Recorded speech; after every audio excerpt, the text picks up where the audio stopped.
take into fighting, or we take into war, we take it into insult.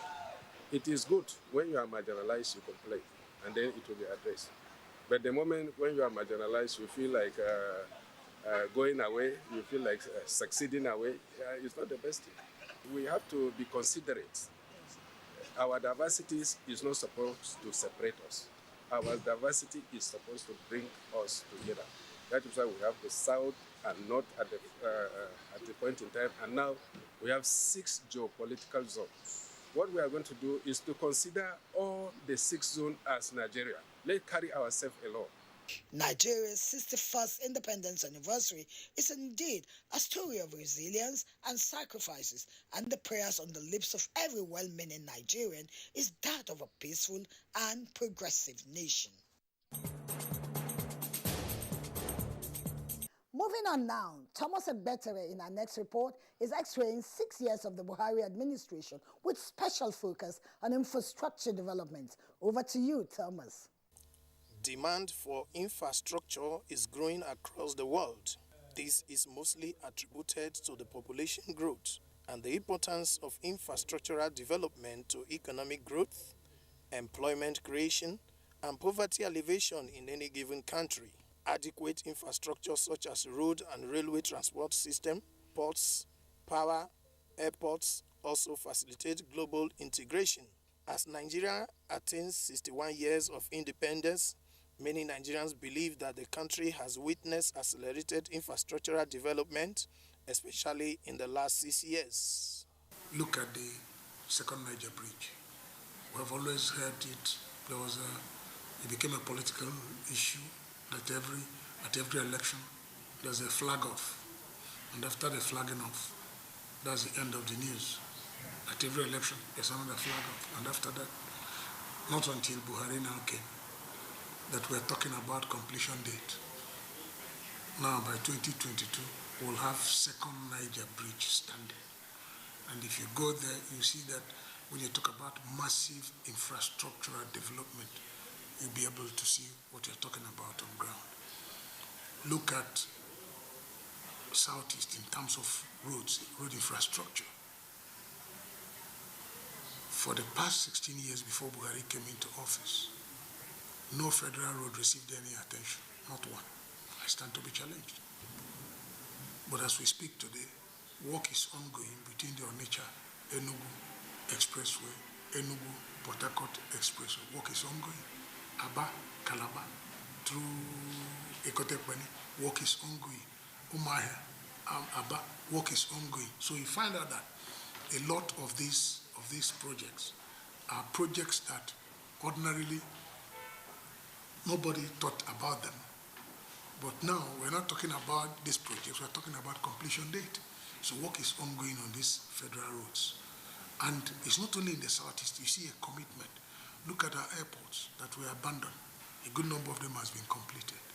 Some Nigerians applaud the Buhari administration in the area of road construction and what they described as the railway revolution across the nation. Look at the rail line. That one is a revolution in terms of work that has been done. Is it in Abuja? Is it Ibadan, Lagos? Is it the one they are just starting, the Port Harcourt, Maiduguri? So you see that there's massive activities all over the country. But because of the level of decay before the coming of this administration, you still find that there's still quite a lot to be done. If previous administrations have done 50% of what this administration is doing in terms of infrastructure development, we'll not be where we are. But let's not talk about the past anymore. Let's be talking about today and the future. I said today, a lot of work is going on when it has to do with infrastructural development. Like I've made some examples in the Southeast. If you ask me to continue, if you come to the Southwest, you talk about Lagos-Ibadan Express Road, there's a lot of work going on there. Bridges, left, right, and center. A few days back, the bridge in Adamawa was being commissioned. I watched it on TV today, completed. And they are saying the Northeast Development Commission was now saying that 2 other ones will be commissioned in the nearest future. So there's activities going on in terms of infrastructural development. Is it power? Is it energy? So you see a lot is going on. Well, how many people are engaged now? We're talking about Second Niger Bridge. Talk about those who are doing the actual work, the effect on their families, the expanded effect. For example, now looking at the maritime sector, because of that Second Niger Bridge that is ongoing, a lot of people are interested in the right of way, the newer right of way, down after Depe, down to Obaru. People are interested. We're receiving letters from left, right, and center, even on their server axis. So, and these are activities that will generate employment. Are you getting me? Those who are directly involved also in the projects themselves will generate employment. The communities through which these roads pass, activities, you see activities going on. So it's going to be very impactful in terms of affecting the economy of the local environment. A lot, because it's money you are spending. The people supplying laterite are the people from that community, people supplying chippings, people supplying cement and whatever, all from the community and the environment.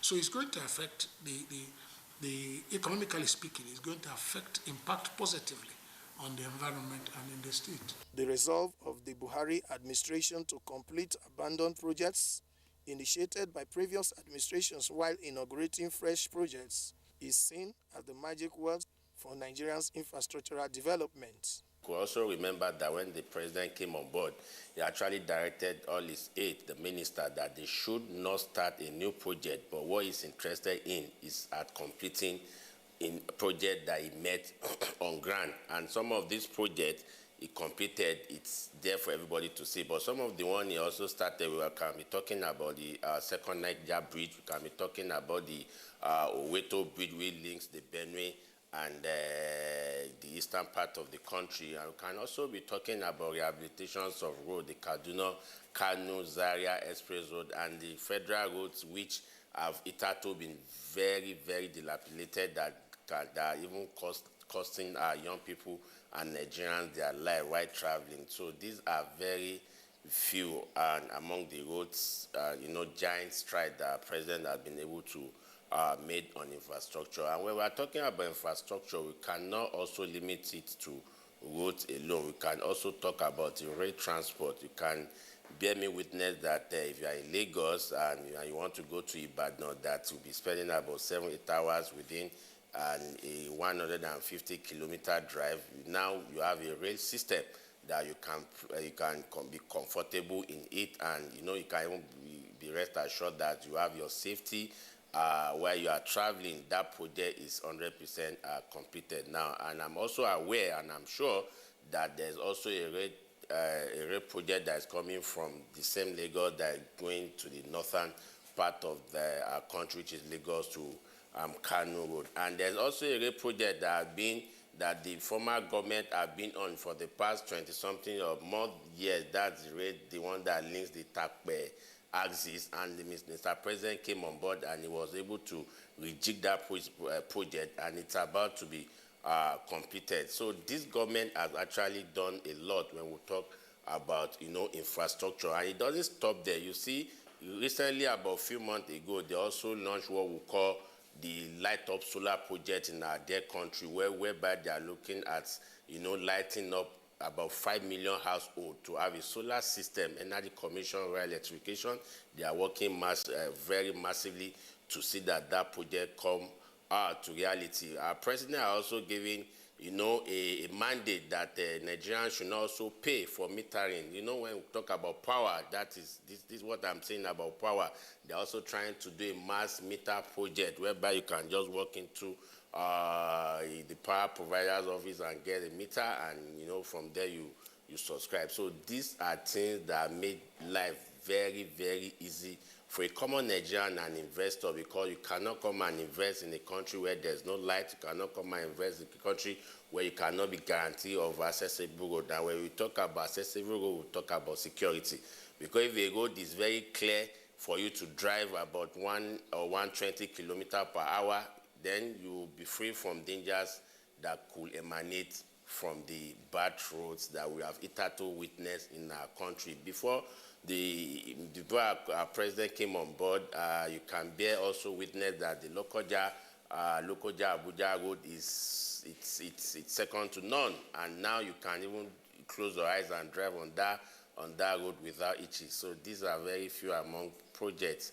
that Mr. President had been able to do in infrastructure. 40 to 30%. Now they have been completed.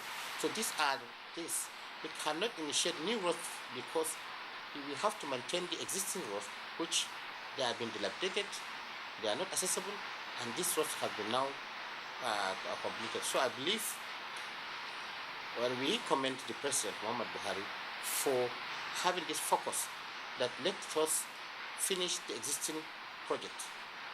And these existing projects are very vital because these existing projects, most of the projects, it has already touched all the economic sectors. Nigeria has 108,000 kilometers of surface roads. Those categorized as federal roads make up 32,000 kilometers, or 18%. Key players advocate maintenance culture as well as legal policy framework for private sector participation in funding, management, and maintenance of federal highways as crucial. When you look at this administration, it's only unfortunate that this administration don't do too much talking as to what has been done, which I think is not also very good. We should let the people know what is happening and where they're happening. All right? If you look at the mileage we have covered in the agricultural sector, before this administration, Nigeria was a net importer of food. But today, we're not talking about importing food again. In fact, we're getting to the point of export. There's massive impact on the agricultural sector. Diversifying the economy. Prior to this time, we were one product economy.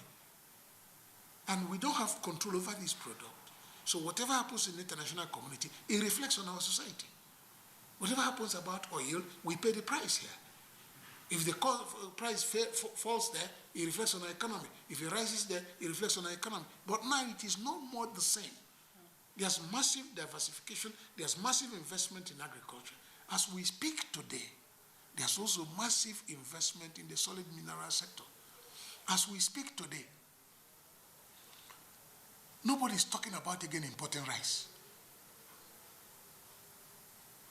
We're only talking about improving on that sector, improving on it, because if we're getting to the point where there is a need for us to start exporting rice.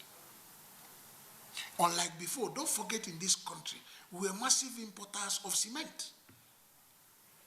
Today, by virtue of the liberal policies and the active participation of the private sector, I'm not sure anybody is talking about importing cement now. When we focus on agriculture, a lot of them are achieved. We have Alcoboras program, we have these integrated farms, we have a lot of activities with farming through CBN and other sectors in the ministries. In terms of exports, a lot of achievement has been done. Look at it previously. Nowadays, Nigerian Export Promotion Council has given a grant of over 50 billion naira to exporters.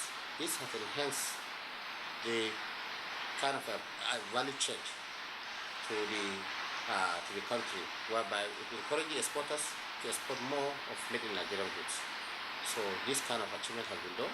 When you look at the infrastructure facilities, you look at the roads, you see they have opened a lot of roads. There are a lot of roads have been repaired. Abuja, Kaduna, Kano, space.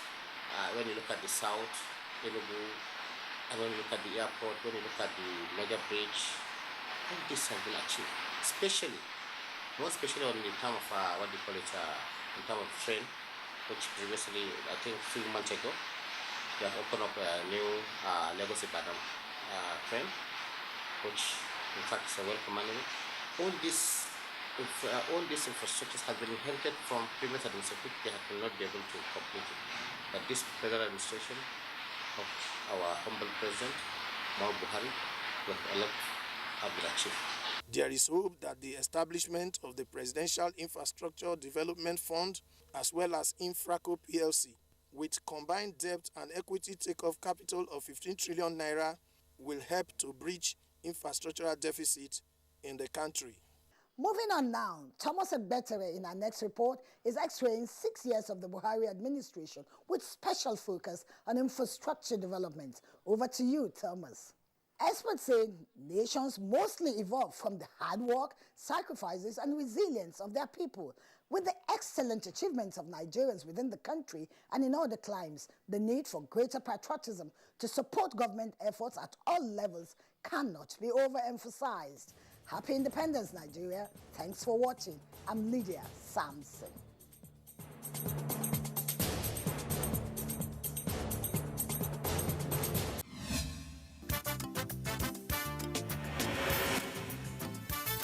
And there's the start. And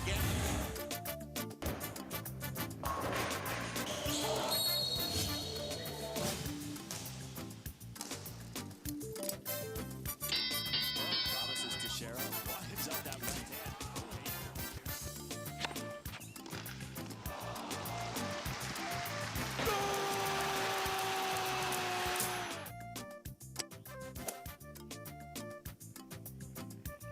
Archbishop of basketball, goal! He hung on that net like a stalk up a tree. NTA Sports 24 brings you all sports, all time and all day. Tune in to watch NTA Sports 24 on Star Times Channel 270, StarSat on Channel 434 and Free TV on Channel 731. NTA Sports 24, where sports thrive.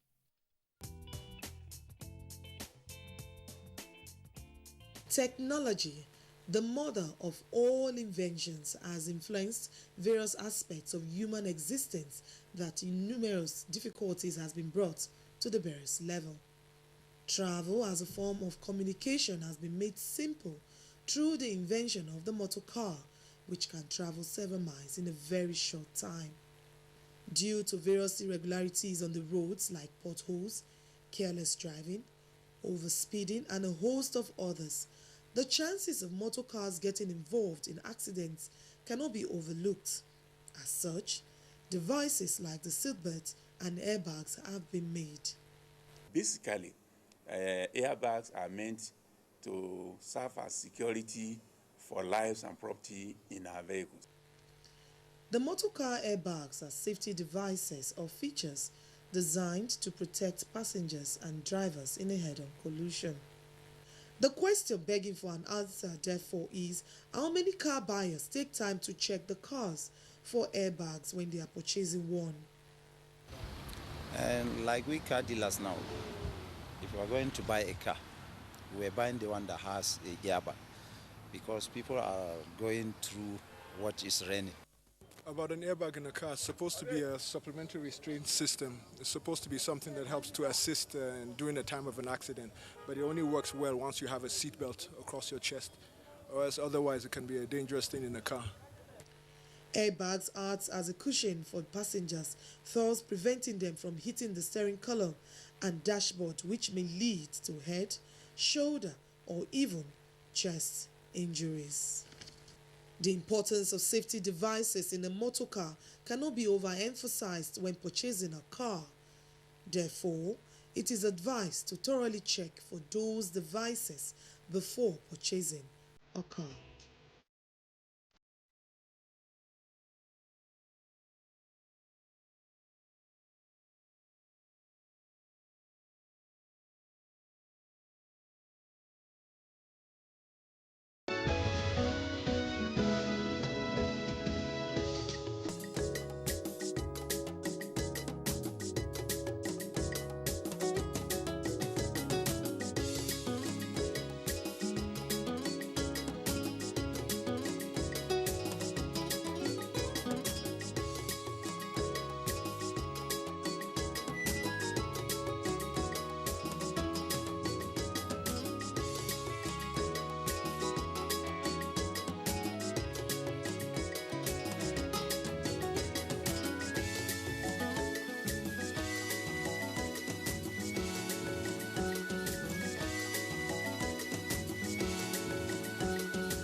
Hello and welcome. It's time for another interesting package of Everything Music. Angelina, you dey cool in my temperature.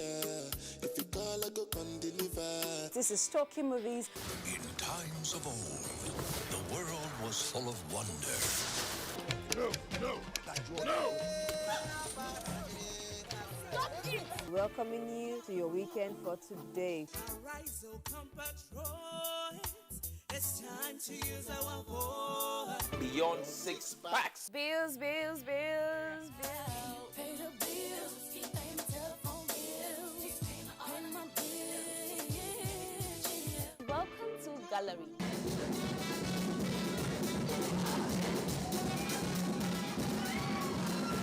Me and my parties. London for what? London for medicine. Medicine for what? Medicine for coffee. Are you sickness? To our illness. Welcome to Gist Zone. All right, my name is the Eselucien Wego One. Ona nyokoko nyonyo.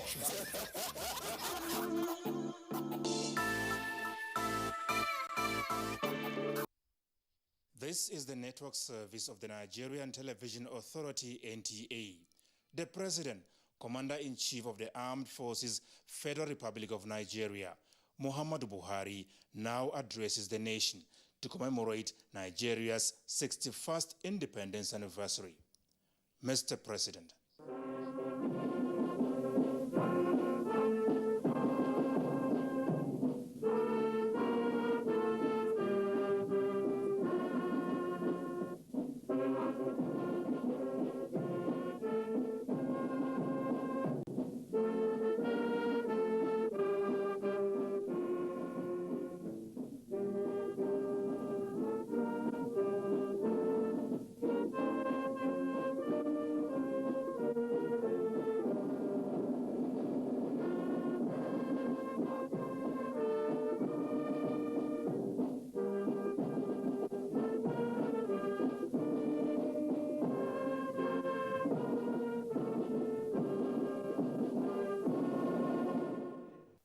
Citizens of Nigeria, it is with full gratitude to God that today we celebrate Nigeria's 61st independence anniversary.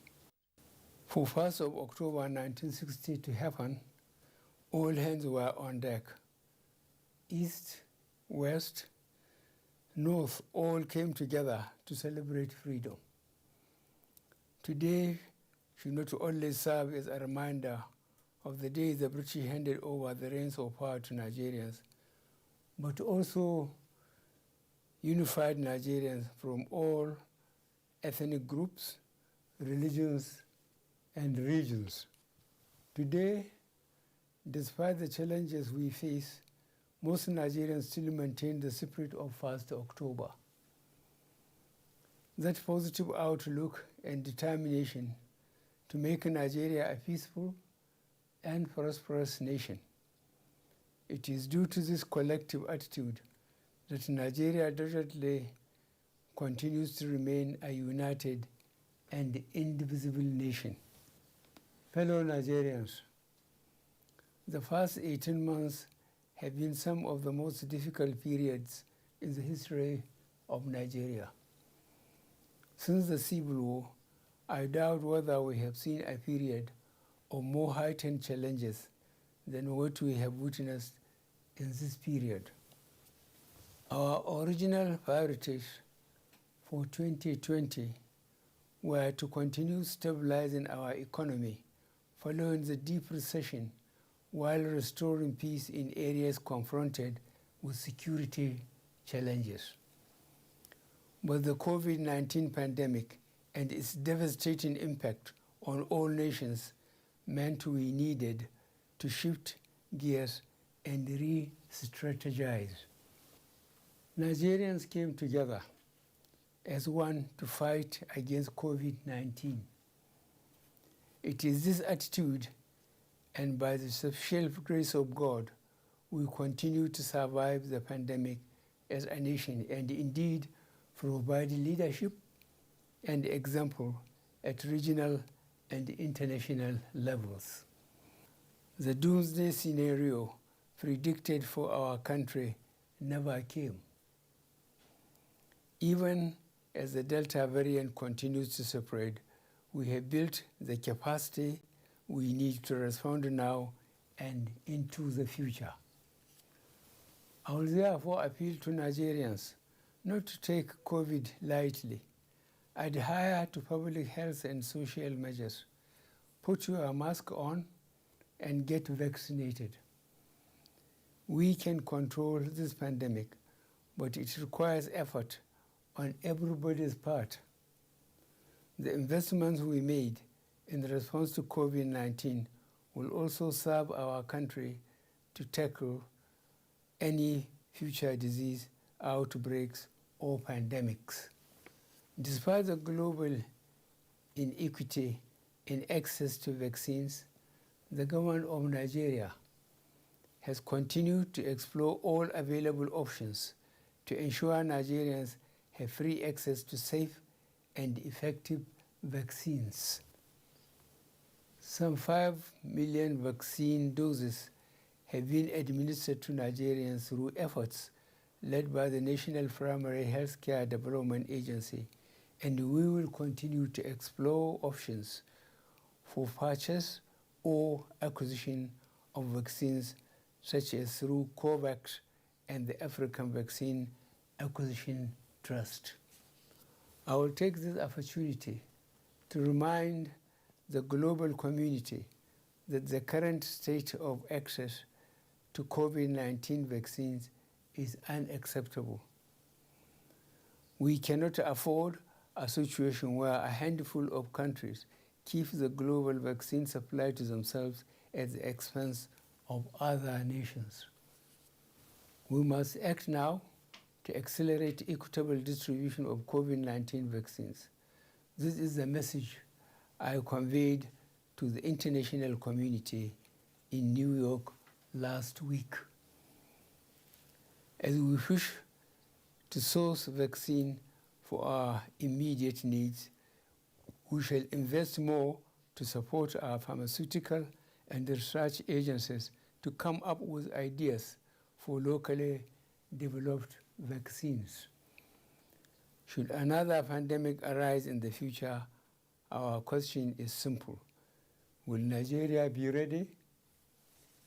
Accordingly, I have directed the Ministries of Finance, Budget and National Planning, Health, Education, Science and Technology to work with Nigerian and international pharmaceutical companies and research organizations to enhance Nigeria's domestic pharmaceutical capacity. Already, the Nigerian Sovereign Investment Authority is raising a $200 million United States dollars fund for this initiative that will complement the Central Bank of Nigeria's ongoing 85 billion naira healthcare sector research and development intervention scheme to support local researchers in the development of vaccines and drugs to combat communicable and non-communicable diseases, including COVID-19. Fellow Nigerians, this is just the beginning. Similarly, on our approach to food security, I am proud to announce Nigeria has commenced its journey to pharmaceutical independence. This journey, which will take years to achieve, but will ultimately result in Nigerian-based companies developing the active pharmaceutical substances and the competence needed for us to make our own drugs and vaccines. Fellow Nigerians, as our economy continues to open after COVID-19 related lockdowns, we have also seen the resurgence of insecurity in certain parts of the country. In the last 4 months, the gallant men and women of the military and security agencies have made tremendous progress in addressing these new security challenges. We are taking the fight to our enemies from all angles, and we are winning. Earlier this year, I launched the Integrated National Security and Waterways Protection Infrastructure, the Deep Blue Project, which is designed to secure Nigerian waters up to the Gulf of Guinea. I am happy to inform Nigerians that we have taken delivery of key assets for this project, and very soon its impact will be felt. In the northeast region alone, over 8,000 Boko Haram terrorists have surrendered. To support our surge approach to fighting banditry, the Nigerian Armed Forces have recruited over 17,000 personnel across all ranks. Furthermore, I have also approved for the Nigerian Police Force to recruit 10,000 police officers annually over the next 6 years. I am also pleased to note that most of the Air Force platforms we acquired over the past 3 years have started to arrive in Nigeria. These will positively impact on security operation in all parts of the country. In line with Section 14, subsection 2b of the 1999 Constitution as amended, the security and welfare of Nigerians continue to be the prime focus on which programs and projects of our government revolves. Therefore, as a government, we are ready to arrest and prosecute all persons inciting violence through words or action. Our resolve for a peaceful, united, and one Nigeria remains resolute and unwavering. That said, our hope is not to fight for peace.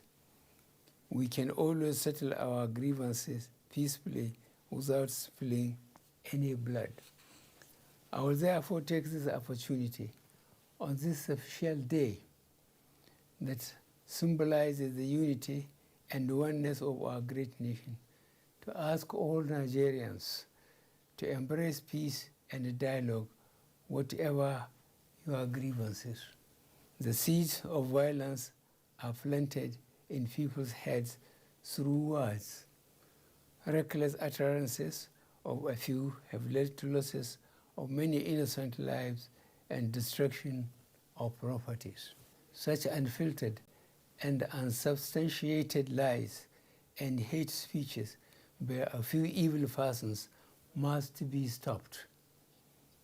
Our media houses and commentators must move away from just reporting irresponsible remarks to investigating the truth behind all statements and presenting the facts to readers. We must all come out and speak against the lies being peddled.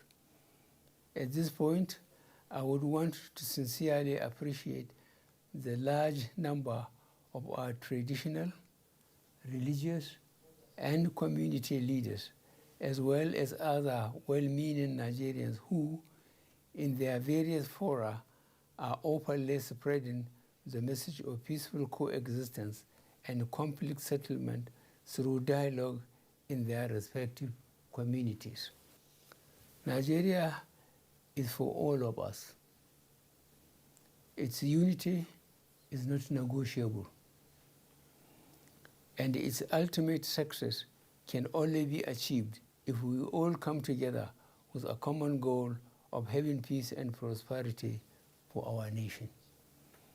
We shall continue to work on dialogue-based solutions to address legitimate grievances,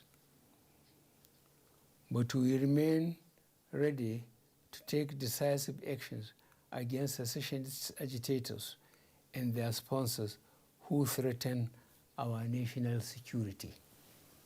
The recent arrests of Nnamdi Kanu and Sunday Adeyemo and the ongoing investigations being conducted have revealed certain high-profile financiers behind these individuals. We are vigorously pursuing these financiers, including one identified as a serving member of the National Assembly. Fellow Nigerians, this is a clear example of how people abandon their national leadership positions for their selfish gains. Instead of preaching unity, they are funding and misleading our youth to conduct criminal acts that sometimes lead to unfortunate and unnecessary loss of lives and property. As the so-called leaders run abroad to hide, our innocent youth are misled and left in the streets to fight for their senseless and destructive causes. Government will continue with greater level of people's participation and in collaboration with our international partners to improve the security architecture, reduce an enabling environment for criminality to thrive, and eliminate opportunities for terrorism financing. Fellow Nigerians, our unrelenting effort at resolving an almost 2 decades toil on the management of our petroleum resources and ensuring equitable consideration to our host communities has resulted in the enactment of the Petroleum Industry Act 2021. This act not only overhauls the institutional, regulatory, and fiscal framework of the petroleum industry, but also reduces the previous opacity associated with this sector. This is a first step to the reform, as the process is a continuous one. Already, to further improve the governance framework, I have sought for an amendment of Section 11, subsection 2b, and Section 34, subsection 2b. We also continue to review and amend as appropriate. At this juncture, it is very appropriate that I salute the leadership and members of the Ninth Assembly for their patriotism, dedication to duty, candor, and most importantly, the dispatch with which they have enacted legacy legislations for this nation. I do not take such a level of cooperation for granted and hope it continues for the overall efficiency of the federal machinery. Nigeria's roadmap on local refining is on track with the commissioning of a modular refinery in Imo State.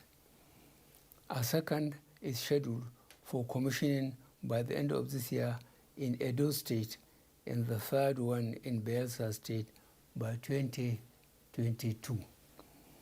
In addition to the modular projects, we also have the 2 mega refinery projects coming up in Lagos and Akwa Ibom State. As these refineries are commissioned, more employment opportunities are created, and there would be increased petroleum products available for local consumption, which will significantly reduce our reliance on importation. In further demonstrating our plan to reduce our dependence on oil and tapping from our enormous gas resources, this administration remains committed to the Decade of Gas initiative, which is aimed at bringing to focus the utilization of our huge gas resources. Already, we are supporting and promoting various gas-based projects, including NLNG Train 7 and the mega urea and ammonia projects in the South-South region. As we continue to optimize and enhance our oil and gas sector, I am also proud and delighted to state that our economic diversification strategy remains on course with the persistent increase in non-oil sector contribution to GDP. We recovered from economic recession in Q4 of 2020 with a GDP growth rate of 0.11% and grew by 0.51% and 5.01% in real terms in the first and second quarters of 2021. The agricultural sector remains key to our economic diversification efforts, as the sector has been a consistent driver of the non-oil sector, contributing 22.35% and 23.78% to the overall GDP in the first and second quarter of 2021. We have seen significant private sector investment in almost all areas of the agricultural value chain, and these have continued even during the COVID-19 pandemic. Unfortunately, as our food production capacity has increased, food prices have been going up due to artificial shortages created by middlemen who have been buying and holding these essential commodities for profiteering. To address this, I am hereby directing the Ministry of Agriculture and Rural Development to rehabilitate the National Food Reserve Agency and also work with security agencies, the Nigerian Commodity Exchange, and the National Assembly to find a lasting solution to these disruptive and unpatriotic hoarding activities. To further enhance food production, we have completed several new dams and are in the process of rehabilitating several river basin development authorities to enhance groundwater supply for rain-fed agriculture, as well as surface water for irrigation agriculture. The water projects we completed between 2015 to 2020 have improved Nigeria's access to potable water to 71% between 2015 and 2020. This means 12.5 million additional Nigerians now have direct access to potable water. Fellow Nigerians, this government remains concerned by the significant transportation infrastructure deficit we have. Addressing the challenges our commuters and lorry drivers face on the motorways is still a high priority to us. To complement our budgetary allocations, the Presidential Infrastructure Development Fund and the Road Infrastructure Development and Refurbishment Investment Tax Credit Scheme, we recently established a 15 trillion naira infrastructural corporation of Nigeria Limited, which is expected to begin operation by the fourth quarter of this year. Infraco will also focus on leveraging resources on a public-private sector basis for infrastructural development in Nigeria. We hope through these innovative programs, the additional cost burden on individuals and businesses because of inefficient logistic operations will be reduced and ultimately eliminated. We currently have over 13,000 kilometers of roads and bridges under construction all over the country, of which a fair percentage have been completed. As we fix our roads, we also continue to extend and upgrade Nigeria's railway network with the notable opening of the Warri to Itape standard gauge rail line. To increase capacity, we have introduced more locomotives, coaches, and wagons, including the establishment of a wagon assembly in Kajola, Ogun State. The seaports, however, still remain problematic. The effect of our various interventions to reduce the gridlocks and inefficiencies have been slower than expected. However, the implementation of the electronic call-up system, as well as the conversion of the Lily Pond container terminal to a vehicle transit area, will further enhance the ease of cargo evacuation. Our prioritization of developing Nigeria's digital economy has positively impacted the contribution of the ICT sector to our GDP. We hope our present efforts to ensure all Nigerians use a national identification number, as well as our planned rollout of the fifth generation network technology, will ensure we stay in line with the global innovation curve as a nation. As we embrace the digital economy in Nigeria, we are fully aware of the prospects and the perils. Our policies have been developed to enable Nigerians to take advantage of the prospects and avoid the perils of digital technologies. Social media is a very useful platform that has enabled millions of Nigerians to connect with loved ones, promote their businesses, socialize, and access news and other information. However, recent events have shown that the platform is not just an innocuous platform for information dissemination. Rather, some users have misused the platform to organize, coordinate, and execute criminal activities, propagate fake news, and promote ethnic and religious sentiments. To address these negative trends, the federal government of Nigeria suspended the operation of Twitter in Nigeria on June 5, 2021, to allow the government to put measures in place to address these challenges. Following the suspension of Twitter operations, Twitter Incorporated reached out to the federal government of Nigeria to resolve the impasse. Subsequently, I constituted a presidential committee to engage Twitter to explore the possibility of resolving the issue.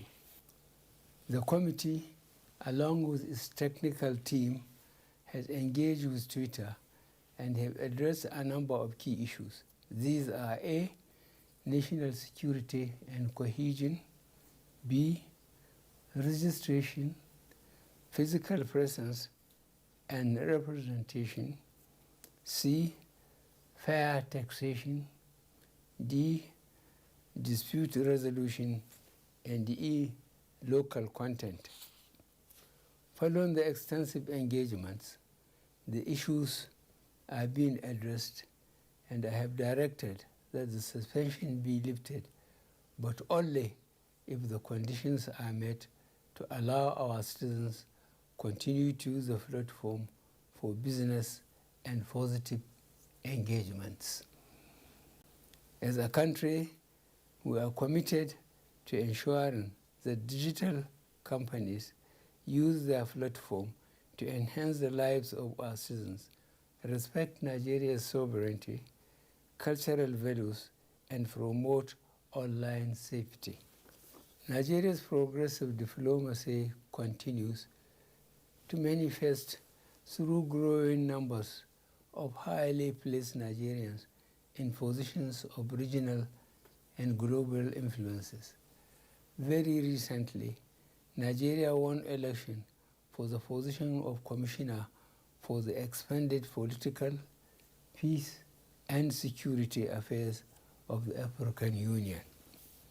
Our persistent calls for a reorganized and reformed ECOWAS to make the organization citizen-sensitive paid off with the acceptance by the authority of heads of state and government of ECOWAS to commence the agreed reforms in the organization ahead of the next election of the organization principal officers in December this year. As the African Development Bank, World Trade Organization, and indeed the United Nations footprints of Nigeria's diplomacy are clearly evident. We remain confident that our goal of lifting 100 million Nigerians out of poverty in 10 years is achievable. Considering the positive impact of our social investment programs, I recently approved an increase in the number of NPower program beneficiaries from 500,000 to 1 million. Out of this, 510,000 have started the program, while the competitive selection process for onboarding the outstanding 490,000 beneficiaries is in progress. The National Homegrown School Feeding Program is currently being implemented in 35 states of the Federation and the FCT. Over 103,000 women have been engaged and empowered as cooks under the program, while about 10 million pupils are being fed across public primary schools in the country. To grant increased access to credit to the most poor and vulnerable, I have directed an increase in the disbursement of government enterprise and empowerment program loans to an additional 1 million beneficiaries, laying more emphasis on the smallholding farmers through the Farmers' Money Program. Fellow Nigerians, for far too long, we have neglected the centrality of the civil service as the engine of governance, and this has manifested in ineffective service delivery.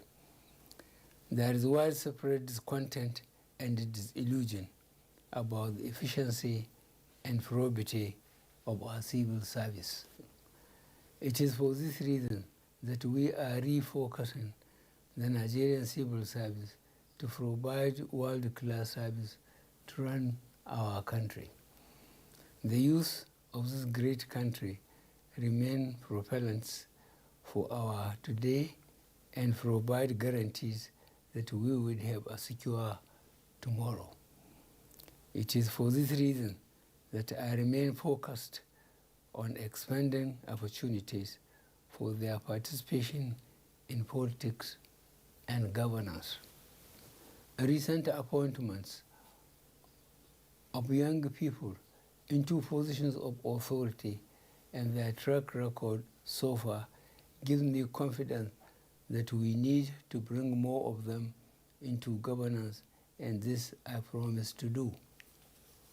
More specifically, to encourage girl-child education, female scholarship schemes, life skills, and digital literacy skills to boost girls' enrollment, retention, and completion of schooling are all initiatives put in place to ensure gender balance in appropriately positioning our youth for positions of leadership.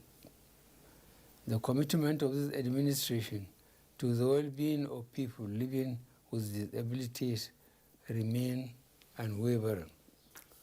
Government recognizes their contributions to development, and I have, in this regard, directed all relevant government agencies pay special attention to the peculiarities of different abilities in the implementation of policies and programs. Rape and gender-based violence remains a sore point in our nation, as in many countries worldwide, and this was worsened during and after the outbreak of the COVID-19 pandemic.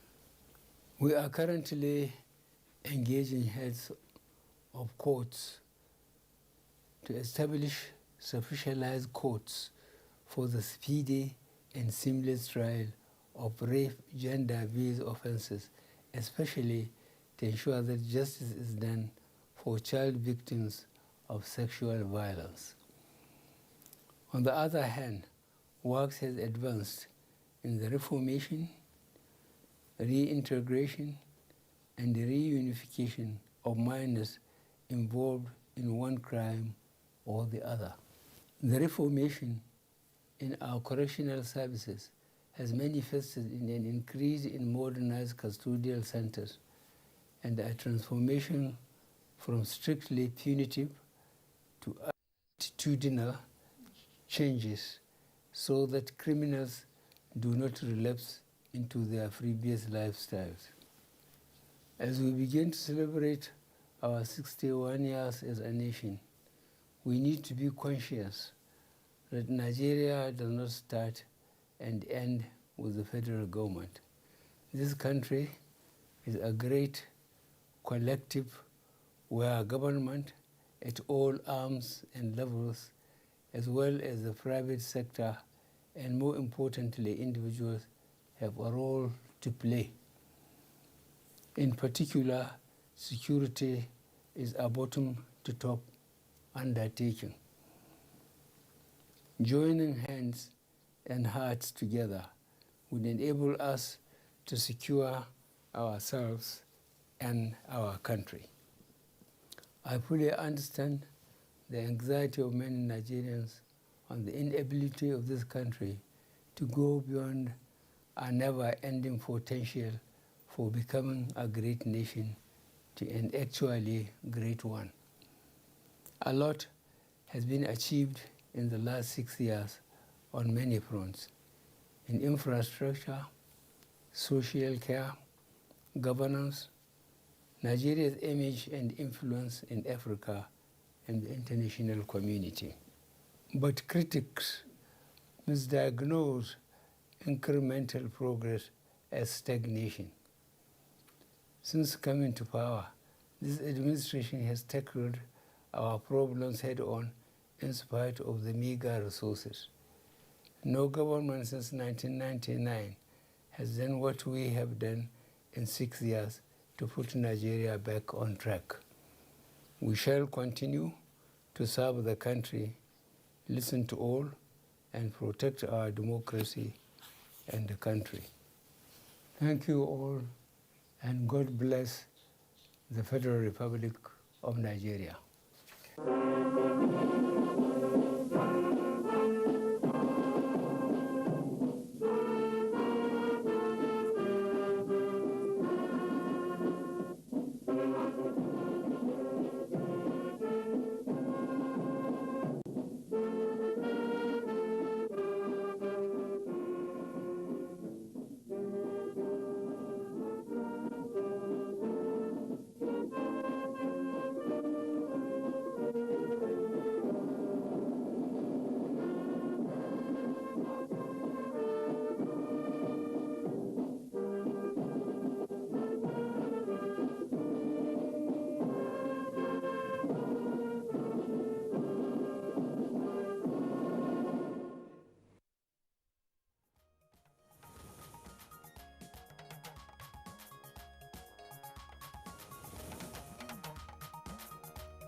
President Buhari broadcast to the nation, reiterates government's resolve for peaceful, united, and one Nigeria. On this official day, to ask all Nigerians to embrace peace and dialogue, whatever your grievances.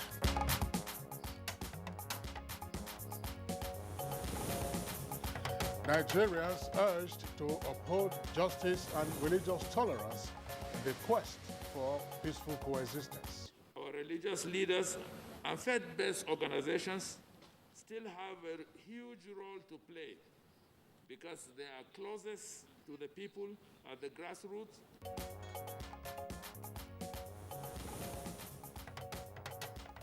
House of Representatives to investigate budget misappropriation by all NDAs.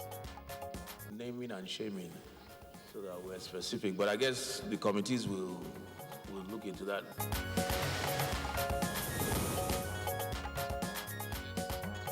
On Good Morning Nigeria today, we shall continue our conversation on Nigeria at 6 to 1 with a focus still on strengthening independence and national unity.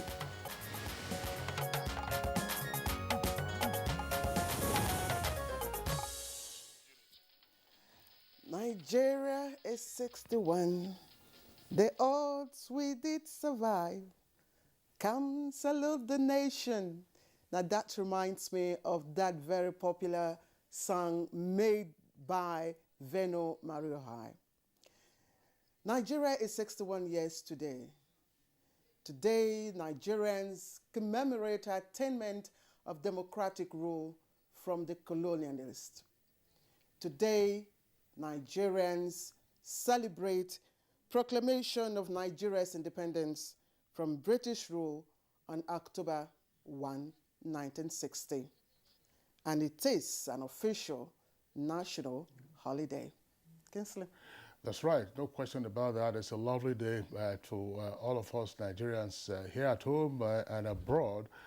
That it's another occasion for us to celebrate our national independence. How time flies. Now, on Good Morning Nigeria yesterday, we began a series on Nigeria's 61st independence anniversary.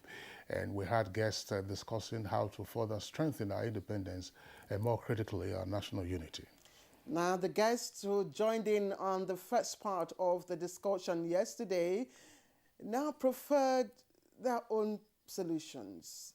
The necessity of rejigging Nigeria's peace and political architecture through strict adherence to constitutional provisions in order to foster national peace, unity, integration, and peaceful coexistence was among the issues raised. Now, another issue that also came up in the course of the conversation yesterday is the need to pursue the original ideals of independence and national unity. And the guest also called for leadership to harness the diversity of the country by promoting those values that unite the nation rather than those that divide it. Now, they were also agreed that Nigeria has all it takes to stand taller in the Committee of Nations. But that is if the leadership and indeed the led can be selfless, patriotic, and seen to be promoting equity, justice, and fairness at all levels.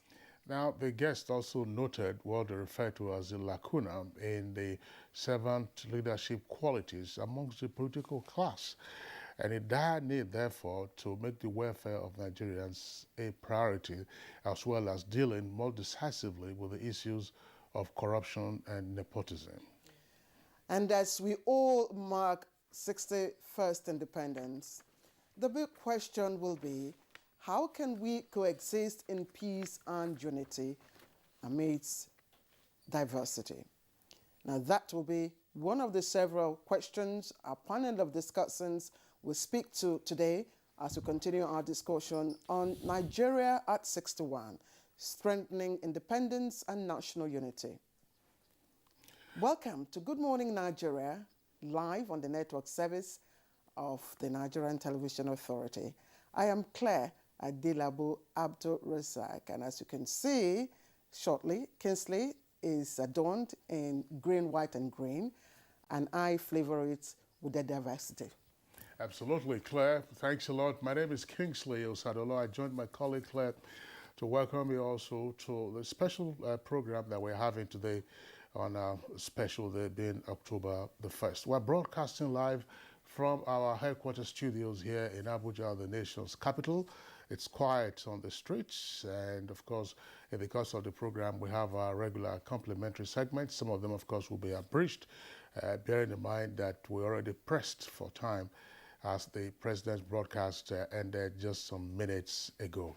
But we'll also be discussing the salient issues that the president raised in his broadcast. For now, here's our colleague Comfort Amudu, who has the highlights of the morning news. Good morning, Comfort, and happy Independence anniversary. Good morning, Kingsley and Claire. Happy Independence. Indeed, we must continue to promote the values that unite us as a nation. Our federal government says it will not only remain resolute but unwavering in its resolve for a peaceful, united, and one Nigeria. Consequently, decisive actions will be taken against all secessionists, agitators, and their sponsors, strengthening national security, while those inciting violence through words or actions will be arrested for prosecutions. President Muhammadu Buhari, who stated this in a nationwide broadcast marking Nigerian's 61st independence anniversary, maintains that the unity of the country is not negotiable, as Nigeria belongs to all Nigerians. Adeyemo and the ongoing investigations being conducted have revealed certain high-profile financiers behind these individuals. This is a clear example of how people abandon their national leadership positions for their selfish gains. Instead of preaching unity, they are funding and misleading our youth to conduct criminal acts that sometimes lead to unfortunate and unnecessary loss of lives and property.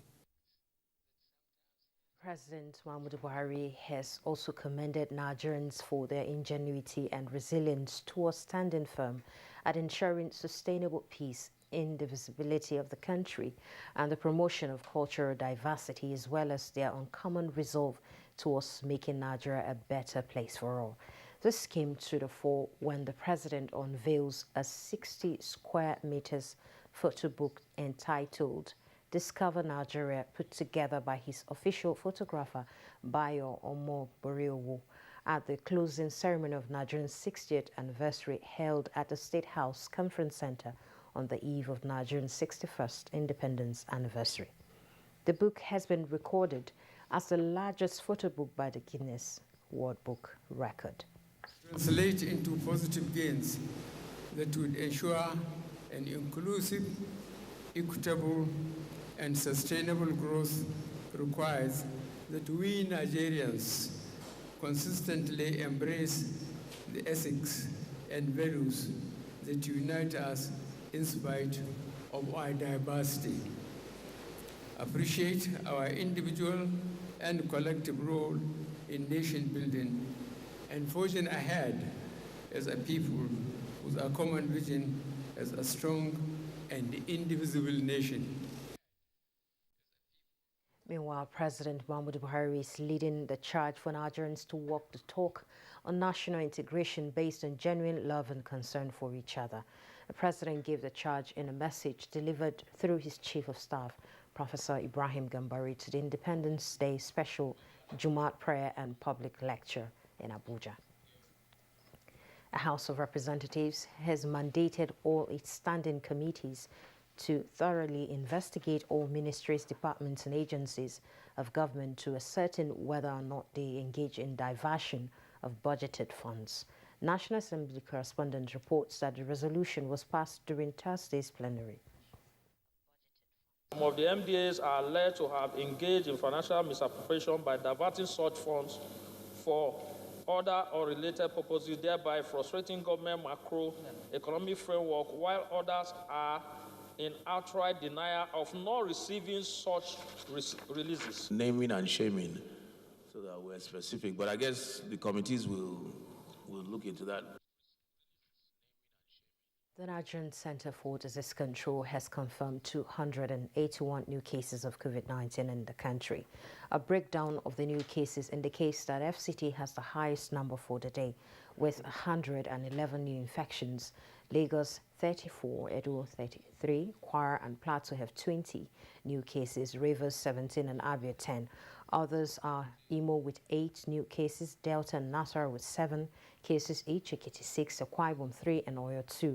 With the latest development, Nigeria now has 205,765 confirmed cases of COVID-19, out of which 193,617 were treated and discharged, and the death toll is currently 2,720. That's the news for now. The program continues with Kingsley and Claire right after the break. Good morning. Ministry of Works and Housing has the responsibility to help improve the quality and the quantity of the road infrastructure assets, which are the roads and the bridges and the highways. At the moment, we have over 13,000 kilometers of road network under repair, reconstruction, or rehabilitation out of the existing 35,000 kilometers of federal road network. These 13,000 kilometers are comprised in about 850 different contracts which the ministry superintends across Nigeria. We are fulfilling the mandate of our ministry to expand the connectivity of Nigeria's states and by extension the towns and villages through road transport. Give your kids winning energy. Milo Active Go. With the goodness of malt, milk, and cocoa, helps them make the most of every day. Milo, the energy to go further.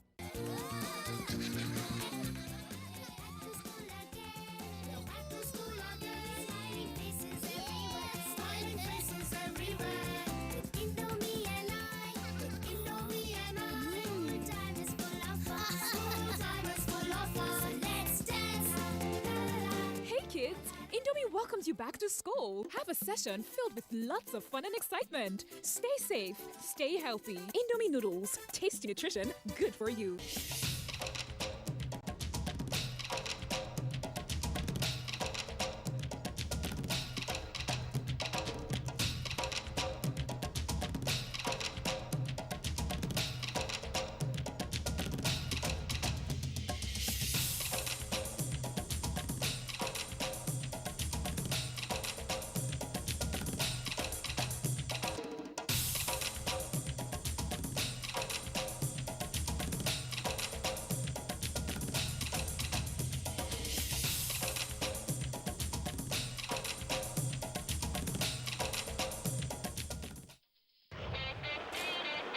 Chelsea will look to bounce back from their loss against the defending champions when they take on Southampton at Stamford Bridge.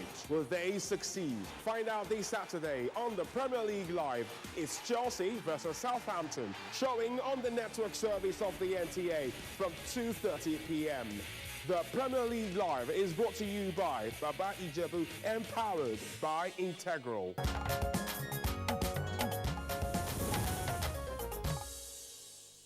You're watching Good Morning Nigeria live on NTA's network service. It's time now for our newspaper review.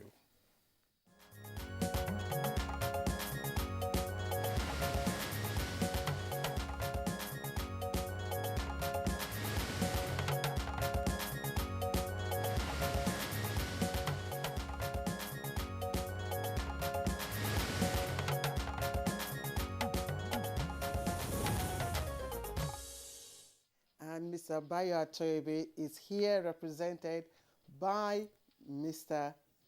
Nigeria. Good morning, Claire. Good Happy 61st Independence Anniversary. Good morning, Kingsley. Good morning, Nigeria. Happy Independence Anniversary. That's right. Okay, let me start with the nation and a number of stories. Let's start quickly with the lead story. High-profile persons behind Igbo and Kanu, says Buhari in his broadcast. Federal lawmaker is a secessionist sponsor. We are pursuing them vigorously. Those are the riders that come with that story. Let's take you to the above the nameplate. High number of surrendering insurgents worrisome. Details of that on page 4. VAT Court of Appeal gives nod to Lagos.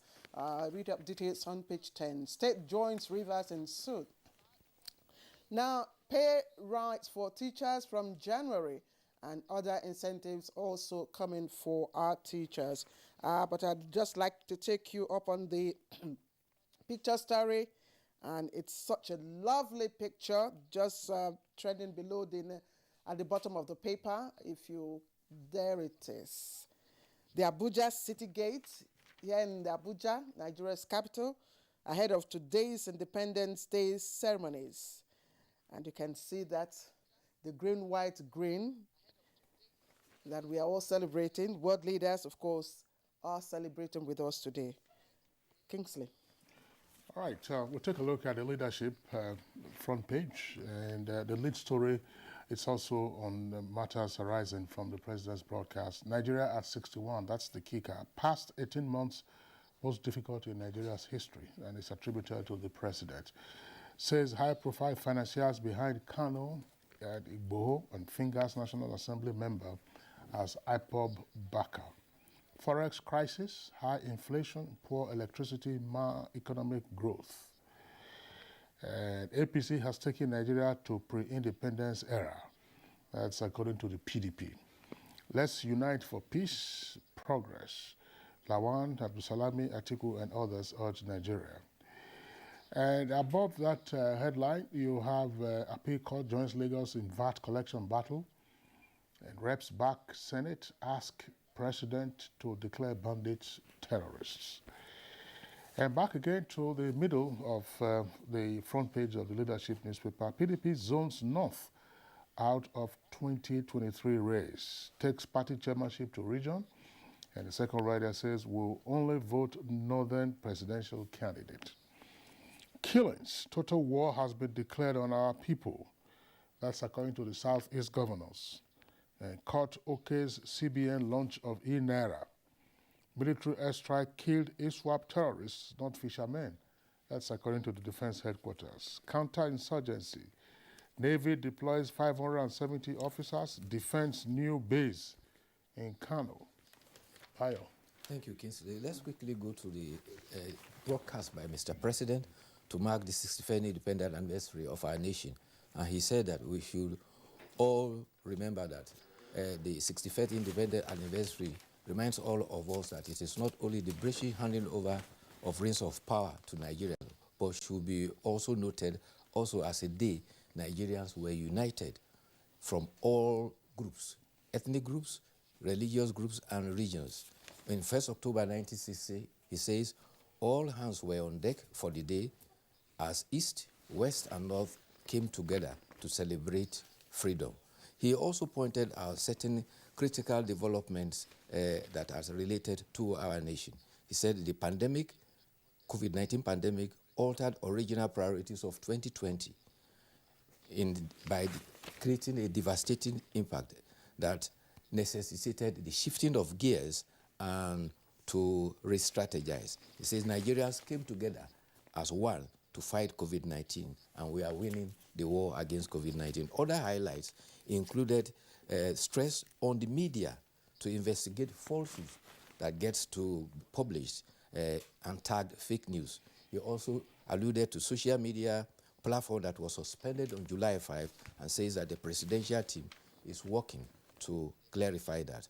On the issues of separatist agitators, he says arrest and investigation have led to identifying some sponsors, which including a 7-member of the National Assembly. He says that critics had tend to diagnose progress in the nation and describe it as incremental stagnation. There were comments from, anniversary comments too, from personalities. Senate President Ahmed Lawan, in a message, all Nigerians to unite in the purpose of energy for the progress of this country. He said Nigerians' current challenges are surmountable, adding that the people-oriented constitution remains the solution to our frictions. Speaker Femi Gbajabiamila also called on Nigerians to be more united, to work together in building a better nation for the good of all. He says Nigeria is the only country we can call our own, And as far as he's concerned, he stressed there is no country on earth like Nigeria. And I know every Nigerian, patriotic Nigerian, holds the same view. The All Progressive Congress and People's Democratic Party are reported to be bickering whether or not the independence is worth celebrating at all. But nevertheless, both political parties sue for peace and unity. They enjoin Nigerians not to despair, but pray for peace and unity for the nation. There's that story that Kingsley read about clarification from the Army High Command. They said it was not fishermen that were killed, but it was ISWA fighters who were in their camouflage and were operating in the flanks of Lake Chad, and said reconnaissance had identified them before the airstrike, and it was not collateral damage as been reported by a French news agency. Yes, Bayo, thank you. Well, I wish we could do an in-depth review of today's issues. But as you know we already had more than 30 minutes of the President's broadcast, so we get to get. Thank you, Bayo. And I get to, my time reduce all the time whenever you have pressure. Thank you very much. All right, Bayo. Please do enjoy your holiday, national holiday. Thank you. All right, thank you. This is Good Morning Nigeria. Now let's take our background report, which usually prompts our conversation, but of course, not before this break. Government, through NPHCDA, commenced Phase 2 vaccination of all persons 18 years and above with safe and effective COVID-19 vaccines approved by WHO and certified by NAFDAC. Special arrangement has been made for staff, their dependents and retirees of ministries, departments and agencies of government, private corporate organizations and non-governmental organizations. To benefit from this special arrangement, visit www.nphcda.gov.ng/corporate vaccination/ to obtain, fill and submit the Google form. NPHCDA will contact you within 48 hours. Protect yourself, your family and your workplace against COVID-19. COVID-19 vaccines are free, safe and effective. For further inquiries, call 0700-220-1122 or send a mail to covid19.vaccination@nphcda.gov.ng. This message is from the National Primary Healthcare Development Agency.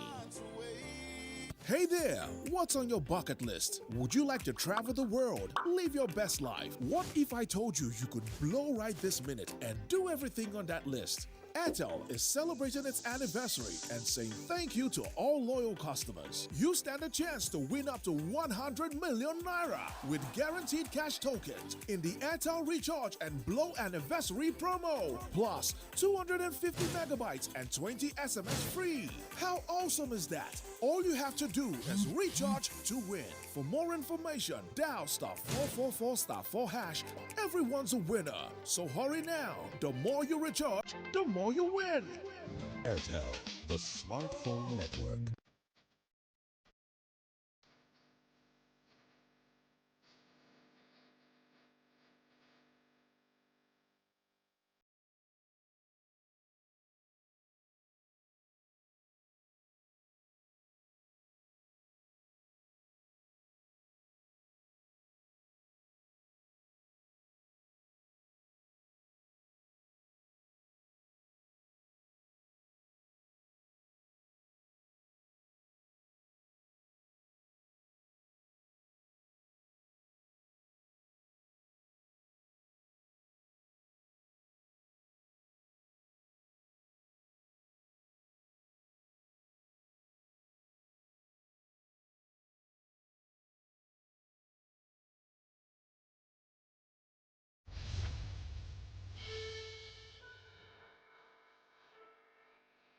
I dey enjoy Nollywood film, Orisun, PBO, AMC be my best channel.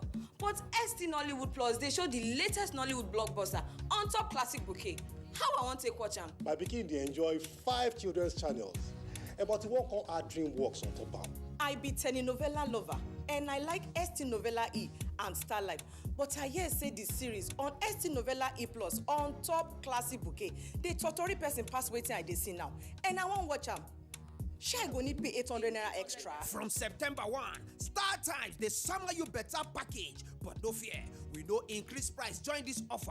Make basic bouquet subscribers just pay for 1 month and then go fit to watch 3 ogbonge extra channels from Classic Bouquet. This awoof never finish oh. Recharge Classic or Super Bouquet for 1 month and you fit be one of the 400 lucky people them we go win smartphone. Terms and conditions dey sha. More value, same price. Star Times, enjoy digital life. Chelsea will look to bounce back from their loss against the defending champions when they take on Southampton at Stamford Bridge. Will they succeed? Find out this Saturday on the Premier League Live. It's Chelsea versus Southampton, showing on the network service of the NTA from 2:30 p.m. The Premier League Live is brought to you by Baba Ijebu, empowered by Integral.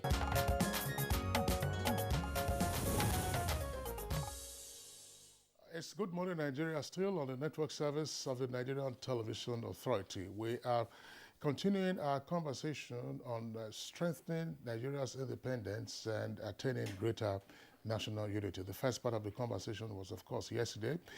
And this morning, of course, we're getting back to the subject matter, but linking it up with the president's broadcast, which took around about 35 minutes up to about 30 minutes ago.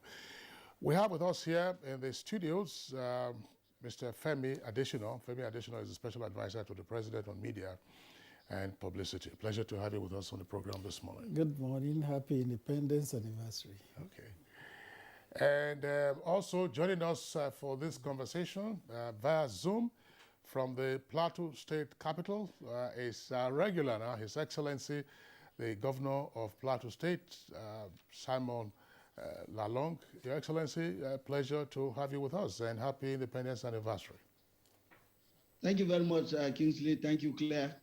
And happy anniversary to all Nigerians. And good morning, Adesina. Thank you, Your Excellency. Kingsley, you want to? Okay, let's begin with the salient or highlights of the president broadcast. And I'd like to start with Mr. Adesina. The president said that the last 18 months have been the most difficult in Nigerian history. Can you touchlight that for us? Well, it goes without saying.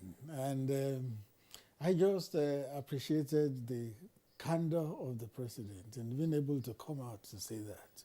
You know, the tendency is for people in certain positions to want to gloss over certain things. But what has been happening in our country, particularly in that period of time, it's not something you can gloss over. It's something you have to accept and confront and tackle. And the fact that the president has accepted it shows that it is something to be tackled. In terms of security particularly, it has been a very difficult time. Very, very difficult. And in terms of economy, it was tough because that period is also covered by the COVID-19 period.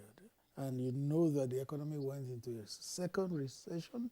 There were severe security challenges and life was quite tough for the citizens. And what does government exist for if not to affect the life of the citizens? So the president had to come out to accept that, and I think it was good. All right. Thank you very much, Mr. Adesina. Let's return to His Excellency, the Governor of Plateau State. Your Excellency, of course, you are one of the key managers of our polity at this time, operating from the sub-national level. The President acknowledging there the key challenges that we have faced in 18 months. In his words, probably the toughest, if some persons would say, since after the Civil War, because right now all parts of the country are impacted. What are your takeaways from the President's broadcasts? Did he strike the right chord? Well, thank you very much, Kingsley. And also, let me say happy anniversary to all Nigerians. To congratulate also the President, the Vice President, the Senate President, Mr. Speaker, and the CJN for what they are doing and what we are all doing in Nigeria. So I also listened very attentively to what Mr. President, to Mr. President's broadcast this morning. And I must say that to me, yes, we are moving forward. We are moving forward because sometimes Nigerians easily will forget exactly where we are coming from. We came in 2015, and in 2015, at that time, I was a governor. We came in 2015. And by the time we came in 2015, in fact, it was like a general collapse in the nation. General collapse because in most of these states, states were not able to pay salaries. States were all crying. Governors were all crying. One thing that we also were very, very happy to even notice was that some governors who were there before us said with even all these challenges, it was very, very difficult for them to even open their mouth and even challenge or ask questions about excess food. But for the first time under the National Economic Council, we were able to ask what was happening to our excess food. And within that, we were even able to extract and even take some money from the excess food. But before that time, we were told that you dare not ask questions about excess food. But many states, and the president came out with a bailout. It is this bailout that brought out so many states out of this problem. Otherwise, even at that time, the insecurity would have been too much because within that bailout, within that assistance, within that help to many of the states, today many states are paying their salaries as and when due. And so what the president said is that yes, we have moved forward. We have challenges of insecurity. That notwithstanding, insecurity, we need to do more. Of course, we all agreed that we are supposed to do more in insecurity. And every time that is a cry from the south, that's also the trouble in the north. But we must do something. But I'm very happy from the takeoff that yes, things like concern for the youth, concern for the disabled, concern for the girl child. These are very important things that will move the nation forward. And I'm very happy that he mentioned the issues about more incentives towards addressing these issues of youth restiveness and then the insecurity in the nation.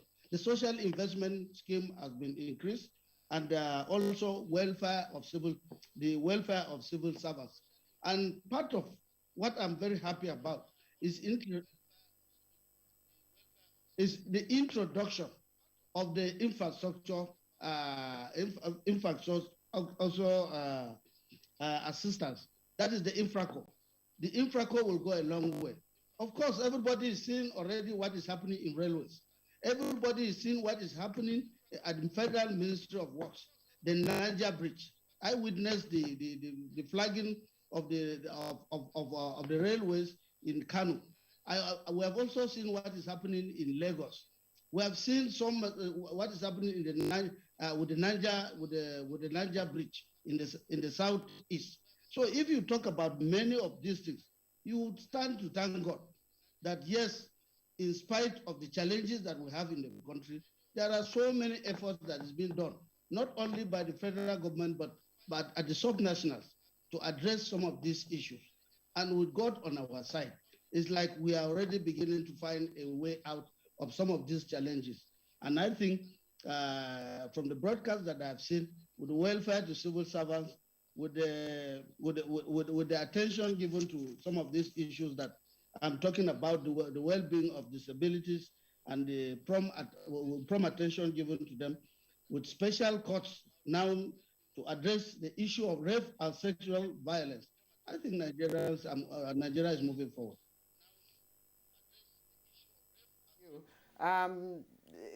Nigeria is a great country with great potentials. Now, this is usually, the phrase common with both political and public office holders. But I like the way the president has put it this morning, and I like to quote it. He said he appreciates anxiety on our inability to go beyond the never-ending potential of becoming a great nation to an actual great one. What does it tell you about the mindset of the president at this moment? Well, I've worked with the president in the last 6 years. I work with the president. That is why sometimes when people say this is the president outside, for me, closely looking at him and some of the things that he's doing, I say, no, this is not the man that I know, that I work closely, that I work closely with. You see, there are Nigerians sometimes, yes, we are expecting too much. Yes, we are expecting too much within a short time, and also within a period that we have forgotten where we are coming from. This is what I always say. The challenges are there. It is not only in Nigeria. The challenges are all over the world. The COVID-19 brought out a devastating effect, not only in Nigeria, but all over the world. All over the world. The climate change, everything was also part of what moved attention of governments in not only Nigeria but in the world to serious challenges. And within these challenges, it is hope that what we are doing, the attention that is given, we must be patient as we move in. I always say patience because what we wanted to address, we were addressing the issue of this insecurity in the nation. We wanted jets. We wanted Tucano jet. In spite of the processes, in spite of the attention given to it, we were not in control because we don't manufacture them. But today, we are happy, as Mr. President mentioned, that these things are available. And I'm also witnessing already the onslaught on insurgency in part of Southwest, in the Northeast and in the Northwest, which is also something that will give us hope that we are going to move forward. In agriculture, the potentials in agriculture is very huge. And with the insecurity, this is what is retarding some of the efforts that we are doing at the national and also at the subnationals. And so with these available opportunities, if we begin to address this issue of insecurity, I see a very huge potential that will come to many of parts of the states and also help in addressing the issue of unemployment, and also that is taking care of youth restiveness. Much, Your Excellency, we'll return to you presently, but let's come back to our Abuja studios here and introduce our third guest. Is Professor Abiodun Adeniyi. Is of the Department of Mass Communication at Bayes University here in Abuja, one-time political correspondent.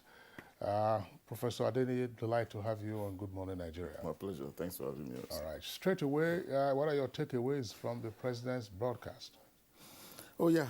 I think it was very exhaustive, more like a State of the Nation address, like I said somewhere else. You know, it's touched all the dimensions of our life, all the sectors, you know, the economy, agriculture, you know, and it went beyond the ceremonial speech to make some policy pronouncement, created some policy directions in the area of vaccine production, maybe against the future if we have any problem, you know, and in some other areas as well, you know, still letting us know about what they are doing in the area of security, the recruitment of soldiers, the recruitment of police, and all such things. So it was multidimensional, quite all right, and very satisfactory, beyond an ordinary ceremonial speech, you know. But having said that, you know, I had some worries in some areas, you know. I mean, I just had some goosebumps when I heard some things that the president said. I understand, you know, it was also very presidential. He tried to inspire us in terms of galvanize us, despite some of the fears, anxieties we have in some circles. But I was worried in the area of reaction to secessionists, you know, Sunday Adeyemo, Nnamdi Kanu, and all of that, and the revelation that, you know, somebody in the National Assembly is actually sponsoring one of them. You know, I was a little bit scared that, oh, we're getting to this end, we're getting to this point, which is also okay. You know, we can't stop security agencies from doing their job. You know, maybe as a result of investigations, they have come to that. You know, but I will just plead. I want to really see us at this time that this is probably the time we should be concerned about rapprochement, about peace building, consensus fostering, instead of, you know, probably trying to stress the atmosphere, create some tension, you know, around, you know, identifying political figures, you know, for whatever they probably we assume they will have done. We're not stopping security agencies from doing their job, but I just want the president to show the greater grace, you know, and be more concerned about peace building, you know, because he's rounding up now. President Buhari has done well in the area of infrastructure, in the area of utilities. What is left for him now is to leave a legacy, you know, a lasting legacy that will be indelible, you know, that will be, people will be able to rekindle in their memories in years in the future. And I'm happy that Mr. Adesina is here. He also talked about the media. You know, the president said something like, you know, journalists should investigate statements, you know, before they report. I don't know how many statements journalists can investigate before they report, given the way journalists ordinarily work. But I take it that President is just asking us to be much more careful, you know, to be much more thorough before, you know, reports are made, perhaps in reference to what is the social media, which is a little more problematic, as the case could be. And so, I don't know, maybe we should take a second look at that. You know, and I think, again, we have to understand the age in which we live in, the 21st century world of media revolution, where there's so much complexity, where tolerance and understanding is rather needed. And I was also intrigued by the revelation on Twitter. Well, we were expecting, like I said somewhere else as well, that maybe that revelation maybe shouldn't have been in a presidential broadcast. Well, it has happened, you know, because it's a reference to a company. But I also want to understand, look at it within the, you know, ambit of freedom of expression and the redefinition that social media has come to create, you know, which Twitter simply, you know, largely, most importantly, exemplifies as well. You know, but I'm happy at the end of the day that we're getting to the end of the controversy with respect to Twitter in the light of the place it occupies, not just in the business of individuals, but in permitting people to feel a sense of liberalization, you know, to boost their self-esteem and to contribute to national development, rightly or wrongly, correctly or incorrectly, consistent with the character of democracy as one that is about involvement and integration as against isolation. I'd like you to explain further, yeah, in the light of criticisms coming from the opposition on the need to prosecute those behind sponsors of insurgency, kidnappings, and violent insecurity generally. What is your major concern about what the president had said in that speech? He did not put a name to the identification. He only pointed at a particular direction. What was wrong with it in concrete terms? The president of a nation like ours is a very powerful person, you know. When the president makes a statement, you know, it has a way of sending jitters to the minds of everybody. Of course, we know this, you know. And it's okay, like I said, we can't stop security agencies from doing their job and from feeding the president with information, you know, but the wisdom behind the president mentioning is what scares me a little bit, because I would have thought that maybe after mentioning that perpetrators or their sponsors will be dealt with, then the Ministry of Justice will take over, or the other arms of government responsible for the implementation will take over from there. Mr. Adesina, what do you think? I think what we have always known President Buhari for is that he's a straight shooter. And when it comes to shoot straight, he shoots straight. He doesn't mince words. You said you will have thought it was time for rapprochement. Yes, listen to the speech carefully. He said, we don't have to spill blood for peace, but that we must do what we must do. You also said it in your comment that the security agencies must do their work. They must do their work. Nigeria has come to crunch time, and we don't need to speak tongue-in-cheek about certain things again. If you have people backing secessionists, it is time to deal with them now. And that's what the president said. I don't believe there is anything wrong with it. Having said that, the onus is now on the investigative agencies to conclude their work, and then the prosecutorial part of government should also do its work. I think a process has been started. There is a chain of events that should follow that, and it's good for the country because we can't continue like we have been carrying on. Why do you want to dismember a country of 200 million people? Where do they go? Where do they go? All those who are troubling Nigeria may not be up to 1,000. So why should you put the fate of 200 million people in the balance because of unfounded and not well-focused ideologies? That's what the president is saying. I'm just saying, Femi and Biodun Adeni, gentlemen, there's something that I haven't seen highlighted, perhaps going forward, where we will get that. The sense I got from the president broadcast was that he has issued a directive for the lifting of the suspension on Twitter. Although he made it then conditional. Conditional, yes. But what is a bit unclear to me, if you look at paragraph 72 of the president broadcast, it was talking about a committee that was set up to evaluate the operations of Twitter and to meet with Twitter. It said the committee, along with its technical team, has engaged with Twitter and have addressed a number of key issues. Those ones: national security and cohesion, registration, fiscal presence and representation, fair taxation, dispute resolution, and local content. Following the extensive engagements, that's paragraph 73, the issues are being addressed, and I have directed that the suspension be lifted, but only if the conditions are met to allow our citizens continue the use of the platform for business and positive engagements. Yes. So, what I'm saying is the headline should be President Buhari directs the lifting of suspension. I mean, that's a long one. You know, of President Buhari lifts suspension on Twitter. No, but it is contingent. Yeah, on certain things. But yes. there must be but. Yeah. no, if contingent. What I'm saying is these are continuing engagements. Yes. Continuing engagements. Fair taxation, local content doesn't come overnight. I mean, dispute resolution, unless a dispute arises. But registration must be immediate. Of course, I'm just wondering some of those key points. You know, how do you? What should Nigerians take from these two paragraphs, 72 and 73, Femi? Yes, I think there are some irreducible minimum.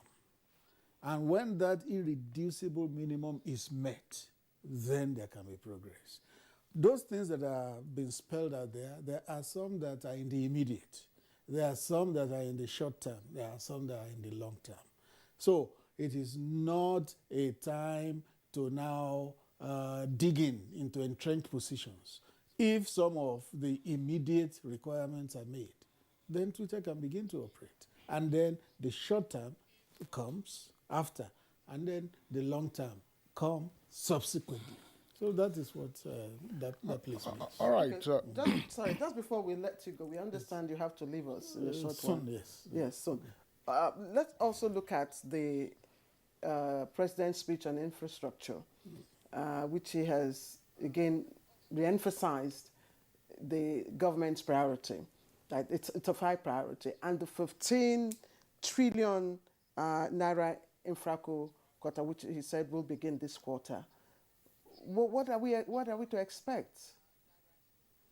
Yes, you know that one of the legacies that would be indelible after President Buhari leaves is infrastructure.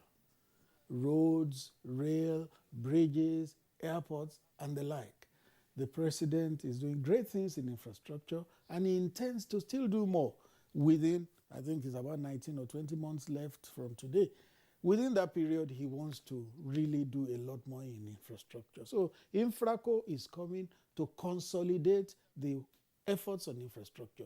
You know, we have the Presidential Infrastructure Development Fund, which has been working on projects like the second Niger Bridge, Lagos-Ibadan Expressway, Abuja, Kano, Kaduna Road, and some other key projects. Now, when you have Infraco coming with 15 trillion capital base, so to speak, a lot more can still be Do we done. have items underpinned to this capital base? Yes, the Infraco is starting this last quarter, according to the president in that broadcast. And I'm sure that it will not just come in quietly.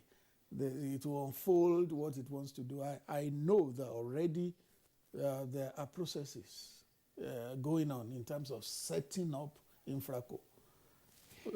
High level manpower and then budget and all that. I know what is going on there. So when Infraco takes off, it can only be good for Nigeria in terms of infrastructure. All right, thank you. Let's return to Jos with His Excellency, the Plateau State Governor. I just wondering, Your Excellency, at a time of great anxiety and violence in different parts of the country, and today, of course, we are marking our 61st independence anniversary. Is there a sense in which hope and faith have been renewed in us, or are there ways we can auto-generate hope and faith and still believe that we are one entity and that the country is here for us to build and for us to live in? Well, thank you very much. Well, at the level of governance and also the discussions within the Governors Forum, we all have hope that in this country we believe in Nigeria. And in this country, forget about what some people say, what you hear. But when we meet as Governors Forum, we are united on one cause, that this country is indivisible and nobody will want to move away from this country. But the challenges must collectively be addressed. Well, insecurity is part of it. And many times we've all made presentations to Mr. President on the need to address some of these issues. I mentioned, of course, the contributions of the governors in respect to some of this, to the attention on insecurity, where we even gave out our contributions for the purchase of some security equipment. I'm very happy that Mr. President mentioned it, that already we are having this, some of these security equipments. The Tucano helicopters are already in the country, and many other ones that we've also made presentation to Mr. President. Well, security is not something that it is a one-man thing. Security is not only a federal, security is also not only a federal concern, it's also a collective concern. As we move in and also look towards the president addressing it, the states should also be able to do something to address some of these insecurities. And the way we are doing it is for our people to go back, for all of us as leaders to go back and also look at it and see how we can address some of these issues of insecurity, religious insecurity, ethnic disputes and conflict. These are some of the issues. And again, part of it, as we have already said several times, that we must also address the issue of poverty. Economy is very, very important. And you cannot have improvement in economy when you don't have enough attention on security. So I also expect that in addressing security, there must be also quick dispensation.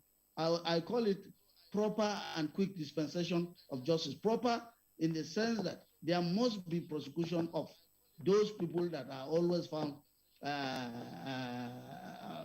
guilty or of some of the criminals that are suspects. We must find due diligence and also ensure that these people are prosecuted and also put as examples. One thing I also didn't hear, of which I thought I must also is of great concern to me, and in the north, especially in the north central, is the rehabilitation of IDPs. Is rehabilitation of IDPs. I think we must address some of these issues because a lot of people, we are talking also about about addressing this issue of amnesty. If we are talking about amnesty, we must also we must be talking about the victims. What are we talking about the victims? I am part of it. These are the challenges that I have in the rehabilitation of some of these victims who have been there. And since we left them, they are all still there. They are very angry people. And if we are addressing and we are looking towards looking at these issues of insecurity, we must also be ready to also ensure that we are carrying insecurity. We are carrying security with peace building. And the peace building can only come in when some of these victims are also given attention. However, I've seen a lot of social investments that are there, that are there, and we are hoping at the end of the day, because some of these agitations are because of this kind of issues. And so if we put our attention on infrastructure, let us also put our attention on infrastructure that will address the plight of this kind of people. And that will help us to continue to talk about peace building. We'll continue to talk about the unity of this country. Because as we move forward, we hear agitations different, some of them political agitations here and there. We are moving towards election. So when we are moving to election, we must ensure that there is also fairness and also there is justice. Justice for both the victims and justice for those who are also, I think justice is different ways. So what we are also calling is that as we move in, let us remember to address some of these things, because that is the only thing that we can bring comfort. And then the last one that I always say, that if we agree as a nation, if there's a problem in one region, we must collectively move to the region and address it. Sometimes, yes, I can be very selfish. I talk from the Northern Governor's point of view. If there are issues in the Southeast, if there are issues in the Southwest, we run to that place to sit down to address the issues with them. Let us also see a kind of, if we want the unity of this country, there are issues in the North. Let us see Southern governors moving to us. Let's sit down together and do dialogue. That's the only way we can do, so that we don't put and wait and say everything is Mr. President, everything is Mr. President. Mr. President is federal government. What about the subnationals? Most of these issues are in the states. So that is also my concern. All right, Your Excellency, thank you. You're not just being selfish, you are a human. Selfishness is an intricate part of human nature. But just a reminder, the topic for our conversation today is strengthening independence, Nigeria's independence, national unity, and peace, of course, part 2. We've only just looked at the president's speech, so we'll quickly just allow Mr. Femi Adesina, who is the special advisor to the president on media and publicity, to take his leave. And we really appreciate you for sharing the few minutes with us on this very special occasion. Thank you, Mr. Adesina. Thank you, my pleasure. And right. We'll take a short break. When we come back, we now escalate our conversation to the topic of the day.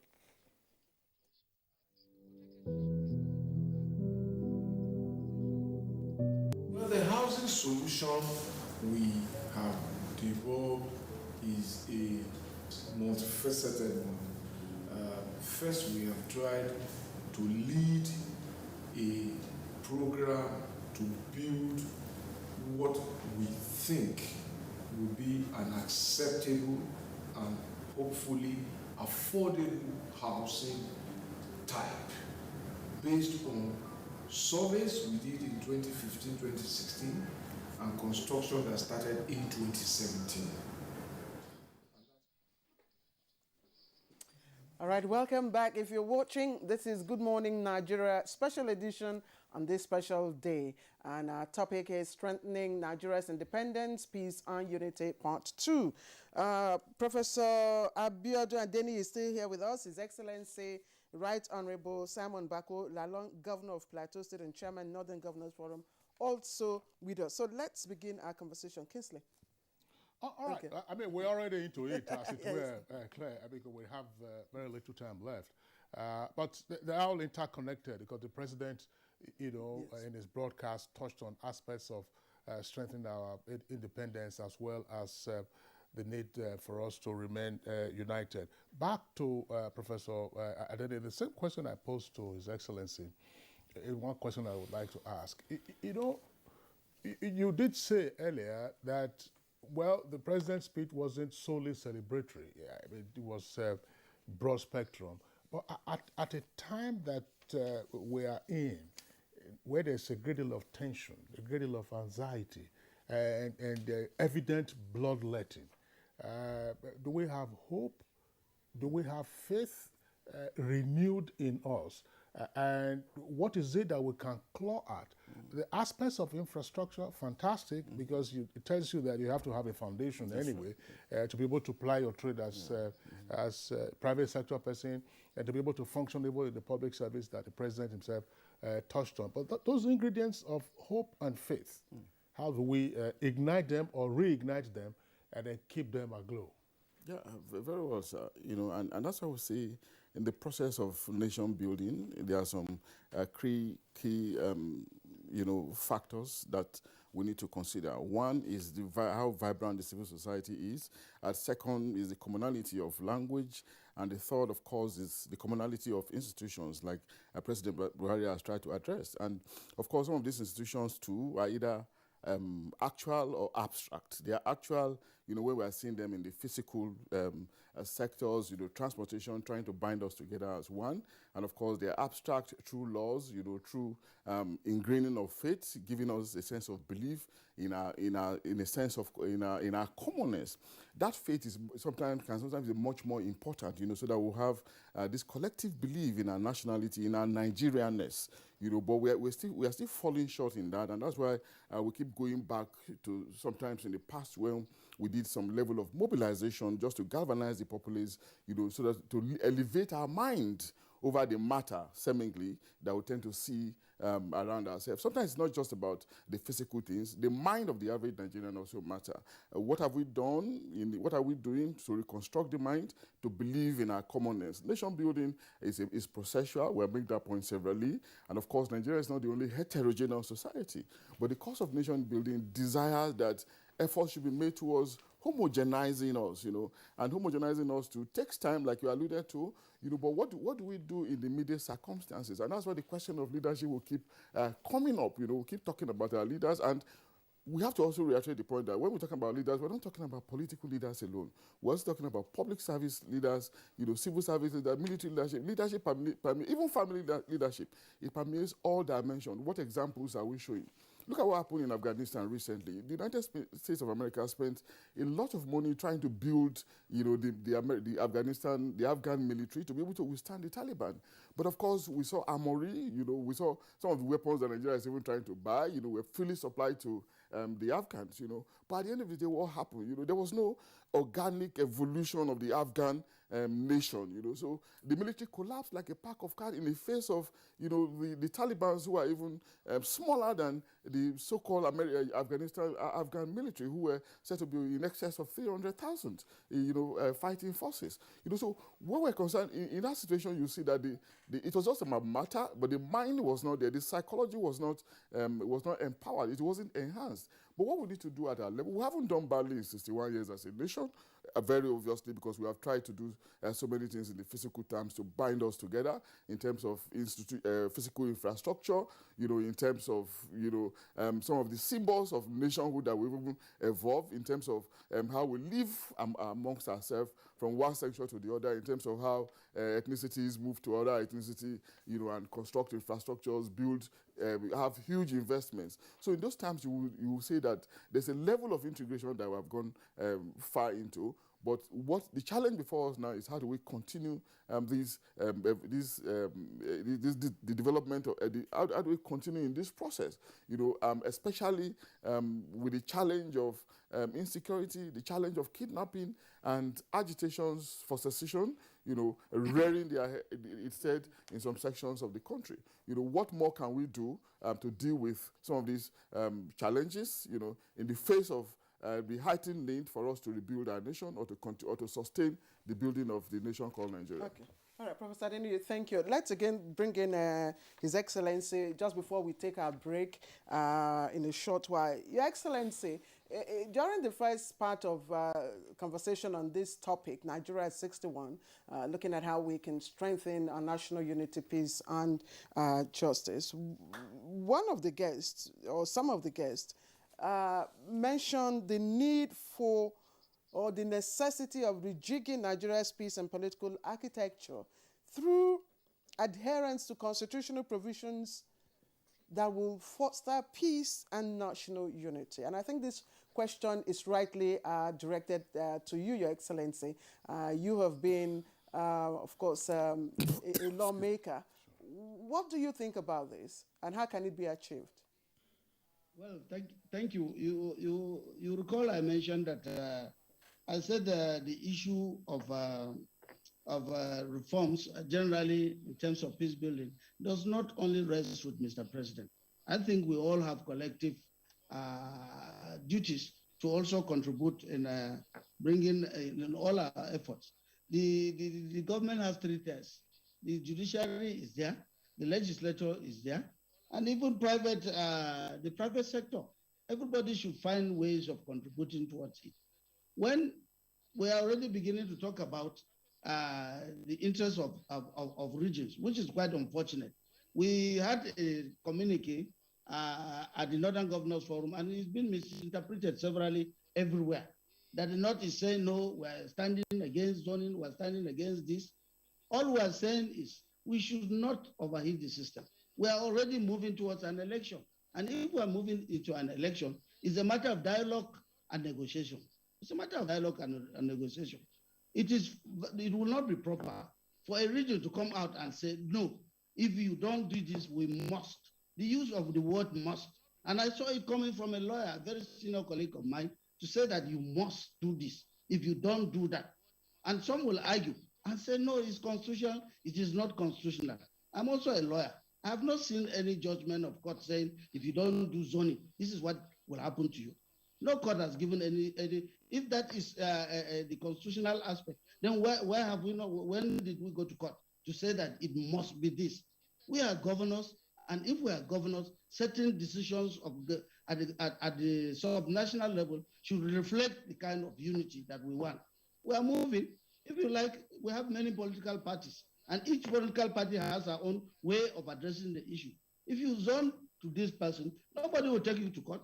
Today I've seen that the other one party has zoned the chairmanship to a particular zone. We will not say it is unconstitutional to say you have zoned a party chairmanship to a particular place. But this is the time that we need to sit down together. Most of everything that we are doing as governors must be through negotiations and dialogue on the table, because we are moving towards unity. If one aspect things are bad in your region, you should come out and say it is bad. You condemn it and you look for solutions to it.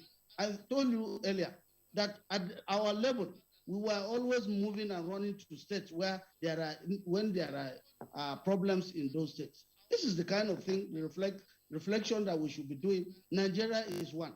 God would have created us in different ways, but God created us this way. And if he did that, then a lot of what we are doing now in the face of some of these challenges will be reconciliation, will be peace building. In my state, of course, I enacted a law on peace building. We have a peace building agency. In addition to that, we have also adopted what is done at the federal interreligious council. When you have this, give them a lot of this of these duties. Let the interreligious council continue to function. Let us have so much of peace building in our various states. Let us have so much of peace building in the nation.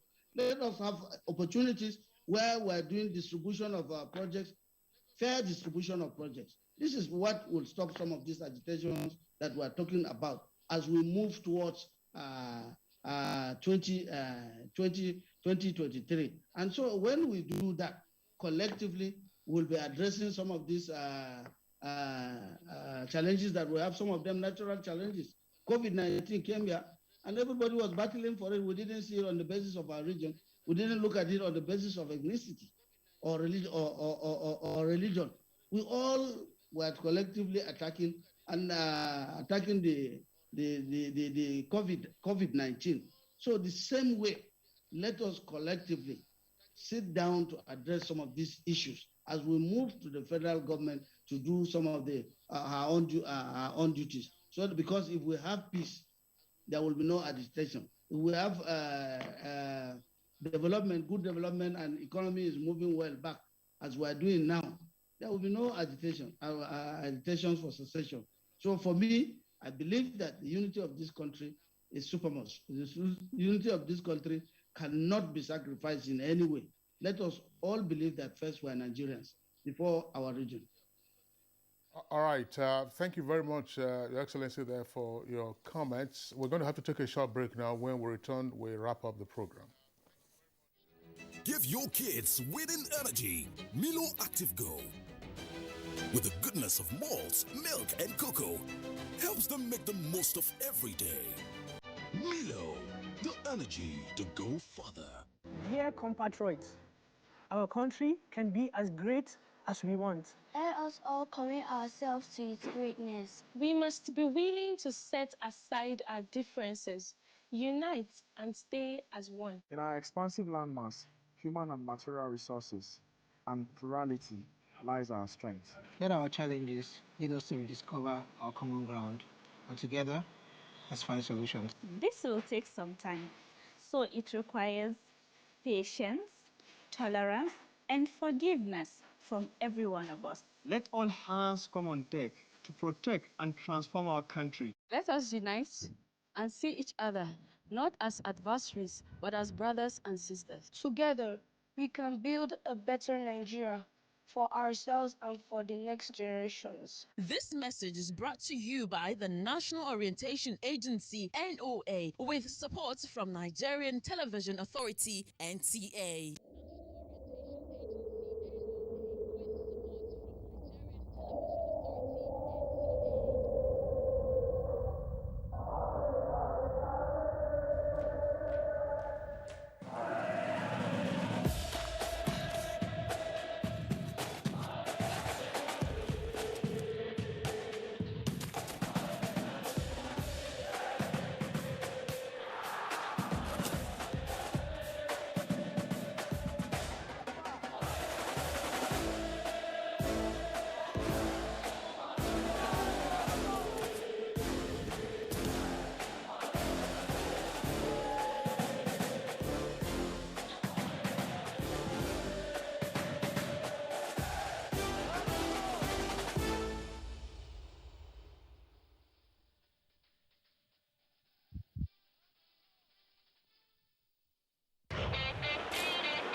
Chelsea will look to bounce back from their loss against the defending champions when they take on Southampton at Stamford Bridge. Will they succeed? Find out this Saturday on the Premier League Live. It's Chelsea versus Southampton, showing on the network service of the NTA from 2:30 p.m. The Premier League Live is brought to you by Baba Ijebu, empowered by Integral.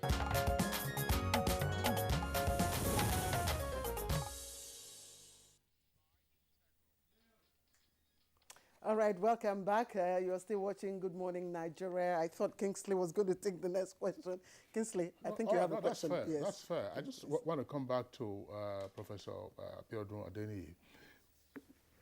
In terms of seeking to strengthen our independence and enhance national unity, how do we ramp up on those integrative instruments that we already have, but which also look threatened today?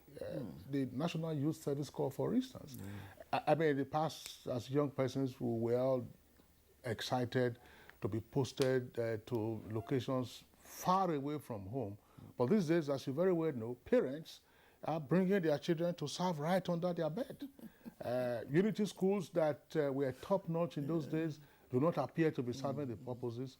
And there are also questions, as our guest raised yesterday, about the role of federal character and how it can be better utilized.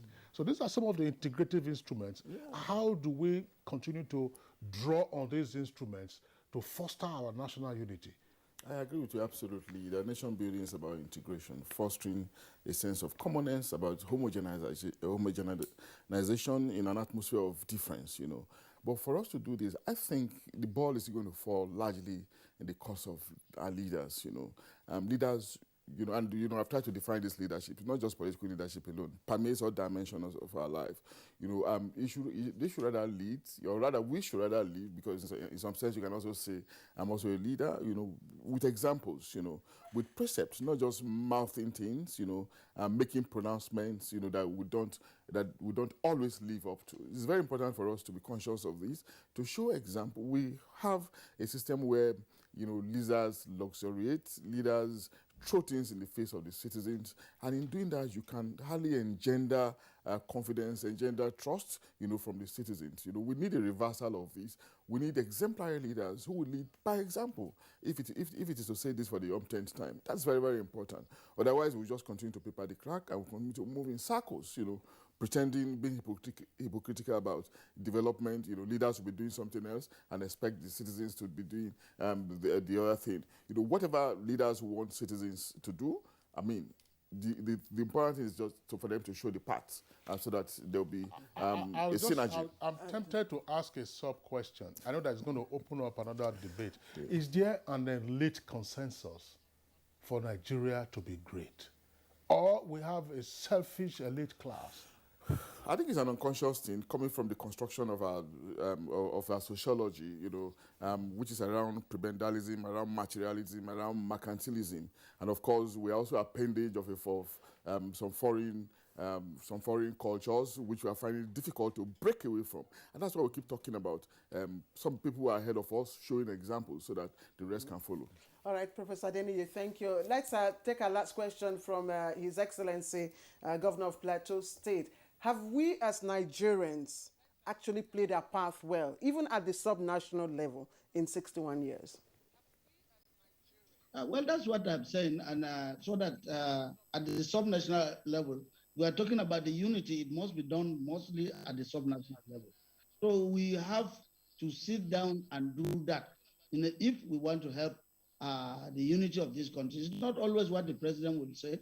It's not always what the president is doing, because we also have our responsibilities to do in our various sets. And if we are doing our responsibilities well, it will also go a long way in helping to douse the tension at the national level.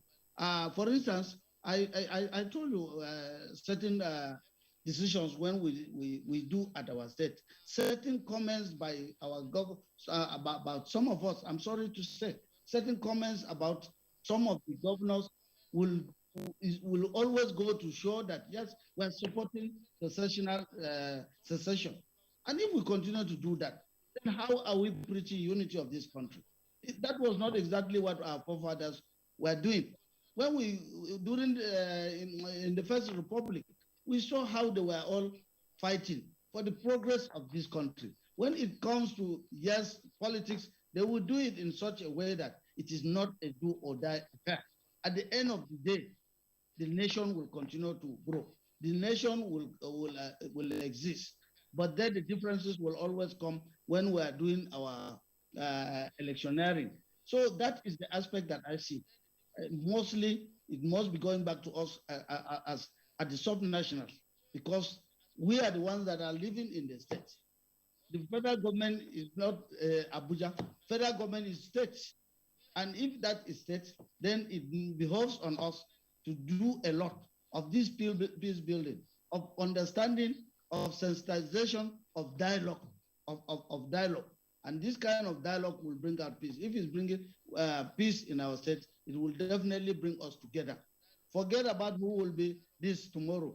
Forget about who will be that in 2023. Our hope is that Nigeria will continue to exist in spite of the interests or the ambitions of people. That's the best thing that we can continue to do if we want to ensure we have peace in this country. All right. All right. Thank you very much, Your Excellency, Right Honorable Simon Bakola Long, Executive Governor of Plateau State, joining us this morning from Jos, the Plateau State capital, to discuss how to further strengthen our independence and enhance our national unity. Deep thanks to you, and enjoy the rest of your holidays. All right, here in the Abuja, here in the Abuja studios, we also would like to appreciate Professor Abiodun Adeniyi, who's a professor of mass communication at Bayes University in Abuja. Prof, thanks for being around. My pleasure, sir. Thank you. Okay. All right, so that's it for us today on Good Morning Nigeria. Of course, there will be continuing coverage of the Independence Day celebration on our network services. But Good Morning Nigeria ends now and it's back on Monday at 7 in the morning. Enjoy your holidays. Have a lovely weekend. I'm Kingsley Osadolo. I'm Claire Delabo Abdul Razak, and happy Independence Anniversary to all Nigerians, and of course to those also celebrating the day, especially Doris Olumoko, our colleague in NTA. Bye-bye.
Information is power. Everyone wants power. So feel powerful with the NTA News mobile app, the one-stop information center. Real news at your fingertip. Be the first to report by uploading first-hand information on the U-Report link, and be the first to know by simply clicking on any of the links on the sidebar for headlines, domestic and foreign news, economy, security, politics, sports, and more. Stream live on your smartphone and tablets and stay connected. It's pretty easy. Simply download NTA News app from your Google Play Store and you're good to go. NTA News mobile app, your access to real-time information. Stop this senseless killing. All we need is one Nigeria. I think we have come to the threshold of time when we need to seek for peace. We need peace in this country. We need peace in Nigeria. And together, we can pull through. No matter where you come from, Hausa, Igbo, or Yoruba. We cannot achieve a better Nigeria by fighting. Let us stand together in brotherhood and solidarity and strive for peace. And not because of their tribal or their religion or whatsoever background.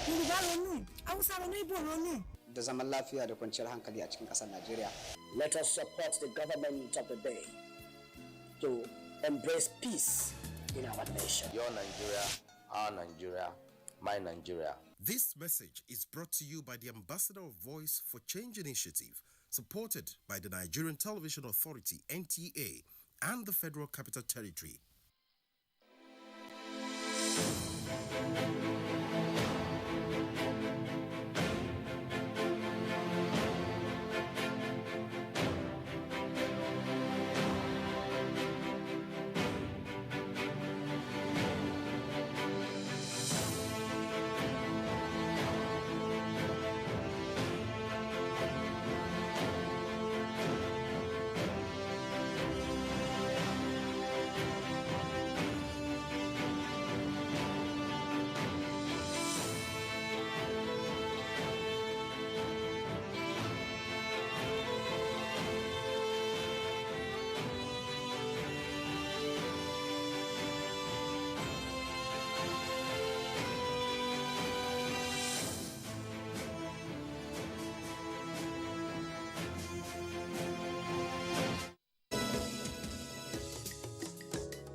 61 years today, the Union Jack of the British colonial administration was lowered in this land for the last time.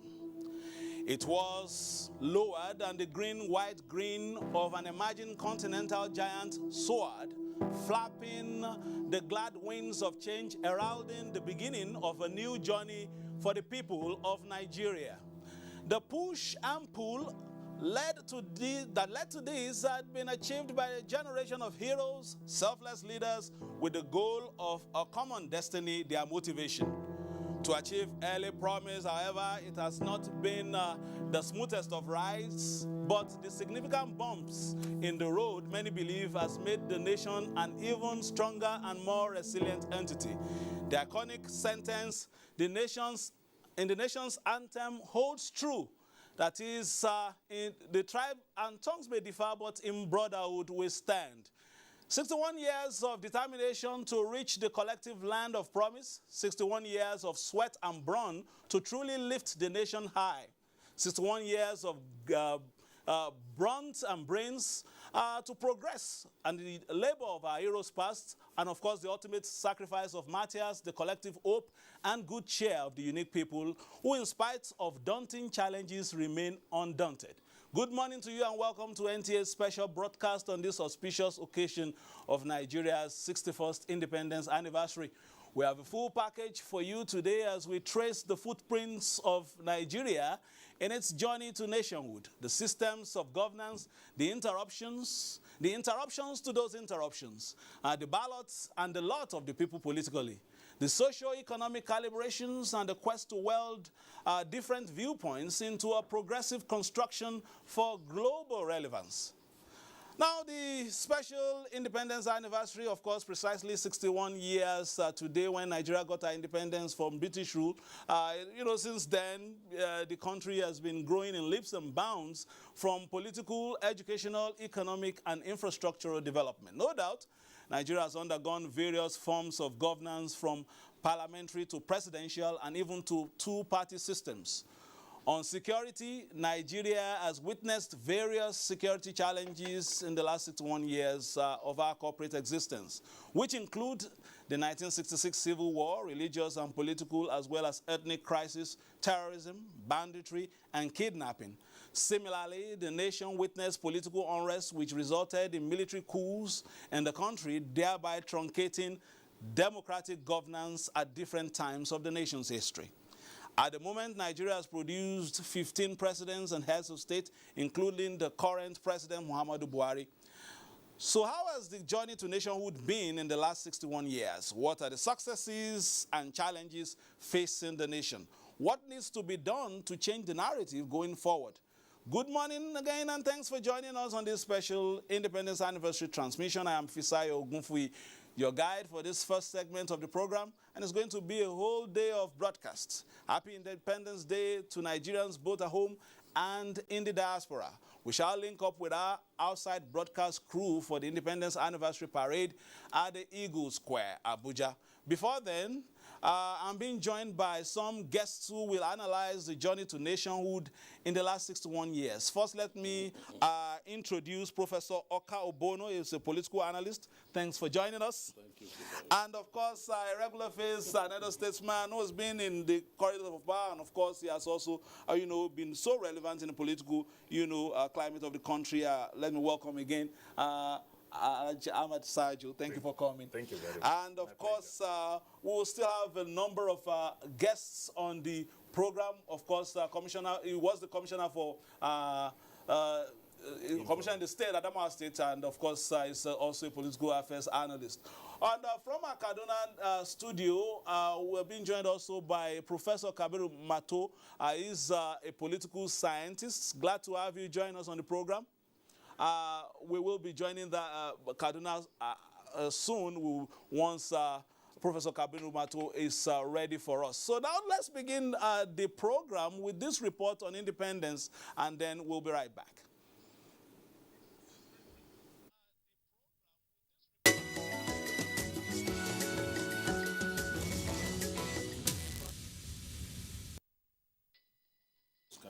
All right, we have a number of reports talking about Nigeria's political development. But our first one is the political evolution of the nation, the vagaries of nationhood.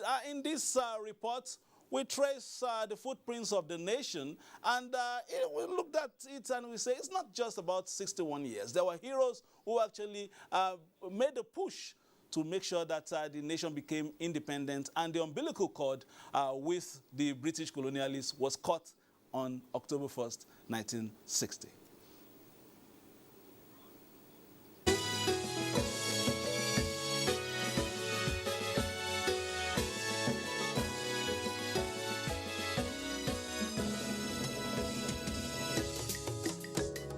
The journey of Nigeria, the idea to Nigeria, the country, was not without the push and pull of stoic viewpoints, which eventually metamorphosed into a gigantic geographical, economic, and cultural space. Amalgamated by her British overlords in 1914, Nigeria continued to operate administratively as an appendage under the British Crown. A colonial heritage of fusion for imperial administrative convenience began to experience the sprouting of leaders of thought chomping at the bit for self-rule.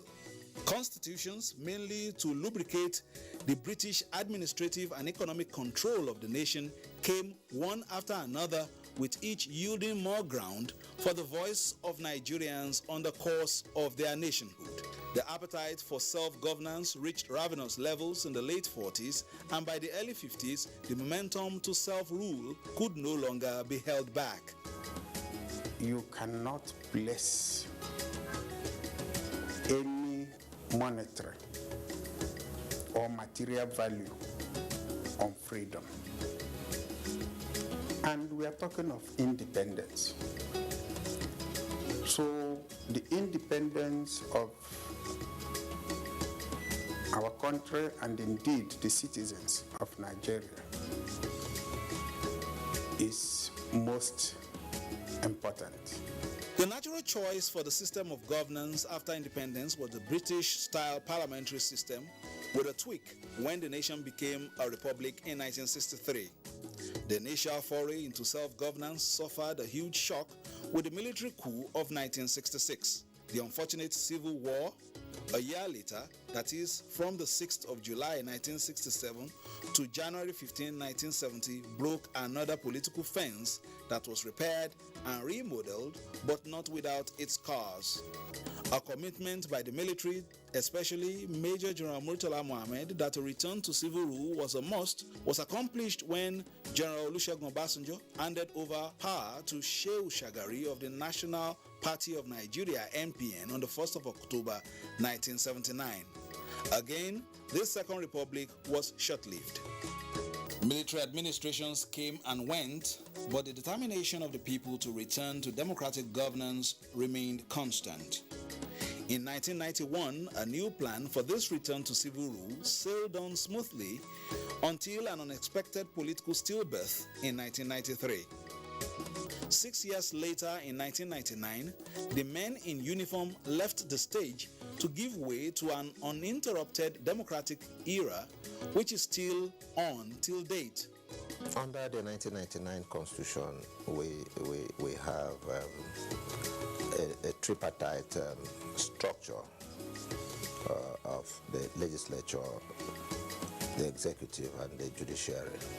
It's often said that the legislature has suffered most since independence, because the first thing the coupists do when they take over power is to suspend parliament.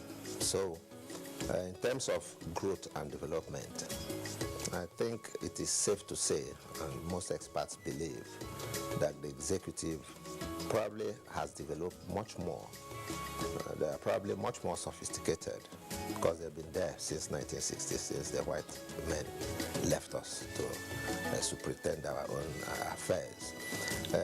But the legislature, you have seen all the interruptions, the interregnum, coups, suspension of constitution, and all that. So it's possible to say that in terms of development, the legislature still probably needs to do some catch-up. Many of the past scars remain, but the memories are bittersweet, with some sensitive decisions taken by today's helmsman. This retrospective and posthumous recognition is only a symbolic token of redress and recompense for the grievous injury done to the peace and unity of our country. This government has actually tried to, try to reclaim our past glory by recognizing the June 12 election. It has tried because even those who were not born then actually have now understand that we have had in the past a free and fair election, which unfortunately did not materialize. And what we are supposed to do as Nigerians by now, learning from what the government has done, is to forget about our divisions. A second call to serve was given by Nigerians to President Muhammadu Buhari in 2019, ushering in the next level agenda. Muhammadu Buhari of the All Progressives Congress, having satisfied the requirements of the law and scored the highest number of votes, is hereby declared winner and is returned elected. Reforms in the electoral system, critical legislations, and a focus on comprehensive national development has turned the course of nationhood into an ambitious direction. We have continued to improve, we have continued to grow in the system. When we moved from issue of one few political parties and regional parties to national parties of the like we have today, and moving forward to the level where we even had 90-something political parties. And these political parties participated in elections. And of course, by the rule, those that could not over time show capacity and strength based on the Electoral Act were also deregistered. That means there is a system in place that is working, and we should continue to work on it. Our past leaders say lessons must be learned to navigate the labyrinth of politics, ethnic identities, and a hydra-headed security puzzle, as well as the common goal of nationhood. The ship set sail in October 1, 1960, hitting rough tides, rains, and heavy winds in 61 years of a collective journey. No plain sailing, but the hands guiding the journey remain optimistic that the political, economic, and social El Dorado is still in sight for Nigeria. Fisayo Ogunfui, NTA News.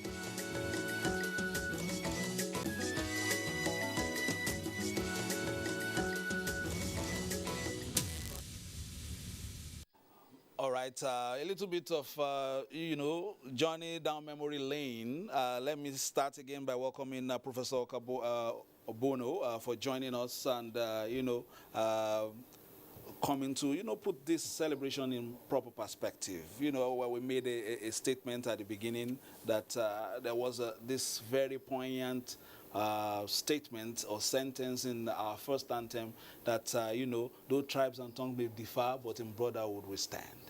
Looking at our political, trajectory over time, we have been, one or two bumps on the road. But what is your initial intervention at this time, your assessment?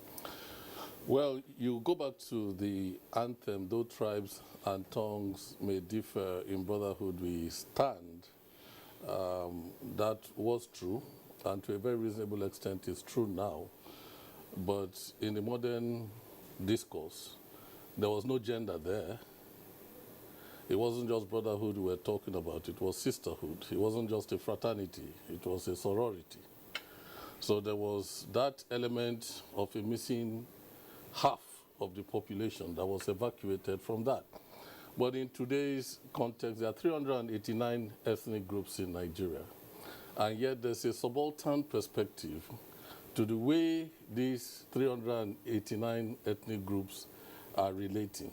There's a distinct perception of a right to rule on the one hand, and then the subaltern identities that are very glaring, leading on the one hand to secessionist, movements almost on all parts.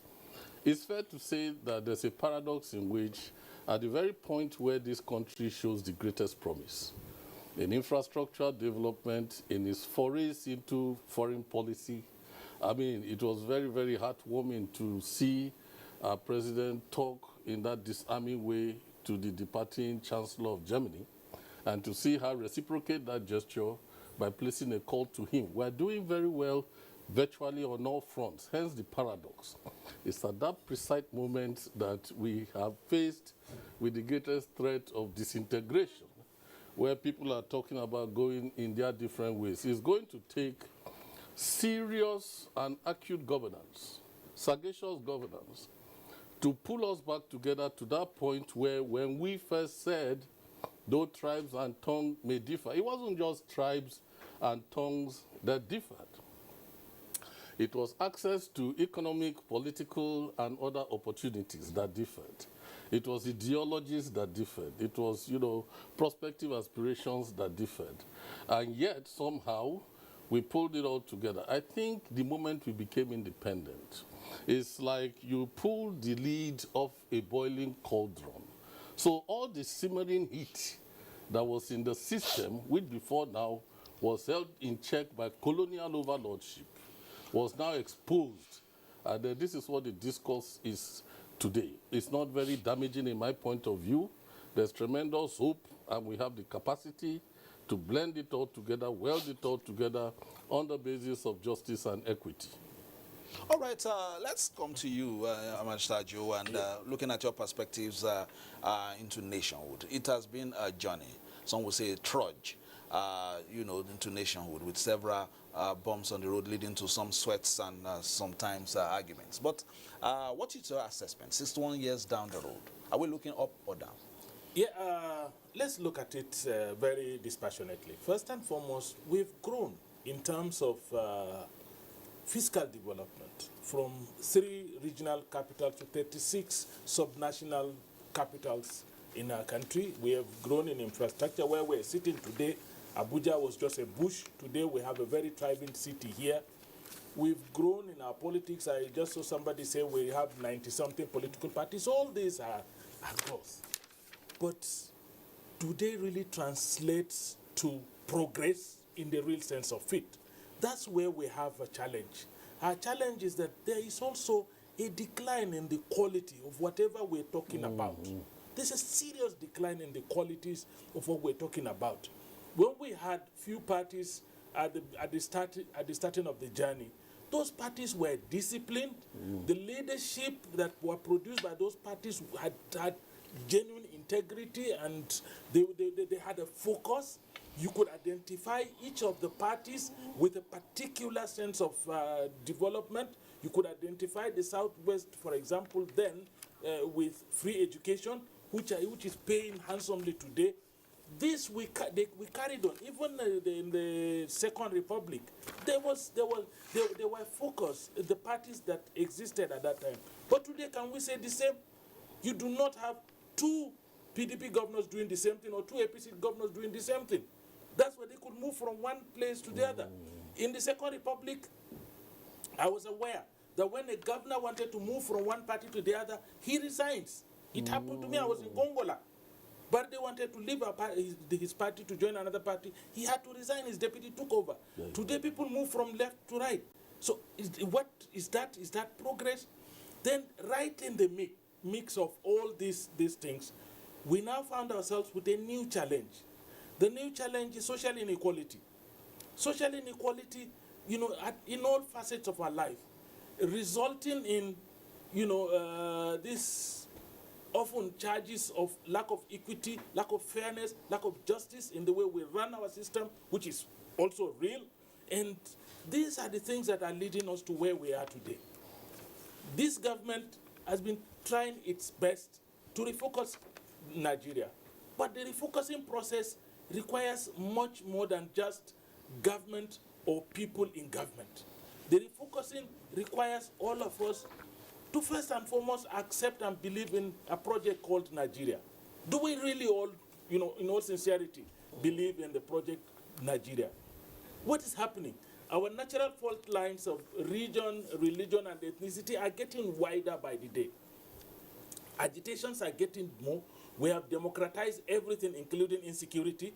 It used to be when we had the civil war, we knew it was the rest of Nigeria versus a particular region. Today, you can the kind of things that are happening within the security system, you cannot even focus one area where you would determine what method you are going to use to overcome it. You apply the kinetic method, it fails. You apply non-kinetic, it fails. You don't even know where we're heading to. So to that extent, we have declined. But to the extent of infrastructure, fine. Again, let me tell you, I feel embarrassed. I commend this government for reviving railways.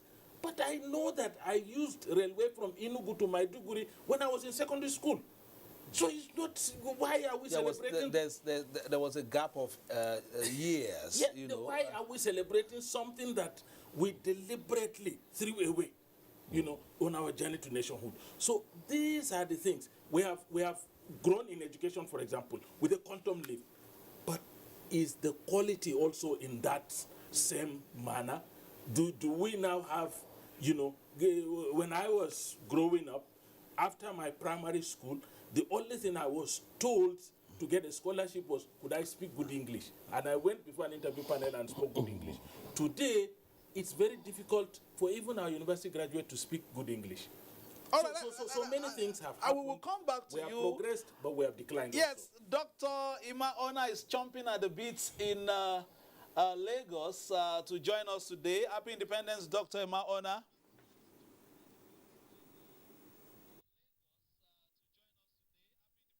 Yes, thank you.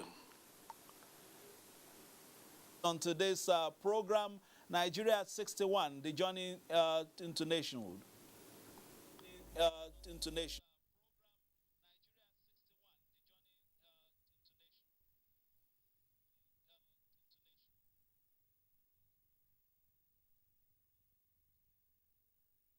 Your thoughts on Nigeria at 61, Dr. Emaona?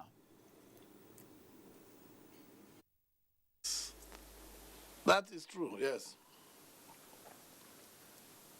Go ahead. What are your thoughts on Nigeria at 61, Doctor?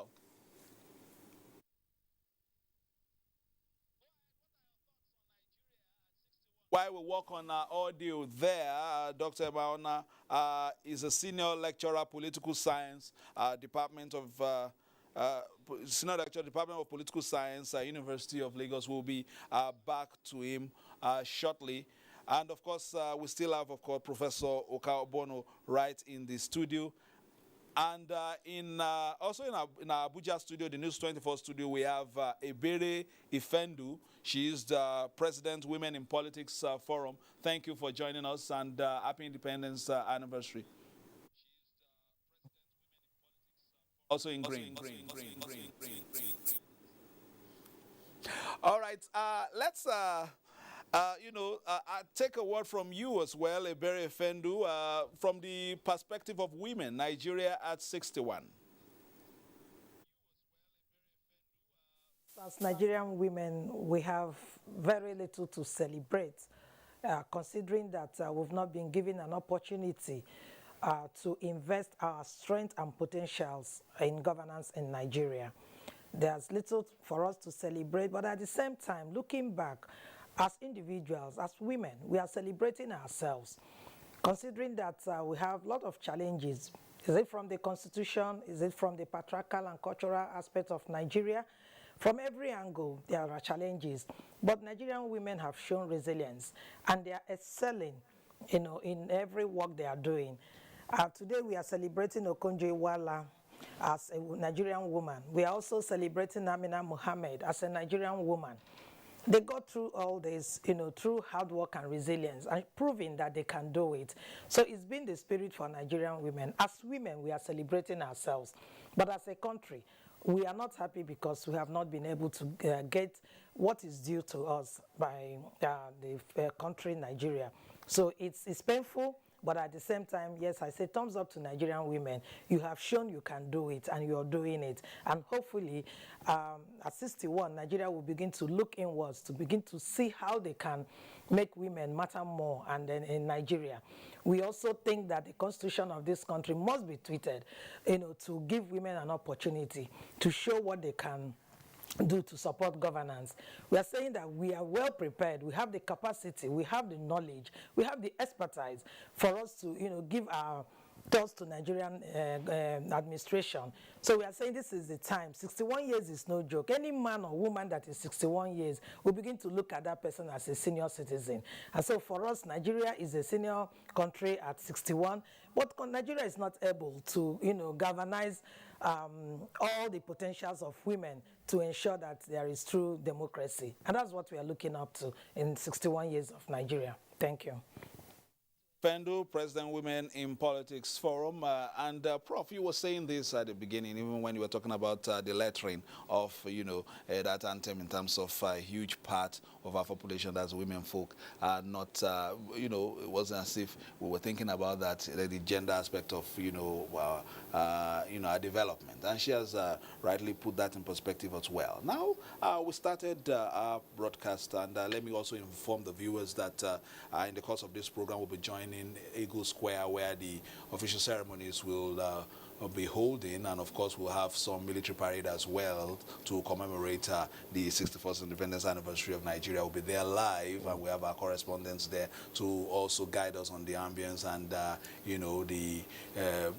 order of activities there. We would also take those ones in as we continue on the program. So let's bring you in again. We're talking about our political development, and Ahmad Sajo here has already made some interventions, and I was talking about quality leadership, systems of government, even in terms of political ideology, which perhaps there's blurred lines these days. The lines are blurred in terms of the political identities of individual parties, which makes it perhaps easy for principles to move from one direction to the other and back at times. Right. And so how would you now rate us politically? Are we maturing, or have we perhaps picked up some bad habits? I think it's a little bit of both.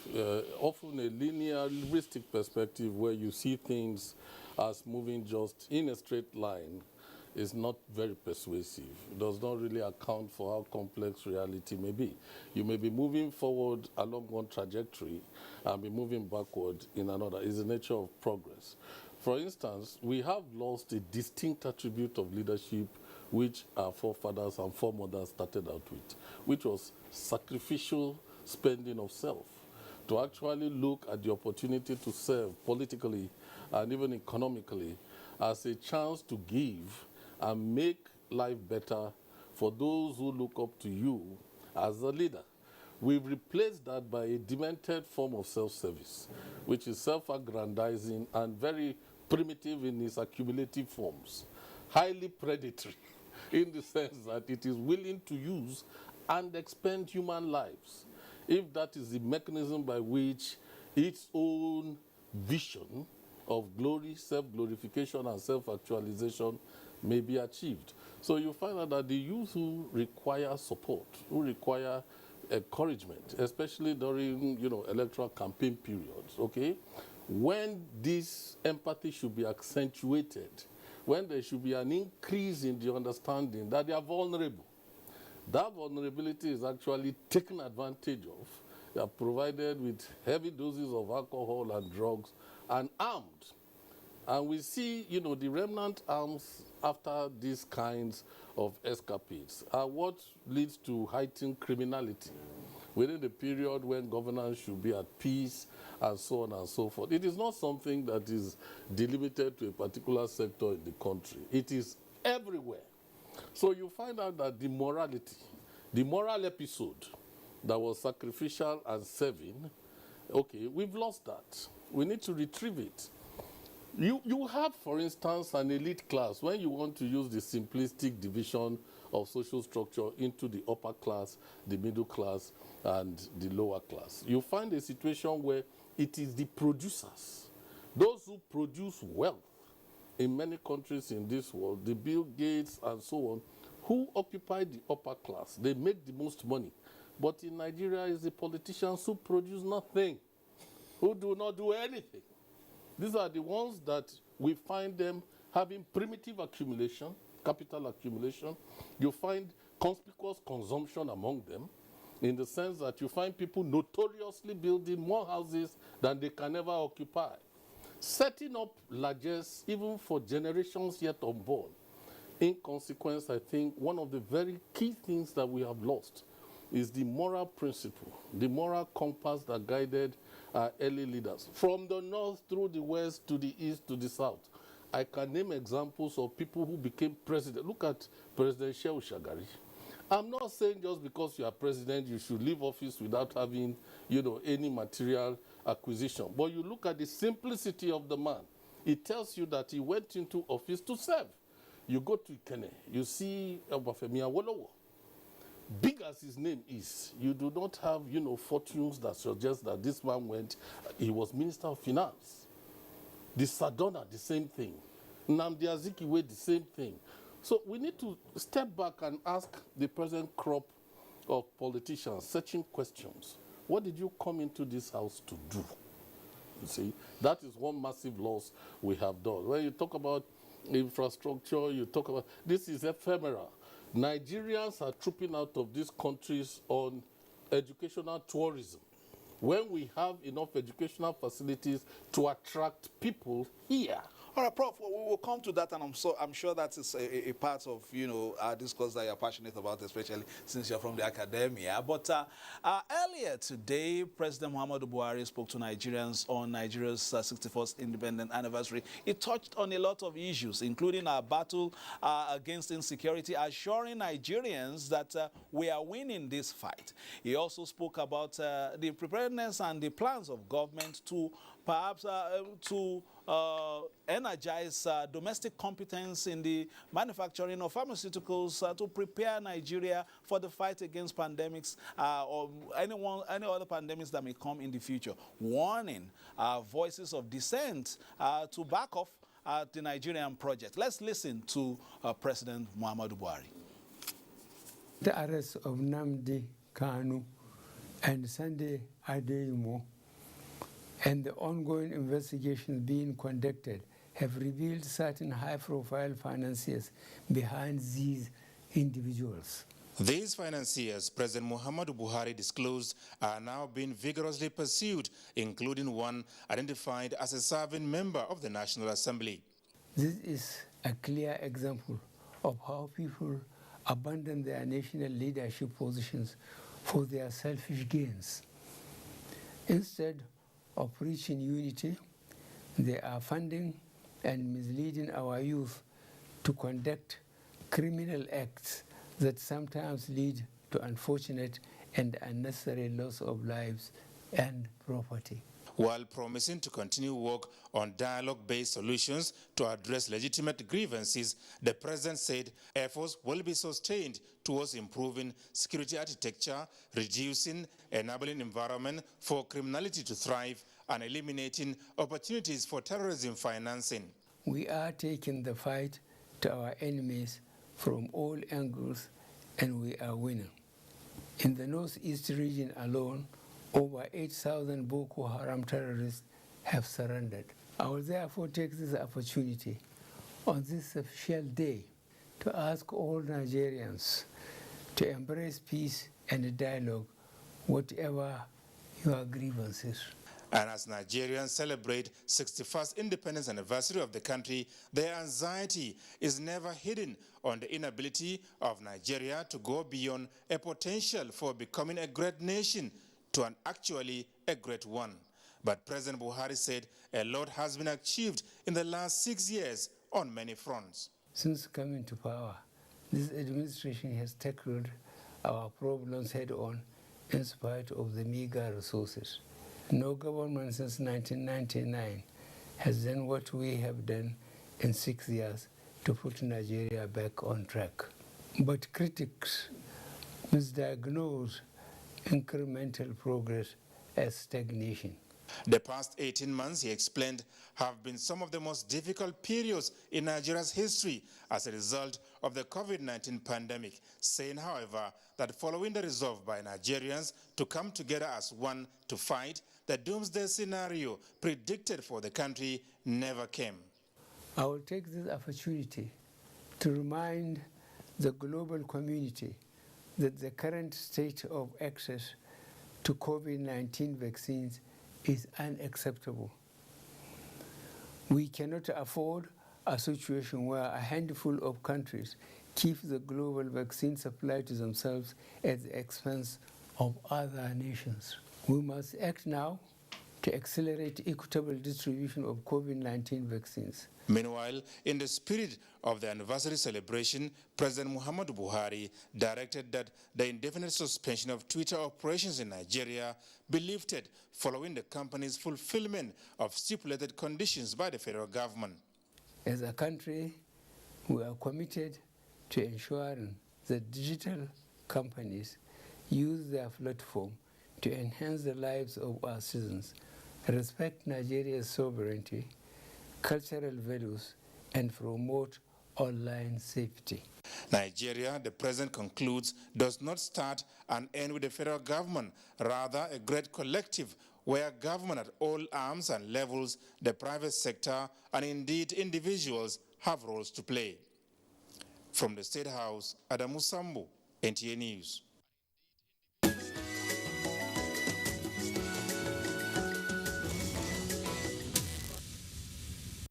Many thanks to Adamu Sambu for that package. We are now being joined from our Kaduna Network Center by Professor Kabiru Mato. Prof, happy Independence Anniversary. Good morning to you.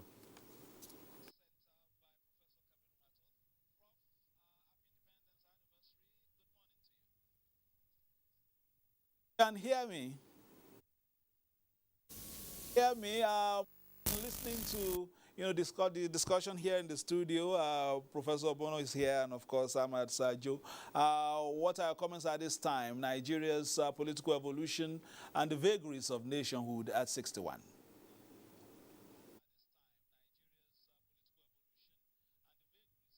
And the vagaries of nationhood at 61. Well, thank you very much. I think it's a story that one could comfortably define as a mixed bag. From colonial period up to the time of independence and where we are today, my submission is that Nigeria has been in the process of growth.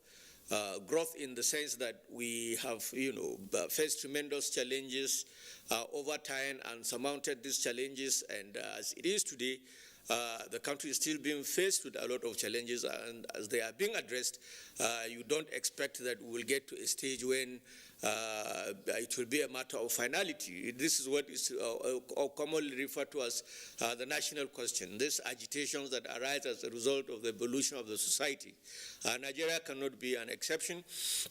And of course, as the society grows in population, dynamism, etc., there are bound to be some shifts and changes in the areas of agitation and demand on the part of the population as a whole. So I think the last 61 years actually were years of formation, At 61, I believe that the country should have reached perhaps far greater heights than we are today. But of course, the challenges, like I said, that we have faced and that we are facing, in some ways, coupled with the capacity or the lack of it of the political leadership over time, have contributed immensely in slowing down the growth process in the country. But I'm optimistic, like I said, that where we are today is certainly not where we expected we will be by now, but certainly the way things are going on with sustained,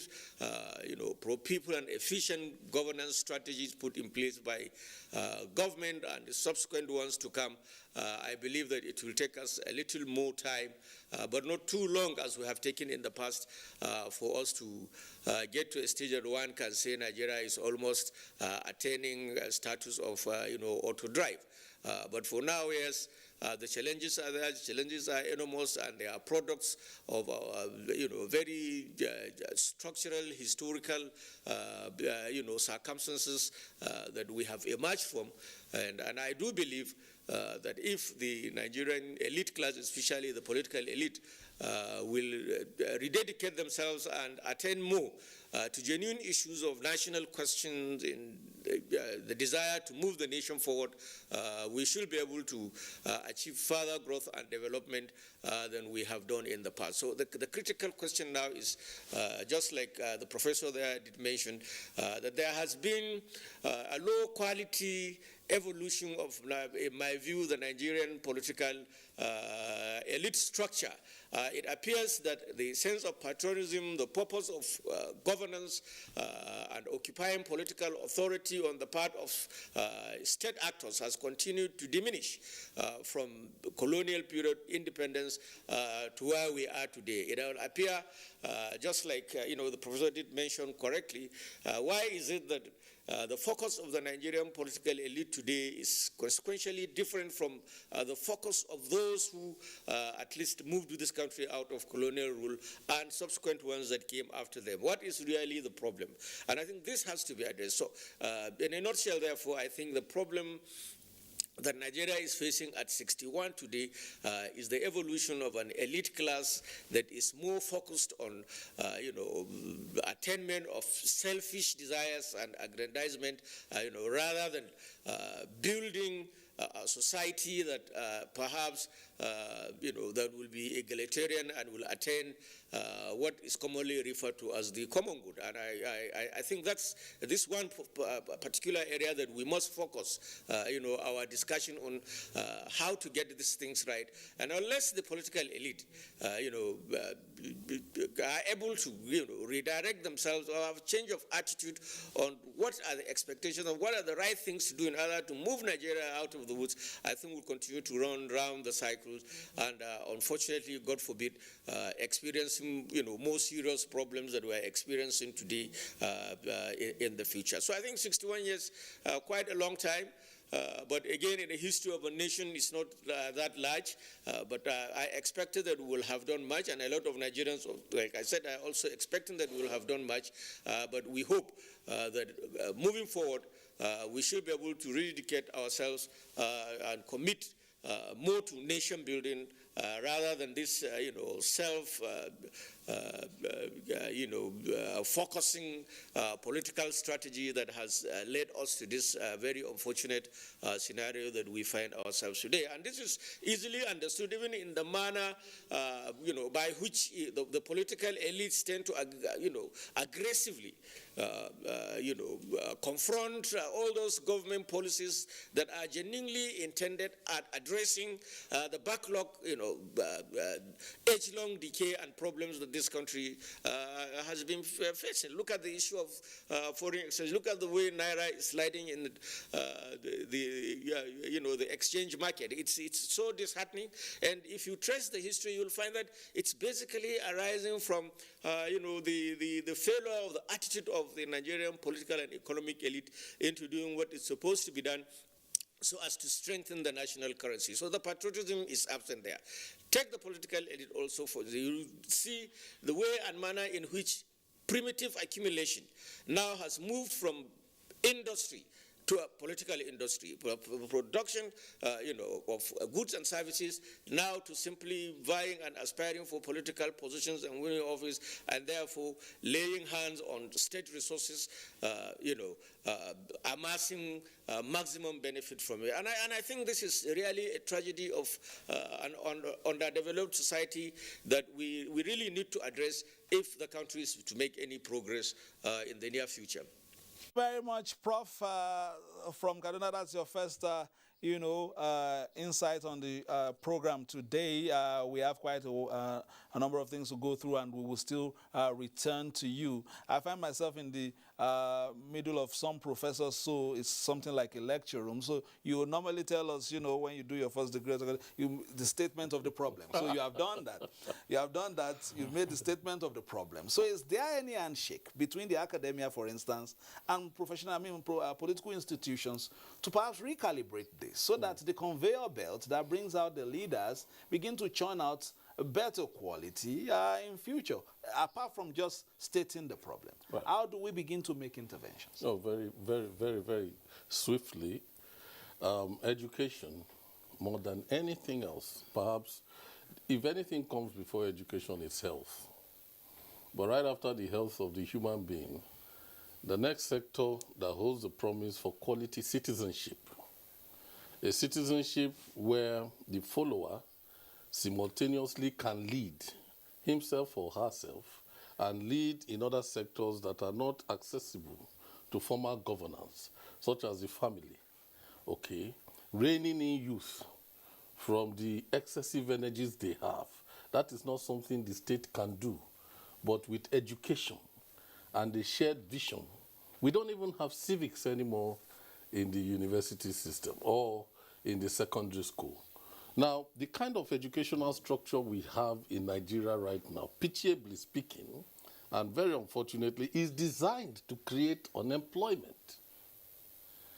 Now, if the youth were optimally employed, I'm not saying that a whole lot of the problems we have would disappear, but surely they would decrease, because there is a proportion of the problems that we have that can be attributable to frustration that comes with not having enough money to negotiate life. In a nutshell, you are unemployed. Here's what you have. You have the family here, you have the school system here, you have the labor market here. We have not brought them together. Somebody grows into the family and exits it, graduates from the family, goes into a school system where you are isolated from the labor market. When you finish 4 years or 16 years completely, what do you have? It's at least temporary unemployment. So if you took engineering, for example, how do we recalibrate this, to use your phrase? You have to insert the educational system, ensconce it within the labor market. You have to have our engineering students producing, for instance, solar panels and technology, which we can export even outside. Government could have a policy that says every new building that we are putting up as a federal government or a state government, the energy needs of that particular building will actually be situated in that building itself. So you will have students, I'm giving you the practical possibilities now. You will have students using engineering as an example, producing systems where they are able to fuse the battery system and the inverter system, something MTN has already done. Why are we not doing that? So that you find that by the time they graduate, while they were doing all these things in the school, they are also workers. They are earning and learning at the same time. So the cycle is seamless. By the time they now leave the school system, they are graduating into the managerial cadre. There should be no reason why a student in his youth or her youth with such a bundle of energy and so much creative insight, which we don't have, they have the benefit of technology that they can create. So there has to be massive curricular change. There has to be massive change even in government understanding of how these institutions should relate today with the market. Let me let you pause, but please hold the thought. Dr. Maona is back with us from Lagos. Dr. Maona, sorry about the first one because I didn't quite hear what you were saying, and I'm sure it's also was also like that on your side. But now let's hear your first thoughts on Nigeria's 61st independent anniversary at this time, especially looking at our trajectory in terms of politics. Have we matured in terms of the political space, in terms of the conveyor belt bringing up new leaders, in terms of our demeanor, in terms of our language before elections, in terms of, using promising use as canon fodder for violence? Look at all this, if it's not too wide a topic for that aspect, but just let's hear your first thoughts before we move on. Thank you. It is nice to be here on our Independence Day. I wish all Nigerians happy independence. I remember when we were young men, and it used to be a good day. We looked forward to it. It was like our second Christmas. And, it was a day that we really had joy. For some time now, our independence has lost that appeal. Our independence celebrations have lost that appeal, and it is understandable. For me, I think the story of Nigeria it can be broken into 3 stages. There was the first stage, starting from the immediate post-independence period, when there was focus, there was enthusiasm, there was promise, and people looked forward to a great Nigeria. And it was so with government and with the people. Both the government and the governed were looking forward to a great Nigeria, and they were working for a great Nigeria. I think that first stage ended shortly after the military took over. By the late 1970s, the enthusiasm about Nigeria had waned, and we entered the second stage. The second stage was a stage where we lost focus, where our enthusiasm in the country, that is Nigeria, disappeared. And in this second stage, a discernible feature was that both the government and the people were all looking for how to take advantage of this country. Our resources were being pilfered left and right. Everybody was taking advantage, and so Nigeria could not move on. And this second stage has lasted till around 2015, the middle of around 2015. There is now a stage I will call the third stage, where we seem to be, at least rediscovering the need for focus. There is now an agreement that we need to refocus ourselves. We need to refocus Nigeria. This new consciousness can be dated back to sometime around 2014, 2015, and 2016. But I am seeing a situation where the focus now, is no more even between, among the government and the people. It is like there is a disconnect.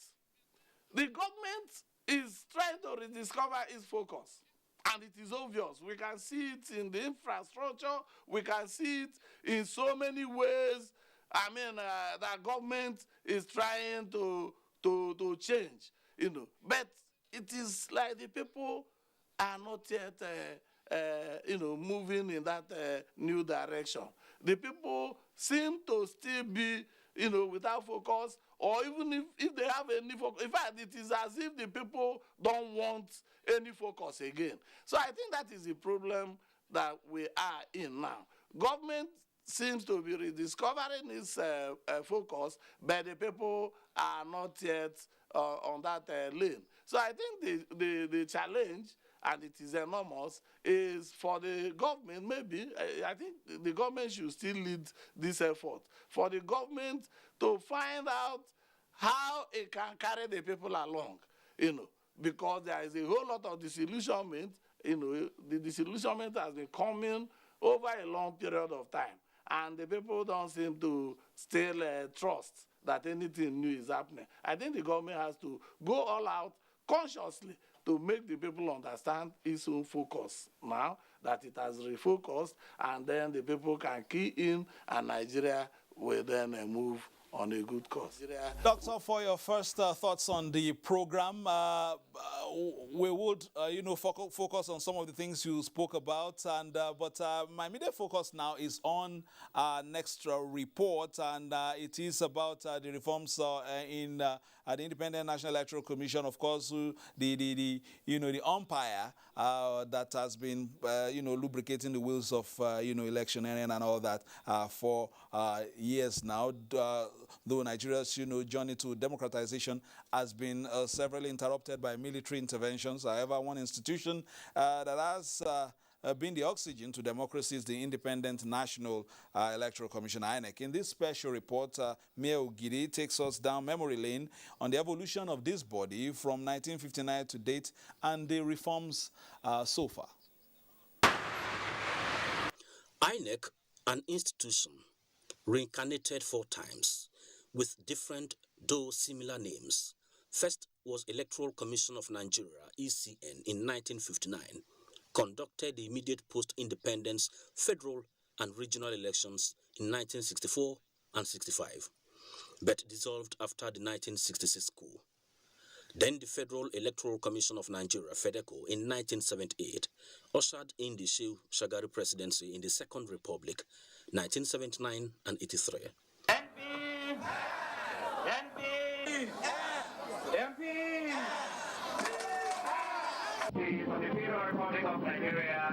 Another transition. General Sani Abacha dissolved the National Electoral Commission, NEC, that conducted the controversial, infamous June 12, 1993 elections, and established the National Electoral Commission of Nigeria, NECON, in 1995. Conducted elections from local government to National Assembly levels, but never conducted governorship and presidential polls. The founder, General Sani Abacha, passed on. NECON also passed on. New leader emerged with a promise that favors democracy. After all necessary consultations, government has decided that the election of a civilian president will be held in the first quarter of 1999. June 1998 was watershed in today's democratic move. General Abu Salami Abubakar's regime established the Independent National Electoral Commission, INEC, and has conducted 6 general elections and preparing for the 7th one, the largest stay of democracy in Nigeria. This period of stay comes with transformations. The Electoral Act of 2010, as amended, guides the political kingdom. Currently, this piece of document is undergoing a transformation process, as it were. Electronic transmission of results and voting are the most dominant areas. The Commission may consider electronic transmission of results provided the national coverage is adjudged to be adequate and secure by the National Communication Commission, NCC, and approved by the National Assembly. That the Commission may transmit the result by electronic means where and when practicable. Sentiments are divided. Everyone is in love with his or her own thought. Before the 2015 elections, former INEC boss Professor Atairu Jiga brought in the card reader, a device that did the magic wand in that election. Now, another professor with another bundle of technology, card reader now replaced by bimodal voter accreditation system, BVAS. Voters register now online and not entirely manual. Registration of voters now e-process. First was direct data capture machine, later voter enrollment device. Special portal for the transmission of election results through ZPad, but this now upgraded to BVAS, already piloted. the introduction of the machine-readable permanent voters' cards, combined with the smart card readers, were important innovations. So too is the uploading of polling unit results in real time on election day. The reality is that technology always advances with the passage of time. Consequently, the Commission must keep pace with the ever-changing world of global information and communication technology. We are at one such crossroad at the moment. Outrage over rejection of electronic transfer of election results bill that would have motivated the Commission and the political parties to do more, which is still smoldering in the country, is quite understandably. But we are glad that the bill is still within the conclave of the National Assembly for harmonization by both chambers, and urge all stakeholders to still persuade our elected representatives to listen to the voice of the people and support electronic transfer of election results. The electoral reforms deformed some political parties after the 2019 elections. 74 political parties are hereby deregistered. 1. Breach of any of the requirements for registration as a political party. There is nothing wrong. INEC did well in obeying the Constitution. A lot of them went to court, and the court confirmed that INEC was doing the right thing, and there is nothing wrong in INEC doing what the Constitution says it should do. Transformation is not a project, but a process. No definitive destination. And Professor Mahmoud on the move. Nigeria is 61 years, a nation growing with our electoral process. Mayor Ogede, NTA News.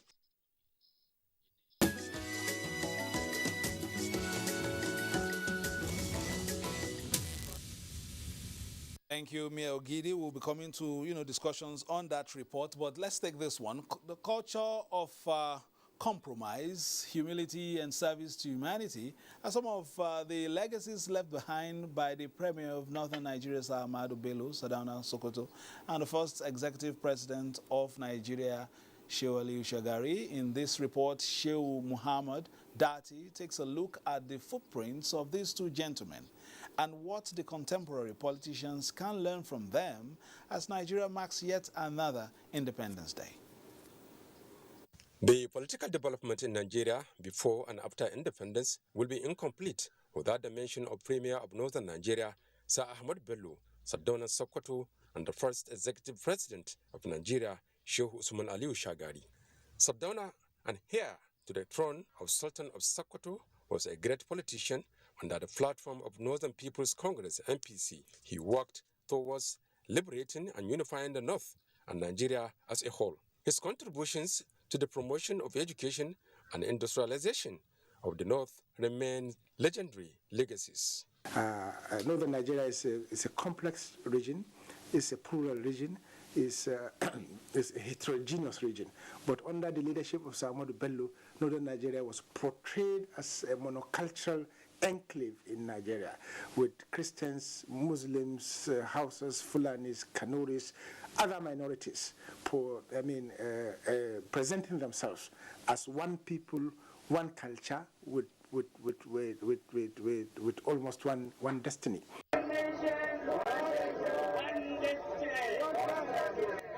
Another notable politician from Sokoto was Shehu Usman Aliyu Shagari, who was elected first executive president of Nigeria under the platform of National Party of Nigeria, NPN. He worked towards national cohesion, agricultural and economic development. Shehu Shagari emerged as the leader of Nigeria, and he used his skills, his knowledge, to actually transform the Nigerian state and unite the fold of the Nigerian state. He built bridges across different parts of Nigeria, bringing people that are considered to be far away from the people of Northern Nigeria to bring them very close to the people of Northern Nigeria. The two gentlemen, who are sons of the Sokoto Caliphate, have undoubtedly contributed immensely to national development. What, then, can the contemporary politicians learn from them? Nigerian politicians just need to learn from their past. The past political leaders, the past political processes, the past political platforms that actually existed. The gap we are having today in Nigeria is that we are having platforms whose intent is only to capture power. But after that, there is no program, no agenda as to what to do with that power. And that is why bad governance, corruption, a lack of transparency and accountability pervades the Nigeria's political space. As Nigeria celebrates 61 years of independence, many are of the opinion that more needs to be done to enrich democratic ideals, patriotism, and love for selfless service among the citizens. In Sokoto, Shehu Muhammad Datti, NTA News.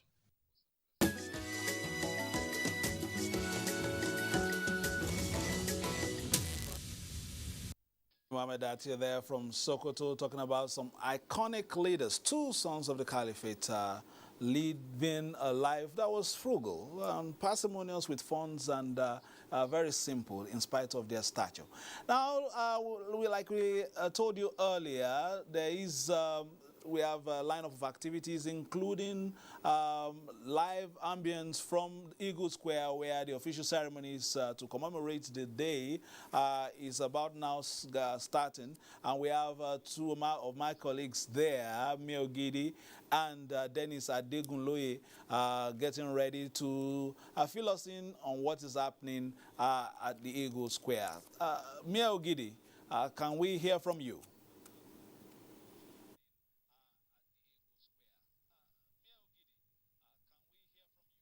Commander-in-Chief of the Armed Forces of the Federal Republic of Nigeria is inching steadily towards the presidential saluting days. Please, we want to request our dignitaries to please, when we announce his arrival as he dismounts from the presidential limousine, wherever we are seated within the arena, we are all please expected to rise on our feet in absolute deference to his most exalted offices and his very distinguished persona, please. And when the national anthem is rendered, officers, warrant officers in uniform should please salute. It is a great ceremony this morning, the 61st independence anniversary, milestone, very significant milestone in the annals of the evolving history of our great nation, Nigeria. Arrival of the special guest of honor, reviewing officer, President Commander-in-Chief. We can see the display by the outriders. Shows practice that has been perfected.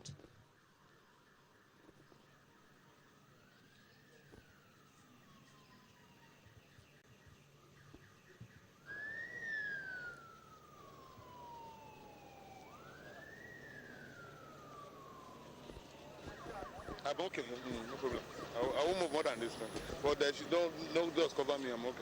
No, they are okay there, nobody's.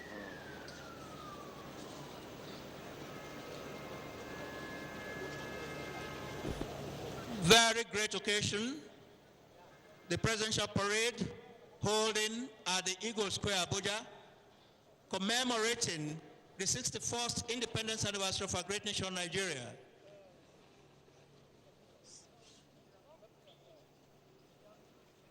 This one, that is my problem. Where I go? Open for me small. Thank you.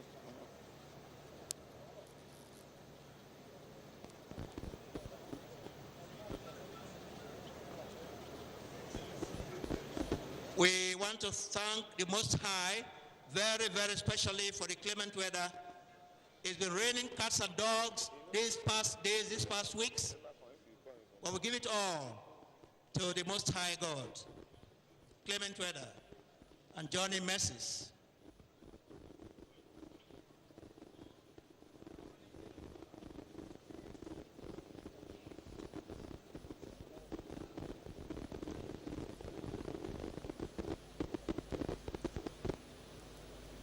Band, brief musical interlude while we expect the arrival of the special guest of honor, please. Band.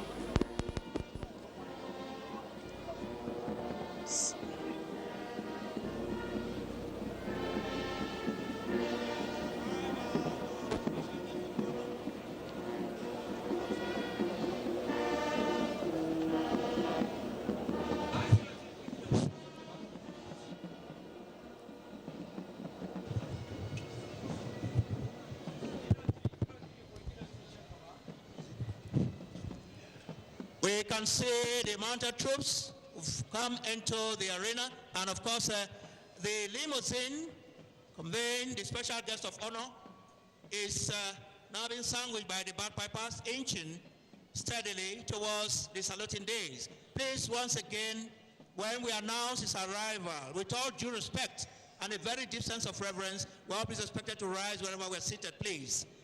Please, we plead. The office is highly, highly, highly revered, highly elated. Please, we thank you.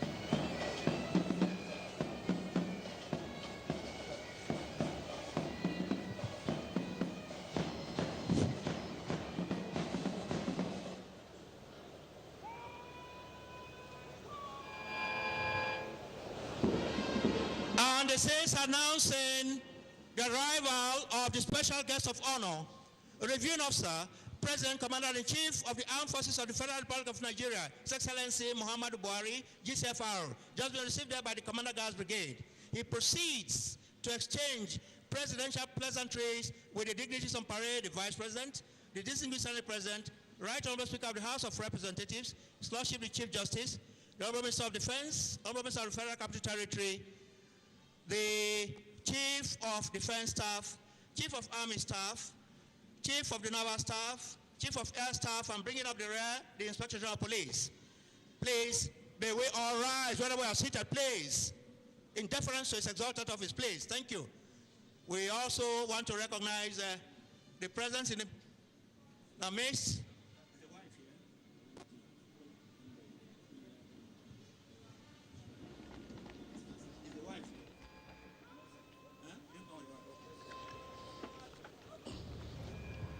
Well done.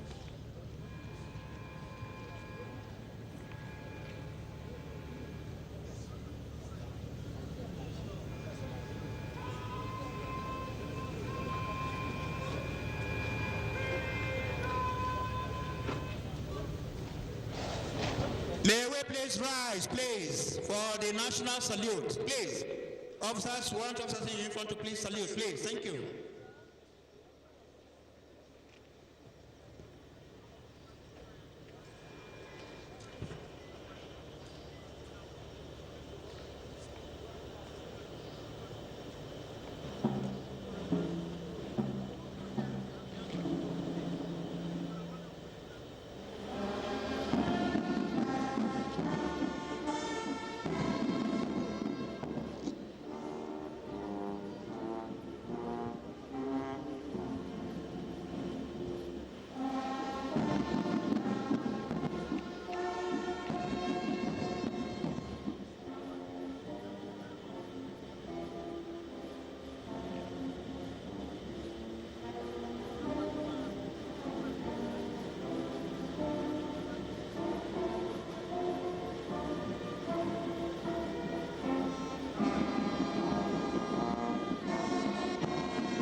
Dignitaries may please take your seats. Thank you.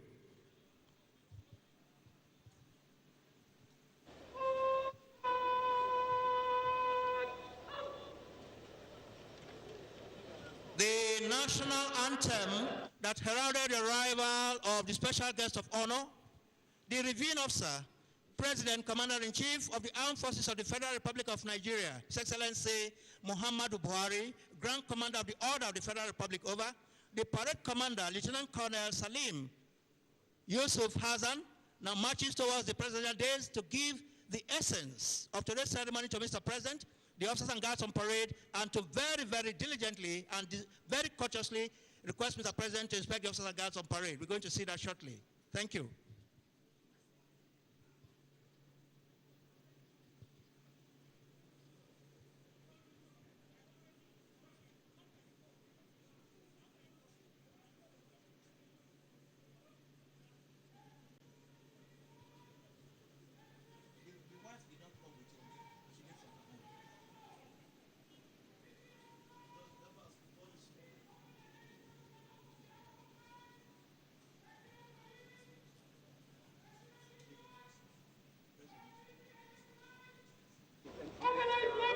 The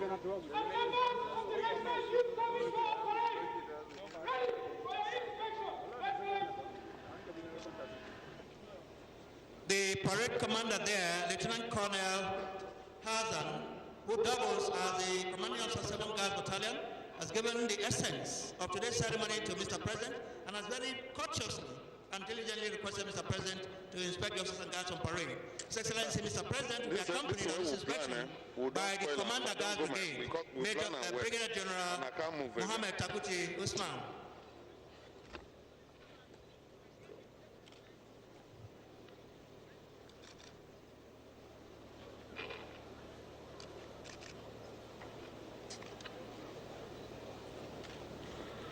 As the special guest of honor embarks on this inspection of the officers and guards on parade, we want to take a look at the resume of the special guest of honor.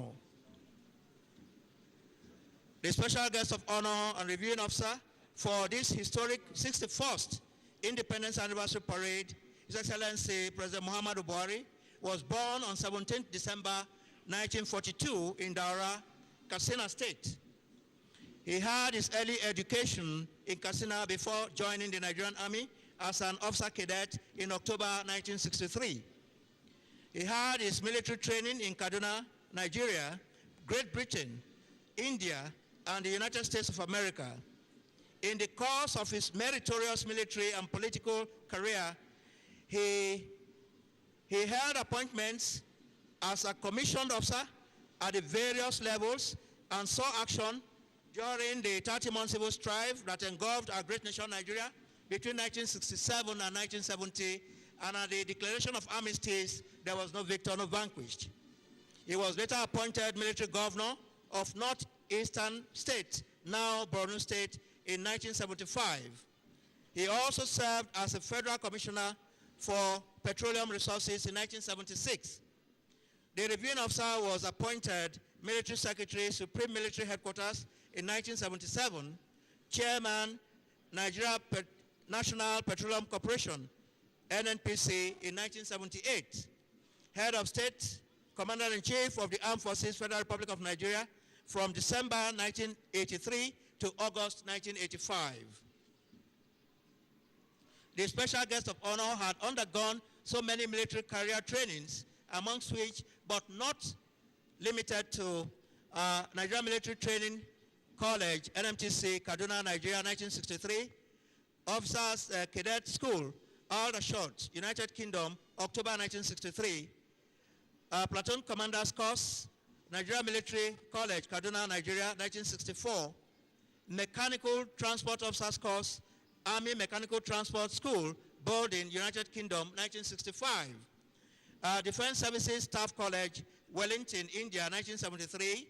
And the United States Army War College between 1979 and 1980, amongst others. After a successful military career in the Armed Forces of Nigeria, he was appointed Executive Chairman, Petroleum Trust Fund, PTF, from 1995 to 1999. In 2003, he ran for the office of the President and Commander-in-Chief of the Armed Forces. He could not make it.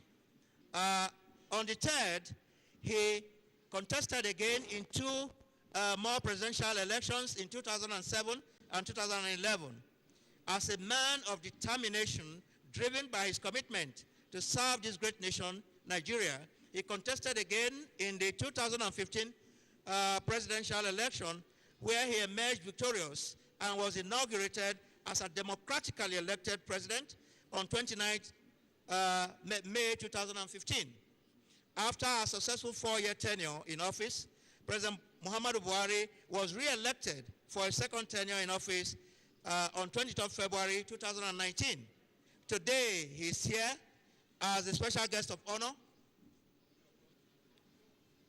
and the reviewing officer of this historic 61st Independence Anniversary Parade of our great nation, Nigeria. That's the end of the very brief resume of Mr. President.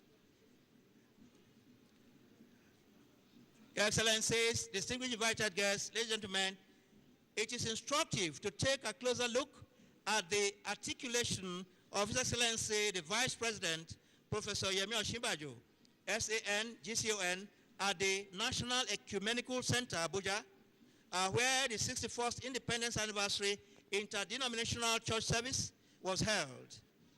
The Vice President had observed that notwithstanding the security, socio-economic, religious, and ethnic challenges, the collective vision of a united, peaceful, and prosperous Nigeria still abides. The event, which coincided with the 45th anniversary service of the Christian Association of Nigeria, CAN, was tagged "Together, Come Let Us Build." The Vice President observed, and quote, "We have since become the most educated and most entrepreneurial nation in Africa.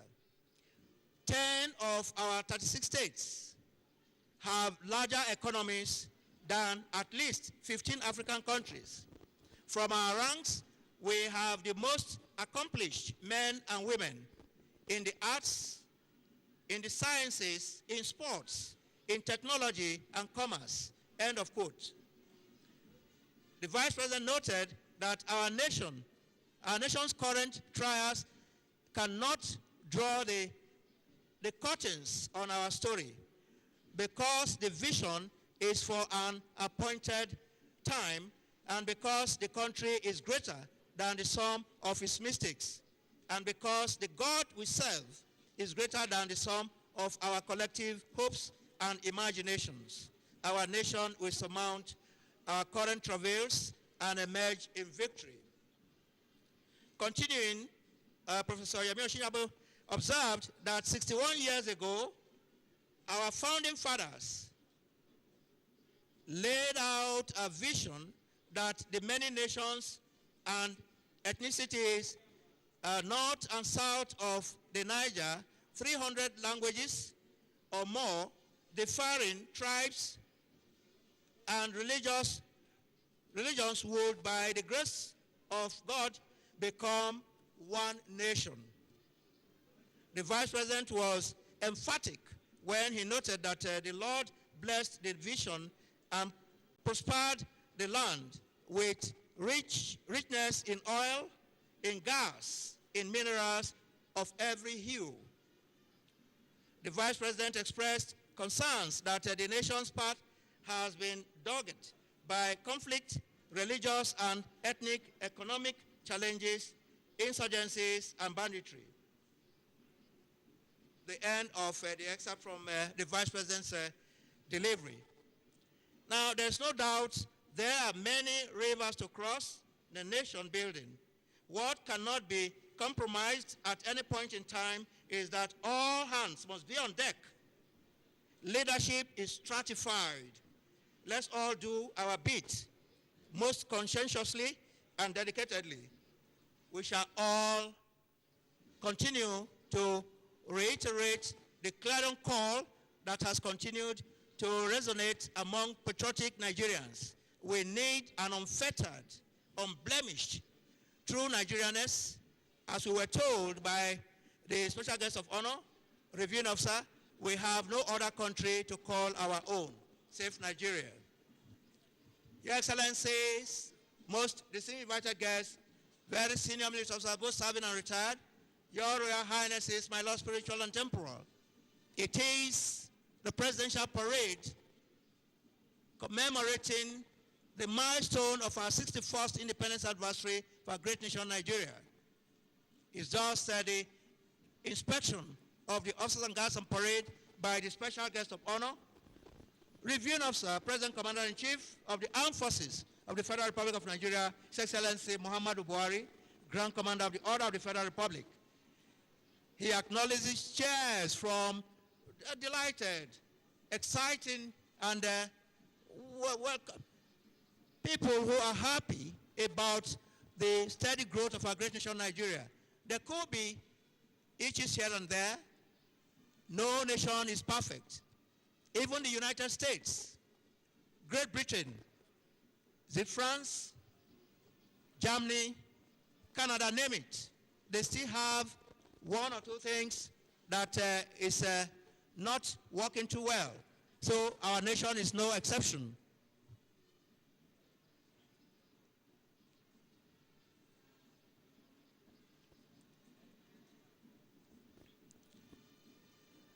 We must thank the Most High for this clement weather. The past days during our rehearsals, it's been raining cats and dogs. Today, the weather is very, very clement. We thank him for his mercies.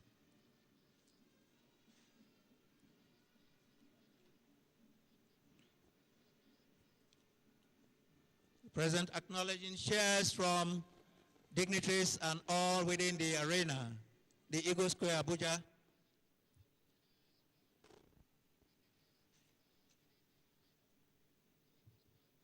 The parade inspection over. Shortly, the parade commander, Lieutenant Colonel Salim Yusuf Hassan, will seek the presidential permission of Mr. President to carry on with the rest of the parade. We're going to see that shortly. Happy viewing, Your Excellencies.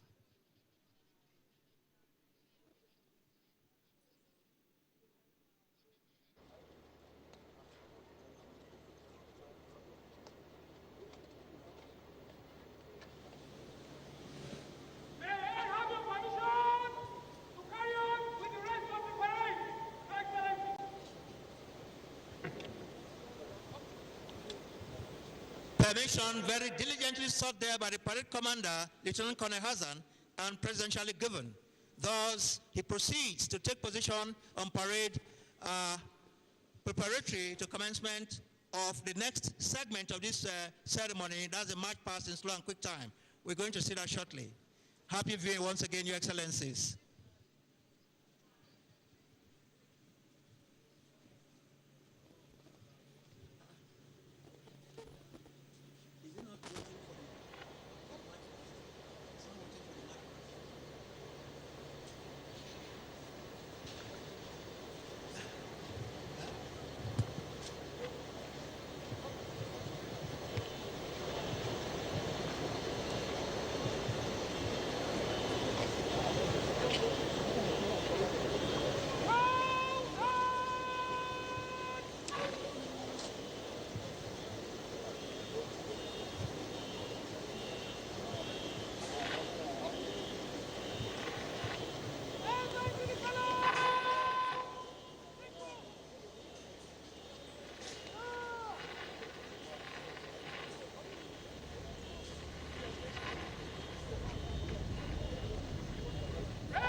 Your Excellency, the special guest of honor, the Reviewing Officer, President Commander-in-Chief of the Armed Forces of the Federal Republic of Nigeria, Your Excellencies, most distinguished invited guests, very senior officers, both serving and doubly retired, all protocols most respectfully and very, very diligently observed. Now, with the very distinct orders from the parade commander, we can see the parade commander accompanied by the color party and the various guards marching towards the presidential dais. Now, this first march is symbolic. Three things can be deduced from this first march towards the presidential dais before the commencement of the march past in slow and quick time. Now, military tradition dictates that subordinates seek the permission of superiors before they commence on any mission. In the process of seeking the permission of the superior, of course, you give a salute. Here we are going to have presidential salute as it progresses. And of course, symbolically, permission has been sought, and it creates avenue for the special guest of honor to view at very close range the turnout of the officers and guards on parade. That's what is playing out as we watch. So happy viewing, Your Excellencies.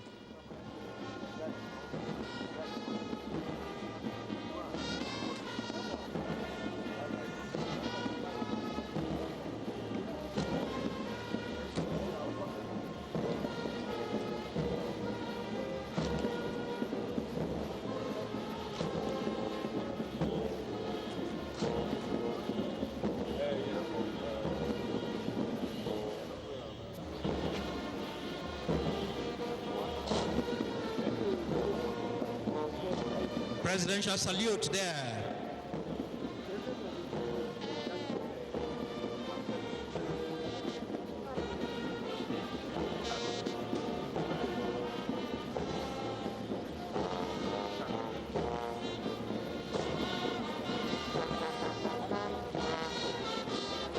The parade commander, Lieutenant Colonel Salim Yusuf Hassan, was born May 1984 in Kano Town. He is an ex-boy and a member of the 53rd regular course of the most prestigious, foremost military institution in Nigeria, the Nigerian Defense Academy. He doubles as the commanding officer of 7 Guards Battalion. Let me say you won't go.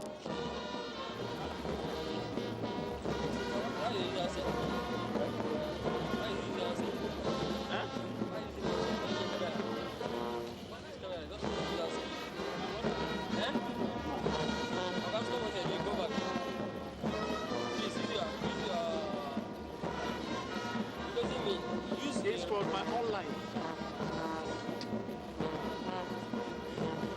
You know, according to your law,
Your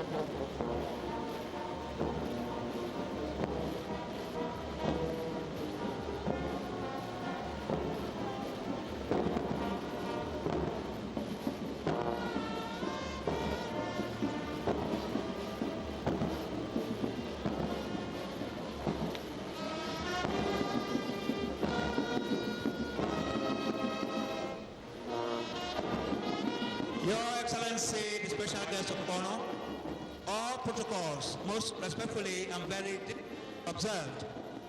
We can see the commencement in earnest of the march past, first in quick march, slow march, and next will be the quick march. Now, please, we want to plead with our dignitaries wherever you're seated within the arena. Colors are usually highly revered, highly regarded in any military parade of this magnitude. Please, when the colors on parade passes by your sitting position, momentarily, repeat, momentarily, we are please expected to rise in deference in honor of these colors. Officers, warrant officers in uniform should please salute.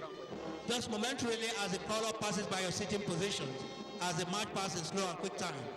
Once again, happy view, Your Excellencies, distinguished guests, ladies and gentlemen. I'm Tony, you know, say they are going to be marching. I'm following. Yes,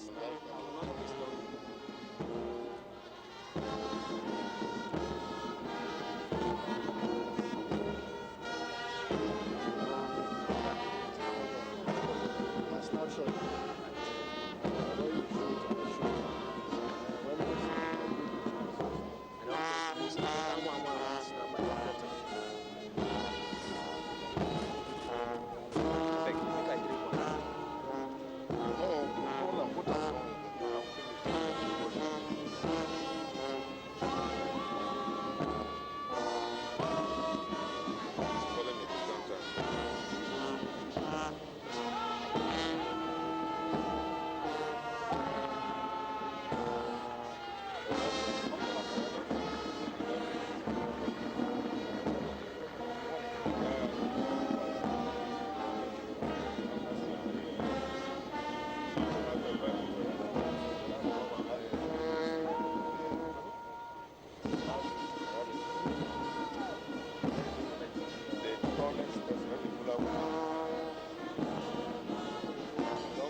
colors on parade are highly revered.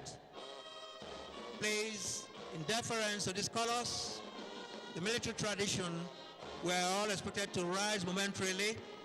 Officers, warrant officers in uniform should please salute momentarily as the color passes by a sitting position. Thank you.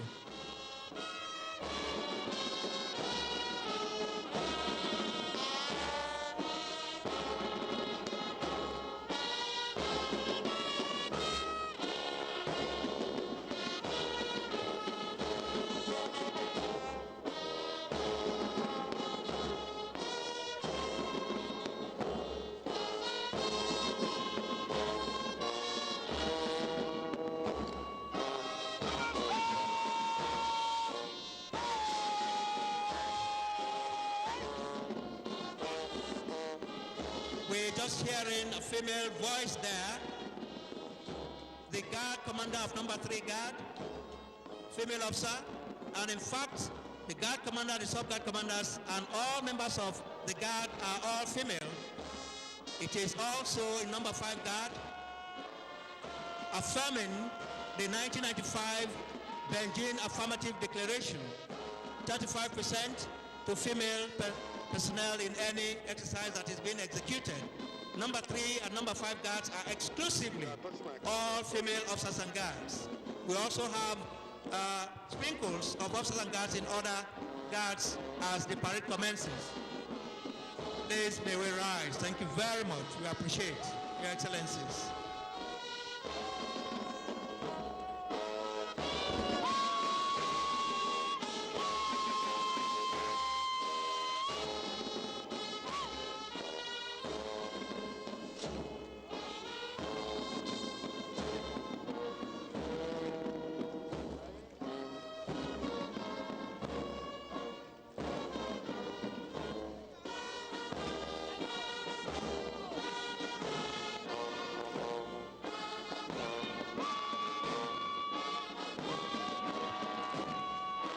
As the color passes by sitting, you may please take your seat, please. If the color has passed your sitting position, please. We sincerely appreciate Your Excellencies. Thank you very, very much. We appreciate. We are highly honored. Thank you very much. Thank you.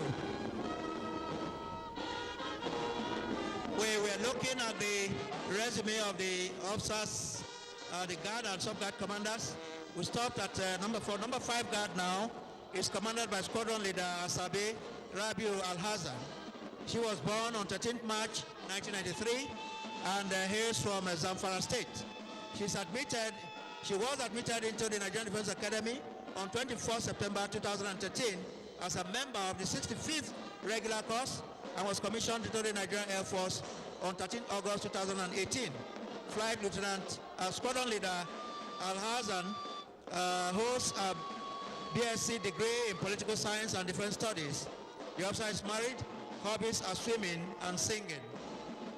The sub-guard commanders are Flight Lieutenant Christel Chidima Odile. She was born on 29th July 1989.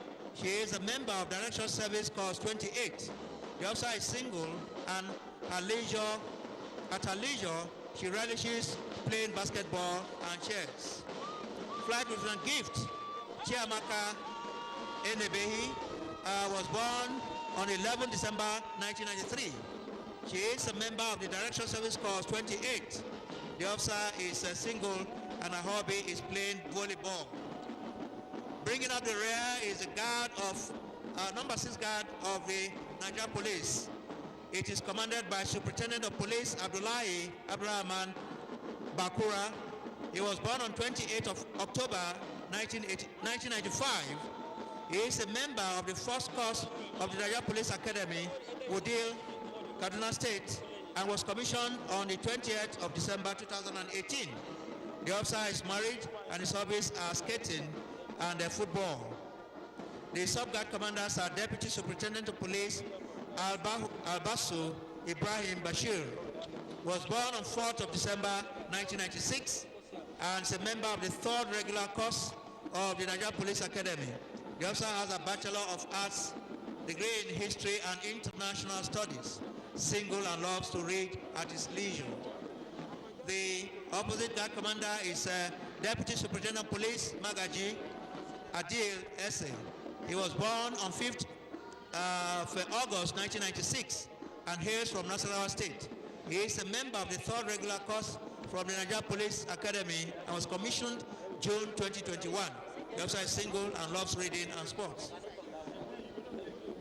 The mass band on parade, we have Major Michael Ayobami Teriola, was born on 12 May 1979. He hails from Abuja, Ogun State.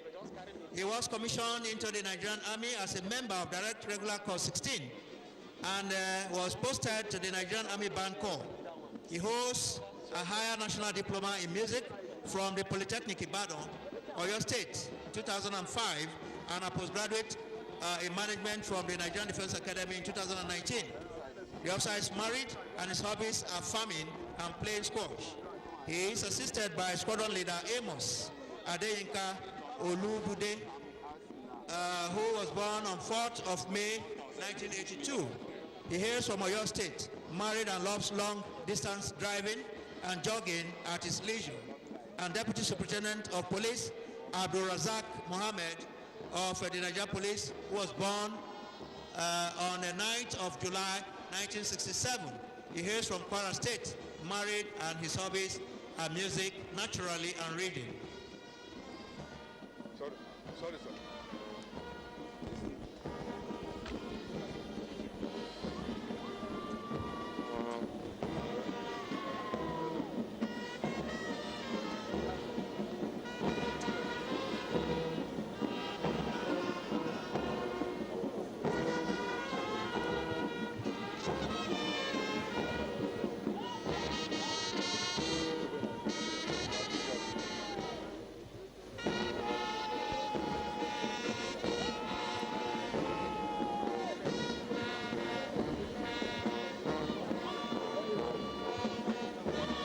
Very shortly, Your Excellencies, distinguished invited guests, ladies and gentlemen, the officers and guards on parade will break from slow march to quick time. It's one of the exciting moments in a parade of this magnitude. The breaking from slow to quick time. The next will be the individual guard halting, and of course the next will be the advancing in review order. We're going to witness them as the parade progresses. Shortly, we're going to witness the breaking from slow march to quick time.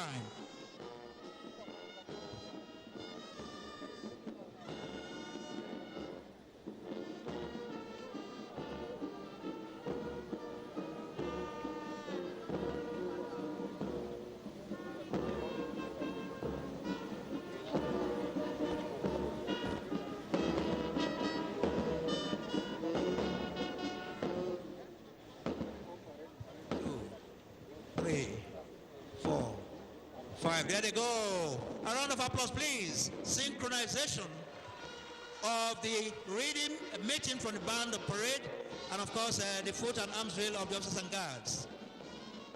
Very excellently executed there.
Please, once more, Your Excellencies, distinguished invited guests, ladies and gentlemen, please, in deference to the colors on parade.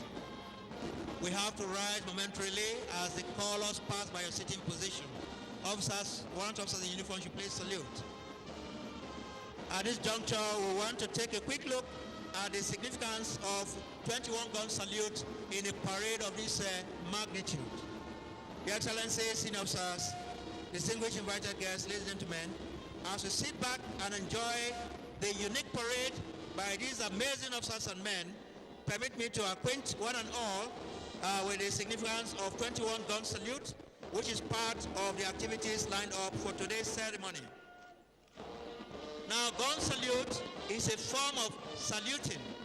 Saluting is a military tradition used to accord respect or honor to dignitaries. Generally, saluting is done using hand, sword, colors, small arms, and firing artillery guns. Salute by gun salute. Please, may we rise, please, with all due respect, in very distance of reverence, please.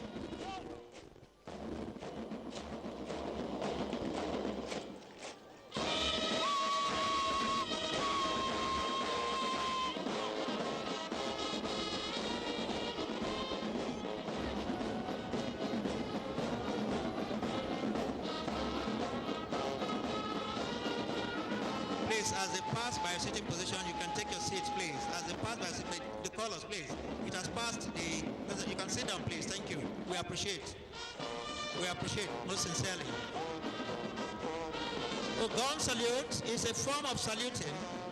Saluting is a military tradition used to accord respect or honor to dignitaries. Generally, saluting is done using hand, sword, colors, small arms, and firing of artillery guns.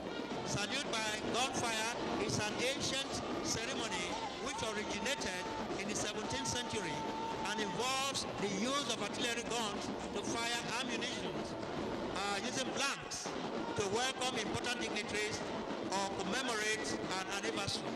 Traditionally, gun salutes are presented to honor or welcome a foreign president or head of state on a state visit. It is also used to cover royal birthdays, marking of public holidays and independence anniversary celebrations. Others include Ascension Day, state funeral of a late president. In Nigeria, gun salute is provided during Armed Forces Remembrance Day celebration, inauguration parade, independence anniversary, and in honor of visiting presidents. Today, we shall be witnessing the firing of the 21 salute to signify the great respect and unflinching loyalty that the Nigerian Armed Forces and the Nigerian Police have for the exalted office and personage of His Excellency, the President Commander-in-Chief of the Armed Forces, the Federal Republic of Nigeria, His Excellency President Muhammadu Buhari, GCFR. May I request, okay, thank you. Please, the gun salute that will take place along the line as this ceremony progresses is part of this ceremony. Please, no panic, no fear, it's part of this ceremony, please. Thank you.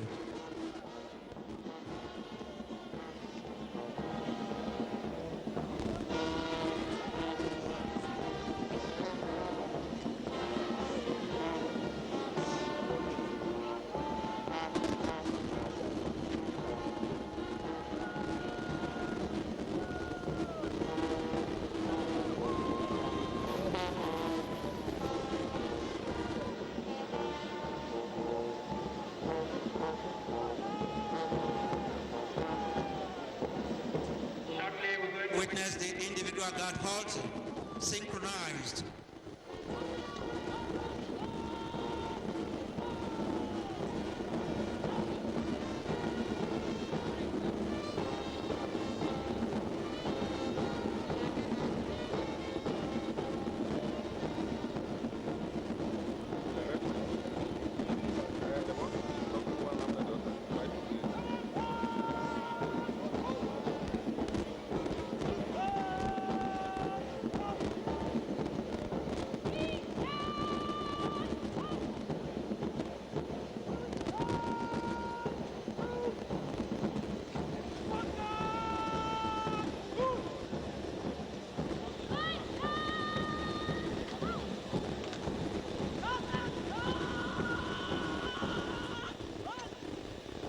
Excellent. A round of applause, please. Individual that hold in there.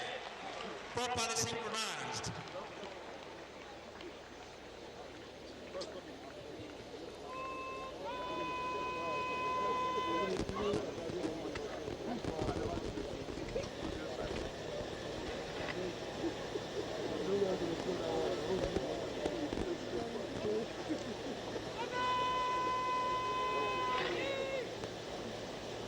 Your Excellency, the Special Guest of Honor, Review Officer, President Commander-in-Chief of the Armed Forces of the Federal Republic of Nigeria, His Excellency Muhammadu Buhari, GCFR, all protocols most respectfully and very diligently observed.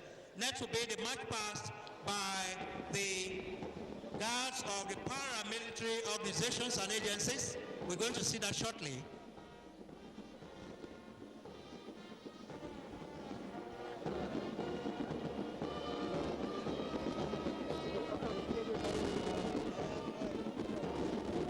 The parade is comprehensive.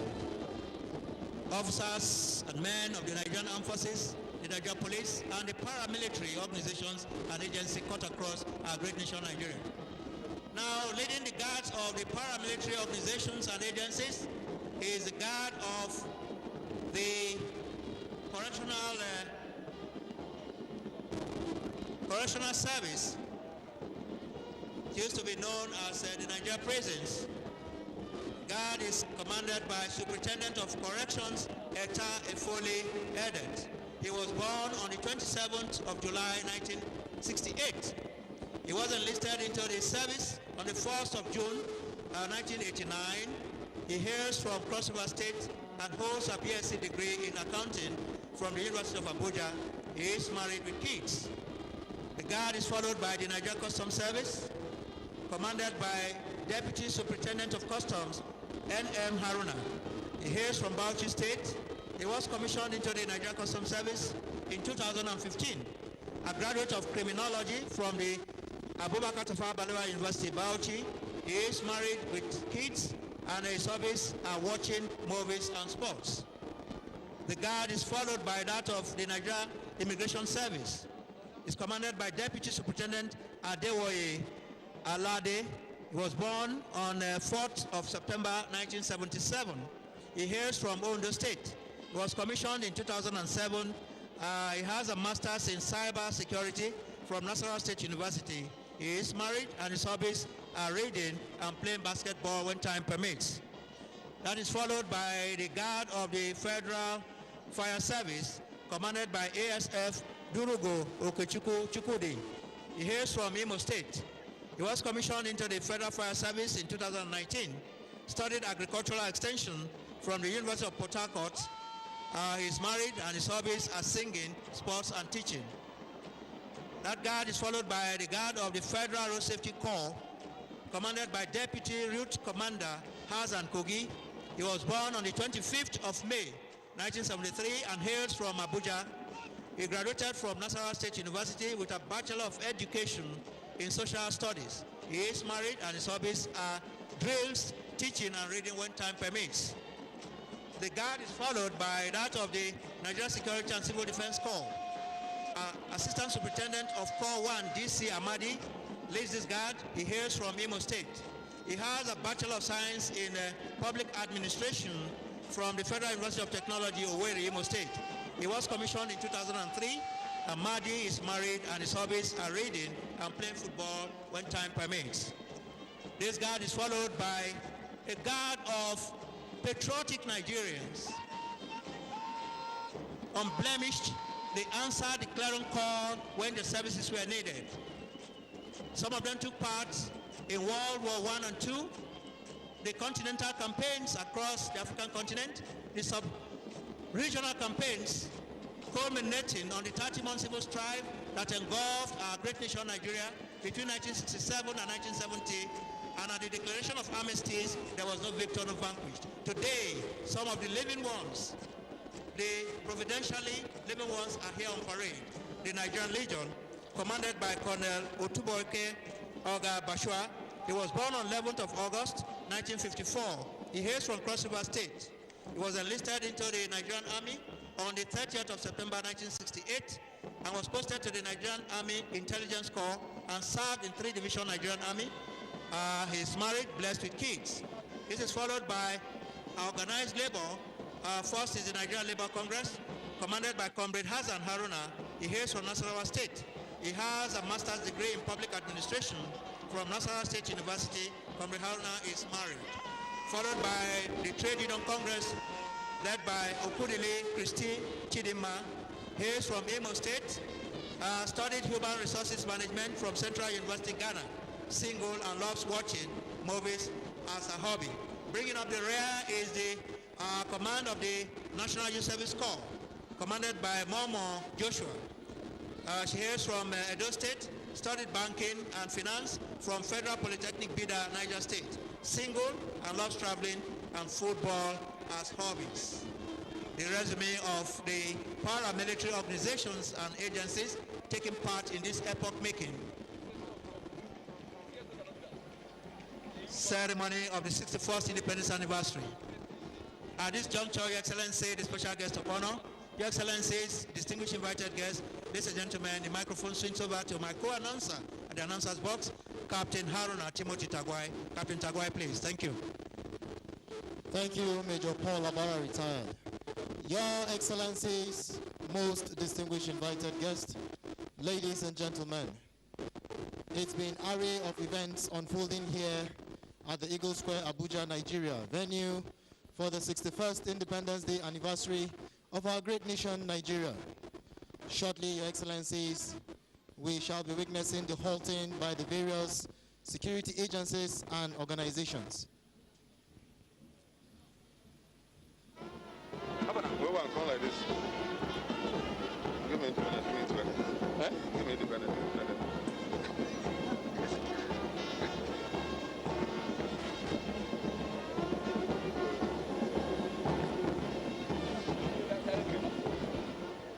Beautiful. A round of applause for this wonderful march past we just witnessed by the security agencies and organizations. Thank you. Your Excellencies, most distinguished invited guests, ladies and gentlemen, next on our program will be the Armed Forces Color Patrol.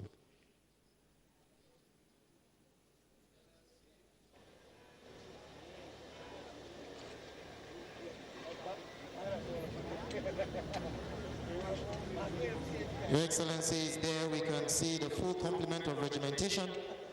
From the left of the state box, the national color, closely followed is the Army regimental color, the naval color, and then the Air Force colors on parade.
No to combat this place. No, not combat this place. No, it depends on the timing. It's Tuesday and Friday.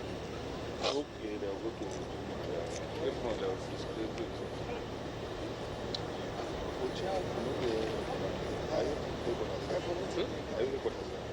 That's good. Yes.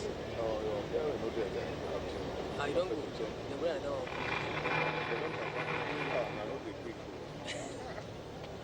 Ide kwa hami okata. Alright, bro. Yeah, okay. My dream of feeling fine for everyone. When you go as Amy to Director of Proliferation for a big office in Ghana. I'll come back. Yes. Your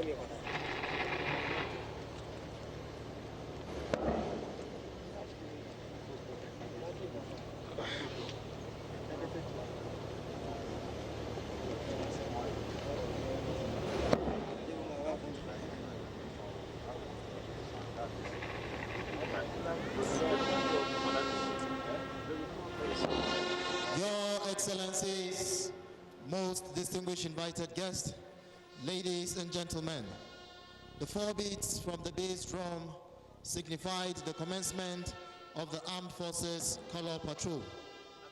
It will interest our dignitaries to know that the origin of Color Patrol in Nigeria could be traced back to an ancient military ceremony in the British Empire, that is the trooping of colors and mounting of the Queen's Guard. These ceremonies date back to the early 18th century, when the guards and sentries for the royal palaces and other important buildings in the capital were mounted daily on the parade ground.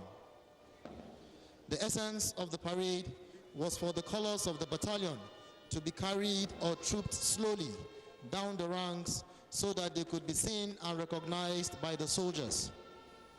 As the colors all looked different depending on the colors and symbols of each regiment.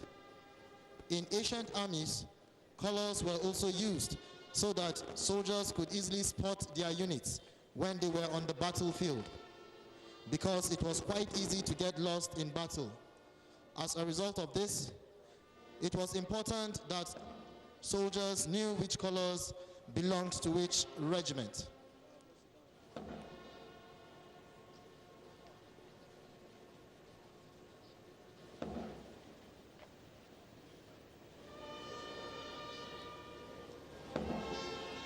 Your Excellencies, most distinguished invited guests, ladies and gentlemen, shall we please rise momentarily as the colors pay their respect.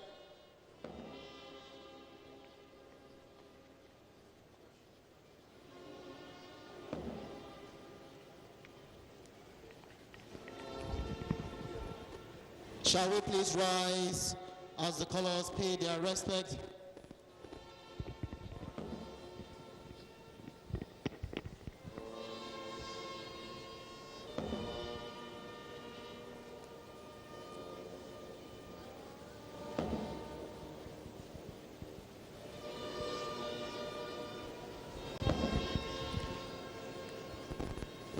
Thank you very much, dignitaries. You may please take your seats.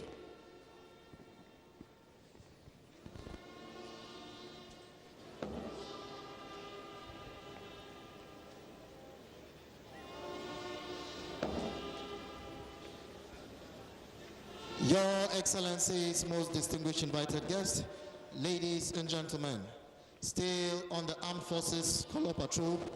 In Nigeria, however, it is an established military tradition that on the receipt of new colors, such colors must be formally presented by the receiving regiment or military establishment to the incumbent or sitting president, Commander-in-Chief of the Armed Forces of the Federal Republic of Nigeria, before the colors can appear on parade. Colors are also presented or marched on parade during national or military events. Color Patrol, Your Excellencies, most distinguished invited guests, is often done by Guards Brigade during weekly change of guards parade at the Presidential Villa and also at the National Arcade.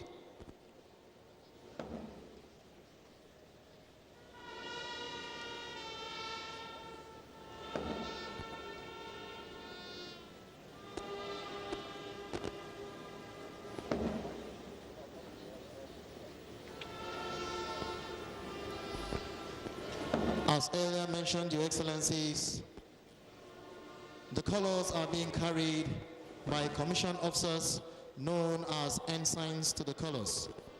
A quote from General Thomas Sims dating back to 1776 from the Military Guide for Young Officers. The ensign should consider the trust and confidence reposed in him, and when he has the honor of carrying the colors in action, rather resolve to die than lose them.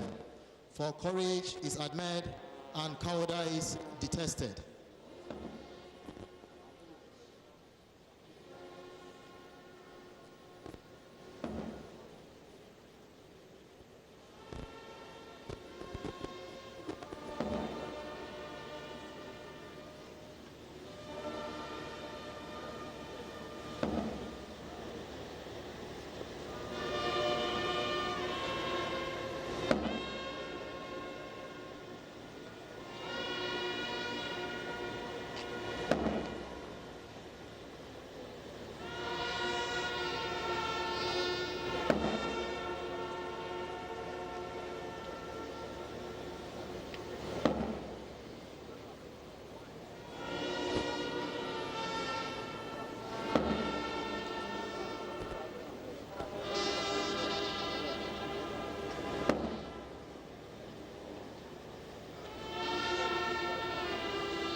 can't give me my drink. Send one, can't give me my drink. I don't try. Look at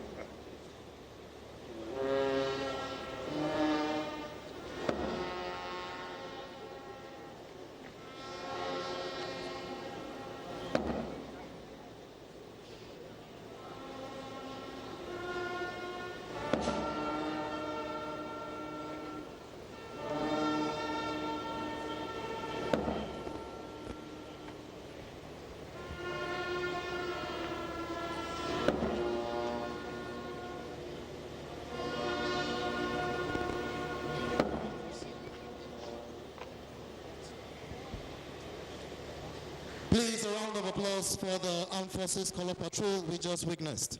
Thank you.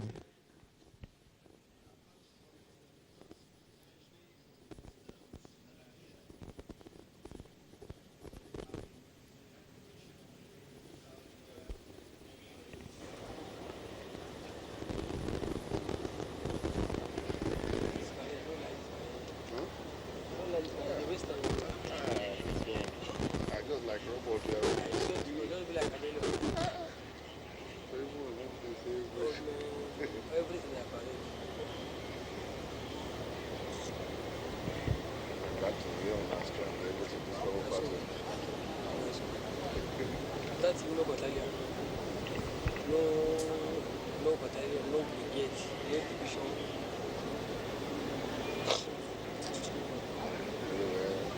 Finish school. I went to John uniform. I tried to just remind them.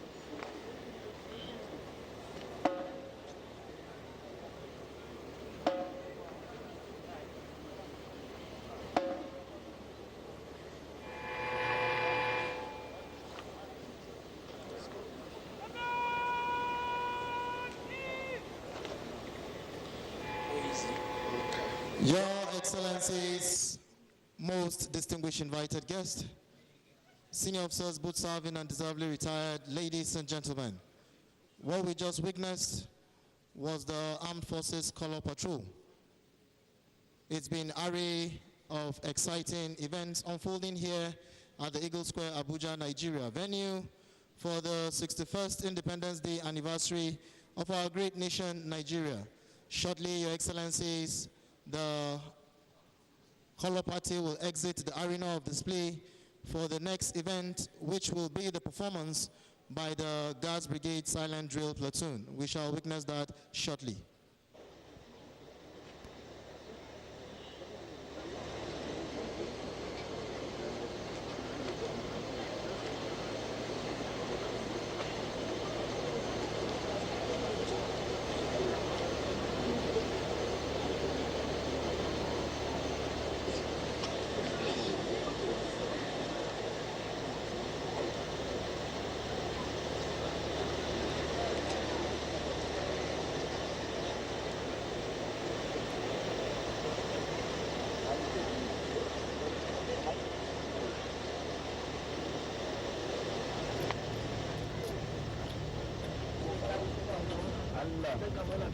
president ya baka uku ka baki da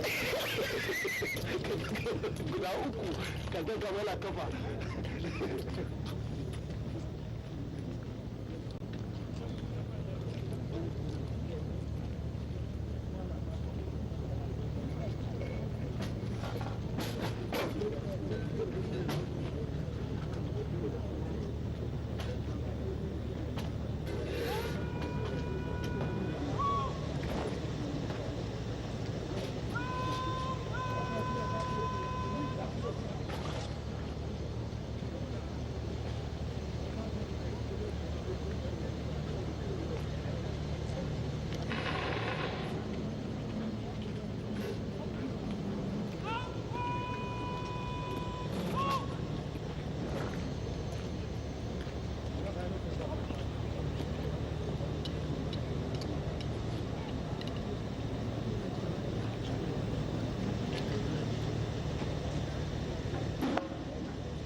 Excellencies, most distinguished invited guests, ladies and gentlemen, what we just witnessed was the guards separating into two to pave way for the next event, which, as I earlier mentioned, will be the performance by the Guards Brigade Silent Drill Platoon.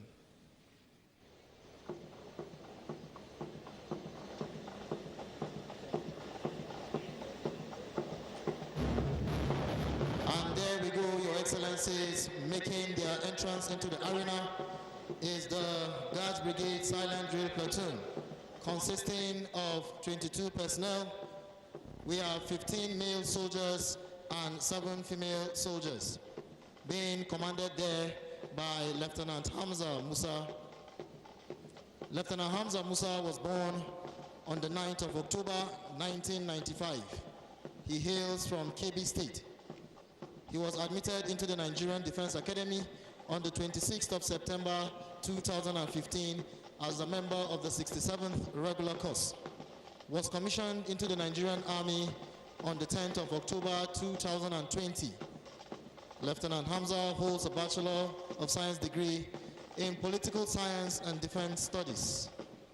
The officer is single. His hobbies are watching football and watching of documentaries. And there we go, Your Excellencies. Always a delight to witness the Silent Drill Platoon dressed in their uniforms, red over green. We shall be witnessing synchronization of footsteps, dexterity, above all, professionalism in the handling of their weapons.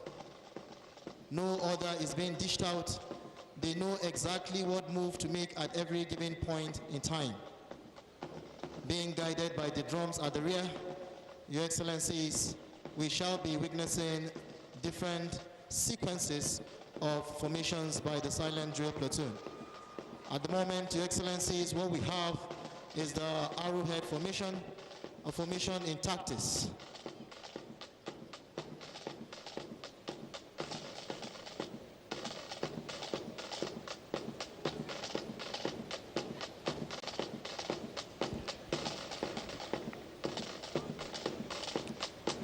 It will further interest our dignitaries to know that the rifle being carried by the Silent Drill Platoon is known as the FN rifle, in civil parlance known as Fabrique Nationale, weighing 4.5 kilograms. It is a drill rifle, and we shall be witnessing unique formations by the Silent Drill Platoon using the Fabrique Nationale.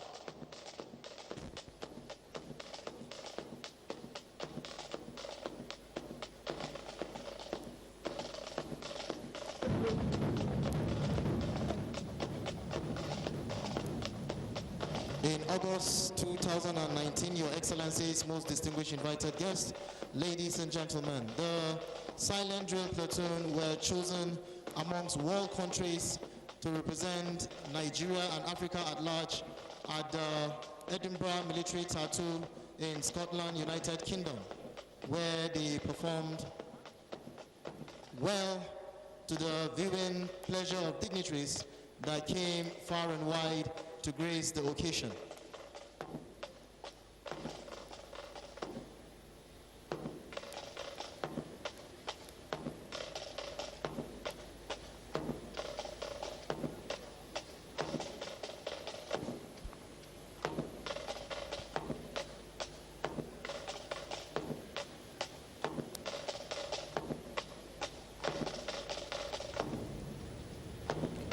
The concurrent movement of rifles and troops shows the state of readiness of troops and proficiency in arms when the need arises.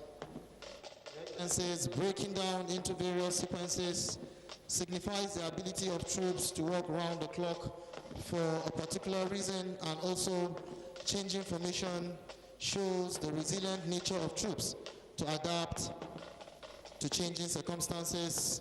In the contemporary situation we found ourselves in our great nation, Nigeria.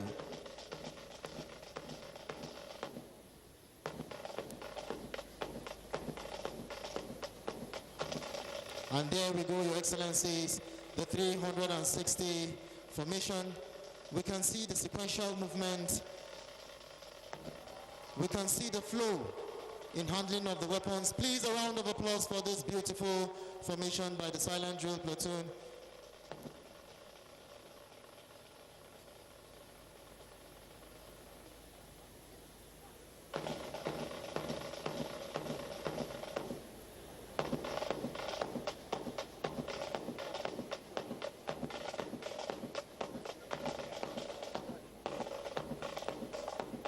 And there we go, bayonets being removed and mounted on the muzzle of the rifle.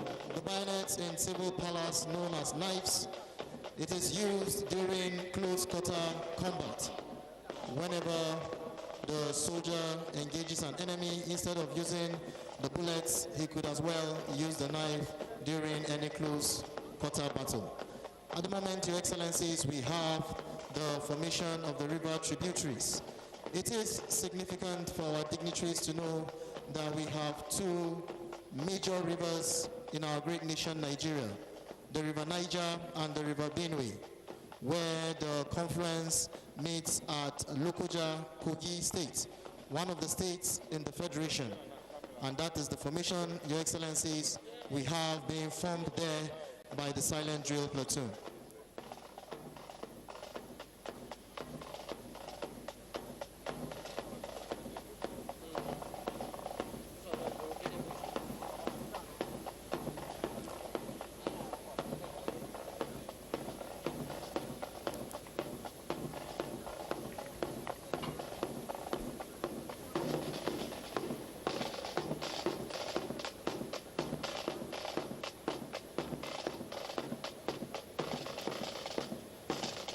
There we go, yet another arrowhead formation being formed there by the silent drill platoon.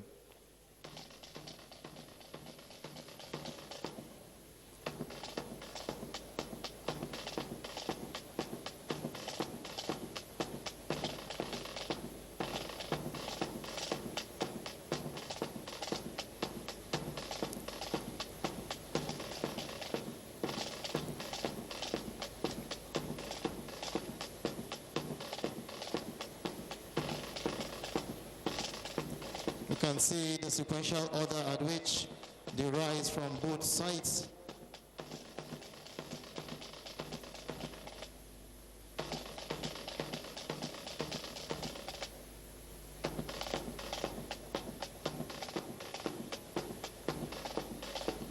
Shortly, Your Excellencies, we shall be witnessing the formation where the orderly corporal at the rear will march through the ranks, Corporal Atsui Simbia, while they lift their rifles as she marches seamlessly to the front. There we can see the formation as they raise their rifles sequentially as she marches through the ranks.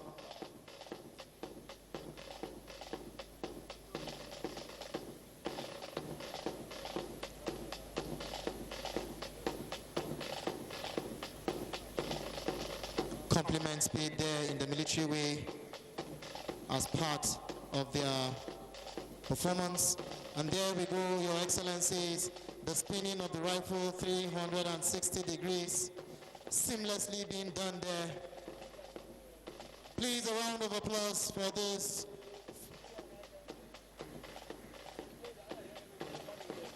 This is beautiful as she reverts back to march through the ranks once again as they pay compliments sequentially as she marches through.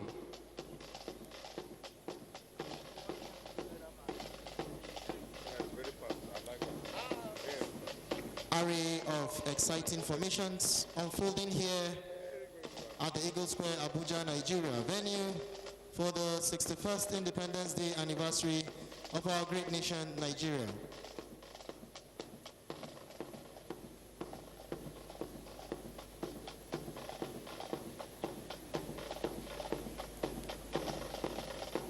Synchronization of footsteps, precision. And there we go, Your Excellencies, yet Another formation by the silent drill platoon. We can see the quickness at which they change from one movement to the other, gripping firm to their rifles in between their legs as they remove the bayonets, taking it back to the slocket, sequentially being done, all knowing exactly what to do at every given point in time. Your Excellencies, please a round of applause for this wonderful sequential flow by the silent drill platoon. Thank you.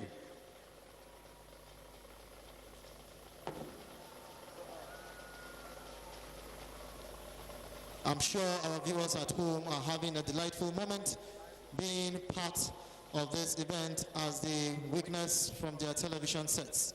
Compliments having paid there as part of the sequential flow, picking up their rifles, gripping them firm, holding the butts of the rifle.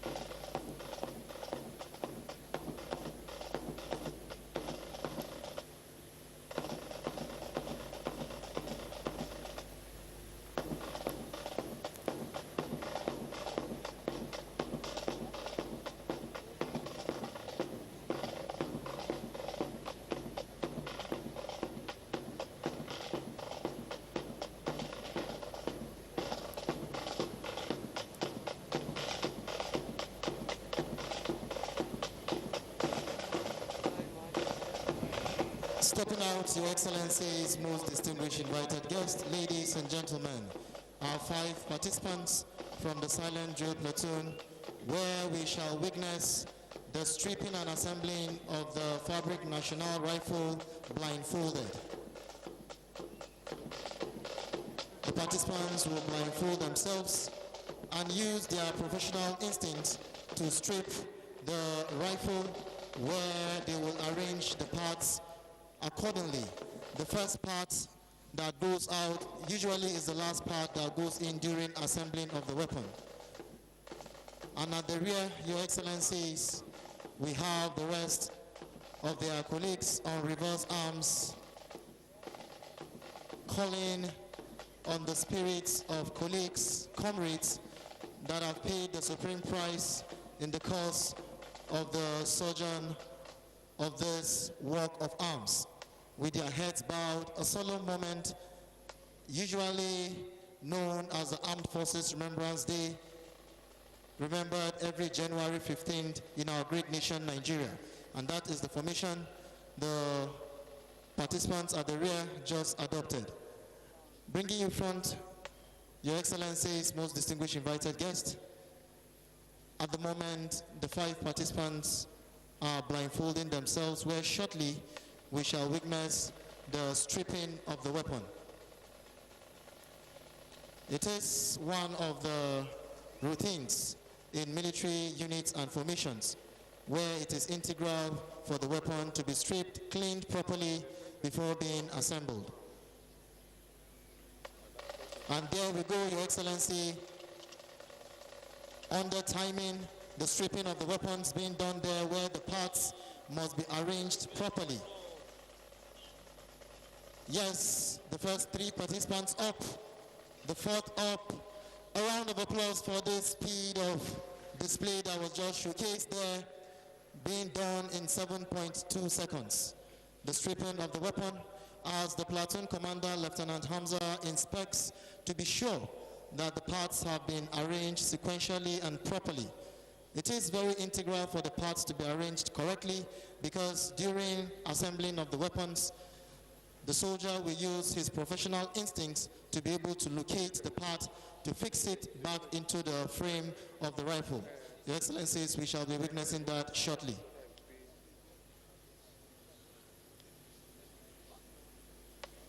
And there we go, Your Excellencies, the assembling of the Fabric National blindfolded. All they do is to locate the parts and fix them properly into the frame of the rifle. Once, if any part is being fixed wrongly, the weapon will not be serviceable. The weapon will not be used. And there we go. Concluding parts for some. We have one of the participants, 2 up, 3 more remaining. Speed is of essence. 4 participants up. A round of applause for this display by the participants, having been done in 8.7 seconds, the assembling of the weapon. While we have the rest of their colleagues on reverse arms with their heads bowed at the rear. As I earlier mentioned, Your Excellencies, a formation of a solemn moment being remembered as the Armed Forces Remembrance Day every January 15th in our great nation, Nigeria. And that is the formation we have the silent drill platoon adopting at the moment.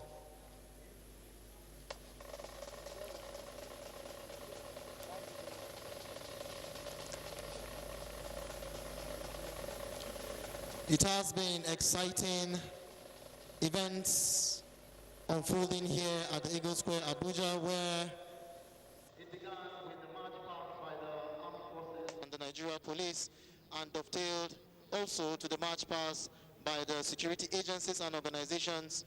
And we earlier had the Armed Forces Color Patrol, and at the moment, Your Excellencies, the performance by the Silent Drill Platoon Guards Brigade Nigerian Army.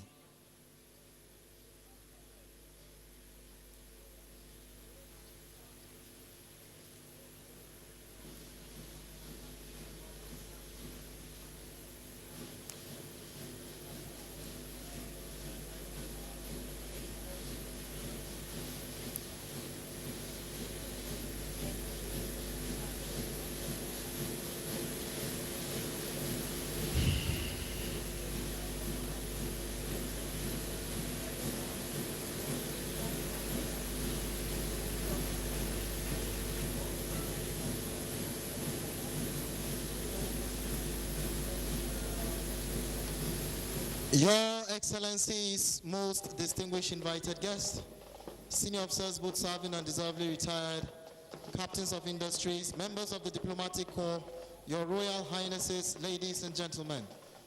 We've been witnessing different formations by the Silent Drill Platoon as they pay compliments in preparation to exit the arena of display after a wonderful performance, all in commemoration of the 61st Independence Day anniversary of our great nation, Nigeria.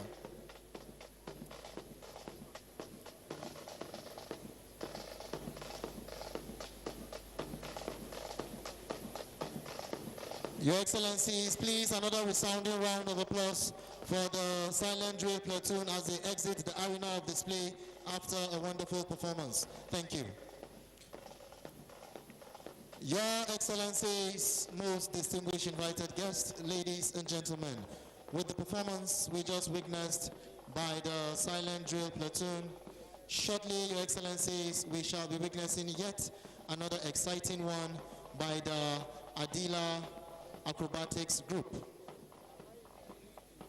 Promises to be very exciting and explosive as shortly they will make their entrance into the arena.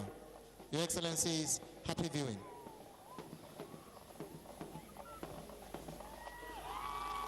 And there we go, Your Excellencies, excitement as they make their entrance with the flag of our great nation, Nigeria, being flown high sky. We shall be witnessing an array of traditional dances by various cultural groups. We can see as they set up with their massive drums to showcase the rich cultural heritage of our great nation, Nigeria.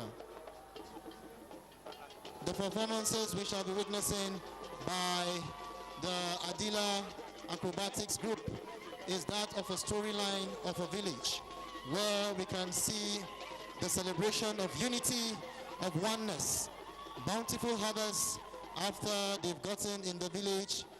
And at the moment what we're witnessing is the dance of excitement as they make entrance, we can see them with their pistols and mortars, pounding, showcasing what we have in our great nation, Nigeria, as part of the various cultural heritage that we are made up of. We can see farming implements also being showcased there. A combination of great cultural heritage representing the 6 geopolitical zones of our great nation, Nigeria.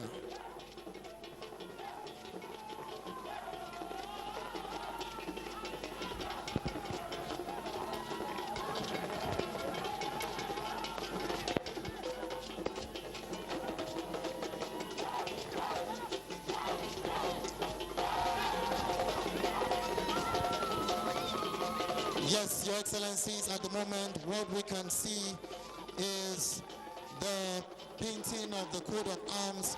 Yes, a round of applause for this entry performance as we have the fire raisers making their entrance.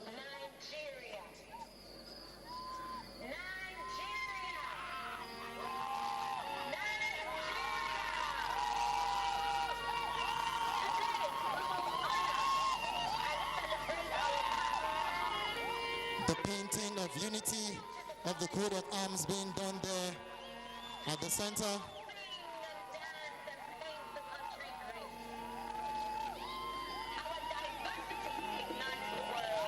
Great cultural heritage being showcased here.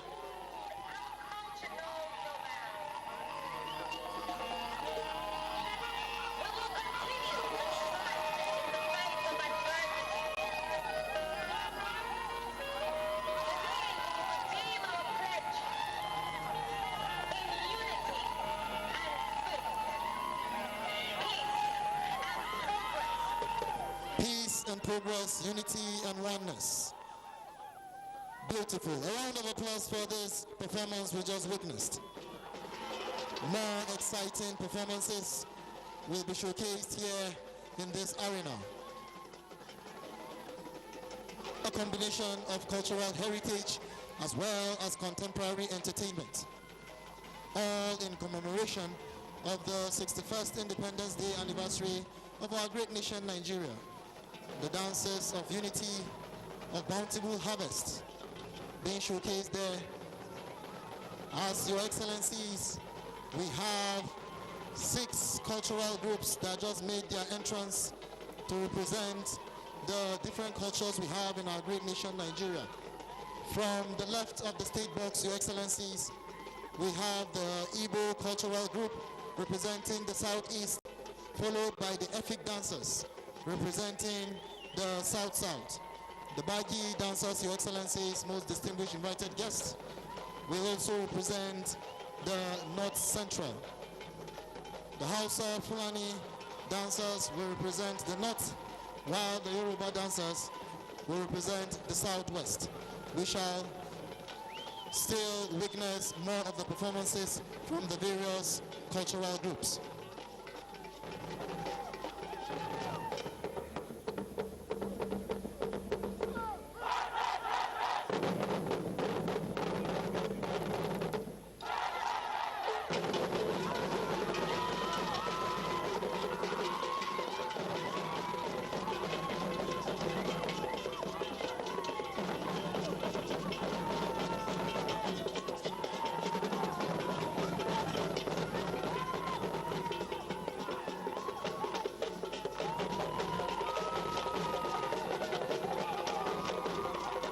Nigeria is blessed with an array of cultures, and here we just have 6 of them to represent the 6 geopolitical regions of our great nation, Nigeria.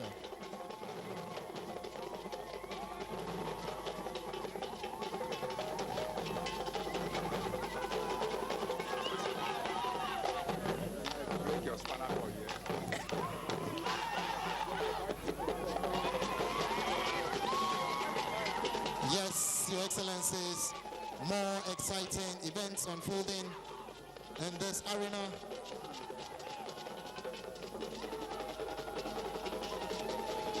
we have the majorette display. This is an art of flexibility being showcased here, and there we can see them, the formation with the colors of our great nation Nigeria, green, white, green.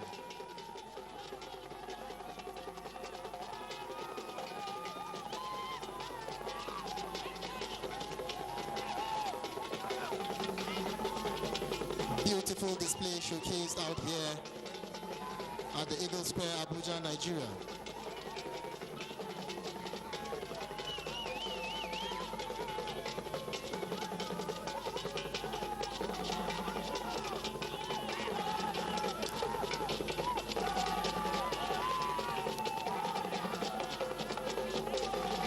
I'm sure our viewers at home are having a delightful moment, as well as all in this arena, to be part of this historic occasion.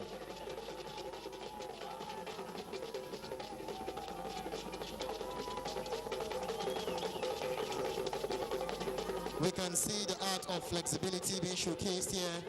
We'd like to state here for our children at home and here in the arena, please do not try this at home if you have not been trained to do this.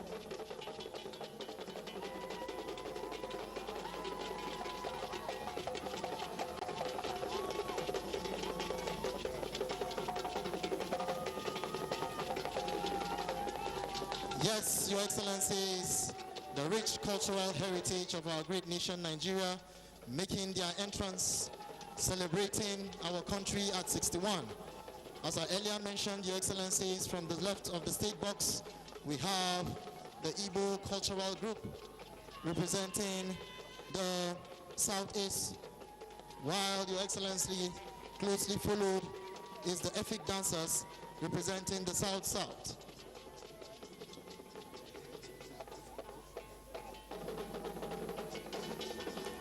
At the center, Your Excellencies, we have the Bagi dancers representing the North Central. Closely followed is the Hausa Fulani dancers representing the North. And finally, the Yoruba dancers representing the Southwest. Rich cultural heritage of our great nation, Nigeria, known for farming activities, mining, name it all. Nigeria is truly blessed.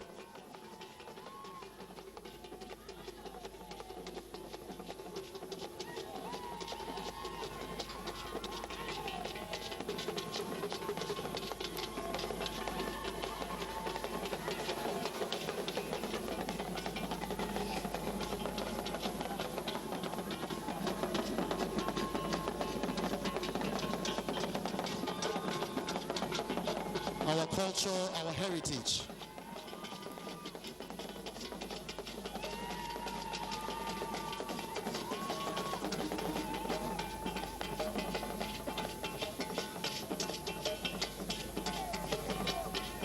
Shortly, Your Excellencies, we shall have a transition from the cultural dancers to yet another contemporary entertainment. And there we go, Your Excellencies.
Of our great nation, Nigeria.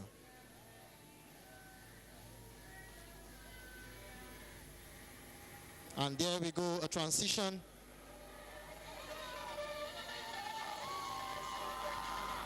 There we can see the flag of our nation flown so high with the transition of this entertaining performance.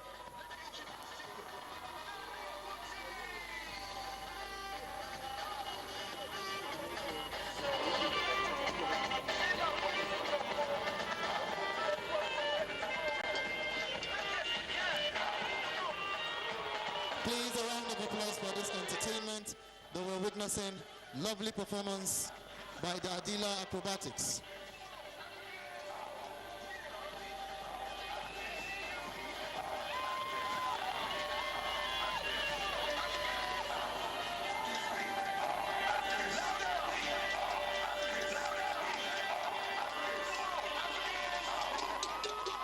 Yes, Your Excellencies, with the entertainment, we just witnessed a disruption where we have the steeled guys in their 10 feet legs coming into the arena, as well as the masquerades. Your Excellencies, it will interest you to know that we have the Adama masquerade from the southeast. Also, we have the Kwagir masquerade from Benue State. Kwagir literally means something magical. The Eke from Calabar. On white, Your Excellency, is the Ayo masquerade from Lagos State. A mixture of rich cultural heritage of our great nation, Nigeria.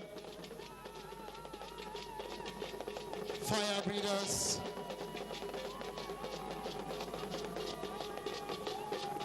Masquerade display. We have the juggler trying to get his balance at the center.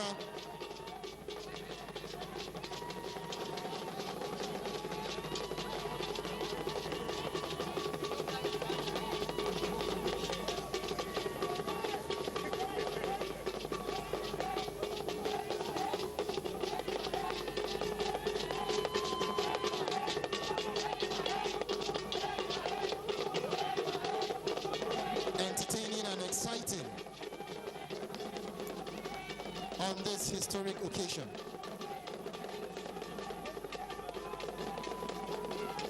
A mixture of cultural heritage, cultural display, and contemporary entertainment being showcased here in the Eagle Square, Abuja, Nigeria.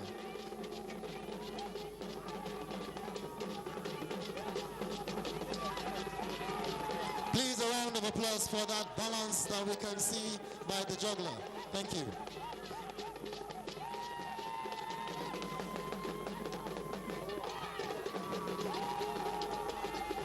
Yes, Your Excellency, making their entrance is the Atilogo dancers, known for their agility.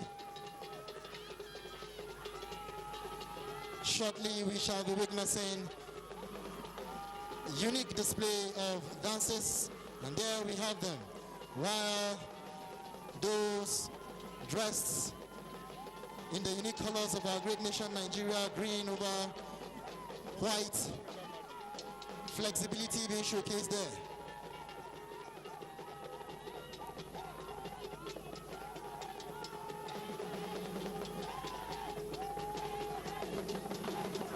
They are Tilogo dancers.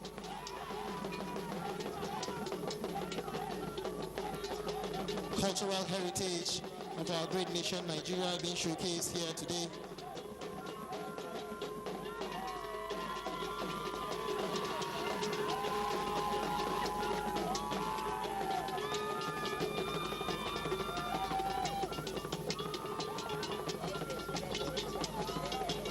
Beautiful. A round of applause for this show of display of flexibility.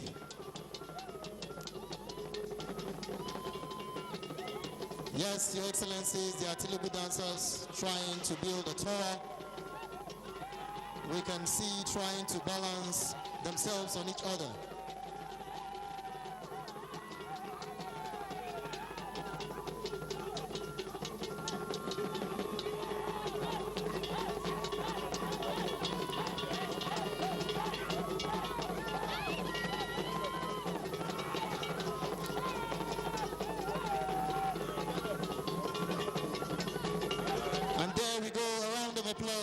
For this beautiful display that we're witnessing. Thank you.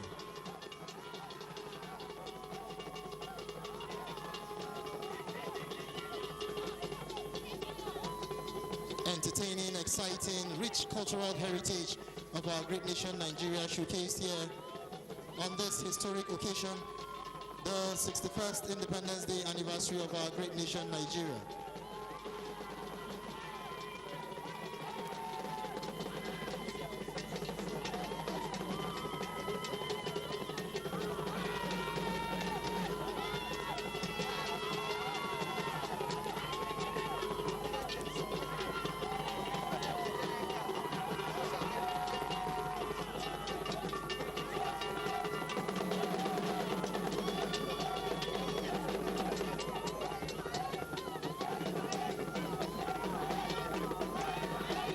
They are Tilogo dancers.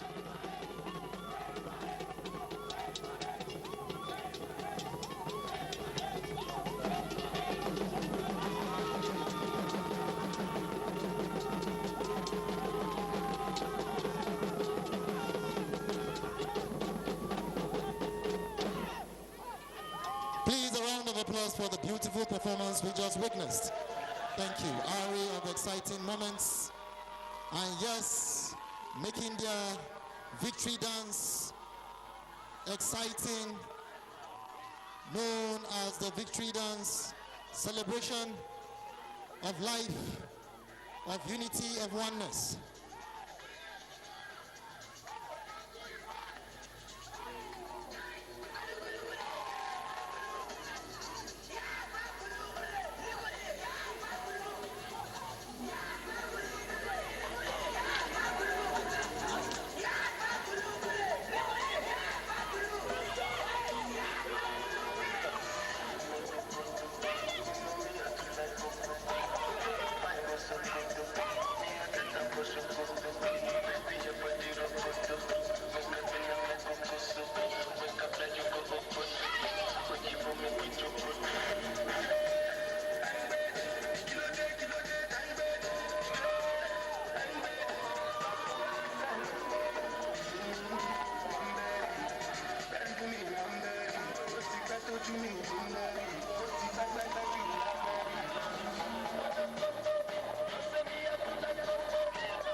Entertaining and exciting, a combination of cultural heritage, contemporary entertainment.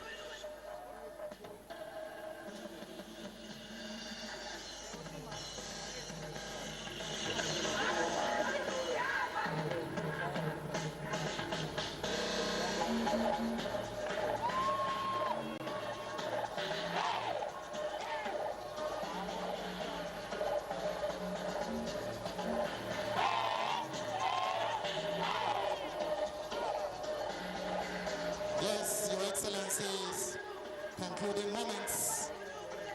There we go. Unity, oneness, great nation Nigeria. Beautiful performance there. Lovely. Your Excellencies, please another resounding round of applause as they exit the arena of display after a wonderful performance. Thank you.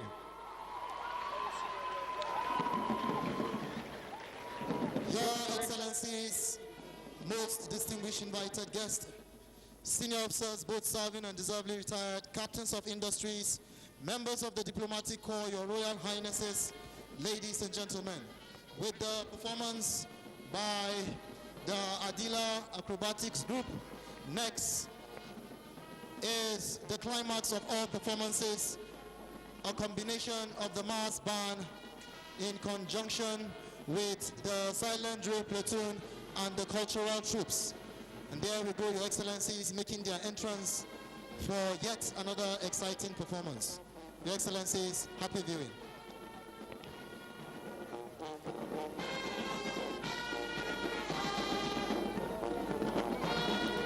Melody being rendered there, titled Edikansa. It was written by Dan Oji in 1976.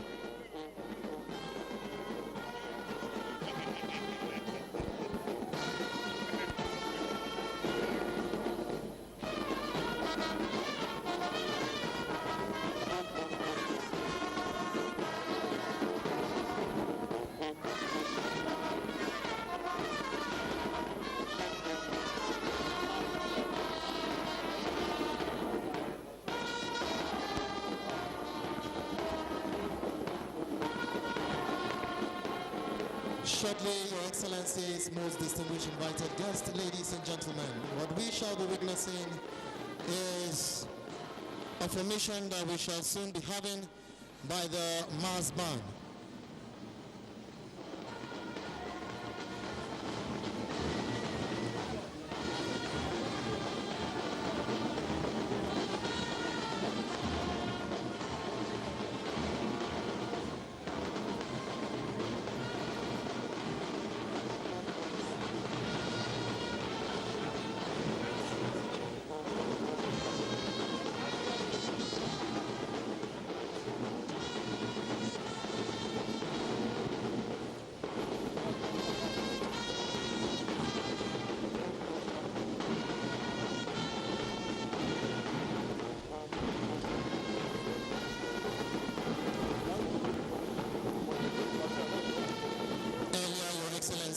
We witnessed array of displays by the Adila group, and at the moment, Your Excellencies, we have the mass band in conjunction with the silent drill platoon, where they will be forming a formation that we shall soon be witnessing.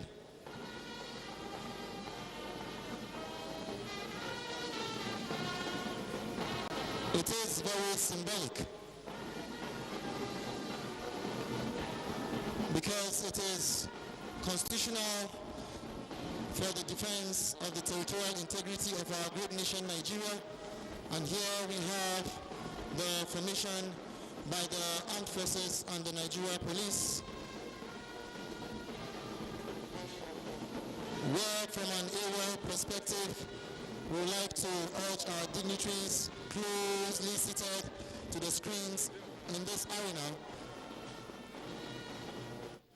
to take a gaze at the screens to be able to see the formation that we shall soon be having by the mass band and the silent drill platoon.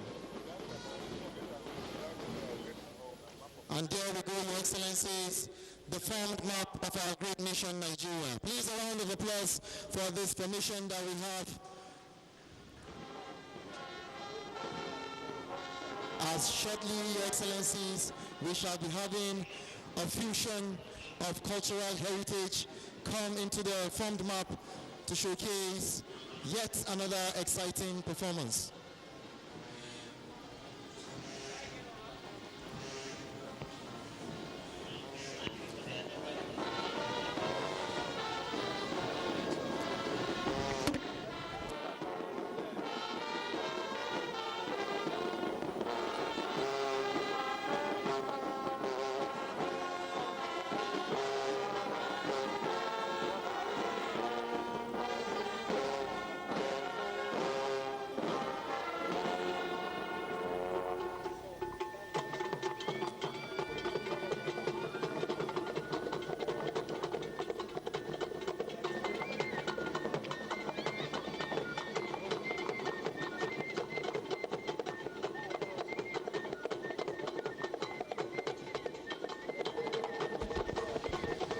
Your Excellencies, most distinguished invited guests, ladies and gentlemen, making their entrance into the arena of display from the left of the state box is the Igbo Cultural Group, representing the Southeast, while to the right we have the Efik Cultural Group representing the South-South. The states that comprise the Southeast region are Abia, Anambra, Ebonyi, Enugu, and Imo states, while the states in the South-South comprise of Akwa Ibom, Bayelsa, Cross River, Rivers, Delta, and Edo states. And there we can see them taking their positions at their various locations found in the map of Nigeria, being formed here by the armed forces and the Nigeria police. Making their entrance next, Your Excellencies, most distinguished invited guests, ladies and gentlemen, from the left, we have the Yoruba cultural dancers representing the southwestern region.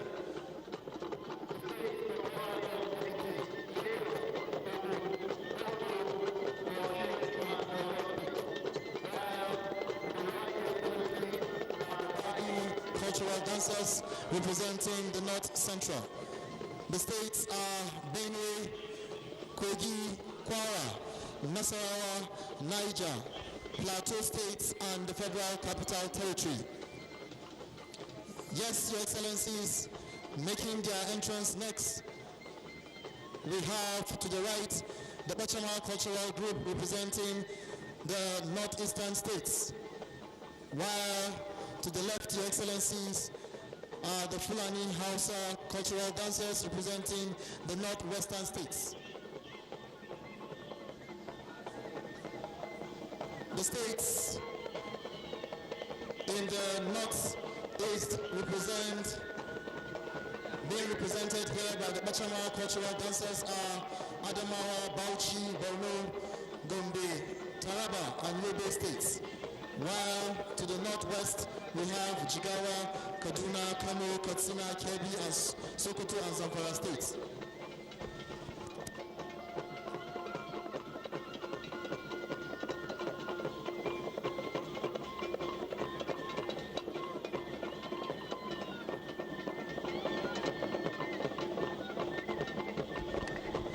Thank you very much for the beautiful cultural display.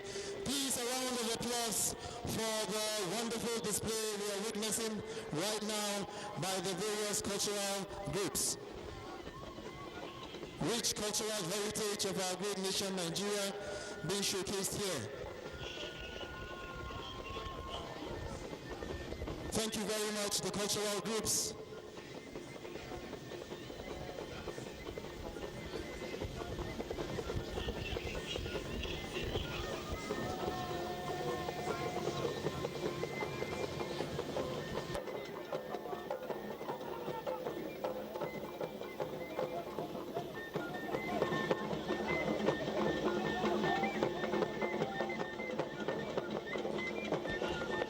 Thank you very much for the wonderful display.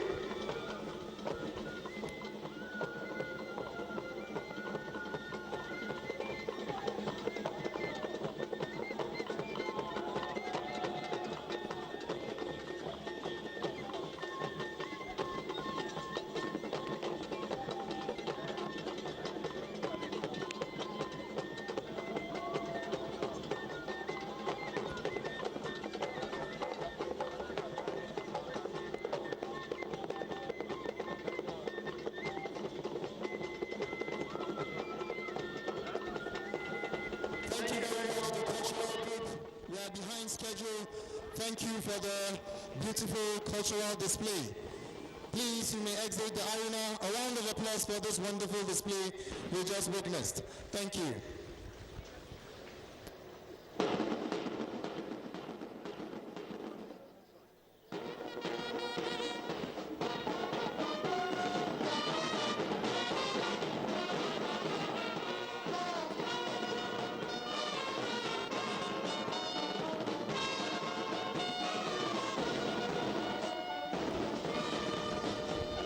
Your Excellencies, most distinguished invited guests, ladies and gentlemen, with the performance we just witnessed by the mass band alongside the cultural troops, shortly we shall have yet another formation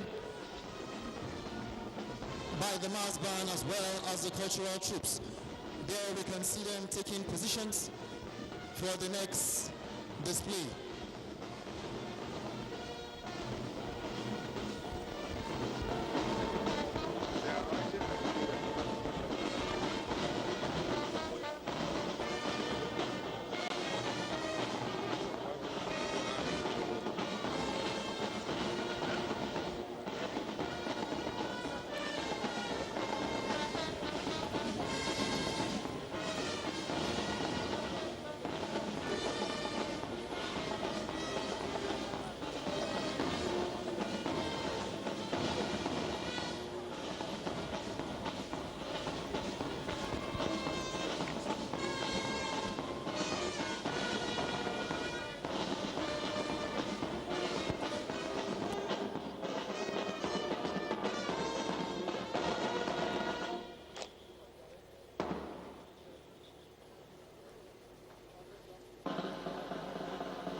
Beautiful. Nigeria at 61.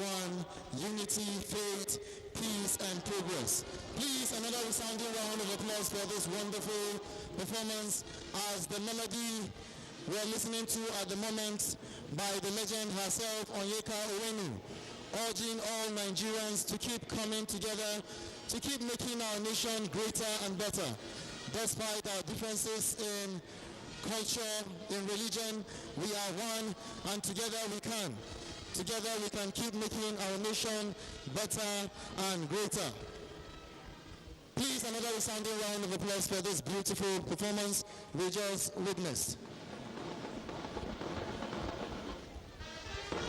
Your Excellencies, most distinguished invited guests, ladies and gentlemen, with the performance we just witnessed, shortly we shall be having yet another exciting one. At this point, the microphone swings back to Major Paul Abara, retired, for further commentaries. Major Paul Abara, retired, please.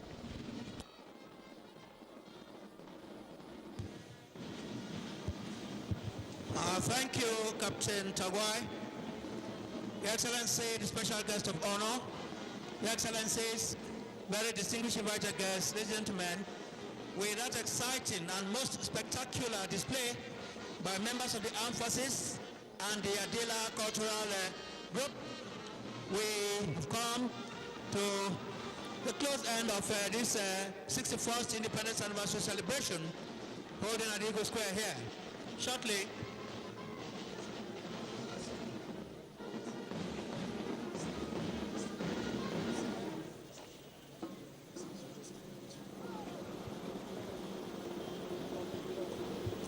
as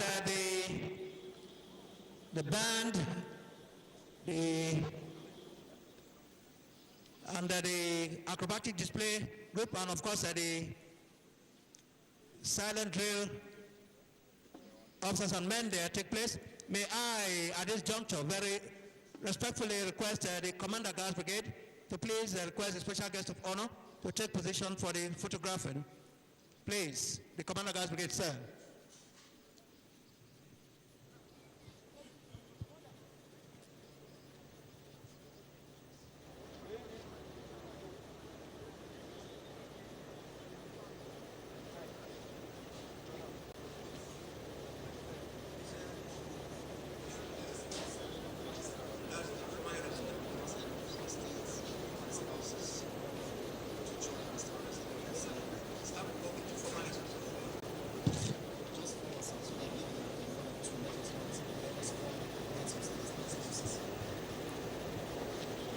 While the special guest of honor moves to take the group photograph with the guys who just gave us the display, we want to request former heads of state, former president and their spouses to please join the special guest of honor for the sign of the register, please.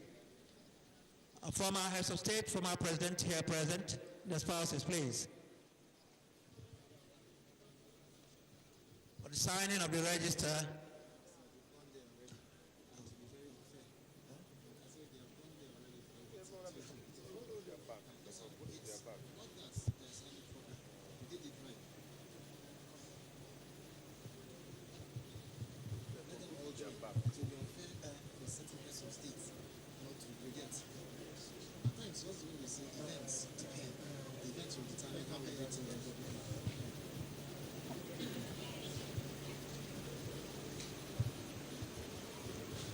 it's been so exciting, spectacular display by the officers and guards who took part in the silent drill, the Armed Forces Color Patrol, the Guards Brigade silent drill, the Adela acrobatic display, and the combined silent drill squad, mass band, and civilian display. Group photographs there, memory of this epoch-making occasion of the 61st Independence Anniversary.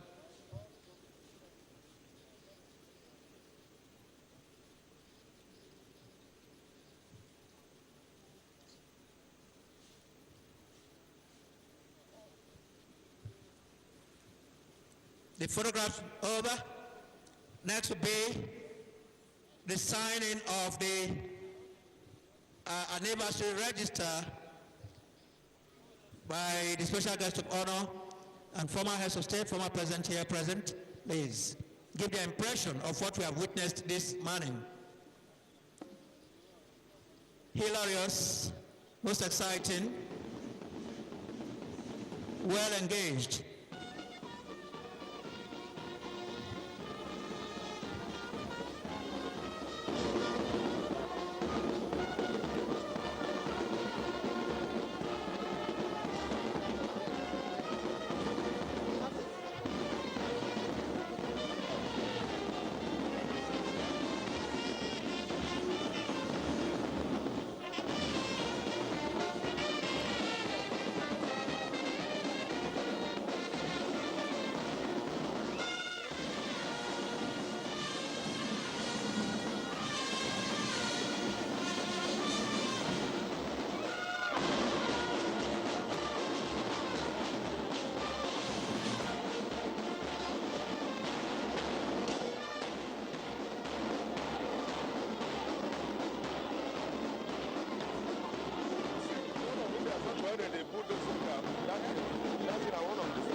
After the signing of the register by the special guest of honor, please, may he take his position at the saluting days for the rest of the occasion. We want to appreciate our former president, former head of state. You can see them there. His Excellency General Abubakar Absalam Alhaji JCFR, former president, Dr. Goodluck Ebele Jonathan, GCFR. Your Excellencies, you're heartily welcome, sir. Shortly, the parade will advance in review order. It's going to be another exciting moment in this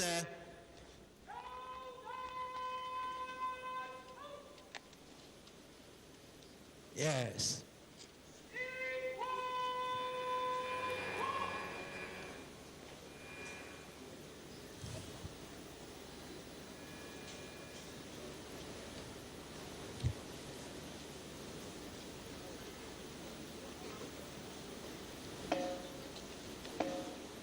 Preparatory to the movement advancing in review order. We're going to see that shortly. They're taking position properly after that exciting display.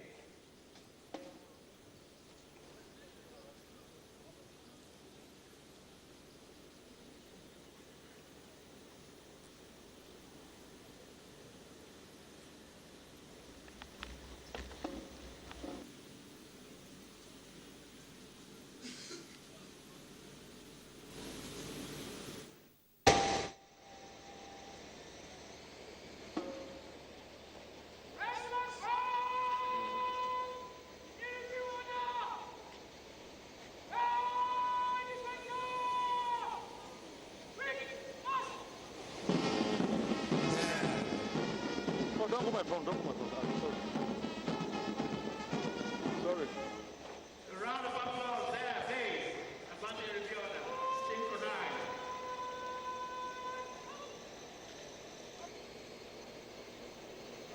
Once again, a very quick reminder here. After the meeting had the chance, the picture, the one more please. Part of the ceremony, please. Thank you.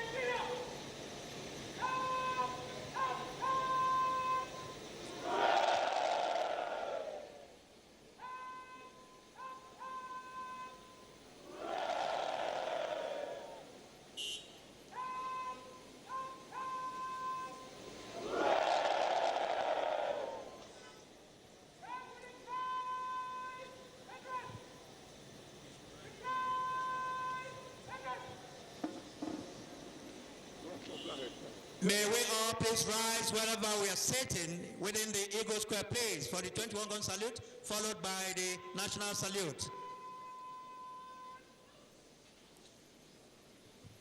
Please.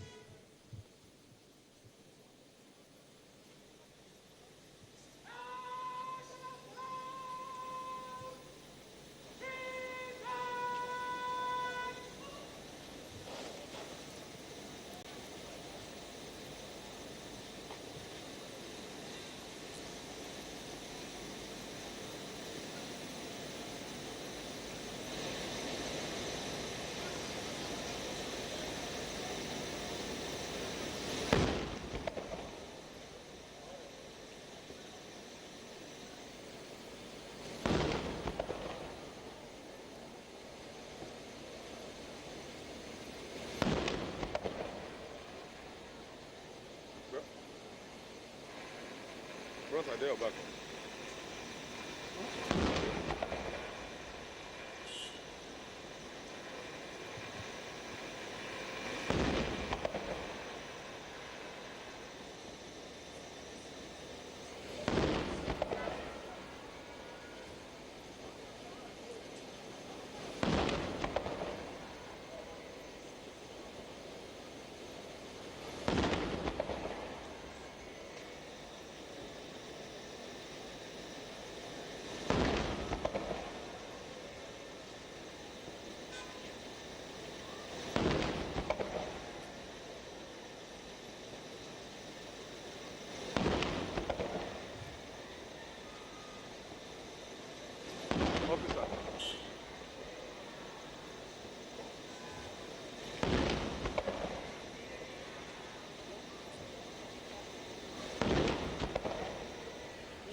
Dignitaries, please take your seats. Thank you.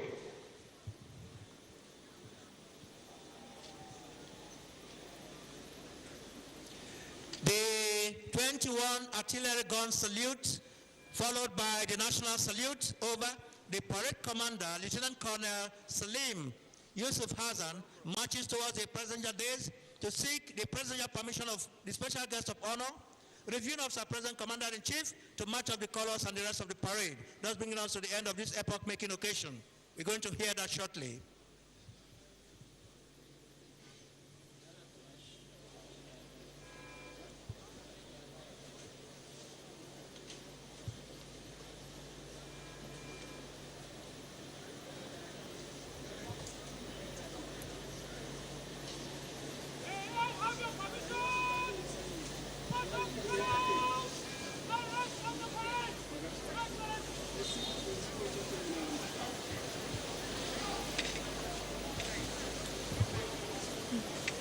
occasion diligently sought there by the parade commander and presidentially given by the special guest of honor, thus bringing us to the end of this epoch-making, significant milestone in the annals of the evolving history for our great nation Nigeria.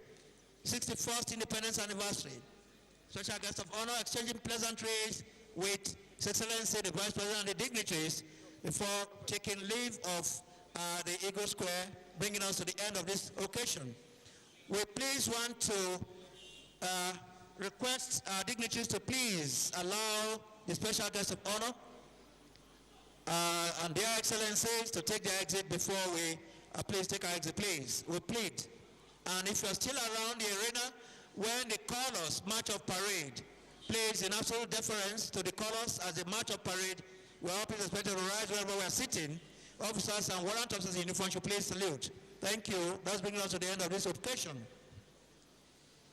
And on behalf of the Central Organizing Planning Committee, members of the Nigerian Armed Forces, the Nigerian Police, and other paramilitary organizations, and the Organized Labor and the National Youth Service Corps, we appreciate the special guest of honor and other invited guests for being with us to mark this historic occasion. We hope distinguished guests will join us next year to celebrate yet another independence anniversary for our great nation, bearing the unforeseen. We wish one and all journey mercies back to our respective destinations. Thank you for coming. We thank you most sincerely. Your compares have been Captain Godfrey Anebi Abakba, the Public Relations Officer of Guards Brigade, Captain Harun Timothy Tagwai of the Nigerian Army, and yours sincerely, Major Paul Abara, retired. Thank you and God bless. Until we see next year, adieu, au revoir. Thank you.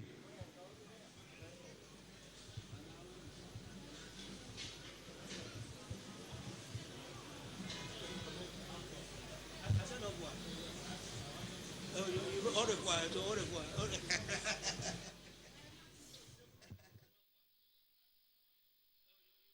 If we don't go to the gathering for here, we can't go.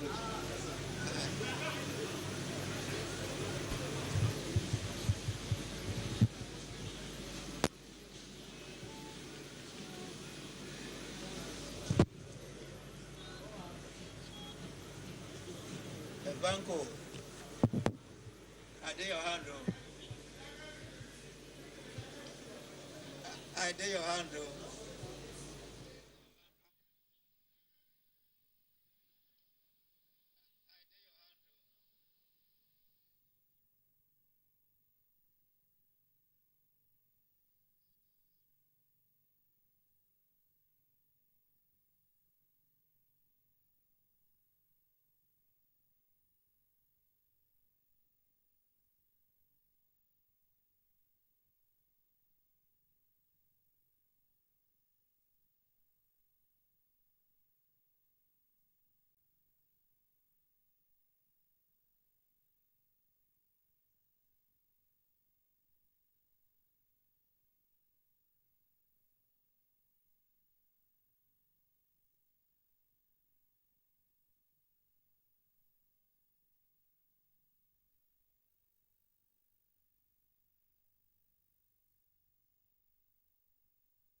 The activities here at the Eagle Square, the 21-gun salutes, rounds of activities here, and the uniformity of steps by the men in uniform was quite colorful, quite acrobatic, and I think my colleague Dennis Adegule, you do enjoy yourself as well. Yes, Mir, definitely, as you say, the 21 gun salute signaling the end of what has been a colorful and very well coordinated procession by the military, the paramilitary, and also the acrobatic the groups, and certainly it feeds my imagination that every 1st of October we always see very colorful. And we have the Honorable Minister of Information here. So let's hear from him. He is the image maker of the federal government. So let's hear from the Honorable Minister. All right, Honorable Minister, it's a pleasure to have you on NTA as usual. Obviously, the message that has been propagated for a long time now is that of unity in diversity. On this auspicious occasion of the nation's 61st independence anniversary, just give us your message to the Nigerian public. I think, as we have seen through the parade and the cultural display, and even the military display, you can see that Nigeria is a country whose strength actually lies in its diversity. You look at the military, and if you follow the biography of each of the commanders of each very unit, they are from different parts of Nigeria. You see, when there's a military is that symbol of unity, because in a time of war, the military don't make a distinction between the man from the south or from the west. He wants to protect the country and protect himself. When you look at our cultural display today, you will see that we're a country of colors, a country of rhythm, a country of music, and all blend together to make one. Yes, we have challenges, and we're going to overcome them. But clearly, our strength will continue to lie in our unity, in our diversity. Okay, Honorable Minister, the President this morning in the nationwide broadcast emphasized that the past 18 years have been quite challenging. 18 months, sorry, has been quite challenging. What do you expect from Nigerians so that at least all of us will team up with the federal government and at least bring some level of, bring the level of insecurity to a controllable level? What role do you think the citizens will play? I think the last 18 months has been difficult not only for Nigeria, has been difficult for most parts of the world. Well, ours have been heightened by insecurity. But of all these challenges we face, there's actually none that is new to us. There's none that was manufactured by this administration. Banditry has been with us since 1891. We inherited Boko Haram. But the good news is that with the recently acquired platforms of the Nigerian Air Force and the military reinvigoration, we are winning the war. And as for the economy, yes, things might look difficult outside there. We must still have very high numbers of unemployment. But the truth of the matter is that the last quarter report of the NBS was that Nigeria made an outstanding 5.1%, 0.1% growth, 5.01% growth in the GDP. Now, we are ramping up everywhere, and we are, facing our challenges as they come. The last 18 months definitely have been very difficult, but the good news is that whether on the security side or on the side of the economy, we are making progress. Thank you very much, Honorable Minister. That is the Honorable Minister of Information and Culture, Lajilai Mohammed. The background is still noisy, not that it's a negative one, just depicting the mood of the day. The Eagle Square is indeed wearing an eagle look and even soaring on an eagle height. And Dennis Adegule, we have been here right from the beginning of the event to this moment. And when you look at the entrance of the gate to the Eagle Square, you can see different flags depicting the military strength of the country. And Dennis, what do you make of it? Well, as you say, very colorful, and as the Honorable Minister was saying, the military, they are our backbone of this country. We need to continue to support them, to respect them, and understand that what they are doing in terms of balancing the challenges of insecurity is a worthwhile efforts, and we need to continue to support them and encourage them. And I think, Dennis, we won't be the last here. People are already leaving. I think it's time we also wrap up from this end. Absolutely. All right, so that has been it here from Eagle Square on the occasion of the nation's 61st independence anniversary. and it's now back to you in the studio. And I think Fisayo will do the justice to the rest of the program. Thank you, Fisayo. I think you guys have done very well. Dennis Adegunloye and Mia Ogidi there. I was almost expecting you guys to start your own parade. But very good interviews with the Honorable Minister of Information and Culture, Alhaji Mohammed, giving some perspectives on the strides made so far, and of course how Nigeria was able to batten down the arches against some of the negative effects of COVID-19, and how of course spendings have recovered, and the strides of the administration so far, as well as capping up the ceremonies so nicely. Let me quickly come to Prof. We've seen Nigerians again come out in spite of everything, show a spirit of resilience. We've had a message of hope in the morning. We've seen the ceremonies now. Moving forward, what are your thoughts at this time? As Nigeria, opens another chapter as we continue to count milestones and years of coexistence in this as a corporate entity. I would expect then that action should be guided by that hope and not by the current atmosphere of despair and pessimism that is in the country. We've founded a lot of the strength of this country on the notion of unity. I sometimes think that it's our diversity really that is our strength, because that diversity will never go away. There will be people who believe differently. There will be people who think differently. So right now, if the message moving forward is one of hope, then we need to take the kinds of steps that will inspire that hope across a diverse range of Nigerians in the country. In a few short words as well, as an experienced administrator and all that, tell us a bit about your hope for the future Nigeria you want to see.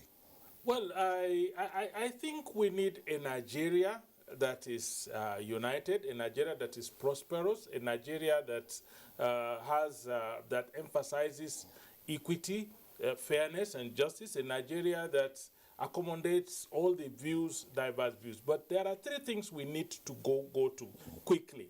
And that is, number one, the Prof had emphasized it. We need to rediscover our moral compass. We've lost it.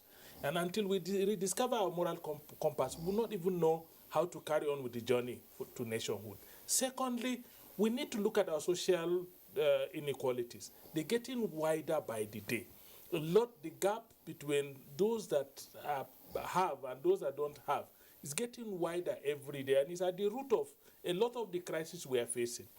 So many people have been removed from the mainstream system, from the mainstream economy. People are living, with a lot of poverty and despondency. You can't talk hope to somebody who does not know where his next meal is coming. So we must begin to address the social inequality.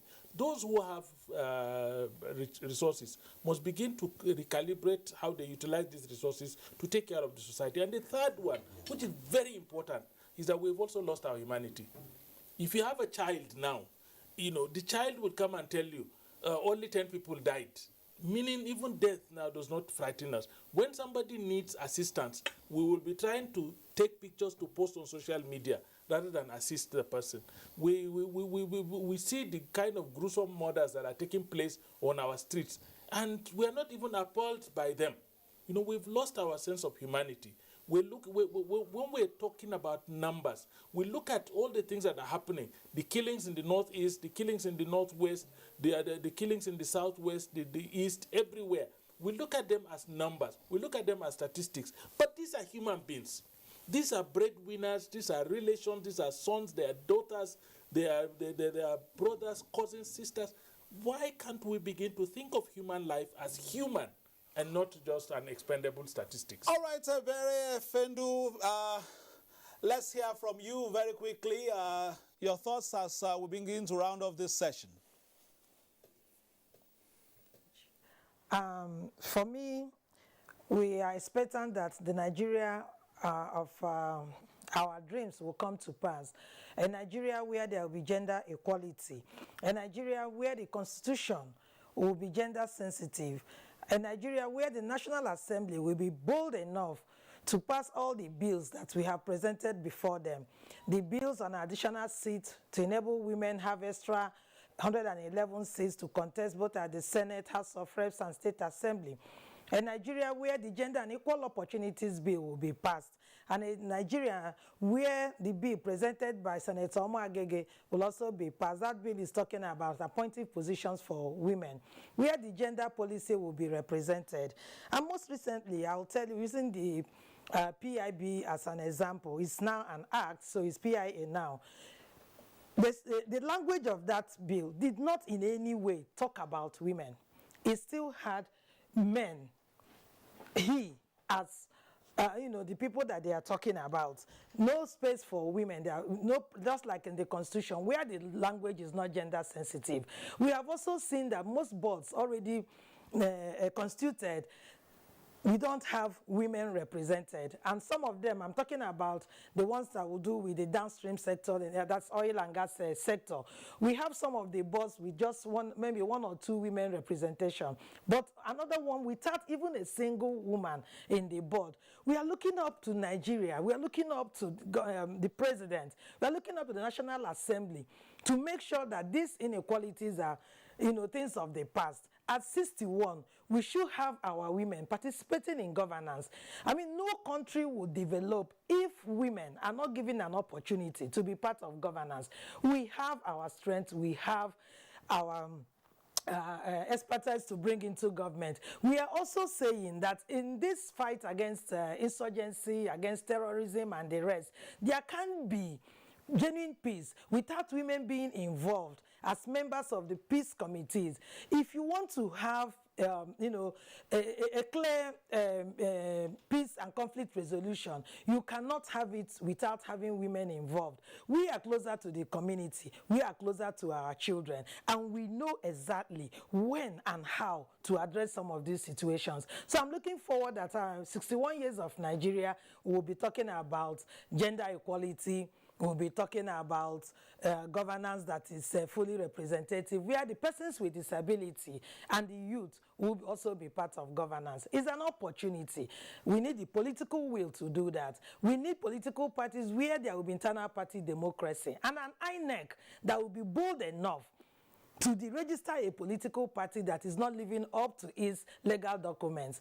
After all, when they submitted their documents to be part of, to be recognized as a political party, most of them had within their constitutions and manifesto positions for women. And today they are not living up to it. It should also be a criteria for INEC to deregister such political parties. So for me, let us see that, Nigerian women are given their rightful place in the society. We are ready, like I said. 2023 elections is coming up. We are negotiating, but a time will come, really, when there won't be need for negotiation. And people will ask, what can we do? We can do a lot. We have the numerical strength. And then if we decide to vote against a political party, you know what that means. Whether they like it or not, there must be a space for Nigerian women to participate in governance.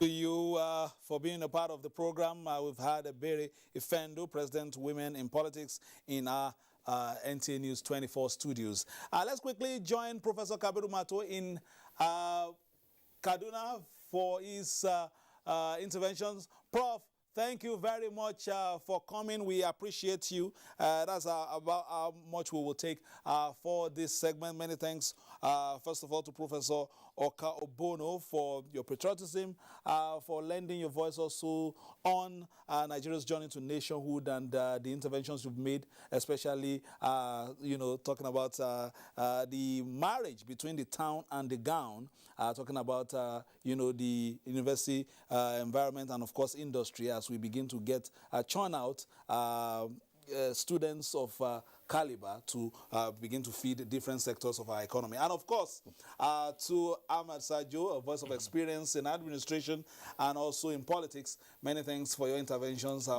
As always, very topical, of course, and very succinct and, on point and eloquently placed as well. And for Nigerians for being a part of it, my colleague Femi Okeowo will be back very shortly to orchestrate the next sessions that will be talking about issues on security, our nationhood, diversity, some interest of groups as well. Of course, it has been a dream, a journey that has been marked 61 years of our independence.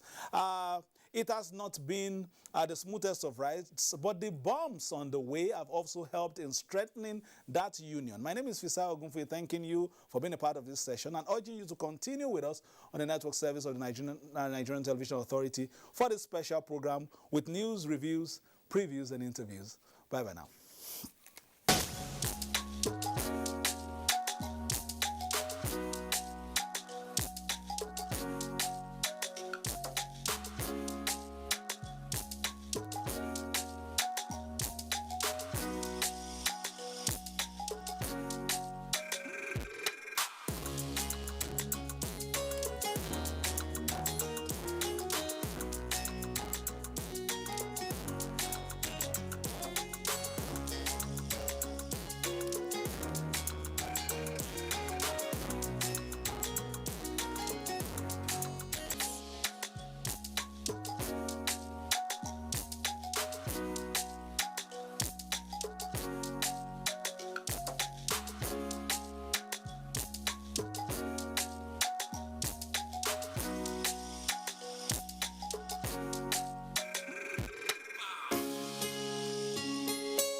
Today is special for Nigeria as we celebrate yet another Independence Day anniversary. We have come a long way in 61 years as a nation. Now, I shall know, as I was born the same year that Nigeria got its independence in 1960. We are a woven tapestry as a nation, with diverse strands, colors, religions, ethnicities, and cultures. The diversity we have is our beauty, and it is a beauty we should adorn and wear with pride. We may not be perfect, and from time to time, our strands of unity may become frayed, yet we are stronger united, better united, and will prosper more united. We should care more for one another, ensure equity, and turn our diversity into our greatest strength. Together, we must make our nation thrive today and well into the future. We must not judge a long-distance runner by the grimaces on the face or the strains on the legs while running, but by the glee on the face at the end of the race. Our race for national unity may be long, full of ups and downs, yet I know that at the end, Nigeria will thrive and prosper. We shall be like a beacon on a hill. The streams of Nigerians' ingenuity, knowledge, entrepreneurship, stretching across the world from its vast diaspora and also at home, will once again water the economic, social, and political plains of our land. Let's stay strong. Let's stay focused. Let's stay united. Let's stay the course. The best is yet to come. Congratulations and happy 61st independence anniversary to Nigeria. God bless Nigeria, and God bless you all.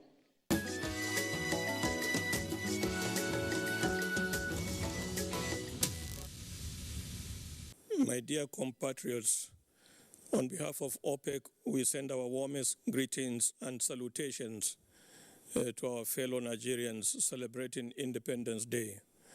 Over the course of a 17-day period in the third quarter of the year 1960, two historic events took place with profound consequences for international relations, the energy sector, and the petroleum industry. For two 61-year-olds, Nigeria and OPEC currently enjoy tremendous health. We have surmounted many challenges over the last 6 decades, remaining unified and focused on the future. Both have responded in a commendable manner to the unprecedented COVID-19 pandemic. Under the able leadership of His Excellency President Muhammadu Buhari, the Nigerian government was able to revive growth, deploying exemplary managerial skills and extraordinary prudence by diverting resources to the most productive sectors of our economy. Nigeria speedily exited recession and returned to the path of sustainable growth. A further momentous achievement under President Muhammadu Buhari has been the signing into law of the Petroleum Industry Act. The new law will transform the petroleum industry in Nigeria, opens the door to new investment, and ultimately strengthen its capacity to meet the world's growing thirst for energy. Thankfully, our efforts continue to bear fruit, and the market and the economy are in a much healthier situation than 18 months ago. Therefore, on this Independence Day, Nigeria and OPEC have much to celebrate. OPEC treasures Nigeria's membership and is proud of what we have achieved together. Once again, best wishes to all Nigerians at home and abroad. Long live Mr. President. Long live the Federal Republic of Nigeria.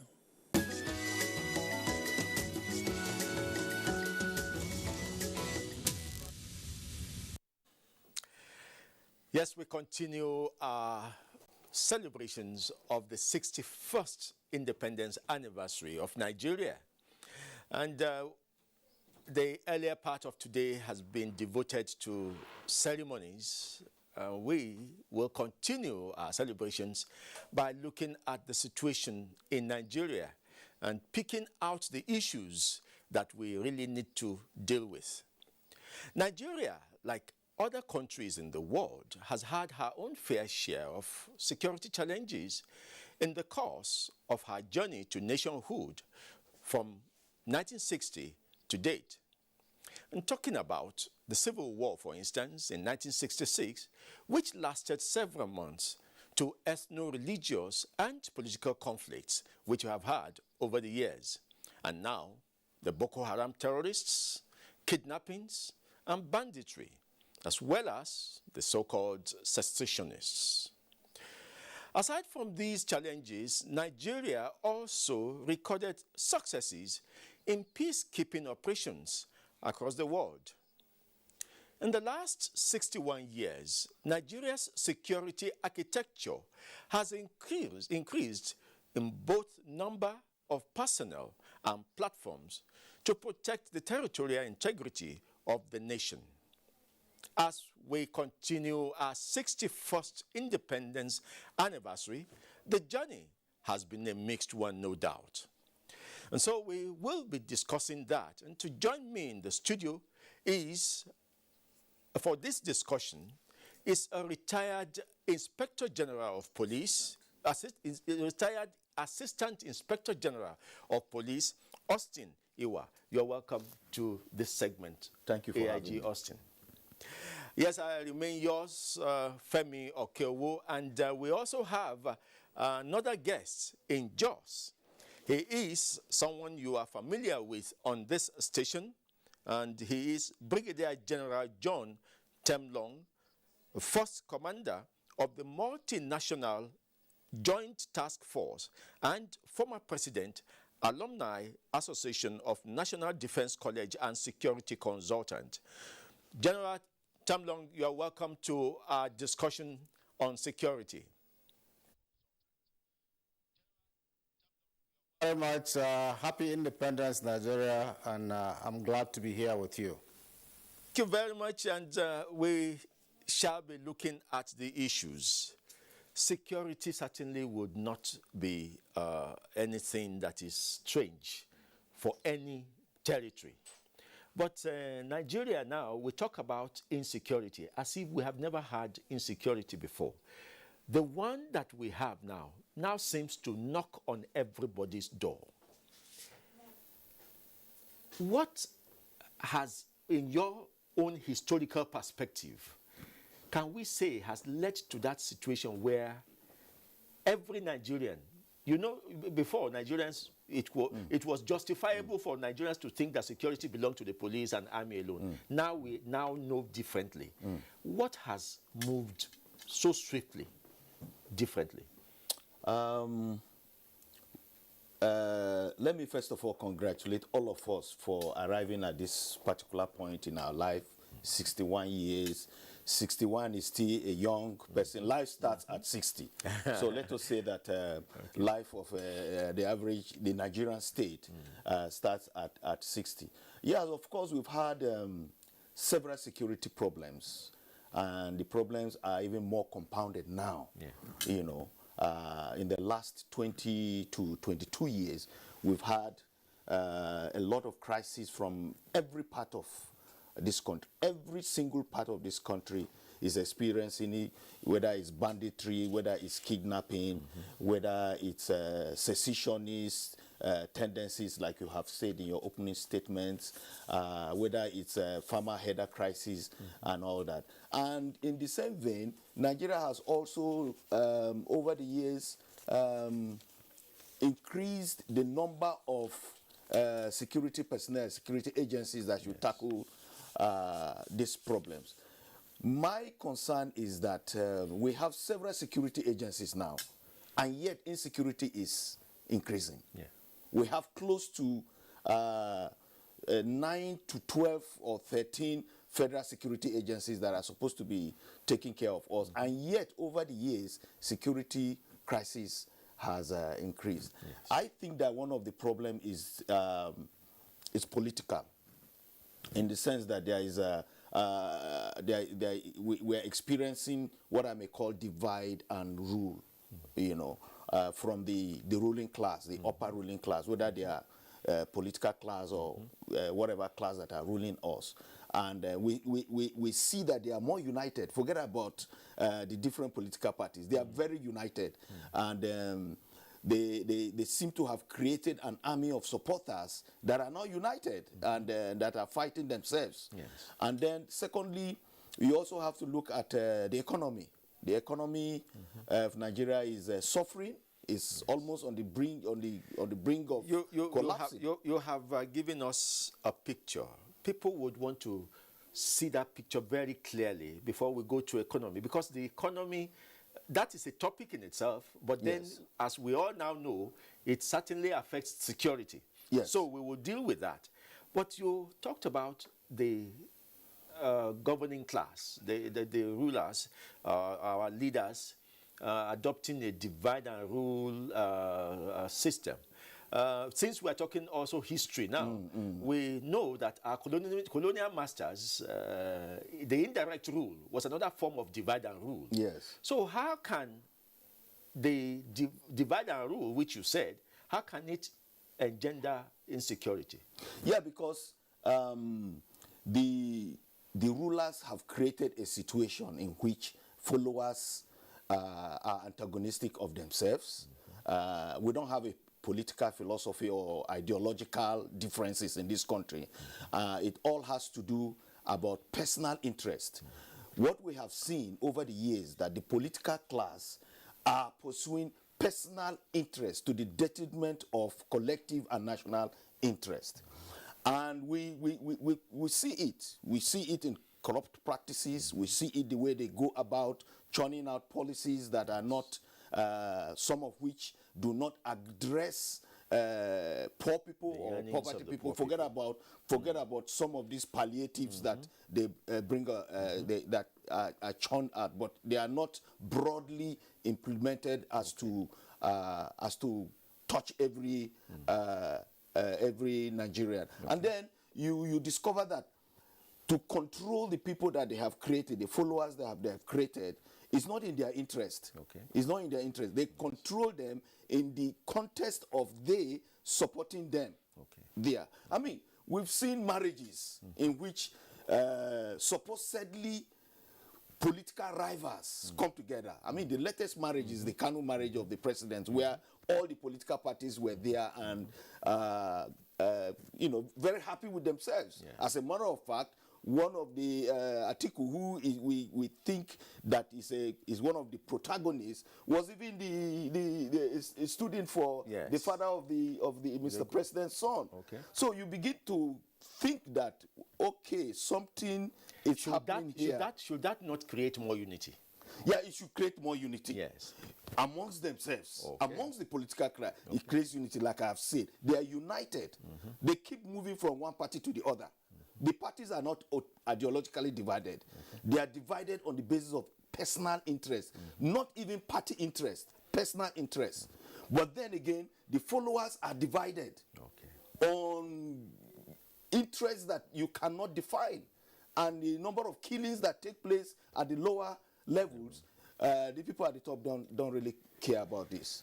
General John Temlong, one thing that interests me about you is that you are not just a gun-carrying general who served operationally. You're also a security strategist. How, in your opinion, can political leadership result into insecurity? If we take AIG Austin, it was postulation. If that is something that cuts across, can political leadership bring about insecurity among the citizenry? Yes, thank you very much. I think that is the crux of what is happening. Apart from the divide and rule which the AIG brought out succinctly, what the political class have succeeded in doing is weaponizing poverty. Now, when you weaponize poverty, that means that they use the poor, those who are poor, and continue to keep them poor to use them as thugs. And it is these thugs that will go out later on to attack people. I keep telling them whenever I address my people at home, I tell them, say, look, don't be deceived by what you see going on between us. That when we get back to Jos or Abuja, even in Lantan there, we drink tea together, we wine and dine together, we laugh. You people here at home cannot even talk to yourselves, not even to go and ask for salt, even the night you are cooking. So what is it? The political class enjoys that to keep them divided. They have weaponized poverty. In fact, the weaponization of poverty started long ago if you see the Almajiri system. And who are the cannon fodder that they have been using during religious crisis? Who are those that are using Boko Haram recruiting? Who are those that the bandits are recruiting? They are those people who are completely down, who have been deprived Western education, and it is because of that that you found out that Boko Haram came up with that ideology of saying that Western education is haram because it is Western education that has put you in this situation you are. Those who are educated are living in opulence, and they are seeing them, especially in the areas that it started. In Maiduguri there, if you go into the city, you will see how those who are living live in opulence, and then the poor are living in penury. And so it is easier to have sold that ideology to those people. So you see, weaponization of poverty and divide and rule has created the greatest problem for us. Now, I asked somebody, I even told them, I said, I'll let the DSS and the police do a sort of research. When political campaigns start, and as a task I think they should do, crime rate in this country decreases. You will travel from Abuja to Jos in the night and nobody will stop you because all those thugs, all the armed robbers, all the kidnappers are busy following politicians because they are getting handouts.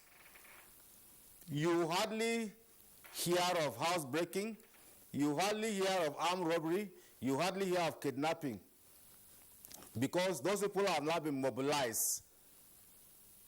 Now, after the electioneering campaign, and once what they have acquired during that period finishes, they go back to their trade.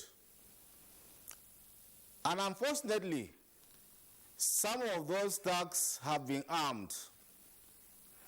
All the money they get is enough for them to go and buy AK-47 or buy any sort of weapons they want to use. So I think do they actually buy it by themselves or somebody brings them to them? We must agree that the political class must reign itself.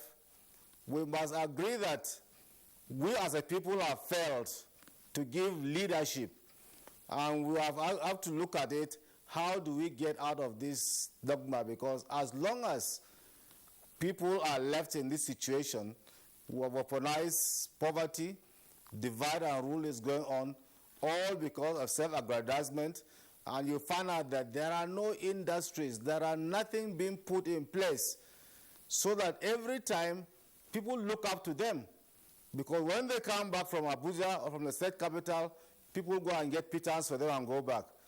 How do you expect security in this sort of situation? Because if people were self-employed, there were industries. You can imagine, for me, it was a pleasure when I finished primary school in 1966. Those of us who are old enough applied to Kaduna Textiles. Application for vacancy. We were taught how to write application in primary school. Today, even university students can hardly write an application for vacancy. And right in the village there, letters came employing some of them to go and work in Kaduna Textiles. Today, no single industry You come to Jos here, it's a dead end from NASCO one side to another. The breweries are gone. The area that used to hold the industries, Anglo-Jos here, was a bustling town at 9 o'clock in the evening when shifts were changing. Night shift, this thing. Today, they are not there. So all this... I think we can begin to don't let us run into the problem of thinking that once we identify the problem, we also have identified the solution. Let us specifically attempt to do a solution from what we have identified. We will always have political leaders. Politics, as we wish in Nigeria, by the grace of God, has come to stay. What are the solutions we can derive while we still run this system of democracy, which we all wish for? How can we bring out solutions from it? Thank you very much. I think the solution must come from within. I have told people that if the citizens want to defeat criminality, they will defeat it, because no matter what it is.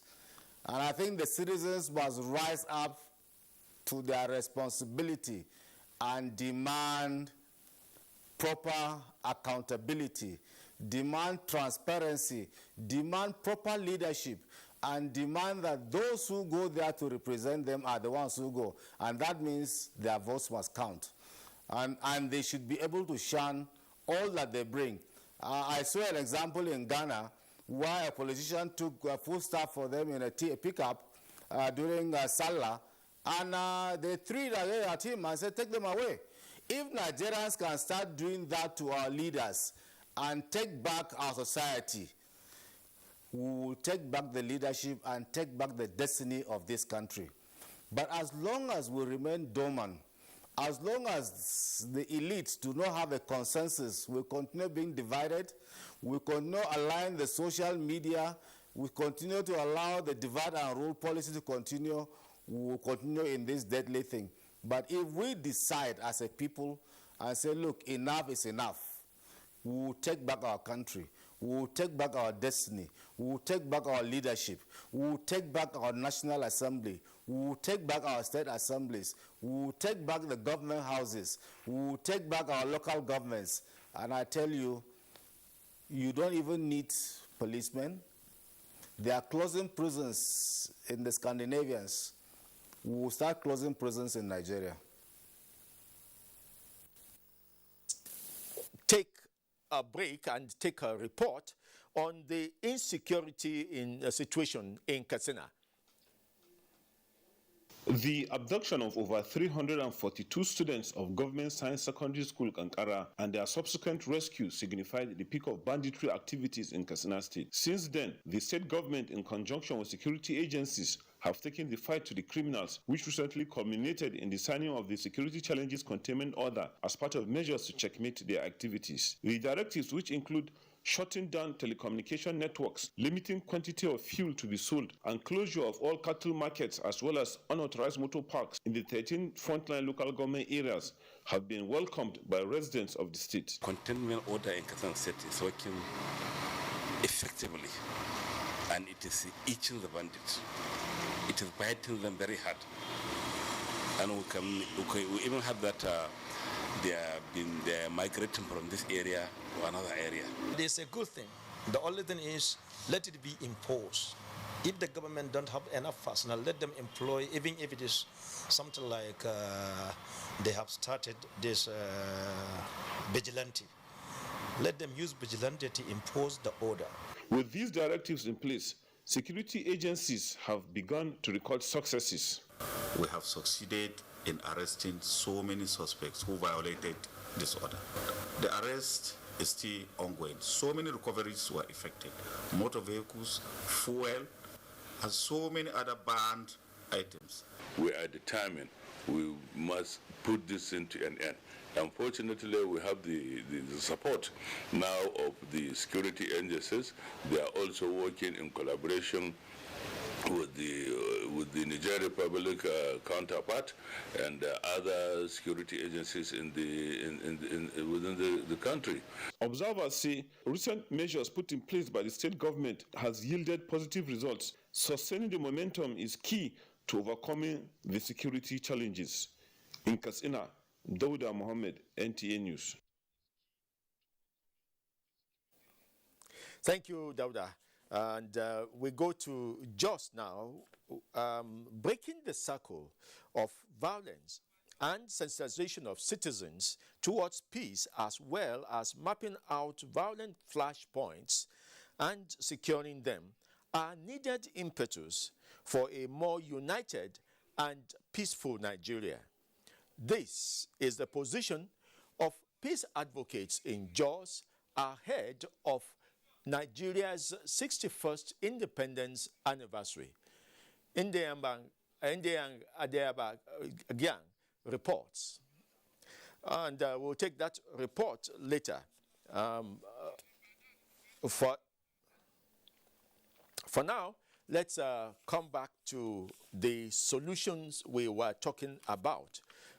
Again, if I may, certainly politics will continue. So if that is a cause of the problem, it's not ready to go away, politics. And our leaders, we would always have leaders, whether military leaders as we had before or political leaders as we have now. Though that too will not go away. So while we live with those two things, how then can we have solutions that will not be generated by these two factors which you have named? Yeah, you see, the point is where you have an environment where poverty is weaponized.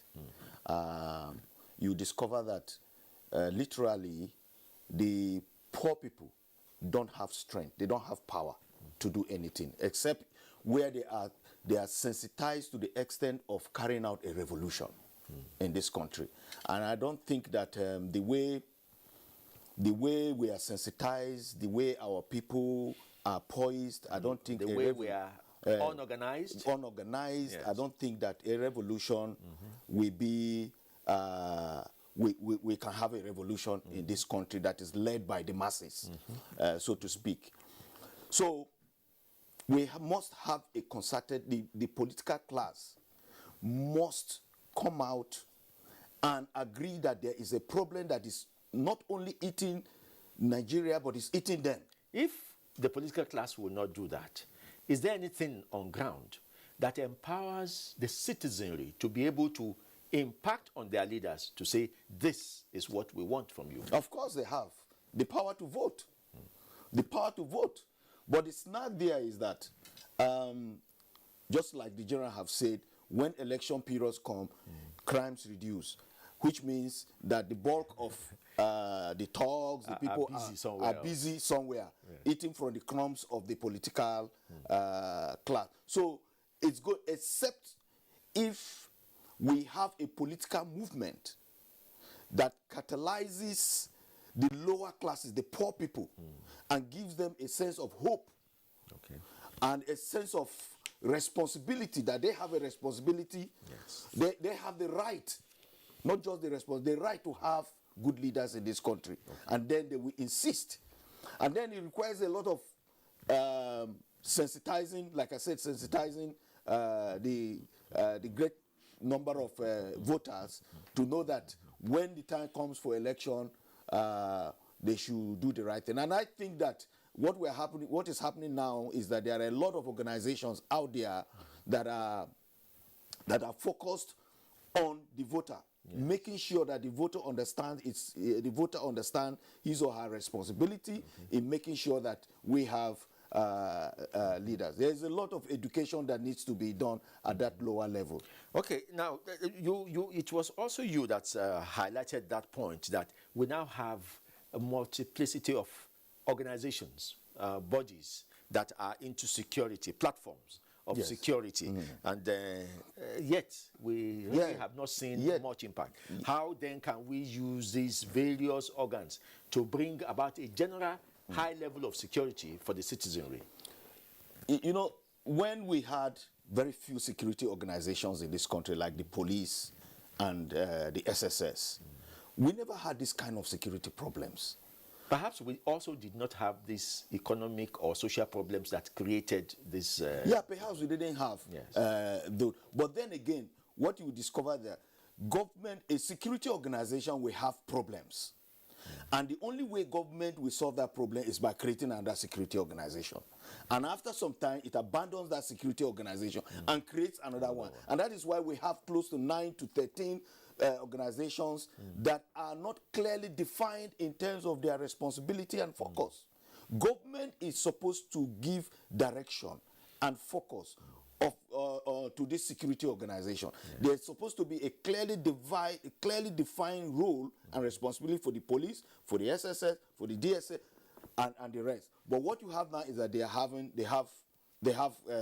doing the same thing, and because they are doing the same thing, they are focused on themselves, clashing with themselves, and always having problems with themselves instead of focusing on the core issue that led to their creation in the first place. Okay. But then again, what I know is that in some countries, take for example, in Nigeria, government does not have a policy on safety and security. No policy on crime prevention. No policy on community safety. What are those policies meant to? Those policies are supposed to give direction. Yes. A government is supposed to give a vision of the kind of law enforcement or security it wants. It's done all over the world. Okay. If you go to even the so-called colonial masters, the government of UK, for example, has a policy on policing. They have a policy on community safety, on neighborhood policing. Here in this country, it is on that policy that the structure of policing is built. Yes, it is on that policy that security agencies are giving direction. Address this issue. As a matter of fact, in UK, for example, they have what is called the National Policing Plan. It's a government plan. And that tells the police that within this period, we want you to focus on this, because these are the things that are undermining safety and security in this country. These are the areas that are undermining the quality of life of our people. So focus on this area. We will fund it. What does government fund in Nigeria in terms of security? Guns, vehicles. That's all they do. And so the security agencies are left on their own to do what government ought to have done. No policy. Design the path. Define the path. In UK, they call it rowing and steering. The government steers the police to a certain area, while the police rows its people to achieve the objectives of government in terms of security. You don't have it here. You have, Petroleum Act has gone since in the last 20 years, it has been amended several times. Yeah. Have you ever heard of any act or any policy that protects the Nigerian? What does the Police Act say? What does it address? The Police Act just creates the police. It creates the police and gives it specific mandates. Okay. It gives the police mandate to protect life and property and investigate crimes and all that. Okay. But then again, the larger picture is supposed to be provided by a government that should tell you the direction of this government in terms of security, what government is going to do in terms of protecting people in the rural area, protecting people in the urban area, and all that. Now, Brigadier General Temlong, we will come to you, but we are still in Jos with a report, the report I read earlier. So let's join India Adeaba to please give us that story. For several years now, Nigeria has been battling with emerging security threats that have been given different colorations. The farmer-headed clashes, especially in the north-central parts of the country, have stretched the fabric of the nation. For instance, this security breach became evident in Plateau State in the last decade, resulting to wanton destruction of lives and property, with thousands displaced, especially in the rural communities of Bassa, Riom, and Jos North local government areas. The clashes also extended to some parts of Kaduna, due largely to the religious coloration given to it. The security breach, peace advocates say, is not good enough for the country. What we see increasingly in the country today, voices, threatening to divide, to polarize and all that. And it tells you clearly that there is a crisis of unity itself and in the country, which I think all of us needs to pay attention to in order to be able to overcome. Except we treat it as a national discourse that requires a national solution, we'll be missing it. Revenge, retaliation, reprisal. They kind of perpetrate the kind of actions that trigger the crisis. To tackle the security challenge, both federal and state governments, as well as non-governmental organizations and development partners, have engaged warring communities in peace dialogue and signing of peace agreements. In 2018, President Muhammadu Buhari launched the Plateau Roadmap to Peace to be implemented through the Plateau Peace Building Agency to end violent conflicts in the state, providing a platform for other states in the country to emulate. In spite of various efforts, these violent conflicts persist, with the recent killings of travelers and the Yelwa Zangam attacks in Jos North local government. The dastardly act attracted condemnation from across the country. The strategy for achieving the desired result must therefore be all-inclusive, diverse, transparent, and sustained. These challenges, peace advocates say, require a holistic approach and reorientation of Nigerians. We need to break it at some point, if not for anything, but for the kind of legacy we want to bequeath to our children, to our generations yet unborn. I believe the peace stakeholders, including our religious and traditional leaders, have a very big role to play.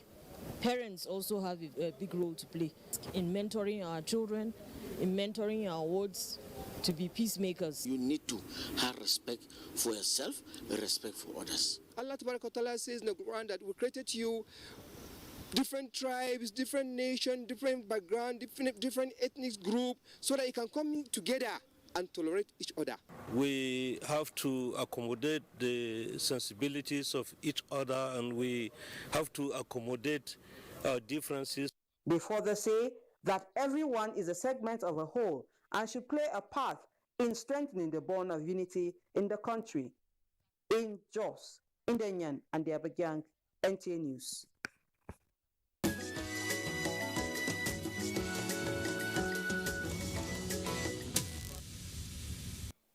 Thank you, Ndeyang.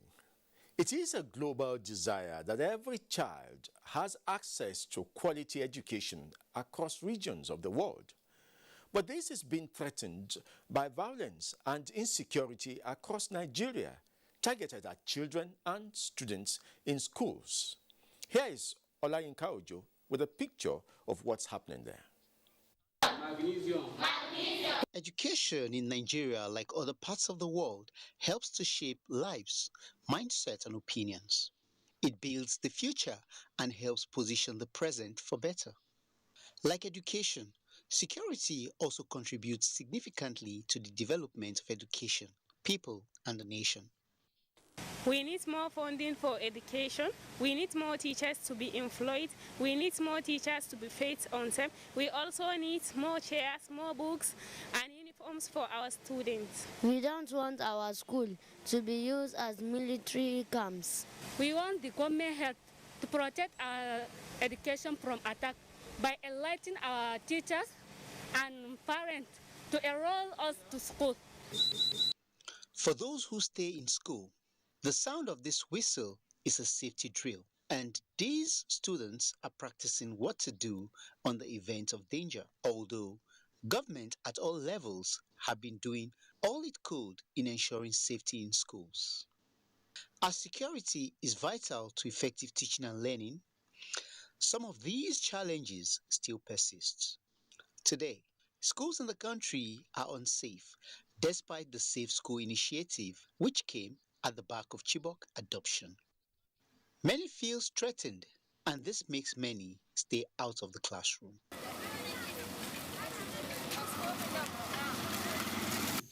Community participation is absolutely important, and that participation has different levels, but the most important that those levels is in surveillance and intelligence gathering. These attackers the perpetrators of the various acts are not ghosts. Some of them live within the communities. Those that don't live within the communities, before arriving in the schools, would most likely come into the community, either as informants to gather intelligence for the attackers, or sometimes just passing through to get access to the school. So where the school is observant and the capability to convey information to the security agencies, then that community would be the first line of defense for the school. 5 years after the Safe School initiative, Nigeria adopted the Safe School Declaration aimed at achieving safety in schools during conflicts. And to further strengthen security and make schools safer, the Nigerian police force trained 25,000 constables. But they have been recruited for the purpose for which they were intended. They were intended to face major criminal activities of armed robbers, armed bandits. In most of the selected schools by the state government, like you know, states were mandated to select schools that they think will require security covered by the police. Challenges of this country. It's not the responsibility of the government alone. It is everybody's responsibility. As we journey into another independence celebration, analysts say an inclusive effort is required in tackling the security challenges in the country. Olayinka Ojo, NTA News.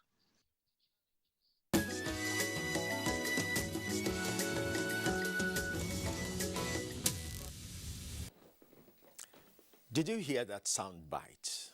It's very pathetic, short, but it comes from the agony some of the students are going through. One of them said, "We don't want our schools to be used as military camps." That's just a picture of what is likely or has been happening when the whole society is engulfed in insecurity. Of course, we have to move security personnel to those areas. And just a very pathetic situation there.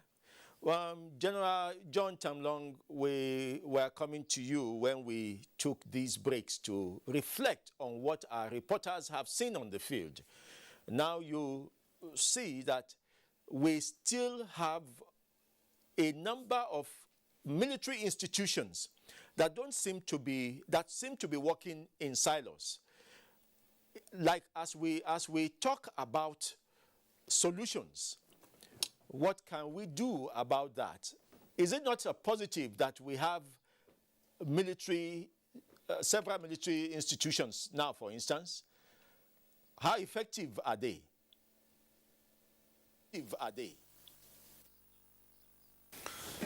Well, thank you very much, Segun. I think when it comes to internal security, the first responder actually is the police. And I keep wondering whether the police leadership has actually come to terms with the enormity of the challenges that is facing them. Why I'm saying this is that by now there should have been some noise even at the National Assembly, because the police leadership should have given, based on what the AIG was talking about, to the ministry and say, look, we require this number of policemen, we require this sort of equipment.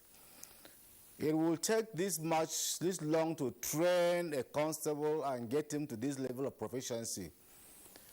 We therefore require this technology as a force multiplier for us to be able to effectively police this country. Now, policing, like he said, is not just, you hear every time we are combat ready. Policing is not about combat readiness. No. It's about crime prevention, crime detection, and then fighting crime. Now, you have a situation which I think We have a lot of police officers now who are being trained at the Defense College. And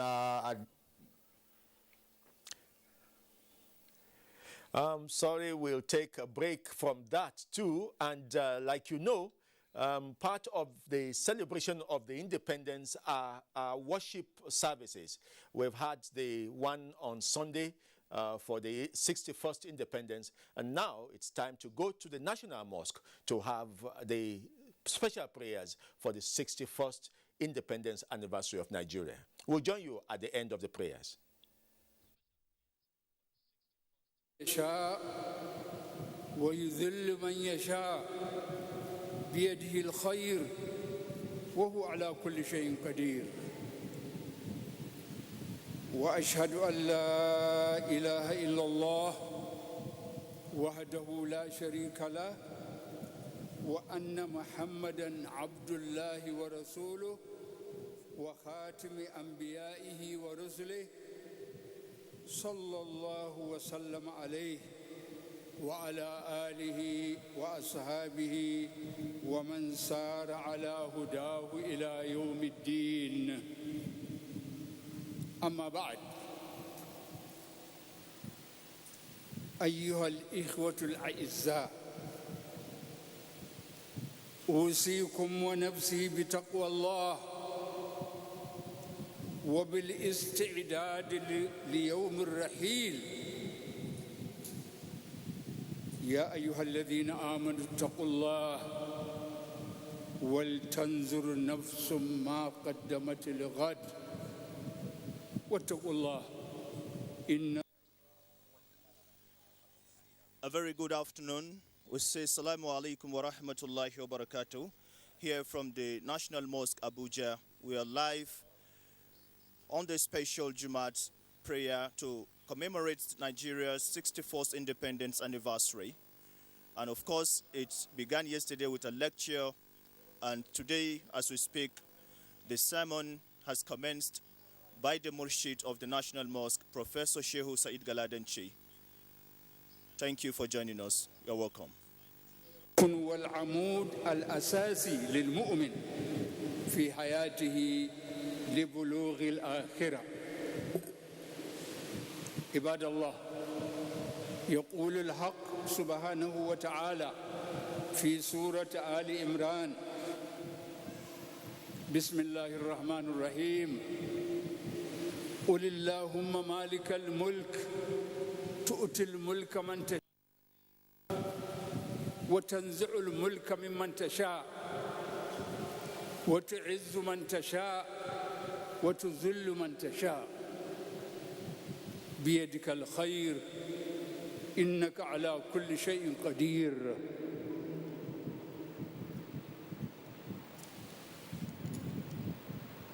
تولج الليل في النهار وتولج النهار في الليل وتخرج الحي من الميت وتخرج الميت من الحي وترزق من تشاء بغير حساب.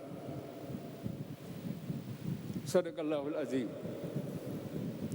هاتان الآيتان الكريمتان تبينان لنا بعبارة واضحة وبليغة وبألفاظ سلسة بأن الله سبحانه وتعالى هو صاحب السلطان المطلق مالك الدنيا والآخرة وما فيها ومن فيها، وله القدرة الشاملة والمشيئة العليا، وهو وحده دون غيره الذي يؤتي الملك والسلطان والعظمة لمن يشاء فيجعله رئيس دولة أو سلطانا أو حاكما على من يشاء من عباده، وينزع كذلك الملك والعزة ممن يشاء ويخرجه منه أو يسلط عدوه عليه، وبيده وتحت قدرته وملكه الخير والشر كله وهو وحده على كل شيء قدير،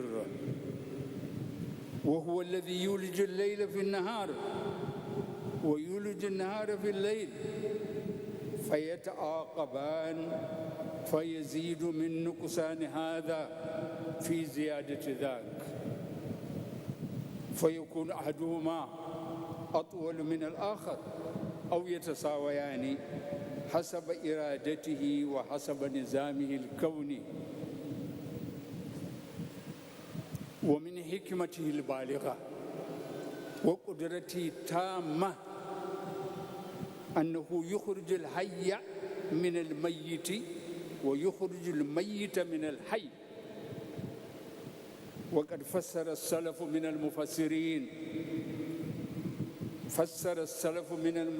المفسرين ذلك بأن المقصود هو أنه تعالى يخرج النطفة الميتة من الحي ويخرج الشيء الحي من النطفة الميتة.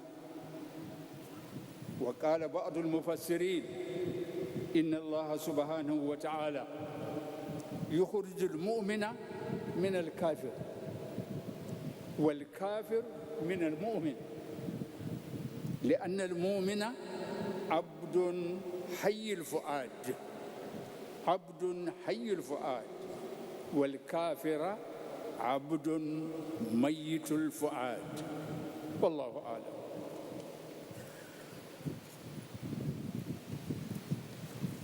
ومن حكمته تعالى أنه يعطي من يشاء من عباده سواء كان بارا أو فاجرا، مسلما أو كافرا، فيجود عليه بغير حساب، لأنه تعالى لا يخاف أن ينقص من خزائنه شيء، فلا تفنى خزائنه تبارك وتعالى.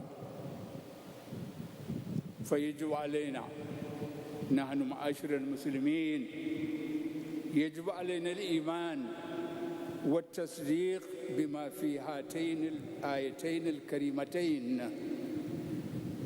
يجب الإيمان بالله، يجب الإيمان بالله وحده، هو المعطي والمانع، وهو النافع والضار، وهو وحده دون غيره الذي نسأل. فإذا سألت فاسأل الله، كما جاء في حديث رواه الترمذي يقول النبي صلى الله عليه وسلم: وإذا استعنت فاستعن بالله، واعلم أن الأمة لو اجتمعت على أن ينفعوك بشيء لم ينفعوك إلا بشيء قد كتبه الله لك، ولو اجتمعوا على أن يضروك بشيء لم يضروك إلا بشيء قد كتبه الله عليك. رفعت الأقلام وجفت الصحف.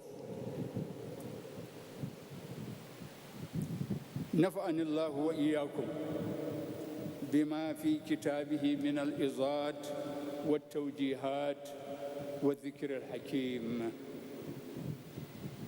غفر الله لنا ولكم ولجميع المسلمين، فاستغفروه إنه هو الغفور الرحيم.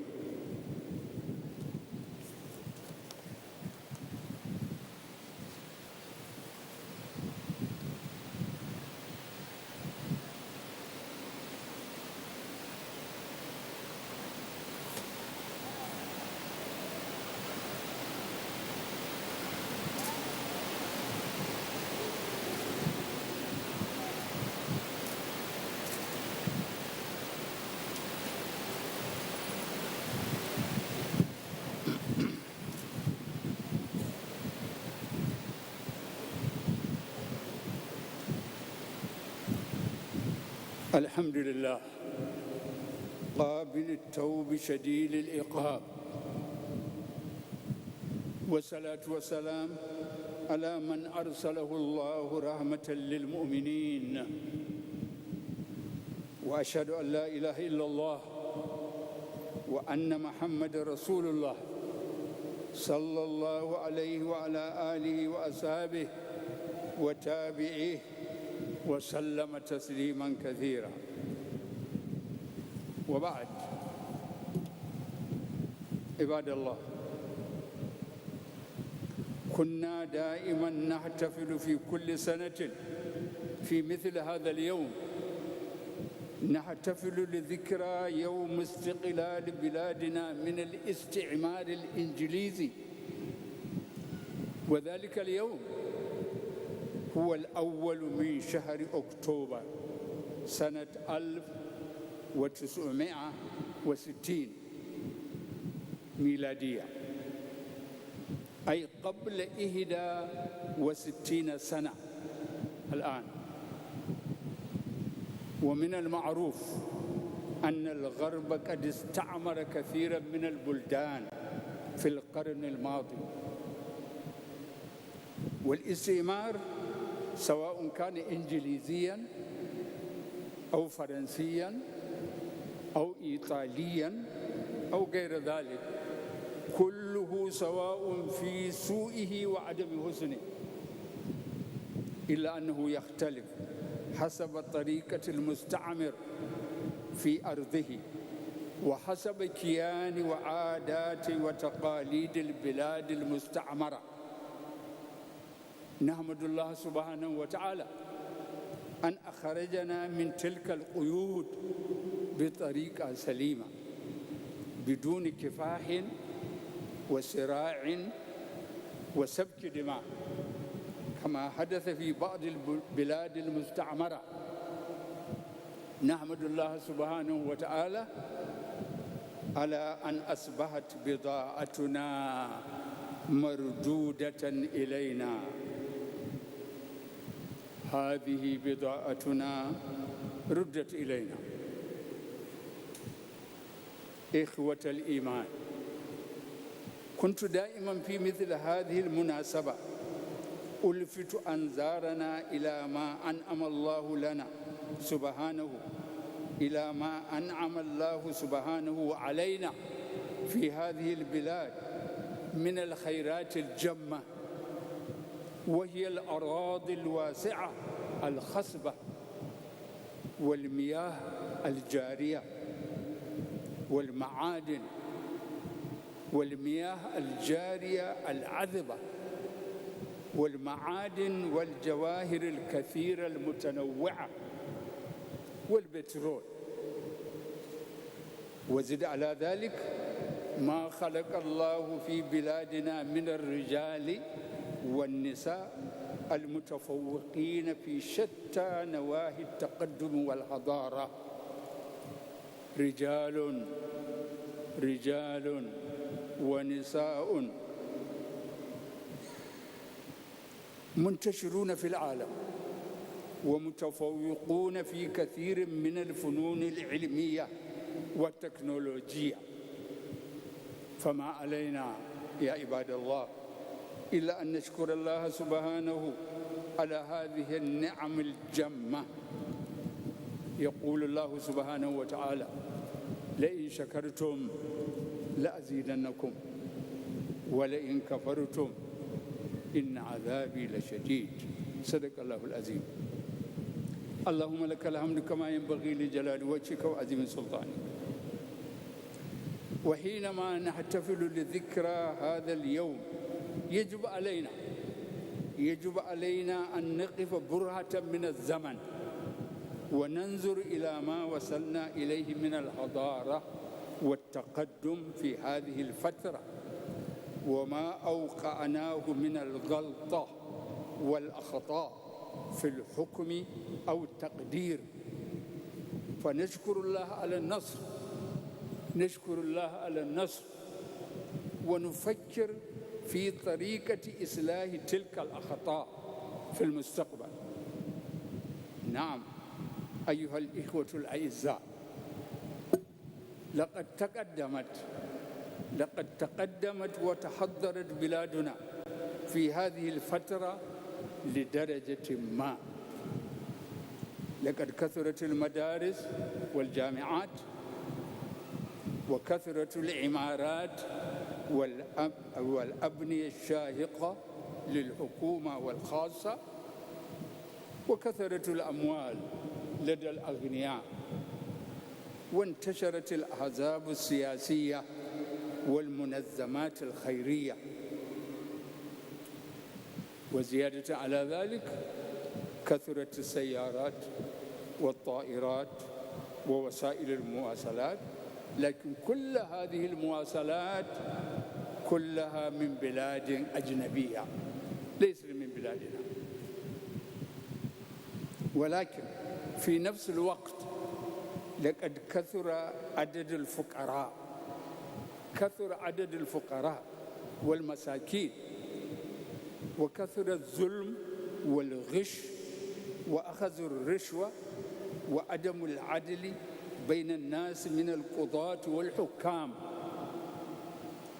وكثرت الأمراض والأوبئة وكثر إلى فالواجب علينا نحن حكومة وشعبا هو الامتثال أولا بأوامر الله سبحانه وتعالى والاجتناب من نواهيه وعلى الحكومة يجب على الحكومة أن تحاول إصلاح الأخطاء التي وقعت فيه في الماضي لتسير قدما إلى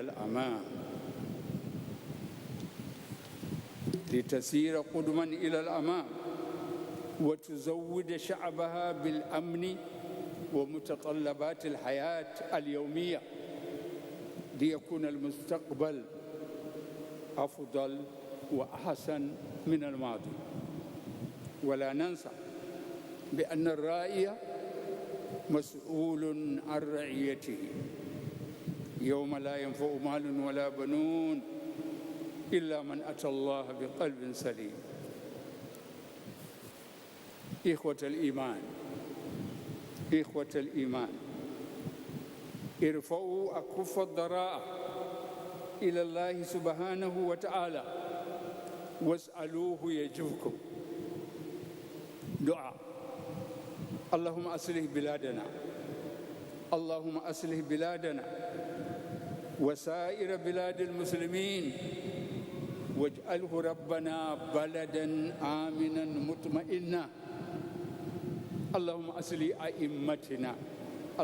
أصلح أئمتنا وولاة أمورنا ووفقهم لاتباع الحق واجتناب الباطل إنك على كل شيء قدير.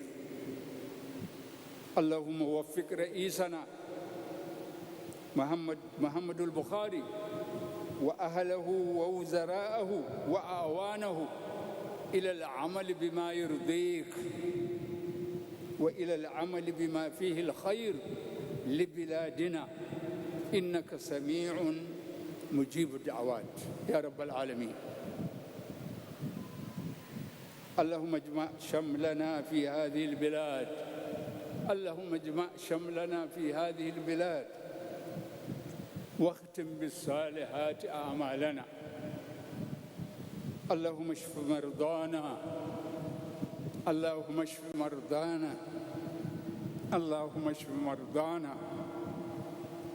واغفر لآبائنا وأجدادنا واغفر لنا يا رب العالمين وارحمنا وارض عنا وتقبل منا وأدخلنا الجنة ونجنا من النار برحمتك يا أرحم الراحمين.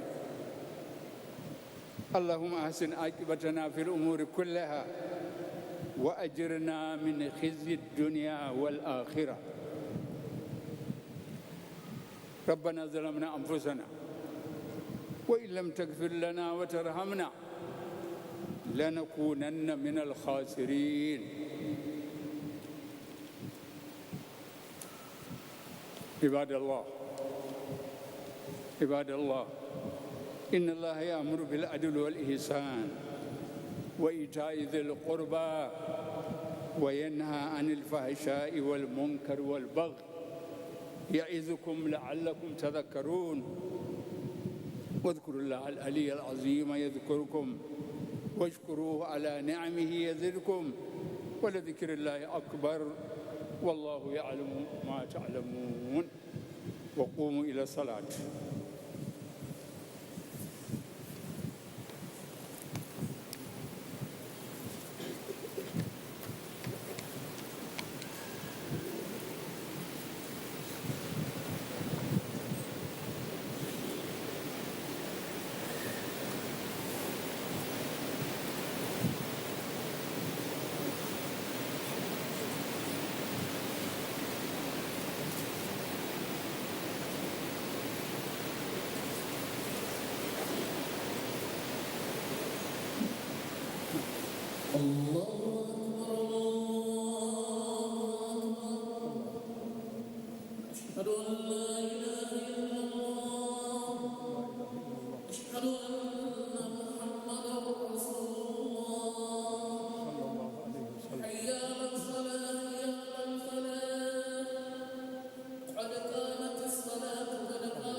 استقيموا واعتدلوا سووا صفوفكم يرحمكم الله. أديديت سهو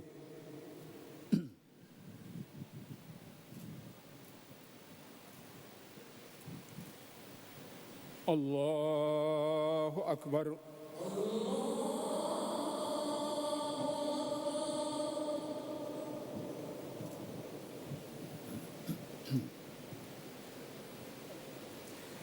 الحمد لله رب العالمين الرحمن الرحيم مالك يوم الدين إياك نعبد وإياك نستعين اهدنا الصراط المستقيم صراط الذين أنعمت عليهم غير المغضوب عليهم ولا الضالين.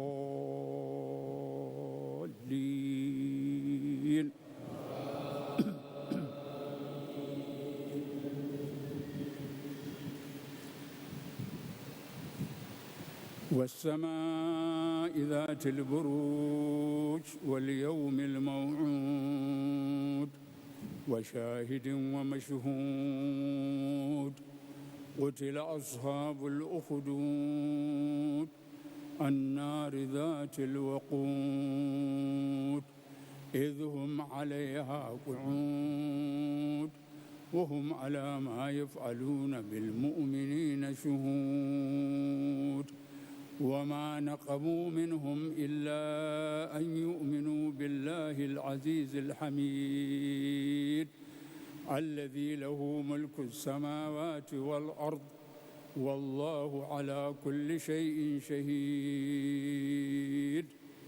إن الذين فتنوا المؤمنين والمؤمنات ثم لم يتوبوا فلهم عذاب جهنم ولهم عذاب الحريق. إن الذين آمنوا وعملوا الصالحات لهم جنات تجري من تحتها الأنهار ذلك الفوز الكبير.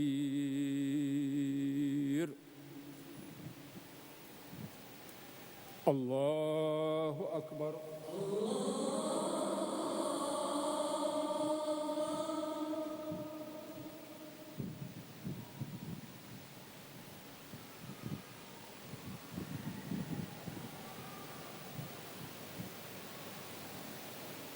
سمع الله لمن حمده.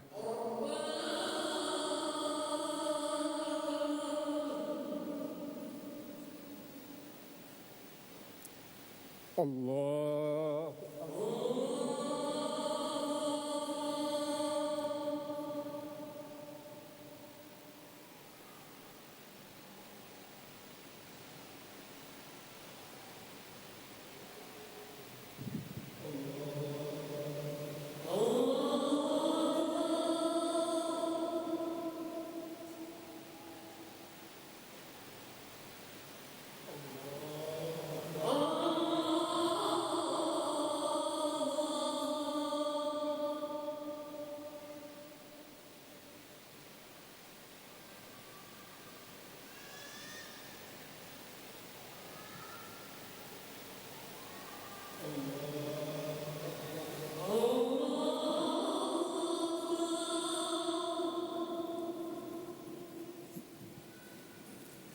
الحمد لله رب العالمين الرحمن الرحيم مالك يوم الدين إياك نعبد وإياك نستعين اهدنا الصراط المستقيم صراط الذين أنعمت عليهم غير المغضوب عليهم ولا الضالين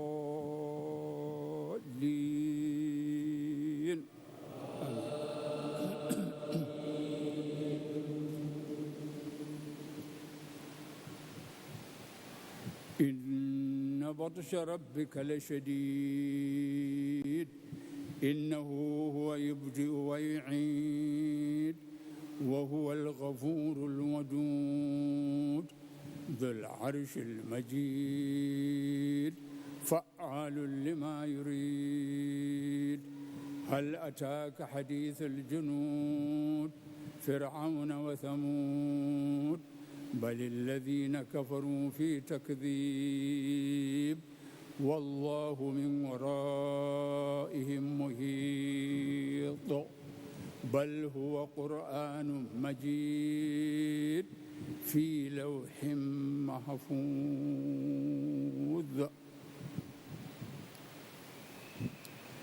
الله أكبر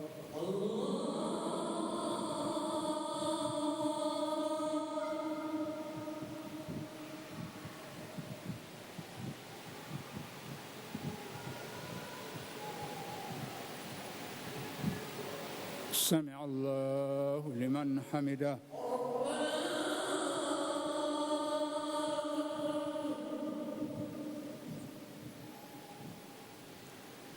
الله أكبر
السلام عليكم ورحمة الله السلام عليكم ورحمة الله السلام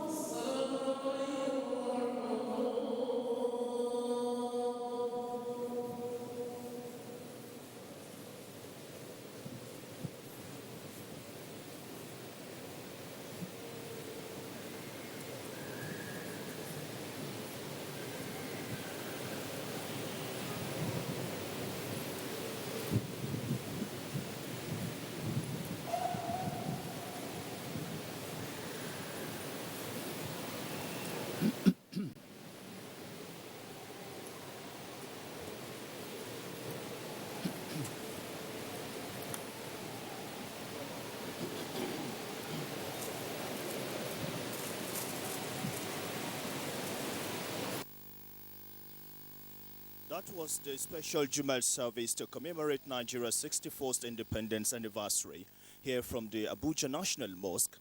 And the Muslim Ummah joined other compatriots to pray for the nation.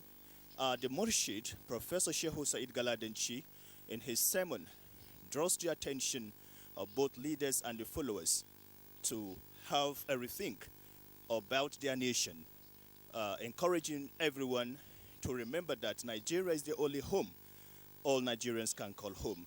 And he enjoins all, as a matter of religious obligation, to continue to support leaders and be patriotic, because Nigeria is blessed in all ramification and requires the cooperation and also the collective resolve by all to build a nation.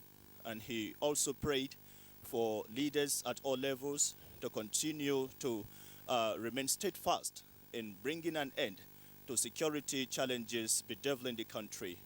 And also not forgetting that followers he enjoined must also continue to support leaders to be able to get to that destination every Nigerian will be proud of.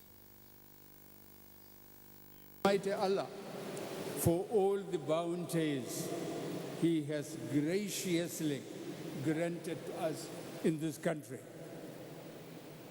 A very big, fertile and beautiful country, well blessed with so many valuable minerals, including gold and crude oil beneath the land. In addition to all these, He has created so many highly professional, exceptionally intelligent and intellectual Nigerians who are effectively contributing in branches of scientific fields and technology, not only to the development of this country, Nigeria, but in many countries throughout the world.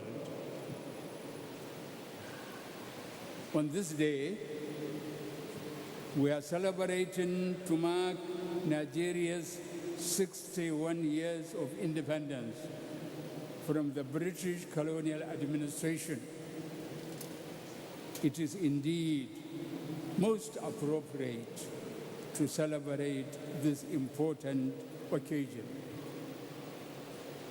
In the khutbah, which I have just delivered, I drew attention to the verse number 26 and 27 in Surah Al Imran, which says, "Say, O Allah, the Lord of all power and rule, you grant power to whomsoever you will,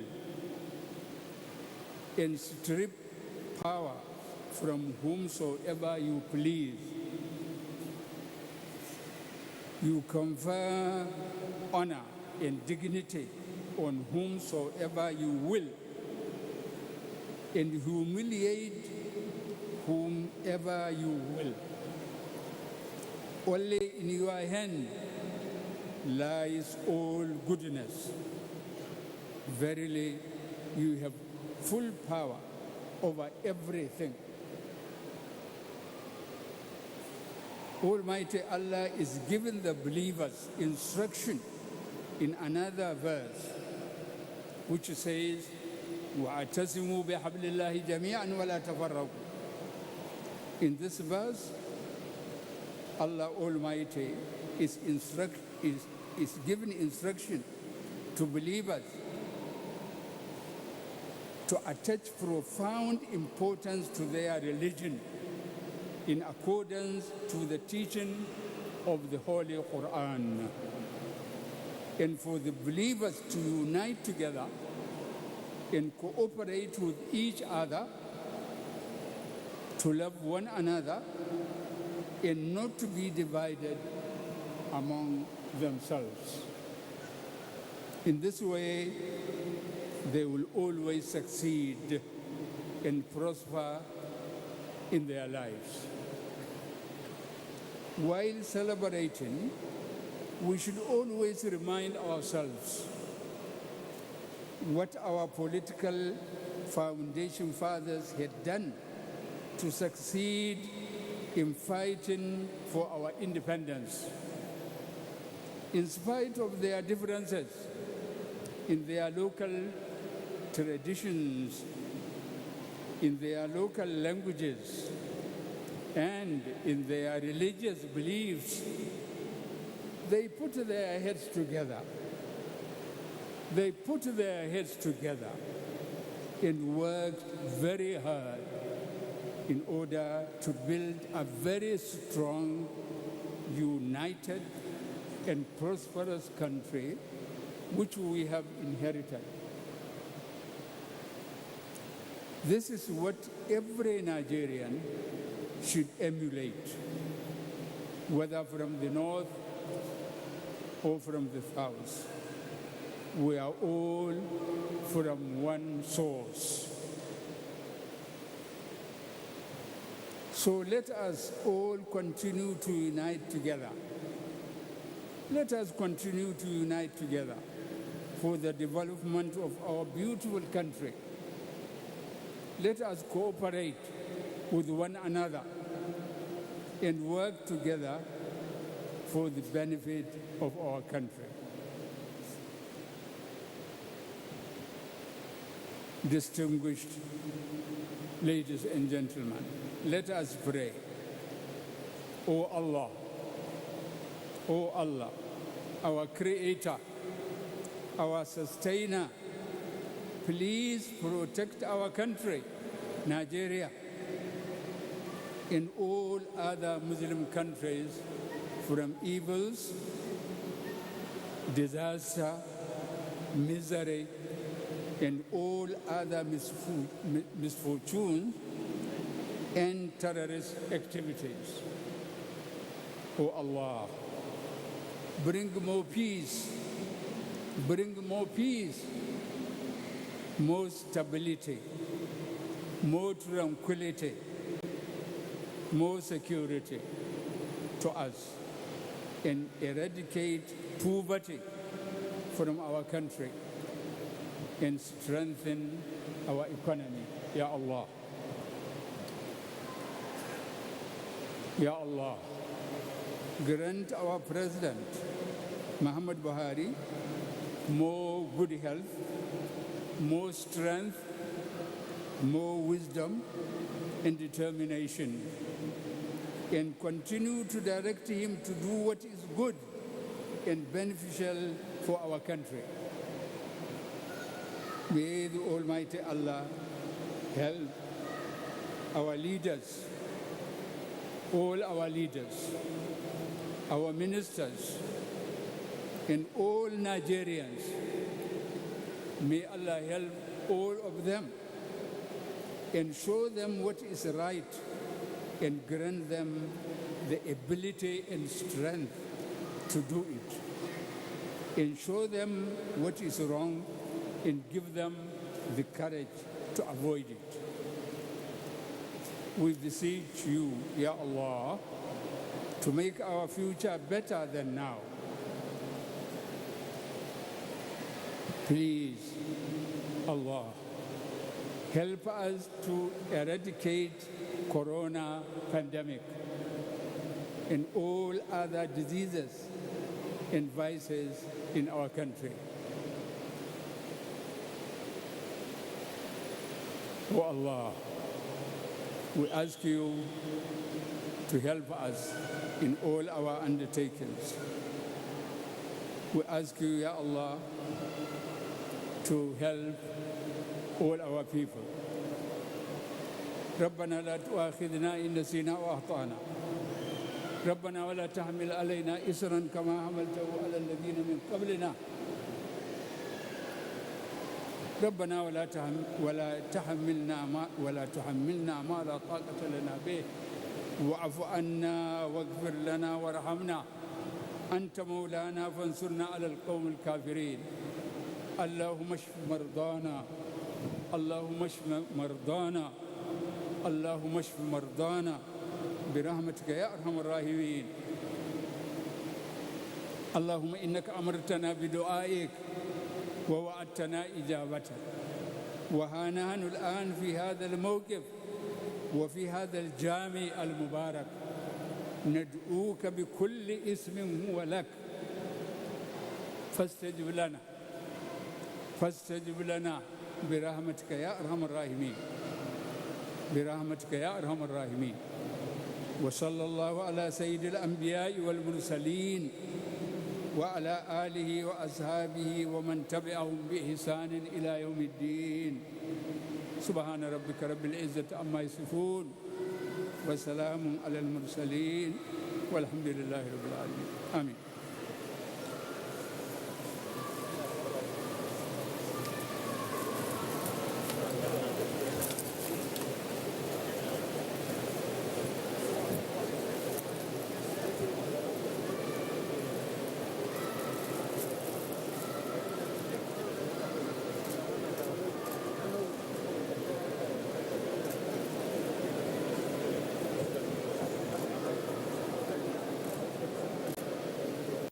That was the translation of the sermon, special Jumat prayer to commemorate Nigeria's 64th independence anniversary. And the Murshid, like we said, has categorically emphasized and enjoined Muslims and Nigerians to, as a matter of fact, support governments and leaders to succeed in all endeavors, and also continue to pray for the country to be united as one people, because that is what Almighty Allah has destined the country to be. The Murshid further also called on Nigerians to also continue to unite against evil in the form of banditry, insurgency, and other forms of vices. That has been the Jumat, special Jumat prayer here from the Abuja National Mosque to mark Nigeria's 64th independence anniversary. Nigeria and Nigerians are a praying nation, and like the Imam also called on all Nigerians to continue to pray to Almighty Allah for solutions to myriads of challenges. Top government officials from the executive and presidency, we are present here, from the judiciary and also from the legislative arm of government, were all well represented here. Members of the diplomatic community, members of the armed forces were also present here to talk to Allah, to bring solution, and also solve our problems as a nation moving forward. On behalf of the outside broadcast crew that have put everything together to televise live to you this special Jumat prayer, we say thank you for listening. I remain Abdullahi Ajia. We now return you back to our studio for the continuation of our special independence program.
We want to talk about rights, there are obligations.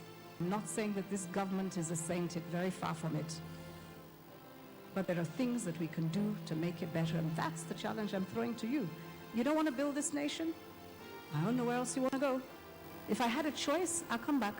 When I stand outside and I hear what you have to say about this country that I know that I can die for as one, then I'm really sad because you're young. You have education, you have tools, you have a huge future ahead of you, and you're condemning yourself before you started on that journey. So please don't do that, please don't.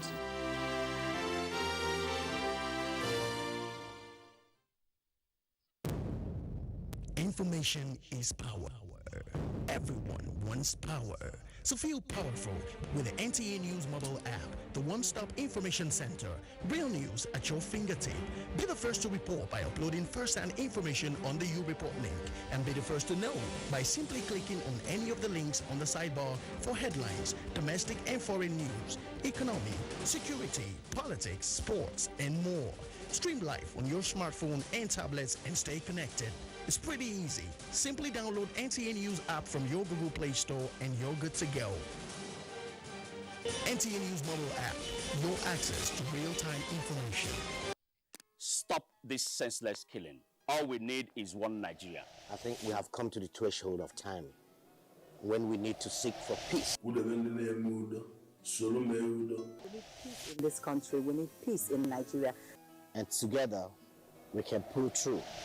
No matter where you come from, Hausa, Igbo, or Yoruba. We cannot achieve a better Nigeria by fighting. Let us stand together in brotherhood and solidarity and strive for peace. Just back from the special prayers to mark the 61st independence anniversary of Nigeria. And I think in the studio here, we too can join and say that may God hear our supplications. But there are so many other things that are in our own hands to do. And those are some of the things we are in the studio to talk about. Look at our past, look at the present, and see what we can do to make the future better for Nigeria. We have been joined in the studio by someone you know on this channel. He is a regular analyst, but he has also been at the corridors of power, so he can use that experience to help us. Not just being on the corridor of powers alone, he is a political personality too. So when we talked earlier on about how leadership can help, even in the security situation of Nigeria. Dr. Chris Akomas, former Deputy Governor of Abia State, who is joining us now, is in a very good position to join in that conversation. You're welcome, Mr. Akomas. Thank you. Thank you for having me.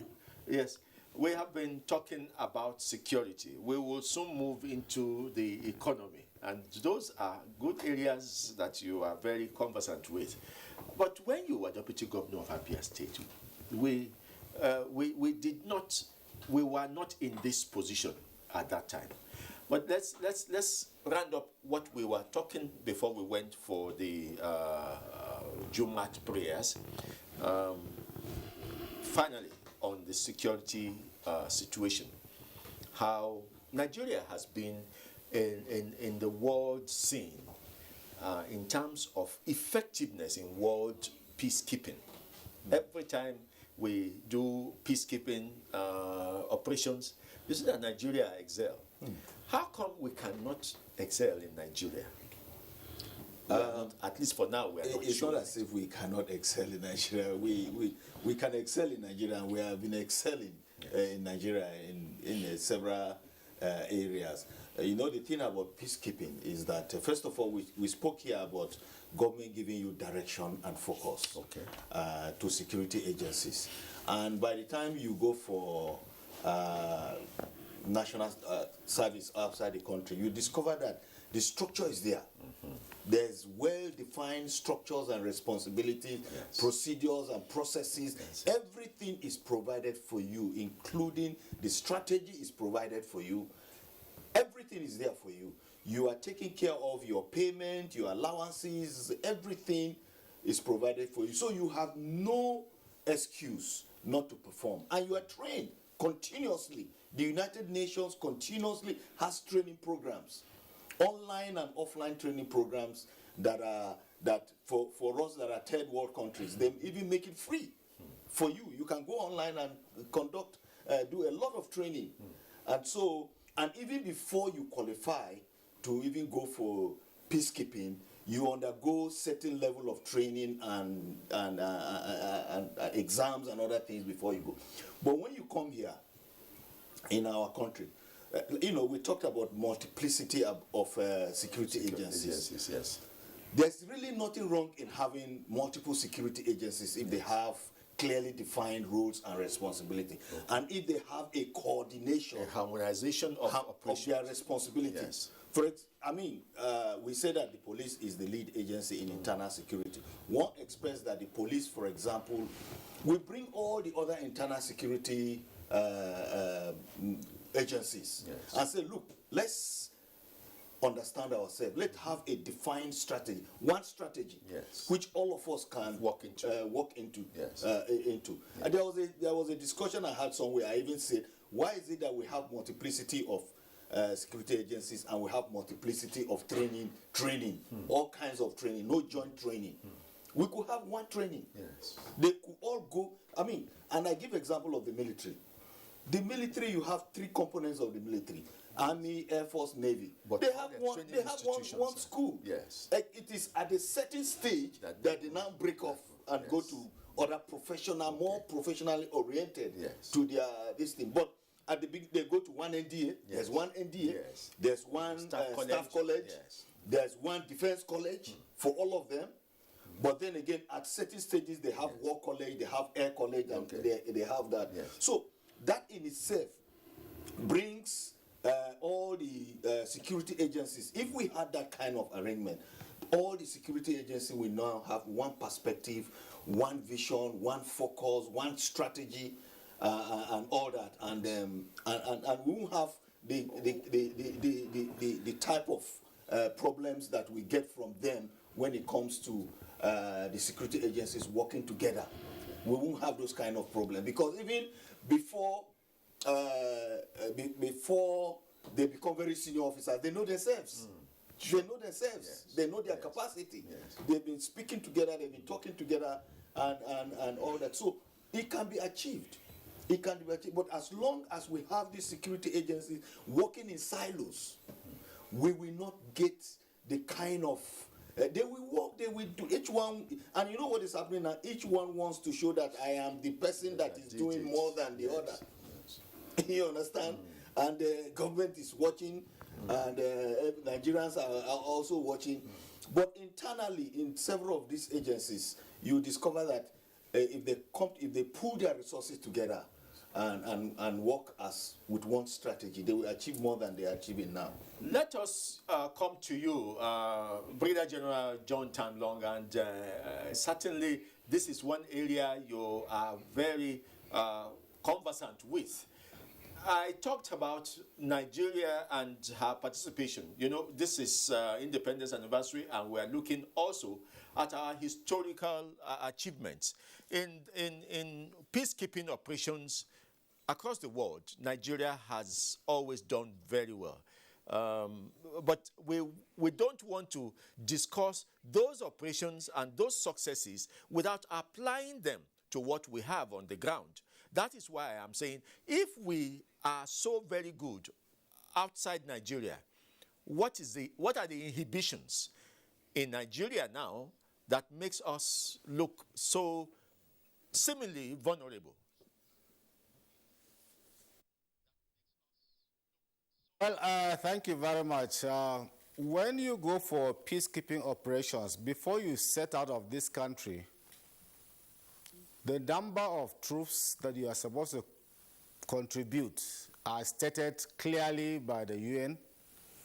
Your own contingent on equipment are stated, and you must carry everything to the pin and needle that you need. So it means you are properly equipped, you are properly kitted, and you are properly in numbers that is required. And so when you are deployed, there are other equipment that are being owned by the UN that provide certain support for you. For example, some countries provide the hospitals that you require. Some countries provide airlift facilities and the rest. So you are not going to start begging for a vehicle to move your men from point A to B. Nor will you be saying that you don't have fuel or you don't have sufficient weapons and ammunition. The problem here back home is quite different, and it's quite difficult. You find out that you have inadequacy of equipment, arms and ammunition. Personnel, the numbers are not enough. And so also, like the police are saying, with the multiplicity of agencies, I believe that one of the fundamentals which we must address is that if the police is the lead agency for internal security, and then you have a Ministry of Interior, which is mainly meant for the internal security of Nigeria, then you have a Ministry of Police Affairs. I think we must look at that lacuna. And that's why the operations in silos come. There was no, the Military of Police Affairs was scrapped at the time they were brought under Interior. Now you brought back the ministry. And so the other agencies that are involved in internal security are operating under the Ministry of Interior, while the police, which is supposed to be a lead agency, is operating under the Ministry of Police Affairs. So I think we need to look at that aspect. The other aspect too, like we said, the inadequacy in manning. Look, in a local government, you hardly see 50 policemen policing that local government. And how much do they give them per quota to run that local government? In a district, you have 1 or 2 policemen. I mean, that is already something that they cannot do magic. It's impossible to police a whole district or local government with 50 people. And unfortunately, there is a dogged fight between the IGP and the Police Service Commission now, just to recruit 10,000 people. If I were the one, I need the men to deploy. It's not the Police Service Commission that will use them to deploy. So if the Police Service Commission recruit them, good enough, give me 10,000 men. Even that 10,000 men, if you want to share them among the 774 local governments without giving any of the headquarters, you are talking about just 10 to 12 policemen per local government. What is it going to do in terms of numbers? So we really look at these things. And so what I said was that while you are looking at the numbers, you have to look at technology as a force multiplier. If you cannot do that, we will continue to manage what we are managing, because it is impossible. What you need by the US standard, you need at least 1 policeman to police about 400 people. Today, in a local government, in the states here, you listen to when they are going to conduct elections in these states, you hear they say the police have mobilized 30,000 policemen to go there. That means you need 30,000 policemen plus the numbers that are there that should be adequately police that state. If you are going to move 30,000 to that place, so that shortfall of 30,000 is a great number that is detrimental to the policing of that state. They don't have up to 30,000 in a state. And if you are moving more than the number in that state, it means then there's a serious deficit. So we must work at countering this deficit. If not, we're going to have problems. And so not just the policing alone. In the UN operations, there are strict observations of law and order. Today, we are politicized crime. Any crime that is committed, we look at it in terms of our tribe, our political party, and our religion. Something that we knew in those days, where if you steal, nobody wants to get near you. Even your parents will disown you. Let alone you say you go and murder somebody. Today you see people, even traditional rulers, political bigwigs, going to influence the police or the judiciary to release murderers, armed robbers, kidnappers, unless we start calling a spade by its name and dealing with crime the way it's supposed to deal with, we will continue to run into problems.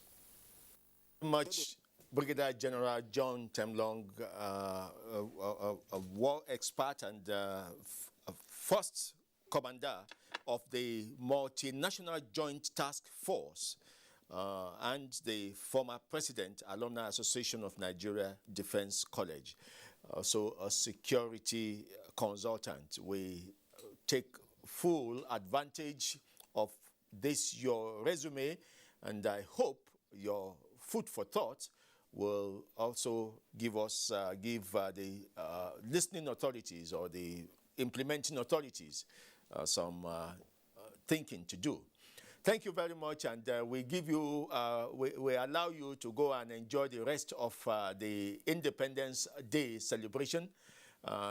You may wish to have yours too, as low-key as we are having it across, but at least we have released you now. Thank you very much, General Temlong. My pleasure. I wish you a happy independence. Now back to our studio. Let's have your final comments on what we have been talking about. It's a celebration that brings a little sour taste in the mouth because of the issues we have raised so far in the studio. Security has not been very palatable across the country.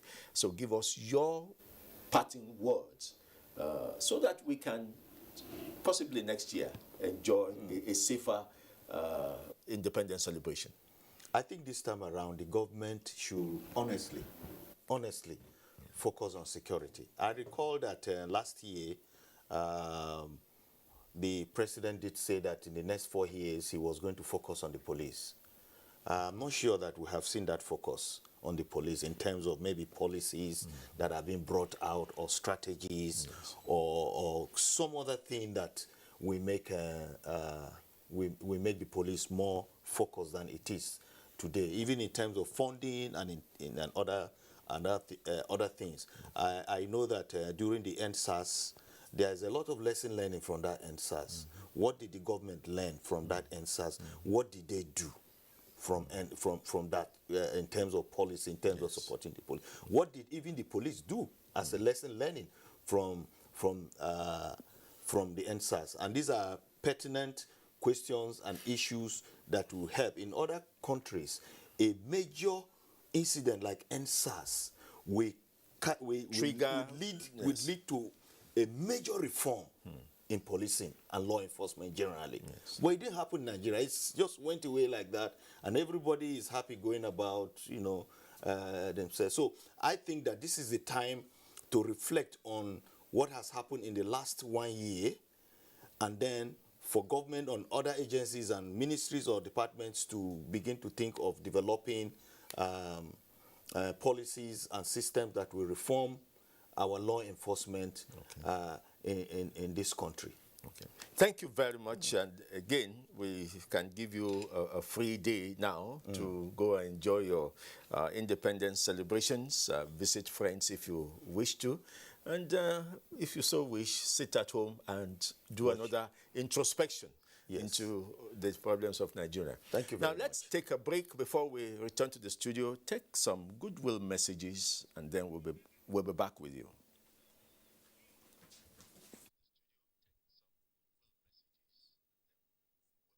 Recruitment into the security forces and equipping them adequately.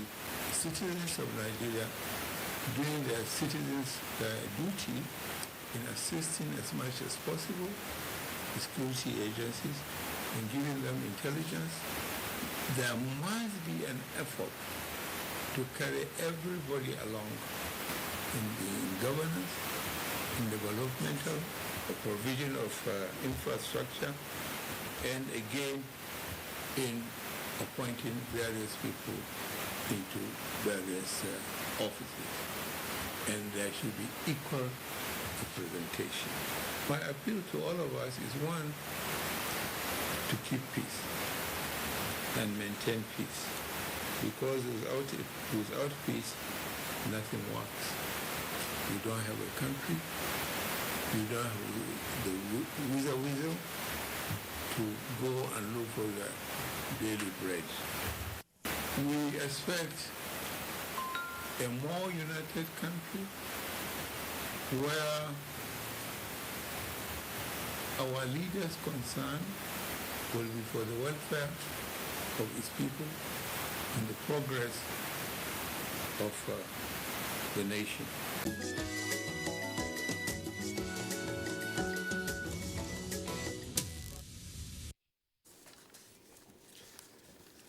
Welcome back. Jamilu Ibrahim in Zamfara State brings us security situation and efforts to curb the security situation, and let's hear from him now.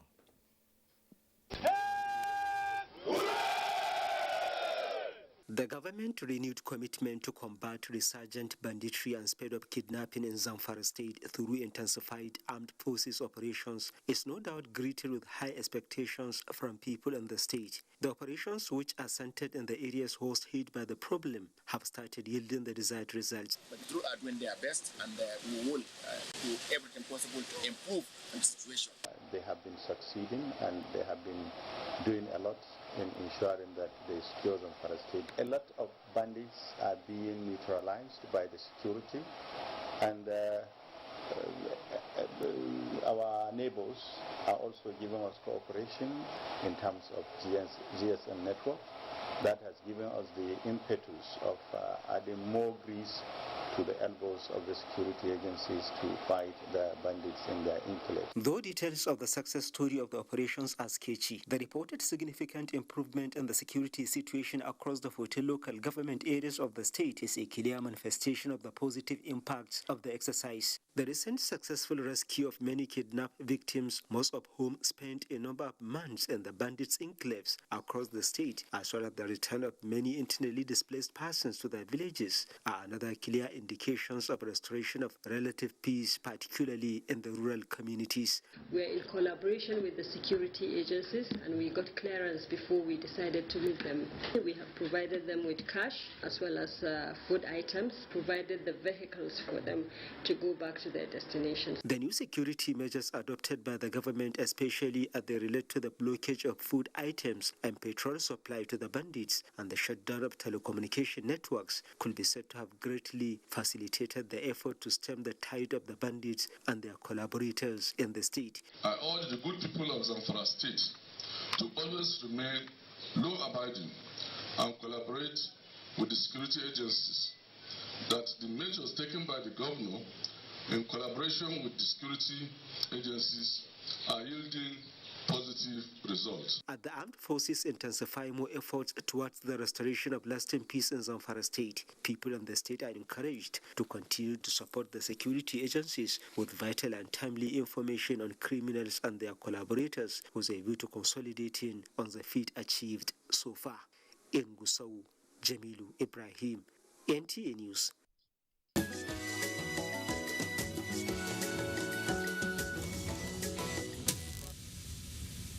And still on security, the current situation in terms of security in the country has affected human and socio-economic activities in some states, indeed in most states. Correspondent Sandra Akeme examines efforts towards containing insecurity in Benue State. Its most populous country, with various ethnic groups whose unity in diversity has always been second to none, and is richly endowed with human and natural resources. The beauty of the country is, however, drawn from the diverse features and cultural backgrounds of her people. For instance, the Southeast has been a business hub which has continued to attract people from various parts of the country who coexist as one people.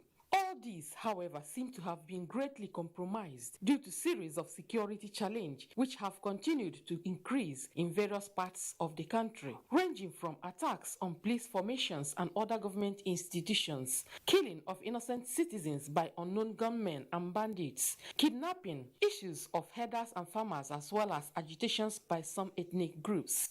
We actually need security in our country, and we need to be united.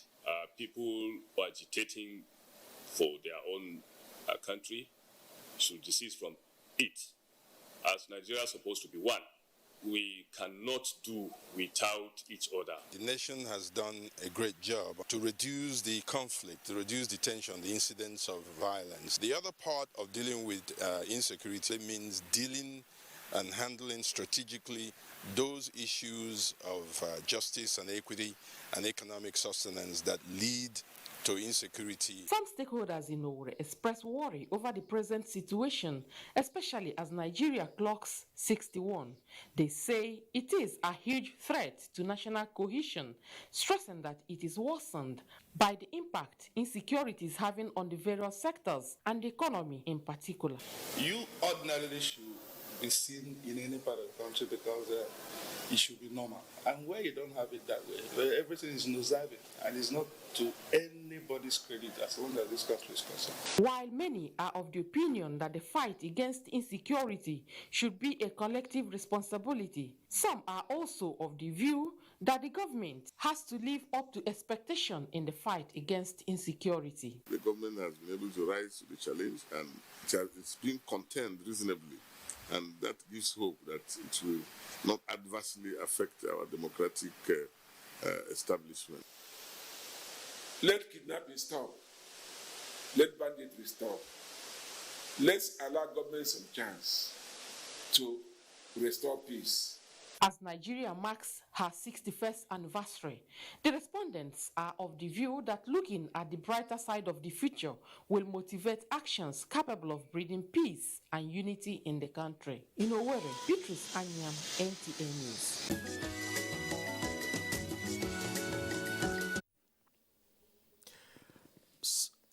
Okay, so now as we come back for other areas of national interest, I want to introduce my new, fresh-looking guests in the Abuja studios.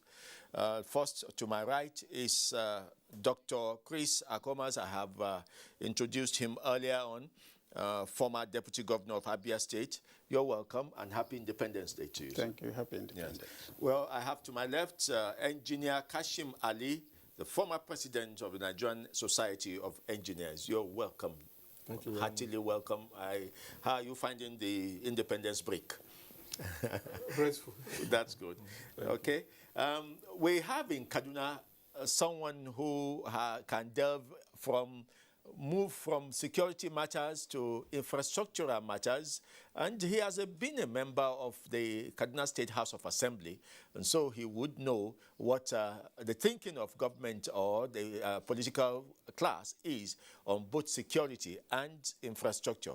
I have Muhammad Ali in our Kaduna studio joining us for this segment. You're welcome, Muhammad.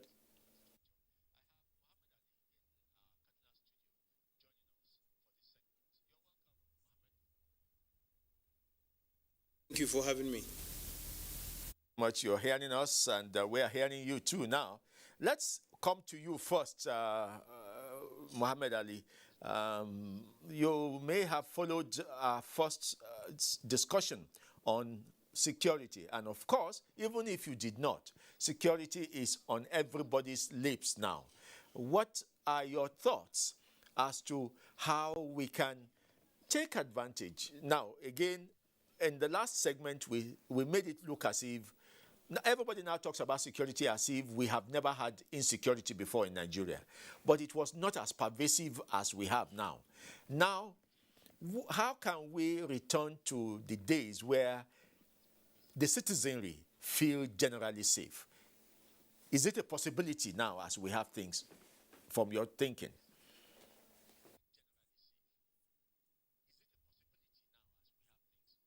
Now, as we have things from your thinking.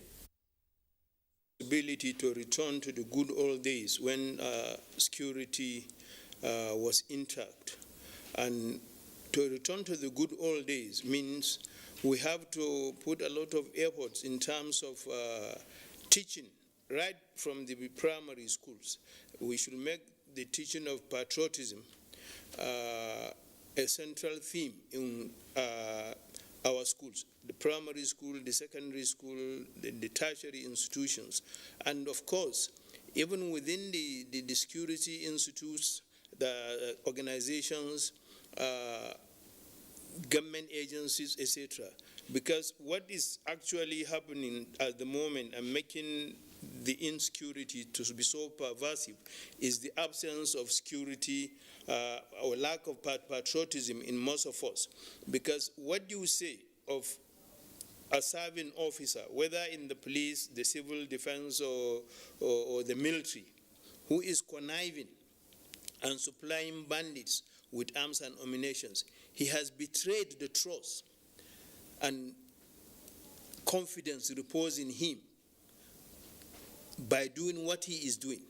And I feel, again, there is the need for the law to be allowed to take its course, because as we speak today, a Deputy Commissioner of Police is in the net having caught supplying arms and ammunition to bandits. A serving inspector of the civil defense is caught supplying ammunition to bandits in Kogi State. Another one is caught in Plateau State training bandits, an Air Force warrant officer. So by the time we have people like this, I think we have to call a spade and an eye for an eye. Let's parade these people before the general public and execute them by firing squad. By the time that is done, everybody will know that yes, government is serious. But by the time we begin to, treat things with levity, people will. Let's hope that that is after the process, the due process of law would have been followed, isn't it? This issue of banditry, cattle rustling, kidnapping is daily on the increase. We do respect Mr. Femi as a lawyer. You see, kidnapping is daily. Respect Mr. Femi.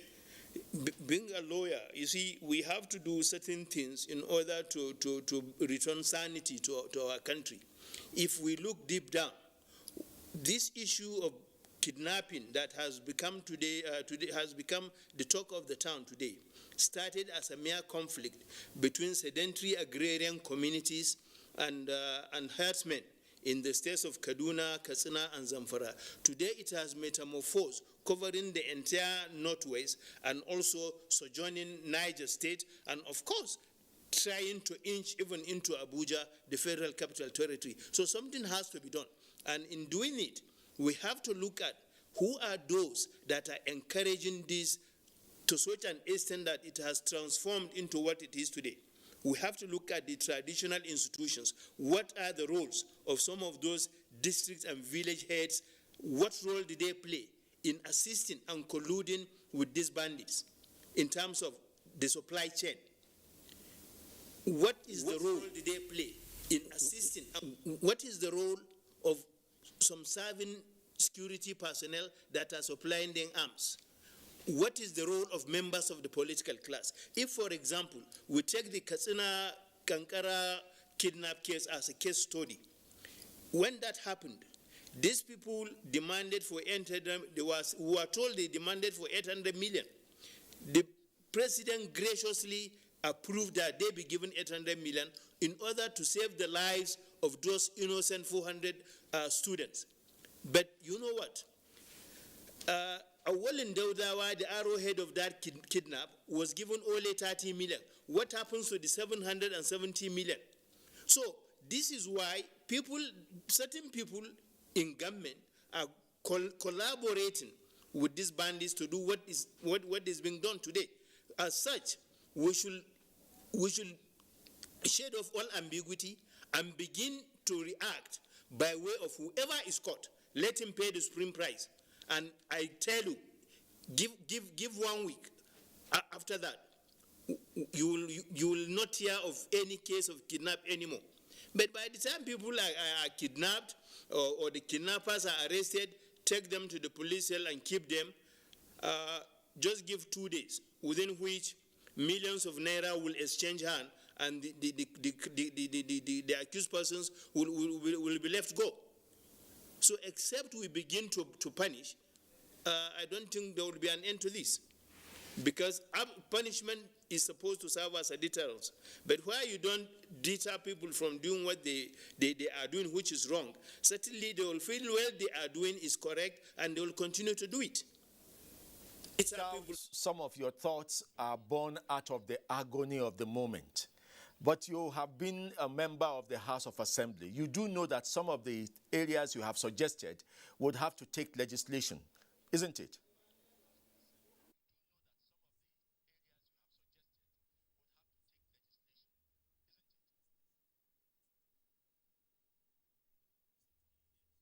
But there is nothing that stops the National Assembly and the respective state houses of assembly to sit down and dwell on this, and within the shortest possible time they will be able to pass laws that, and in fact, even without mincing words, most of the state houses of assembly have passed law stating that whoever is caught in the act of kidnapping, he or she should be killed. But the other funny aspect of this is some of the governors, out of political expediency, are hesitant in implementing or signing a death warrant. Because as we speak now, there is an outstanding case in Kano State. The governor is hesitant in signing because he's given excuses. And I don't think there's any excuse. The moment anybody is condemned, please sign, let him go. By the time that is done, then things will begin we will begin to return to normal, situations. But where the law is there, but governors are not willing to sign because they don't want to lose popularity, and forgetting for a fact that it is by them signing the death warrant that God will even reward them. Probably by the next tenure they may be the president. But why they refuse to do the right thing, God will punish them also because they are accomplices after the crime.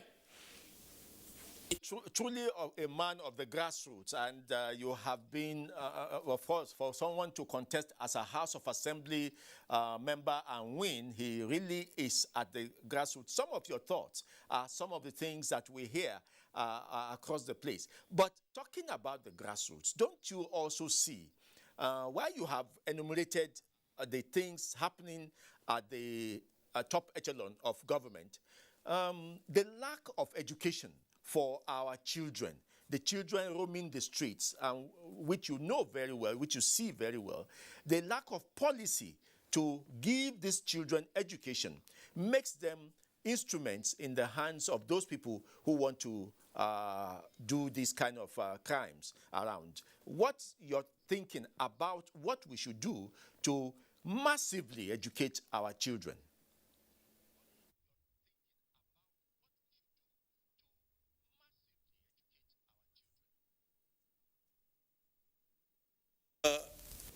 The issue of education is a must across board.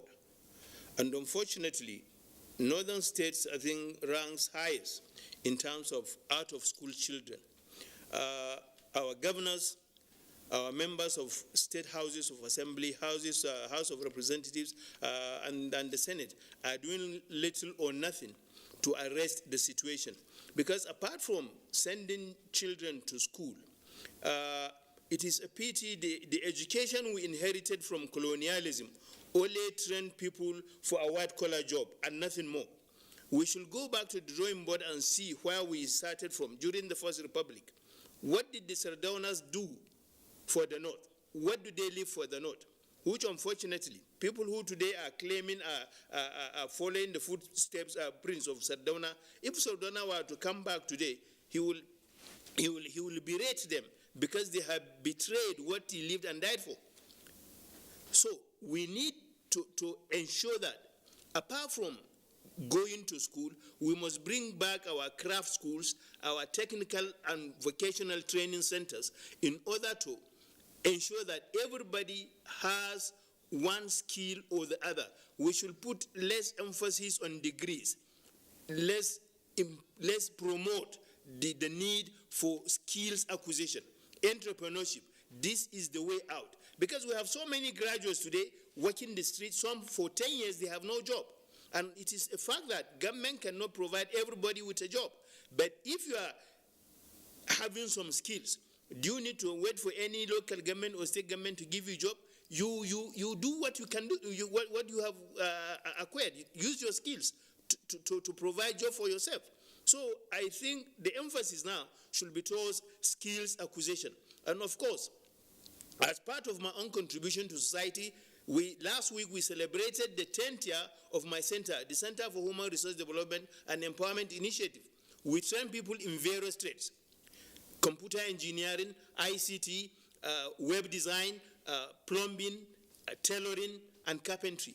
These, I think, are some of the things our youths need today, with which they will be able to fend for themselves and stand on their feet. Because in the absence of that, the youths are living in a society without any economic and social mobility, side by side, scandalous opulence. And certainly, if one is not very strong-hearted, he can get influenced easily by bad friends, and he becomes something else. So this is why the need for skills acquisition, skill training centers, vocational training centers, technical colleges must be taken seriously, so that together we'll be able to get ourselves out of the present situation we are in.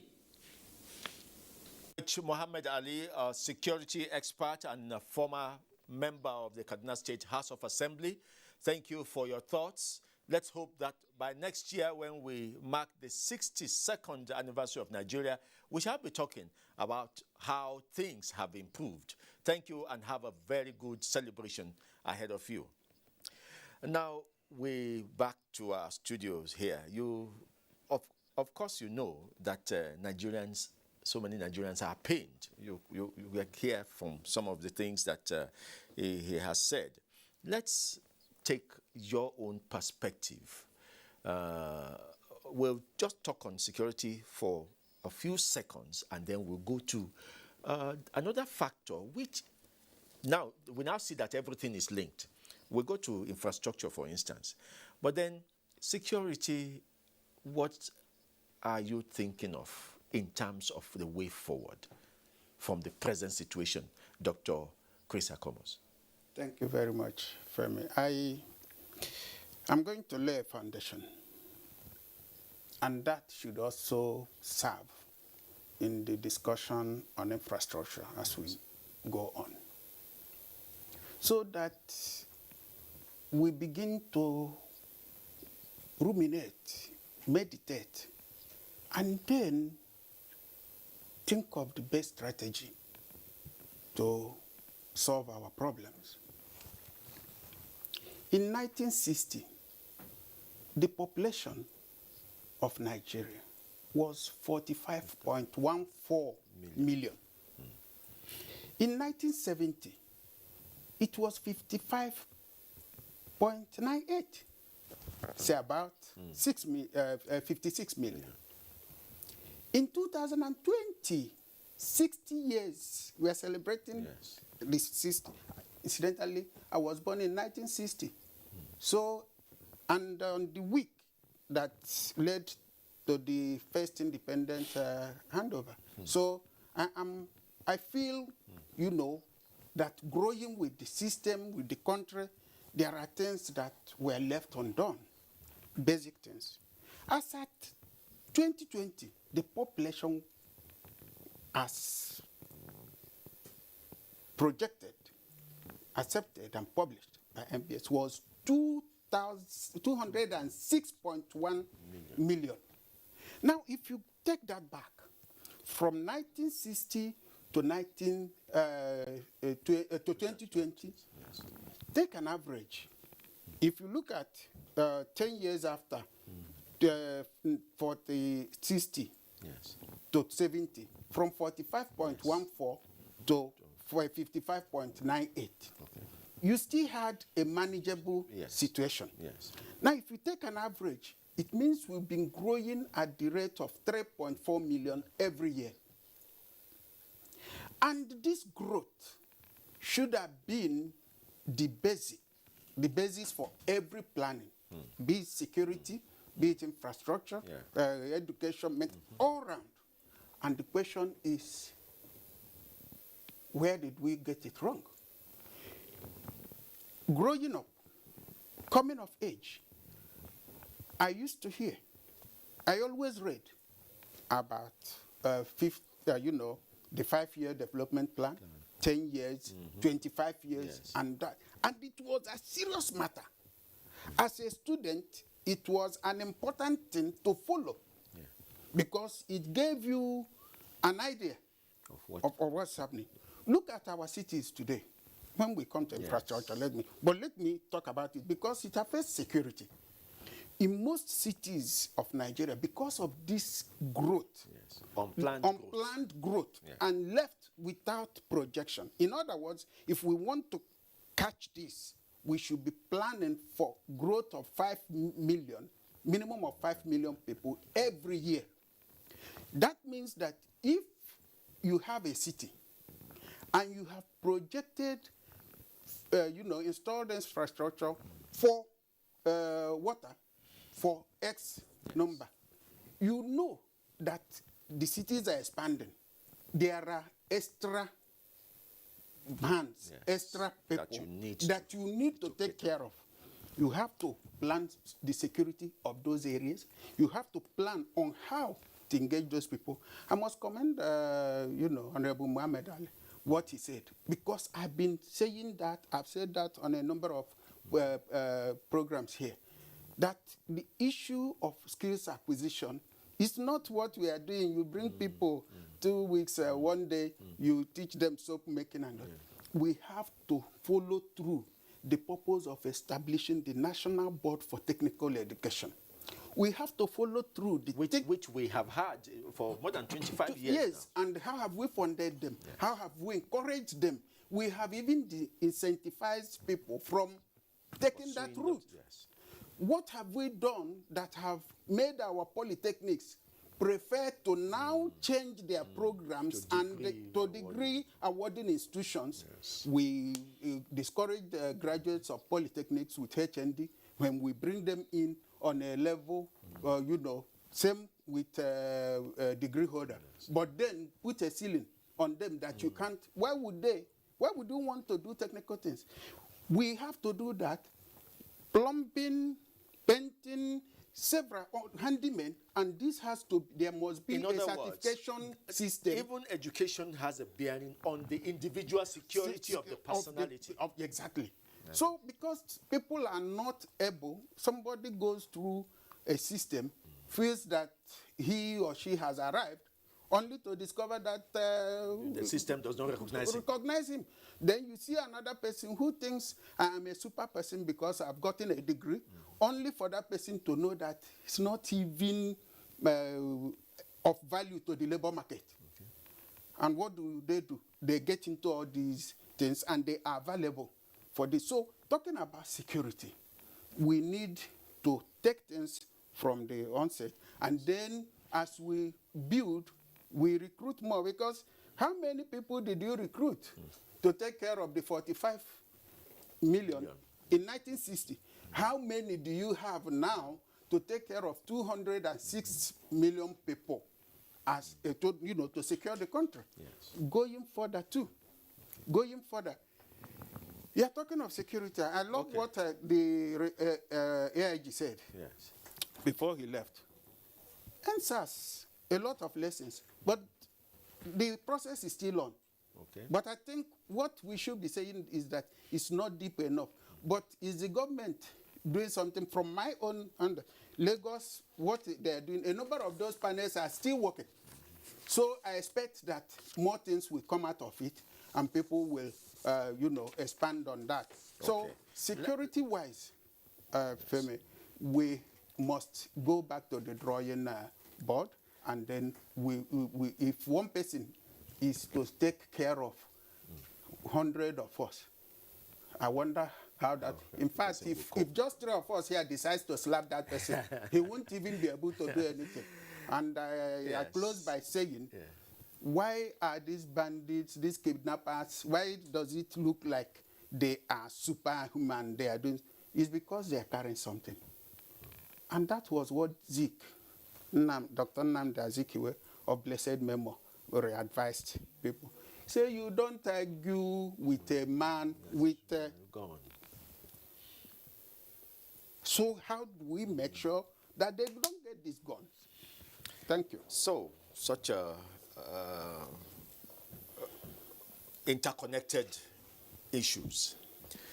As a former president of the Nigerian Society of Engineers, when Dr. Akomas was talking about planning, I'm sure it will resonate with you because you are the ones that are building our cities, you are the ones that are creating our infrastructure and all that. The lack of projection has not only affected our infrastructural base, it also has affected our social economic being. As an engineer, what do you say about that? Thank you very much. Well, I endorse everything that he says. Yes. And I want to add that I think what we have also carried to high heavens in Nigeria is impunity, tolerance of impunity. Yes. You know, there are moments, I mean, growing up, we knew that we lived in communities. A child was a child of the community. Yes. And anybody could discipline a child. Today, you can't even shout at the son of your neighbor's child because that is the way they have been brought up to feel that you are only answerable to. Even within the family, you see children determining who they will answer to. Yeah. So the person has the power of money. So those are the issues that have derailed our system. Then, specifically talking about what you are saying, let's look at case studies. I love case studies. Abuja, for instance, was planned from ground zero to its ultimate, and it was supposed to follow through it. Some of the indices changed around the 90s when we had crisis in Kaduna, especially. You know, the southern Kaduna was always boiling then, and then it used to go to part of southern Plateau too, and then Kano. Influx. Then those who were not indigenous to those areas started moving to no man's land, Abuja. Again, what was our response even in Abuja? Exactly.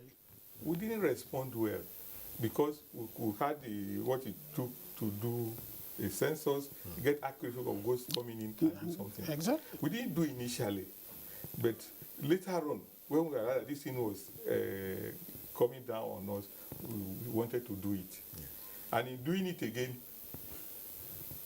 you know, we have to make some concessions. Yes. There was, I'm sure you know, Femi, that there used to be this states bordering Abuja. There used to be one security commission, they call it, where you meet. The whole idea was, okay, Nasarawa, Maraba is Nasarawa state, but it's bordering Abuja. Let's help you with technical advice on how you can upgrade your infrastructure around that area so that people can still stay there, pay you tax, and come to Abuja to work. The same thing with Suleja, the same thing with Kotu Karfi area and then Kaduna.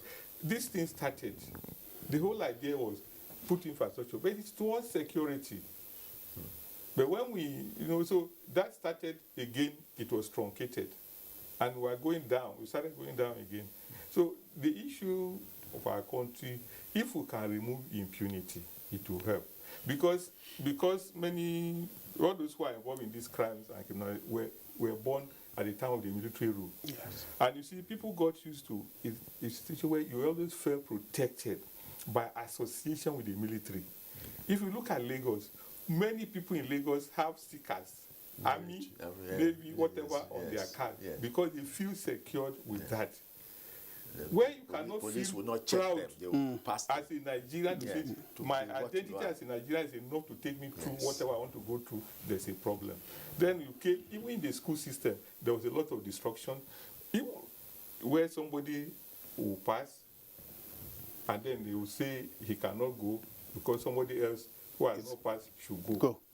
You see, I say, okay, I don't seem to have problem with that to a large extent, but what if the person who has passed, let him go. Yeah. But this person come as a concession. Yes. But don't say he should step down for somebody else. So this is so I mean, a child growing up with that kind of animosity, it builds up, and there are many of them. So that anger comes and manifests because you know, even if you initial time when people were doing a lot of nothing, some of them were arrested and they said it's out of anger, but maybe there was nobody to cancel them and they went the way they went. So we could still retrace our steps by doing the right things even from now. Okay.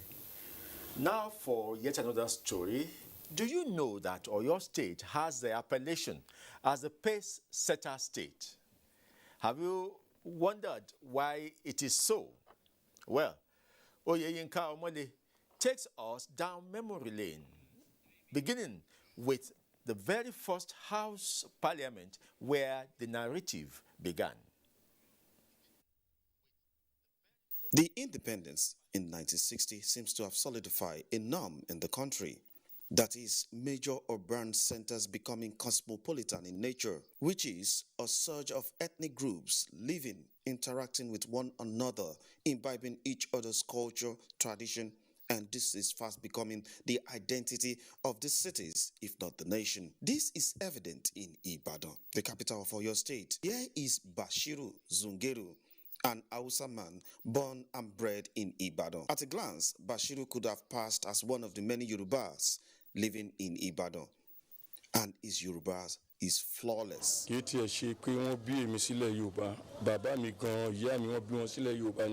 For him, Ibadan is home. I'm married to a Yoruba woman, and by marrying her, I didn't regret anything in my life. Even if I travel to the northern part of Nigeria, if I drove my bag in my family house, the first people that I will look for, they are the Yorubas.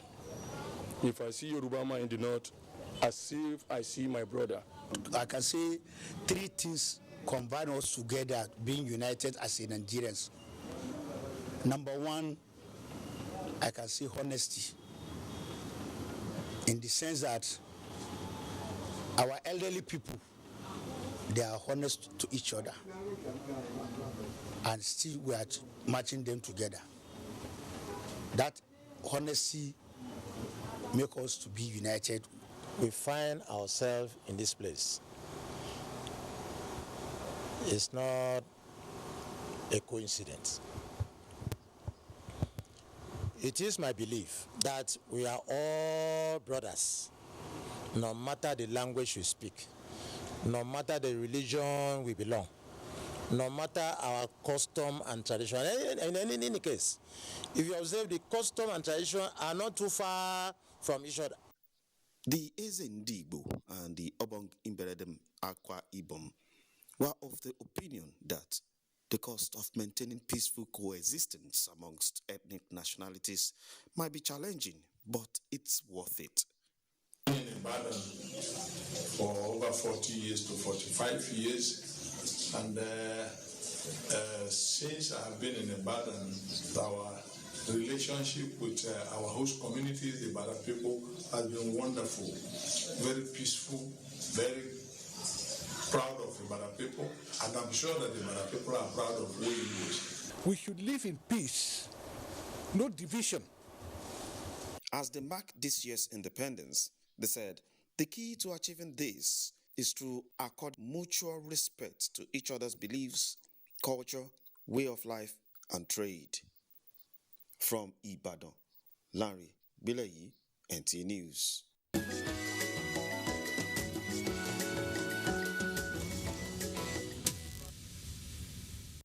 Now, let's leave the shores of Nigeria and go to New York. All the way from New York, the UN Deputy Secretary General has a goodwill message for us, Amina Mohammed. Look, I'm an independence baby. Happy Independence Day to all Nigerians. Each and every one of you has a role to play in this great nation. It is the nation where you are first. Everywhere else that you go across the borders, you will be second. So let's actually talk about nation building. And at the heart of nation building, bringing peace and unity back to this country is women. It's women in my generation. It's young women. It's the girls that are going to grow up to be us tomorrow.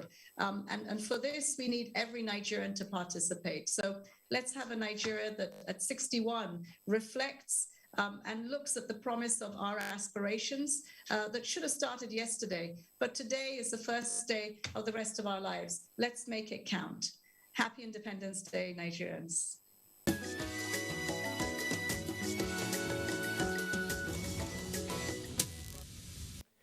Now back to Nigeria. Abia State is harnessing the gains of hosting different ethnic groups in Nigeria, including the Hausas, who are in the city for different reasons. Nneka Onu reports that the relationship transcends that of business alone in Aba. Of course, we know that Aba is a business city. Let's take the story.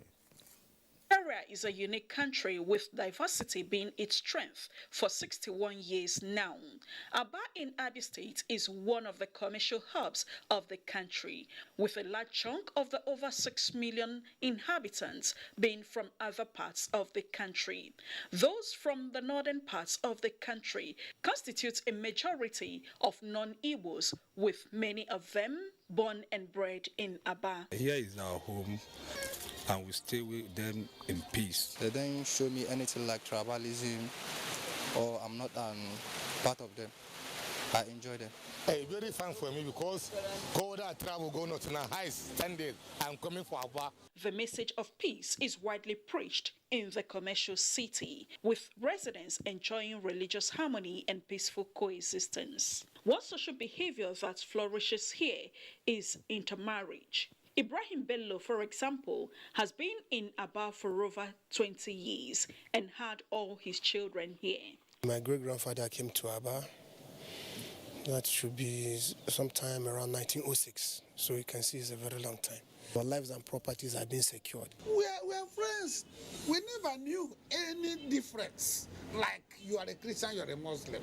A visit to the mosque also reveals that many Igbos are also Muslims and interact peacefully with non-Igbo Muslims. The success story of the flourishing business in Aba will not be complete without the Northerners, as they are integral members of the business community.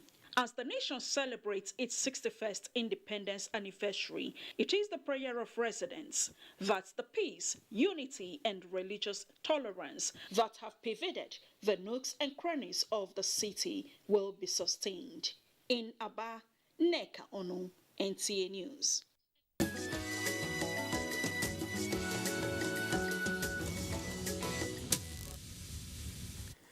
Where I come from in Ofa, one of the richest persons, businessmen in the 70s, 60s, 70s, and 80s was known as Sani Aba. He used to be Sani Balogun, but because he lived in Aba, people named him Sani Aba, and that's what he used till his point, the point he died. And he still has estates in Kaduna, in Ofa, everywhere across the country. So when that story was running, Dr. Akumozi, it made an appeal to you. You can confirm some of those things you saw there. Sure. I do know that I have friends and families from various parts of the country that have lived in not just Aba and Omaya. I mentioned to you that there are even fourth generation people that their great-grandfathers came to Aba and Omaya. They remained there, had their children also procreated well, and on. I have a few working with me, when people see them there. I have one, his father is from Borno. he was with us and even worked with us while I was in government. He's still working with me. Yes. So last year, he's still one of my assistants. Yes. Last year, we went to Borno, to Maiduguri. And when he told the secretary to government that they asked me, you know, after he spoke to them, I said, as far as I'm concerned, this man is an Igbo man. Yes. Okay? And he worked with us in government in Umuahia, and we have continued to work together. So when he brought his wife to come and greet me, one of my colleagues said, for a Kanuri man to bring his wife, it means that indeed you are family. I said we are family and we have come of age, years working together, and we are still working together. This is what it is. And he understands and even knows Abia better and more than most Abians, that because he was born and bred and brought up there, and he will move around much more than most of, and that is it, and that's what we should be talking about. I tell people, my children, I say 3 of them are, you know, Yorubas, because they were all born in Ibadan. One is from River State, so he's an Mbamiri person. Only one is actually an Igbo person who was born in Umuahia. So this is it. You know, when you think of how we have grown and how we have come together, what is it that because that which unites us is much more than whatever anybody thinks that. And by the way, you talk of religion. How many of us actually decided which religion to follow? We were born, our parents introduced us to a religion. And we followed. In most cases, it's so difficult to change from that. It's just normal. And none of the religions that we are killing ourselves for is indigenous. None is indigenous. So let us think Nigeria, work Nigeria, live Nigeria, believe Nigeria, see ourselves as brothers and sisters. That is the way to go. One thing that seems to unite us now, back to our infrastructure, is that across the country, of course we know that the federal government owns only one town, which is Abuja. But go across the country, you find unplanned cities, buildings just springing up everywhere without a structure. And yet, people will still tell you there is a master plan for some particular city. What's happening? That seems to be something that cuts across all states. It's still part of a general problem. But sorry, let me just add a bit to what you said. Okay. I love traveling. Okay. And have gone to all parts of Nigeria. Yes. There's no state capital I've not been to. And I've also gone to rural areas. Yes. But what I've found, if you go to a village, yes, like Angara in Abia. It's in Imo. In Angara it's in Imo. Okay, yes. But it's very close to Abia, yes. And meet an old woman there, your name is my son. Yes.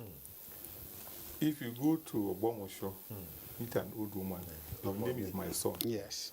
Go to Borno, anywhere you go in Nigeria, my son. So, and this, by calling you son, they are ready to give you even the only food they have. So where is all this complex division coming from? As we are talking today, even this issue, sometimes I laugh. We're talking about open grading. They say there was fighting, and somebody tried to take us to Oka. Oka, we flew into Enugu and we're going to Oka. It was an evening flight, so we're going around for. And I saw a Fulani man heading in the bush between Oka and Enugu. And I said, see, look at this. Now, on the news, what you are hearing is you think that nobody exists anywhere. Yes. You have people today who are, I know somebody, a prominent Nigerian, whose grandfather was in Enugu, in Anambra State. In Anambra State, they are still there. He's prominent. Many people don't even know that he is. He can speak. He's from Kano, but he speaks Igbo impeccably. He can even switches to Igbo. So there are many people like that, and for all the interactions we had, people have formed a friendship, but we've not taken this to, So I see the elites in Nigeria, especially those who are politically exposed, they are the ones, for me, creating this problem. When it suits you to just bring somebody down, which is the easiest one I can use against him? Is it ethnic or is it religion? So until we can deal with all those things, now coming to infrastructure, we have found that, again, governance, people go into governance in Nigeria at times unprepared. But when they go in, sometimes power gets into their head, and they also begin to just sit down and exercise power. Somebody will come, they will say that, and I'm sorry, I have to, because when you talk about even the states, we also know, we must not even forget that this thing happened right in the center. In Abuja, that is planned. Do you know what we call the Jerry Husseini estate in Kado? The 5-bedroom flat bungalows that are there, they are all sitting on the road corridor. That's why I see the road. There's by Millennium Jabi Park, it's dual carriage. Yes. Then it comes under the bridge and narrows down to a single carriage. Yes. It's because the part of the road has been taken. Somebody, they took that part, and nobody has the courage to say, pull them down.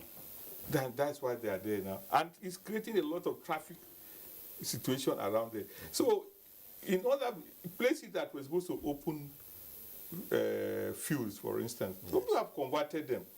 Even after the RFI demolition, some of them have built up some of those houses again.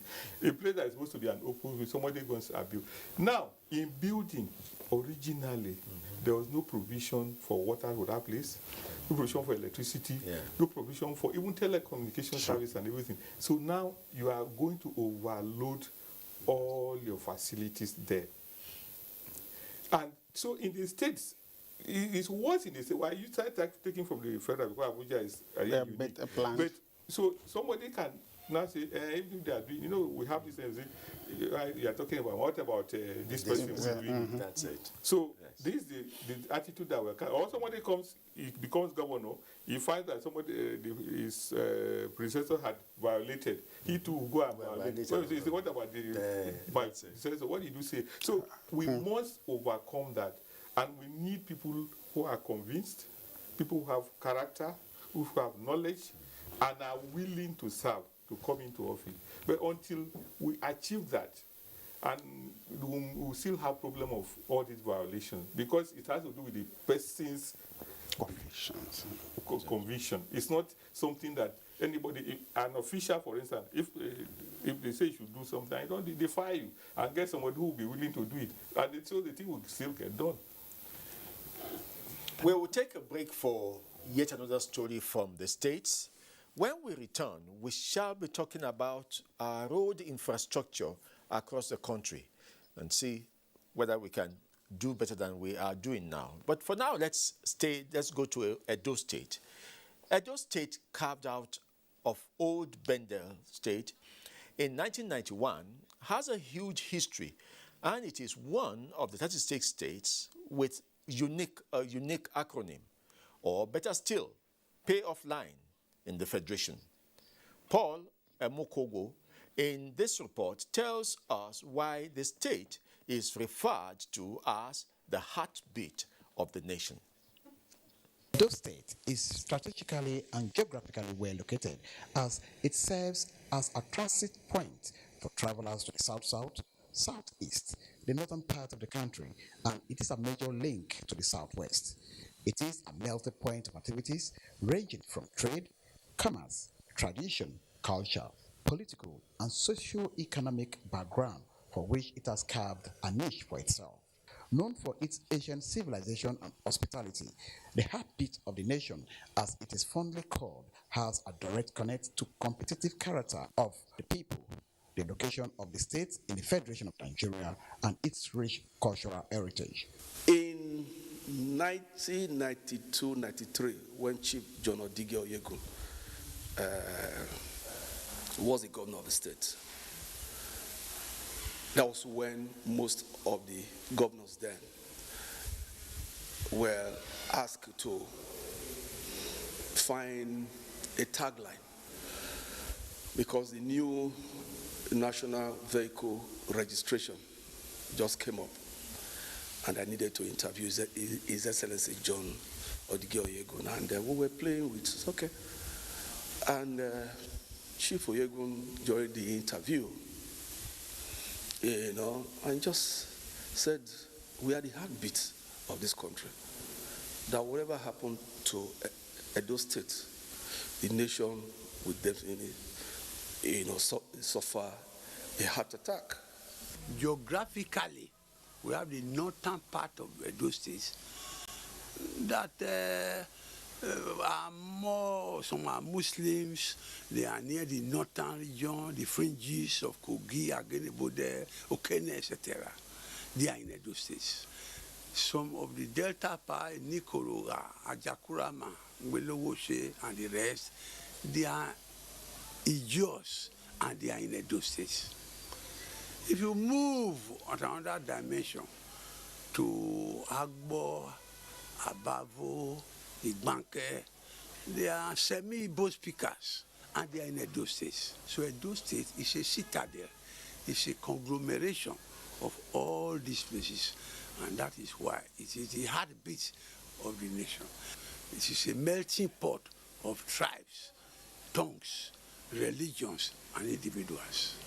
The state, in the eye of the people, is unique by all standards and has survival instincts when faced with challenges like the larger Nigerian society. No wonder it is called the heartbeat of the nation. In Benin, Paul Mukago, NTA News.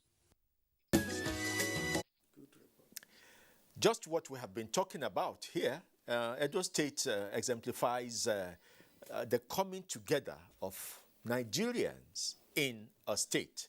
And we can't talk enough about that because, yes, we may have a deficit in infrastructure, but if we have it right in terms of cohesion, then we can overcome our infrastructural problems much more easily. It is when we go at each other's neck that all the infrastructure will make no meanings. Engineer Mohammed. Yeah, well, okay, you were talking, you started with roads. Yes. With roads, you can cut down on the issue of insecurity, and there are practical examples. I refer to the Southern Kaduna boiling at the time in the 90s. Yes. And, there was this Governor McCarthy that decided to do the roads within the rural areas in Southern Kaduna. Yes. And people were not able to communicate. So if somebody told you there was a fight in the next village, it wasn't a problem taking a bicycle or motorcycle and dashing there to see if it was true or not. But if there's no communication, you just stay in your place. You can tell, anybody can tell any story and act on that. So road has always facilitated security. Beyond that is the fact that any country or any state agency that does public works always enriches those within the area. Because in doing a road, for instance, you are doing drainages, you are doing culverts and bridges, you need hard labor, you need young people who come and who are energetic to do this. Because they are doing that work, they have some empowerment. People come to sell granite to them, sell pawpaw and everything. Those ones also make money. So in fact, sometimes the workforce is recruited, the unskilled workforce is recruited right from the there locality. outside. Yes. So, you are having a road within your place that gives you joy, raises your profile as a human being. Then you have some economic benefits coming to you directly. What will make you go to fight? Even if it's momentary. I mean, and because you have done that, you can build on that. Because sometimes in those places people acquire skills. There's no way you do a major infrastructure without skills.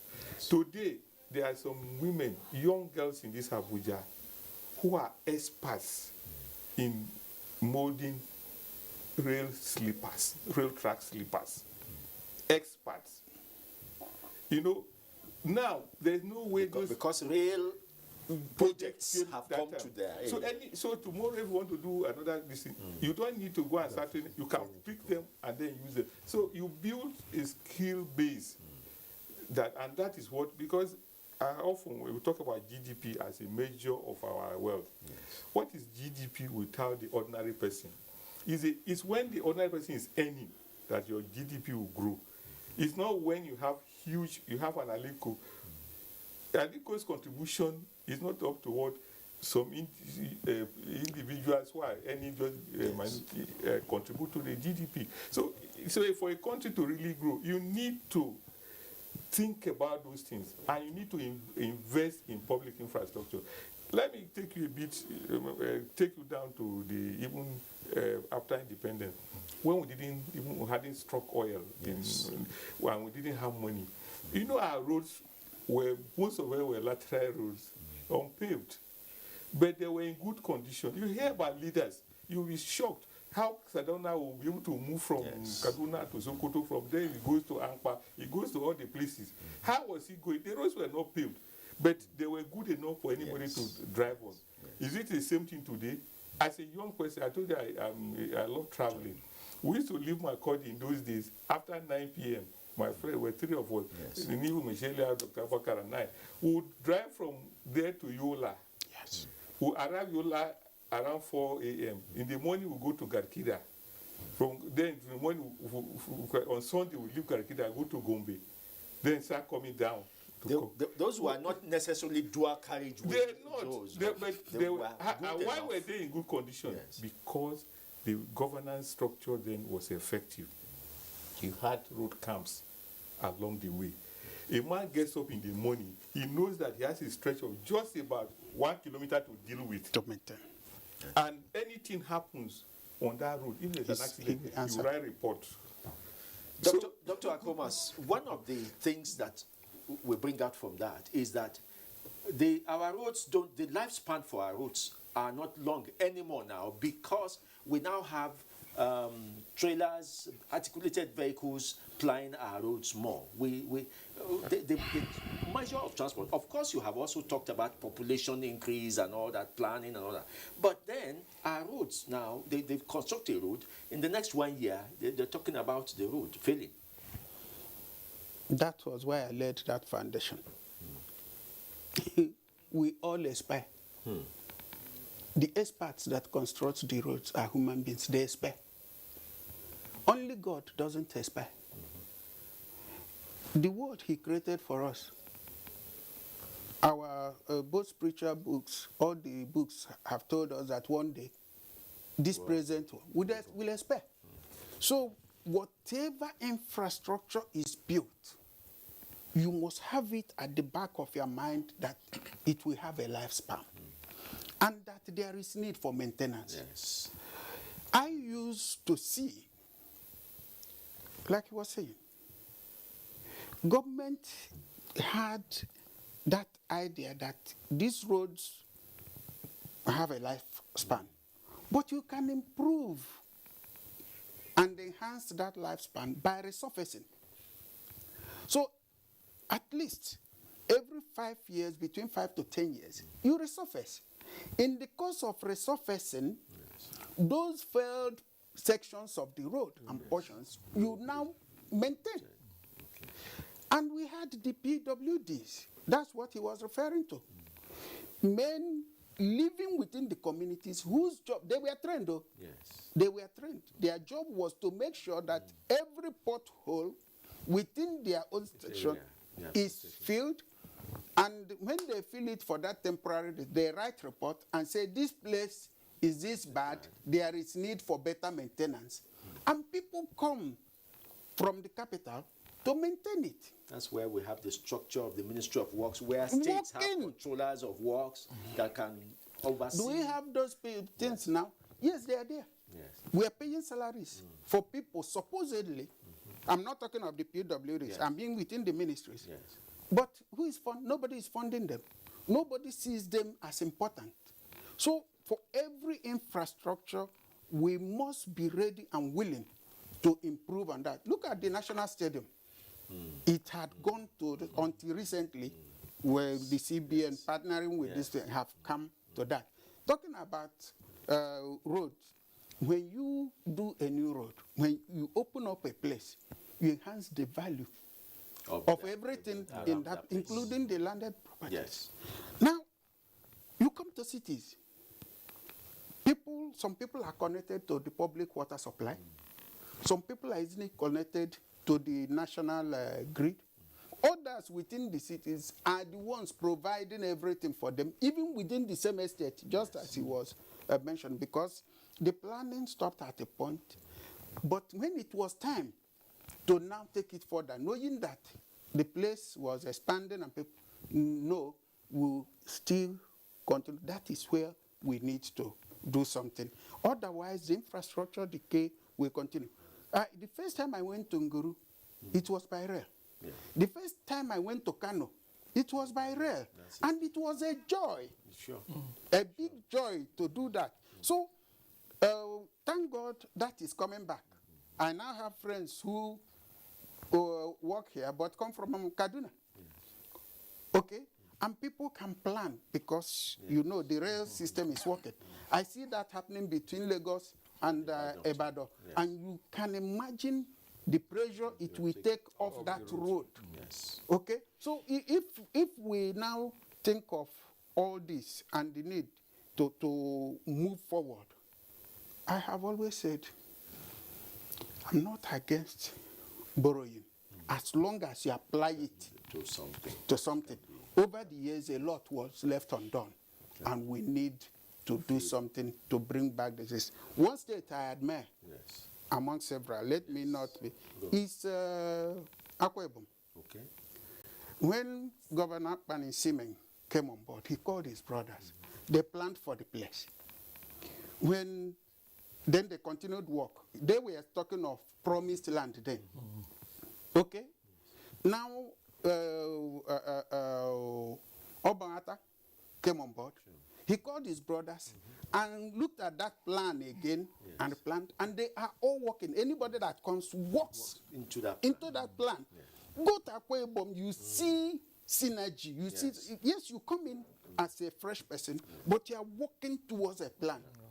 What is wrong with having that across? Let's hope this too is applied in several other states. It's the states that make up the federation. Indeed, the president said as much in his speech, that all eyes are on the federal government, that it takes more than the federal government to make a successful country.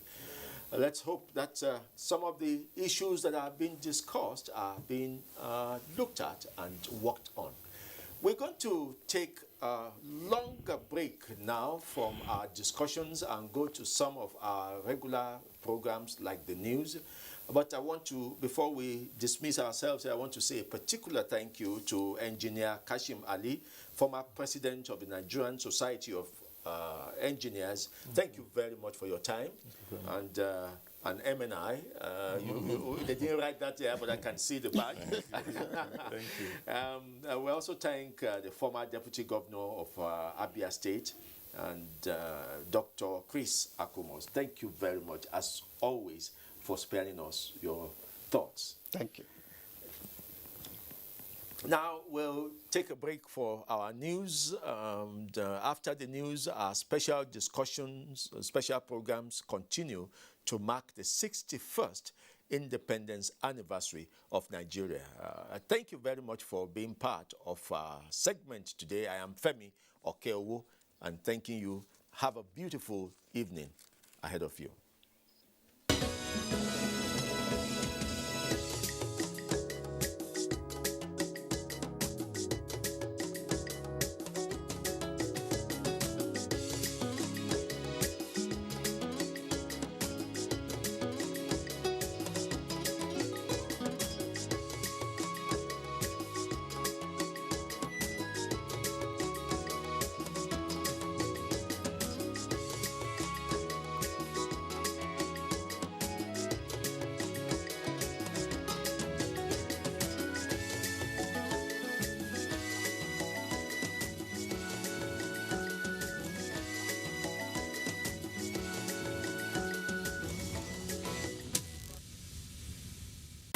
more recruitment into the security forces and equipping them adequately.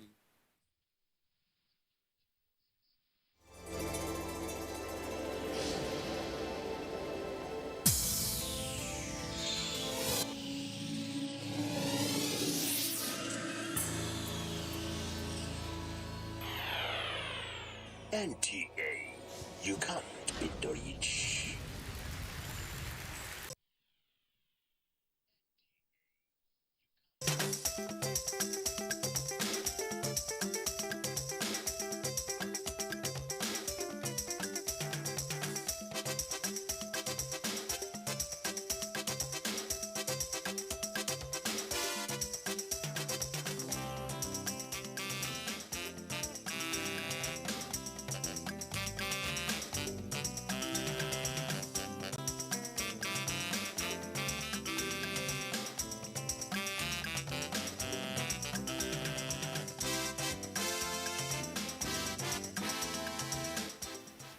Where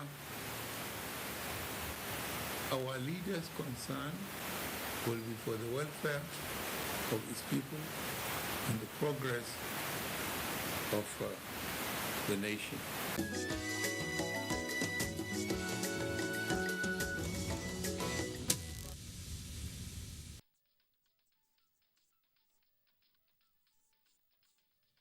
Today is special for Nigeria as we celebrate yet another Independence Day anniversary.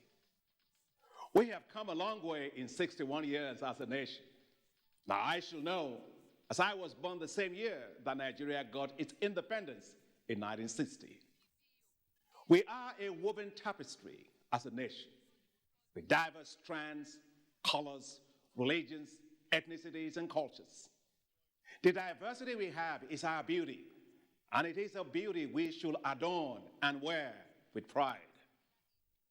We may not be perfect, and from time to time, our strands of unity may become frayed, yet we are stronger united, better united, and will prosper more united. We should care more for one another, ensure equity, and turn our diversity into our greatest strength. Together, we must make our nation thrive today and well into the future. We must not judge a long-distance runner by the grimaces on the face or the strains on the legs while running, but by the glee on the face at the end of the race. Our race for national unity may be long, full of ups and downs, yet I know that at the end, Nigeria will thrive and prosper. We shall be like a beacon on a hill.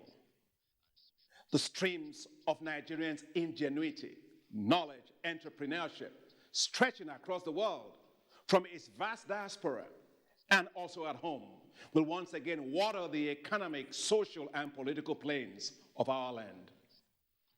Let's stay strong. Let's stay focused. Let's stay united.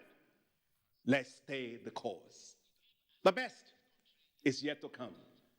Congratulations and happy 61st Independence Anniversary to Nigeria. God bless Nigeria, and God bless you all.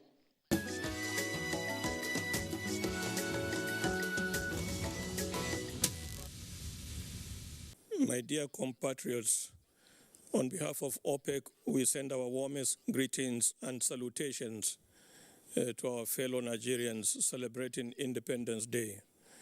Over the course of a 17-day period in the third quarter of the year 1960, two historic events took place with profound consequences for international relations, the energy sector, and the petroleum industry. For two 61-year-olds, Nigeria and OPEC currently enjoy tremendous health. We have surmounted many challenges over the last 6 decades, remaining unified and focused on the future. Both have responded in a commendable manner to the unprecedented COVID-19 pandemic. Under the able leadership of His Excellency President Muhammadu Buhari, the Nigerian government was able to revive growth, deploying exemplary managerial skills and extraordinary prudence by diverting resources to the most productive sectors of our economy. Nigeria speedily exited recession and returned to the path of sustainable growth. A further momentous achievement under President Muhammadu Buhari has been the signing into law of the Petroleum Industry Act. The new law will transform the petroleum industry in Nigeria, opens the door to new investment, and ultimately strengthen its capacity to meet the world's growing thirst for energy. Thankfully, our efforts continue to bear fruit, and the market and the economy are in a much healthier situation than 18 months ago. Therefore, on this Independence Day, Nigeria and OPEC have much to celebrate.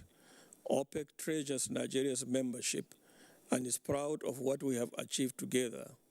Once again, best wishes to all Nigerians at home and abroad. Long live Mr. President. Long live the Federal Republic of Nigeria.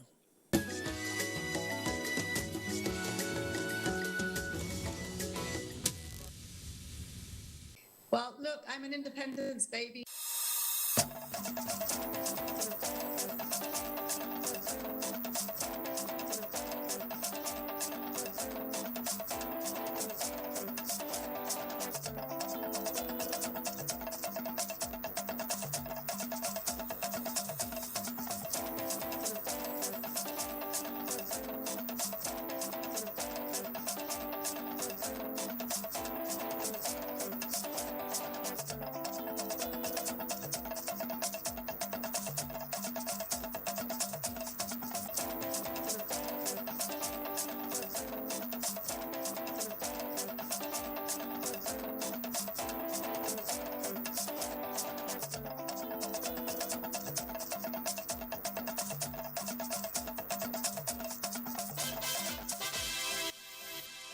Happy Independence, Nigeria. It's been 61 years of an eventful journey and we are still thriving. Thank you so much for joining us on Nationwide today. I'm Elizabeth Omori. The federal government says it will not only remain resolute but unwavering in its resolve for a peaceful, united and one Nigeria. Consequently, decisive actions will be taken against all secessionist agitators and their sponsors threatening national security, while those inciting violence through words or actions will be arrested for prosecution. President Muhammadu Buhari stated this in a nationwide broadcast marking Nigeria's 61st independence anniversary, maintains that the unity of the country is not negotiable as Nigeria belongs to all. State House correspondent Adamu Sambo has details. Recent arrests of Nnamdi Kanu and Sunday Adeyemo and the ongoing investigations being conducted have revealed certain high-profile financiers behind these individuals. These financiers, President Muhammadu Buhari disclosed, are now being vigorously pursued, including one identified as a serving member of the National Assembly. This is a clear example of how people abandon their national leadership positions for their selfish gains. Instead of preaching unity, they are funding and misleading our youth to conduct criminal acts that sometimes lead to unfortunate and unnecessary loss of lives and property. While promising to continue work on dialogue-based solutions to address legitimate grievances, the president said efforts will be sustained towards improving security architecture, reducing enabling environment for criminality to thrive, and eliminating opportunities for terrorism financing. We are taking the fight to our enemies from all angles, and we are winning. In the northeast region alone, over 8,000 Boko Haram terrorists have surrendered. I will therefore take this opportunity on this special day to ask all Nigerians to embrace peace and dialogue, whatever your grievances.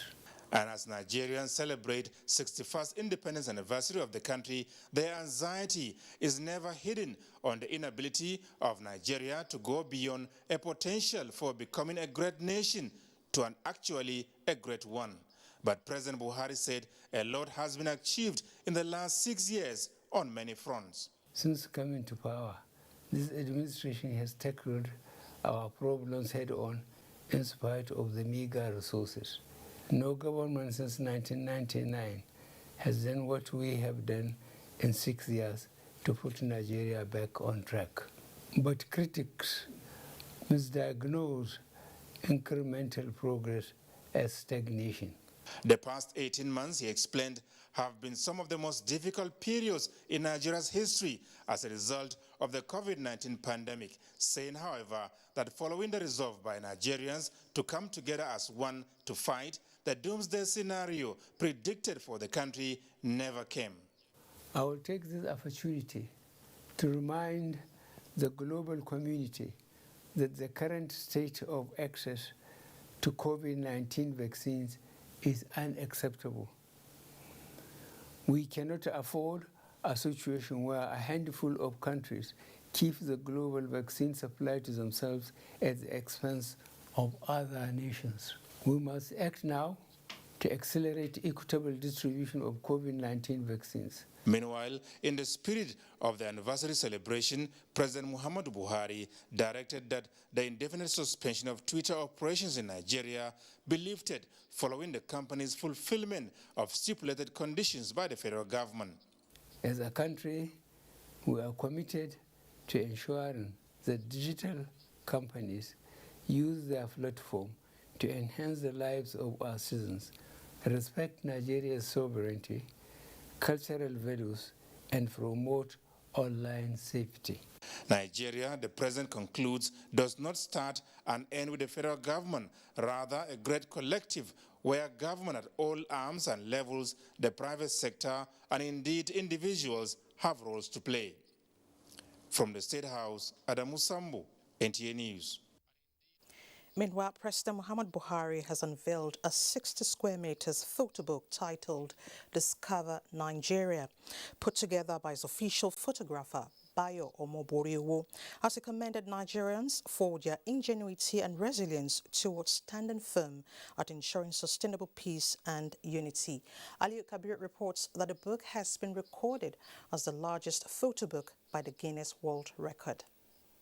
The photo book entitled Discover Nigeria, recorded as the largest photo book by the Guinness World of Record, measuring 60 square meters of 60 images on 60 pages. President Muhammadu Buhari is optimistic that no matter the challenges in the process of nation building, Nigeria and Nigerians would always come out better. While commending the effort and commitment of the brain behind the publication of the book, who is his official photographer, Bayo Omoboriwo, of showcasing the Nigeria's rich cultural heritage, norms and tradition of the people, as well as the beauty of the nation's landscape and richness in its farmland, the president has emphasized the need for Nigerians to consistently embrace the ethics and values that unite the country in spite of the cultural diversity. For this diversity to translate into positive gains that would ensure an inclusive, equitable, and sustainable growth requires that we Nigerians consistently embrace the ethics and values that unite us in spite of our diversity. Appreciate our individual and collective role in nation building and forging ahead as a people with a common vision as a strong and indivisible nation. While counting on the support of Nigerians, the president reaffirmed that the government will continue to provide the enabling environment for citizens to achieve their dreams towards nation building and national integration. We must all come together to propagate a new and positive narrative that Nigeria is ready to harness her own resources to become a global player in commerce, governance, arts, sports, and other fields of endeavor. The Secretary to the Government of the Federation, Boss Mustafa, alongside the Minister of Information and Culture, Lai Mohammed, and the publisher of the book, were overwhelmed with the genuine commitment of Nigerians towards achieving greatness in the quest of nation building, urging everybody to remain a key player towards achieving success. In the course of the one-year celebration, we have been able to showcase the beauty of our diversity in various forms, especially in manufacturing, food, innovation, and being together, which was our theme. It is encouraging and an outstanding achievement to have a young man like Bayo Omoboliowo to become a pace setter and a pathfinder to unveil, discover, and share our rich cultural heritage, thus opening the doors for the world to experience, invest, and explore the many opportunities across the 36 states of the nation and the Federal Capital Territory. Thank you so much for your support, sir. Thank you for believing in Nigeria. Thank you for believing in this young man. From the day of my ruggedness, you see, I'm so restless. Some Nigerians were awarded for their bravery and patriotism towards making Nigeria a better place. The display of the symbol of cultural heritage and tradition through music and dance were at the peak during the event. From the State House, Aliu Kabir, NTA News. The Eagles Square on Friday played host to a colorful military parade to commemorate Nigeria's 61st independence anniversary, presided over by the Commander-in-Chief of the Armed Forces, President Muhammadu Buhari. The independence parade, witnessed by service and security chiefs, former heads of state, members of the diplomatic corps, parliamentarians, and head of the judiciary, featured colorful patrol by the armed forces, while Guards Brigade put up a special performance of parade to the admiration of the audience.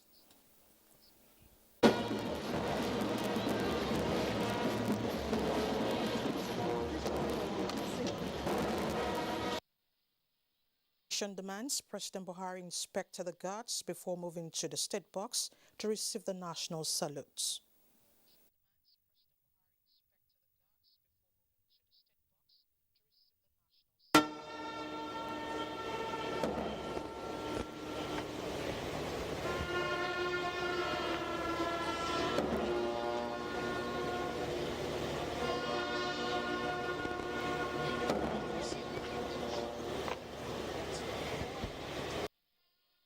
Apart from the military parade, which captivated the attention of all, acrobatic displays by cultural troops from the 6 geopolitical zones representing various ethnic groups in the country caught the people's attention.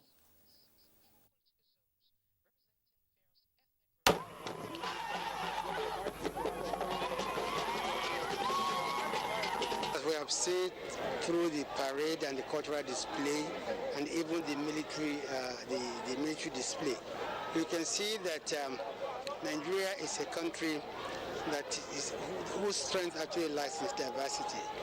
You look at the military, and if you follow the biography of each of the commanders of each very unit, they are from different parts of Nigeria.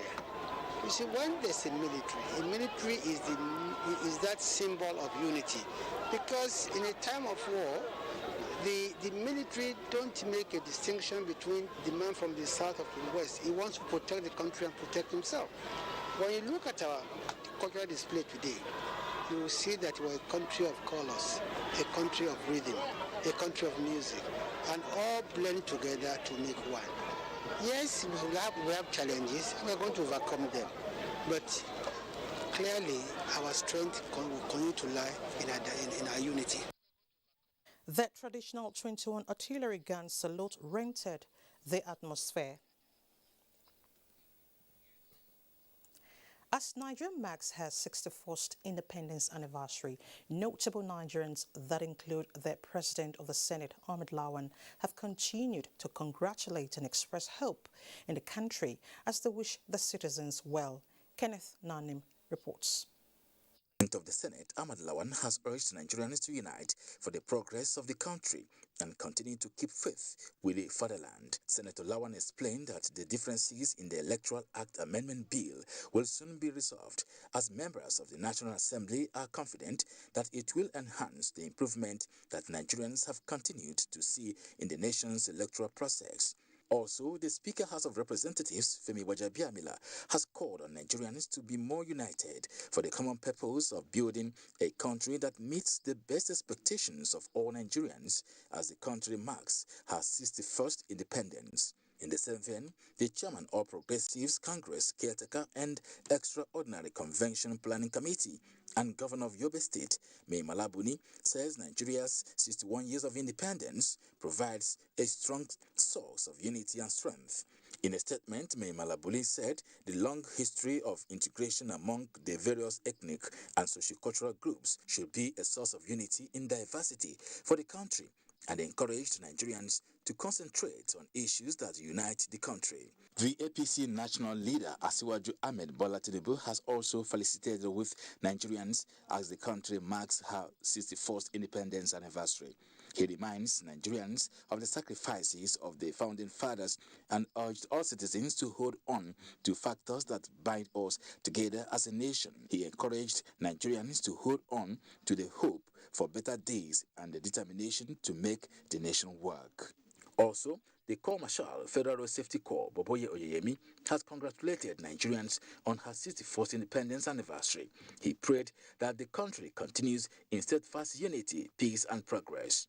Similarly, the Nigeria Labour Congress has congratulated the nation, government, Nigerian workers, and the people on the occasion of Nigeria's 61st independence anniversary. NLC President Ayuba Waba recalled the selfless efforts of heroes and heroines, past and present Nigerian workers, the pensioners, including ex-servicemen and women, members of the armed forces, women, youths, and Nigerian children.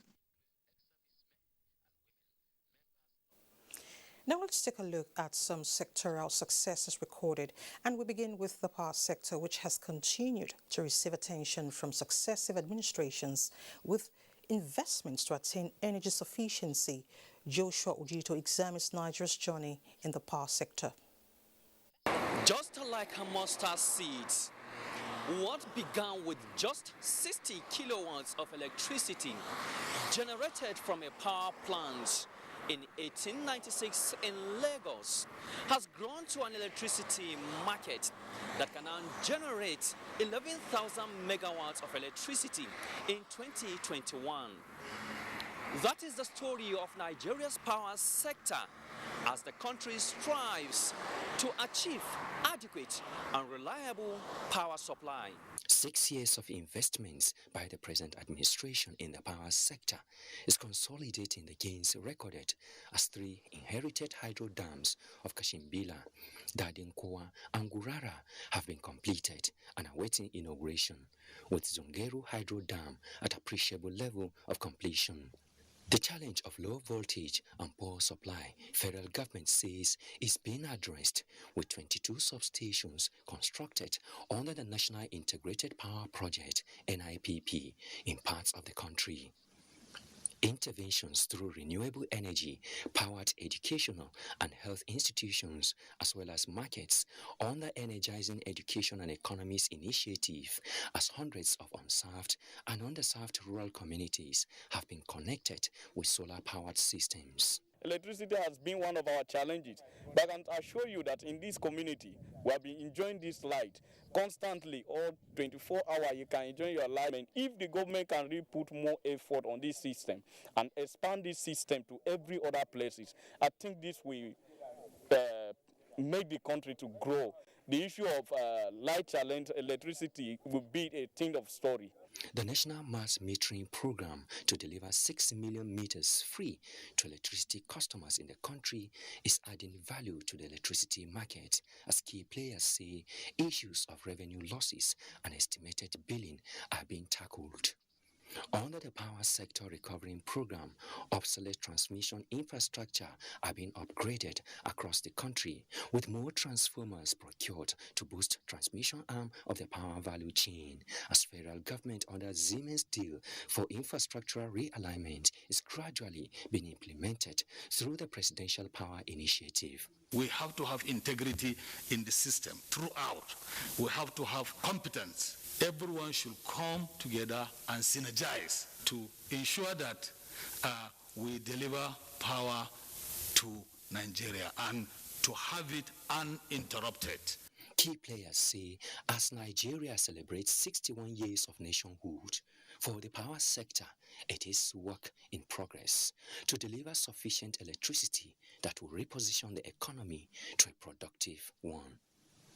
In Abuja, Joshua Ojito, NTA News. And Joseph Johnson in this special report examines the Nigeria's quest of becoming Africa's leading digital economy as it celebrates its 61st independence. Nigeria, like many other developing nations, is coming to terms with the disruption caused by COVID-19, especially as the information and communications technology ICT sector relatively thrived during the lockdown period and is playing a pivotal role in helping other sectors like health, agriculture navigate through the post-coronavirus pandemic era. The National Bureau of Statistics GDP reports in 2020, first and second quarters in 2021 are testaments to the steady contributions of the sector to the nation's GDP. We want to ensure that in the next 10 years, we don't have a traditional or manual Nigeria, but rather a digital Nigeria. Each and every Nigerian is encouraged to key into a digital Nigeria. The unprecedented trajectory of the digital sphere has been attributed by many to the commitment of the federal government to the development of the digital economy, the 16 national policies developed by the ministry, the 1,667 projects and programs, the large-scale digital skills and general capacity building efforts, among others. I think this minister is doing quite a lot to develop ICT in the country. There's still a gap. I think there's still quite a lot to be done. Ministry of Communication and Digital Economy, especially this administration, has done a lot in terms of policy formulation, streamlining ICT services in the country, and the major efforts of bringing government services online. With the federal government's approval of 5G deployment in the country, the digital game has taken a notch higher, and as Nigeria celebrates another milestone of nationhood, the ICT sector, experts say, has proven to be a critical force that will also help in tackling the lingering insecurity, corruption, and other vices, if effectively explored and utilized. Joseph Johnson, NTA News. Telecommunications services have been restored in Zamfara state capital, Gusau, after 4 weeks of shutdown as part of efforts to tackle insecurity. The State Commissioner for Information, Ibrahim Dosara, who announced the government's decision to restore the telecommunications services, said the action has made a significant positive impact on efforts to stem the tides of bandits and their collaborators across the state. The Information Commissioner also said that the ban on full operation of Gusau Central Market has been lifted and relaxation on restriction on the movement of motorcycles as well. Meanwhile, the Zamfara state government has announced the arrest of more than 2,000 suspected bandits collaborators across the state within the past 1 month. The Chief of Army Staff, Lieutenant General Farouk Yahya, has charged troops of the 123 Special Forces Battalion headquarters in Doma to intensify efforts in the fight against insecurity in the country. He gave the charge during an interactive visit to troops of the 123 Battalion headquarters at Doma, Nasarawa State. The Chief of Army Staff said the maiden visit to Doma is part of activities to Army formations and units to interact firsthand with troops, boost their morals, appreciate them, and interact with them to see areas of intervention. For Special Forces Command being Special Forces outfit for Nigerian Army is also critical. As part of the visit, the Chief of Army Staff went on a facility tour around some of the Special Forces facilities and expressed satisfaction with what was on ground. He thereafter proceeded to the palace of the Andoma of Doma to seek royal blessings. He thanked the royal father for his support to the battalion and said, "Security is the business of all," as he urged all to support security forces to rid the nation of insecurity.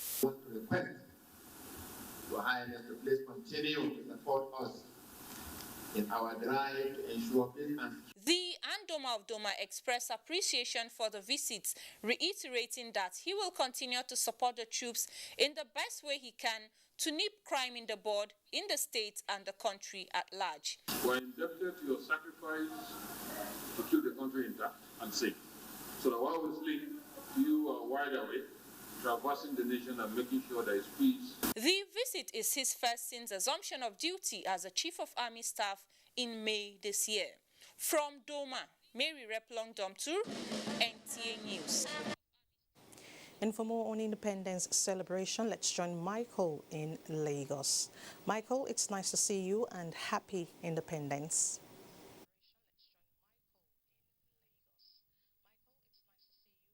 Independence, Elizabeth.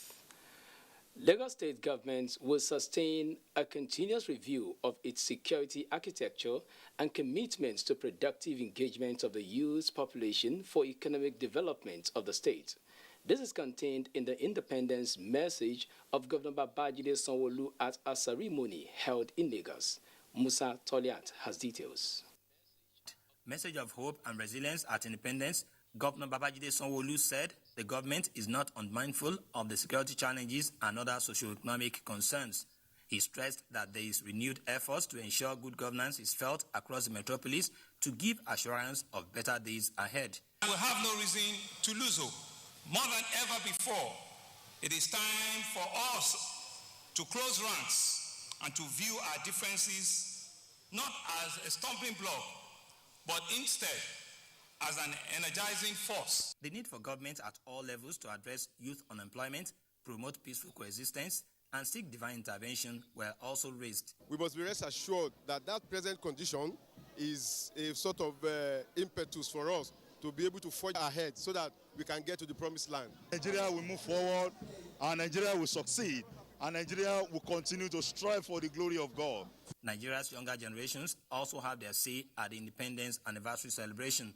As a youth, I pray for Nigeria to get better. We should all cooperate with the government so that things will work better. As the country celebrates 61st Independence Anniversary, Lagos State government says no stone will be left unturned to ensure that security of lives and property is given topmost priority. Inspection of parade by Governor Sanwo-Olu, march past by combined parade of voluntary organizations, as well as police and paramilitary agencies were part of the Independence Anniversary. In Lagos, Musa Toliat, NTA News. Lagos, one of the western states in Nigeria with a compelling cultural renaissance, is the hub of various sectors of the economy. The city is also said to be the melting pot of cultures in the country. It is against this backdrop that Adiola Komiakere is examining how residents with their diverse cultures coexist in an heterogeneous state like Lagos as Nigeria celebrates our 64th independence. Lagos State, in spite of its persistent gridlock and ending hustling and bustling, remains home to many. We accommodate people a lot in Lagos. We cherish human coexistence, and we tolerate our visitors, our guests. As they come, they bring their culture. Everything about their life, the life they are living as a people in their own cultural settings before they come to Lagos.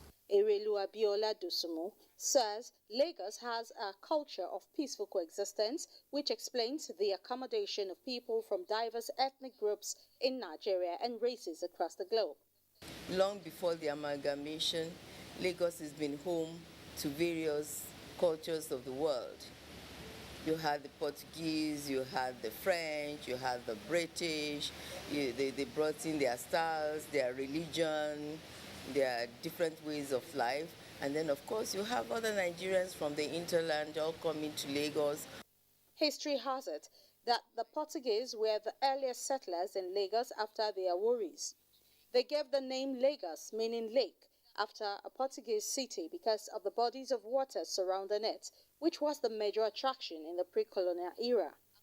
On a daily basis, the city of Lagos welcomes and fends for thousands of visitors who never return to their original towns. Francis Dronuma from the eastern part of Nigeria is one of such.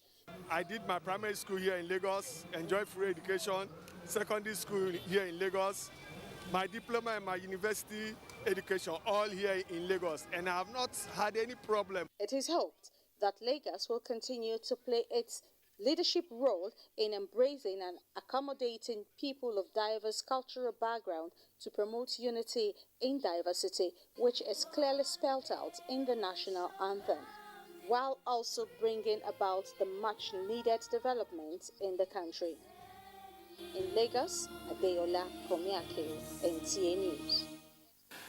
Time now for some messages, and when we return, Port Harcourt is our next port of call, where Dibabare is standing by. Government has commenced second phase of COVID-19 vaccination.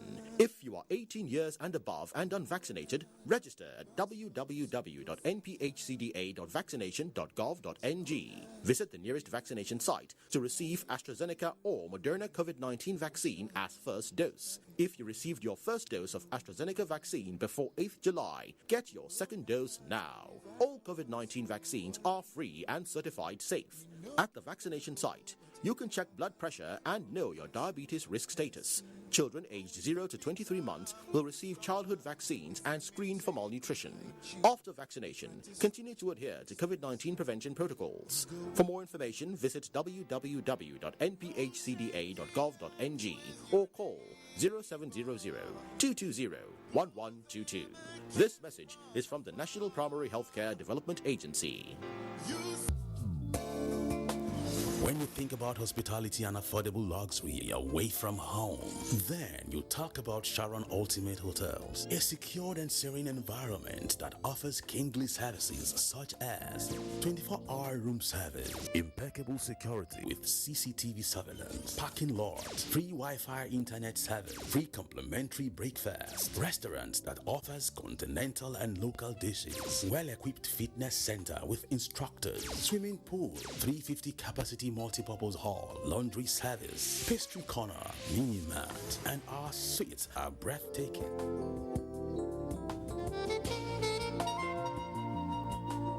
For reservation, locate us at plot 1710, Tafawa Balewa Way, Area 3, Garikia, Abuja. Sharon Ultimate Hotels, the ultimate place.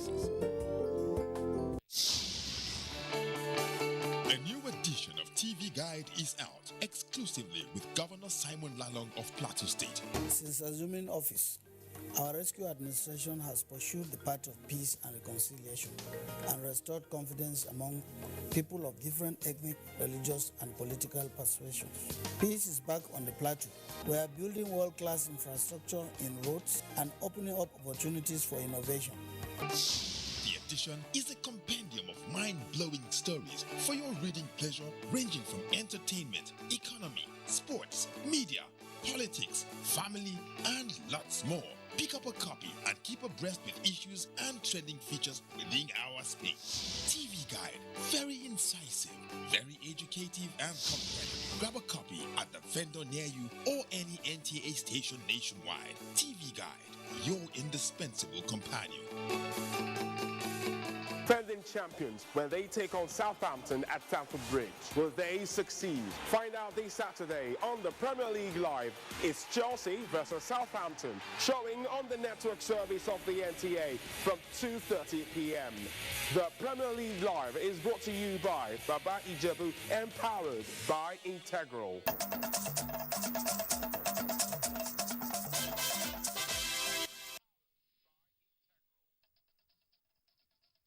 64th Independence Anniversary to Nigeria, and welcome to Port Harcourt.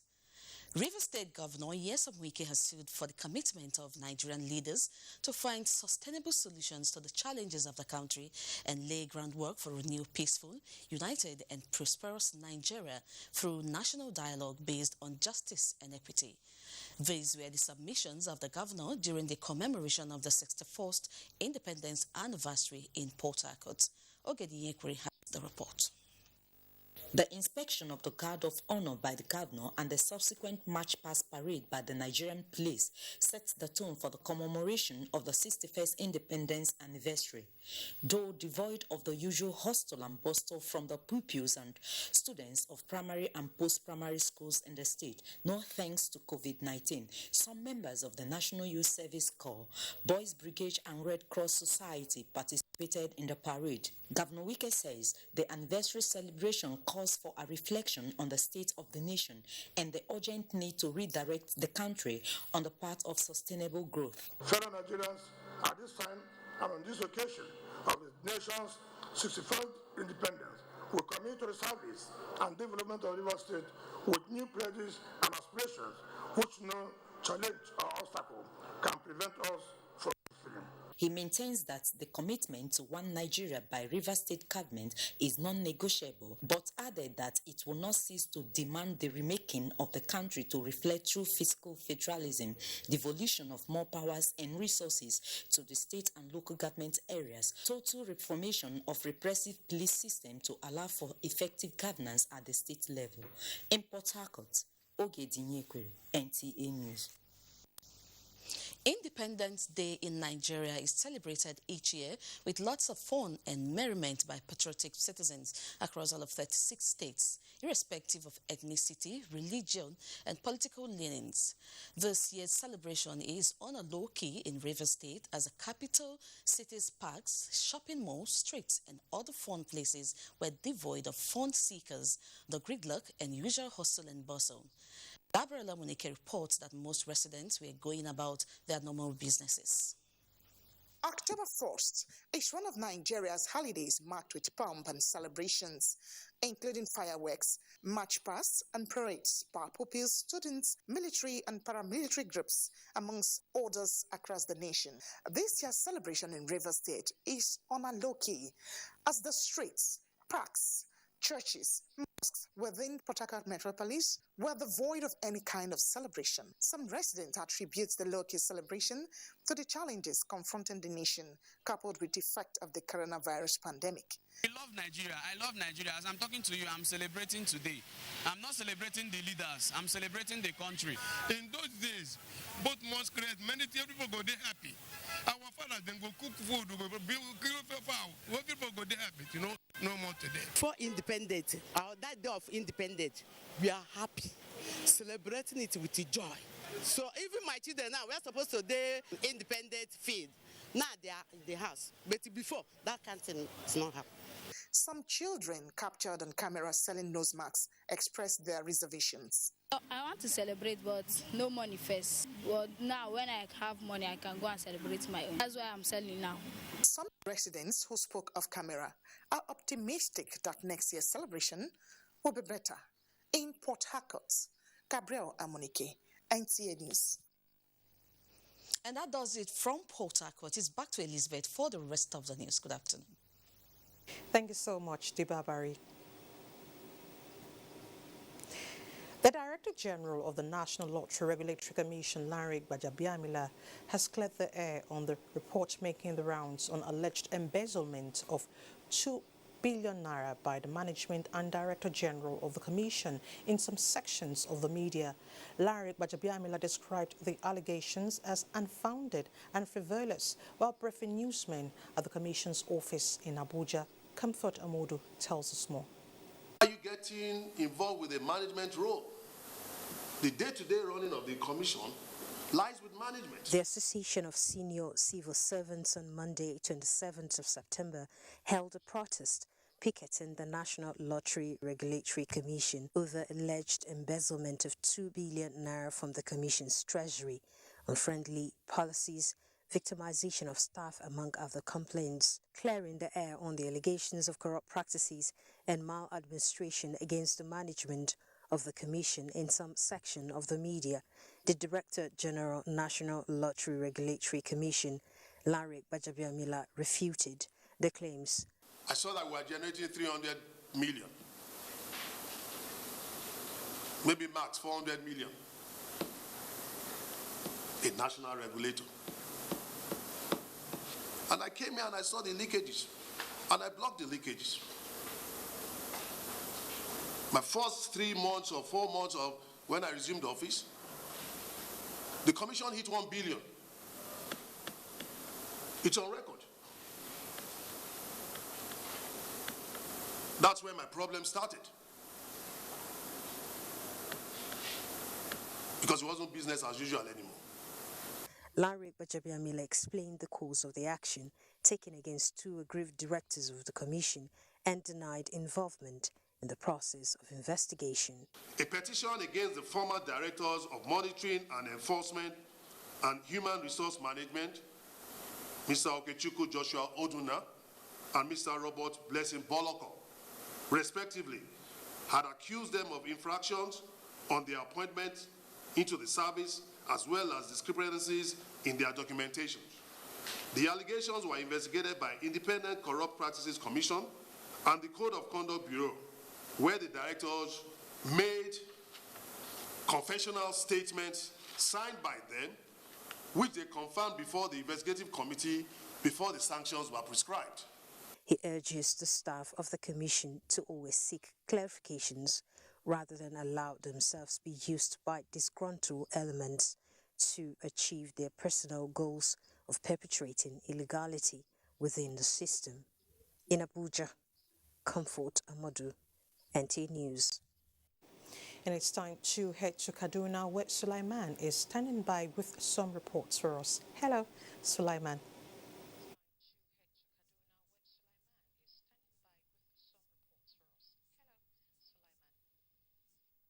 Thank you very much, Elizabeth, and welcome to Kaduna Network Center.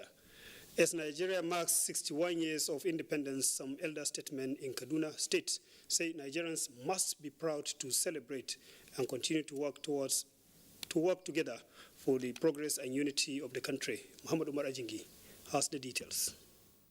One of Nigeria's most important days, and this year coinciding with a Friday, provides an opportunity for Muslim faithful to offer special prayers for their beloved nation during Jumat service.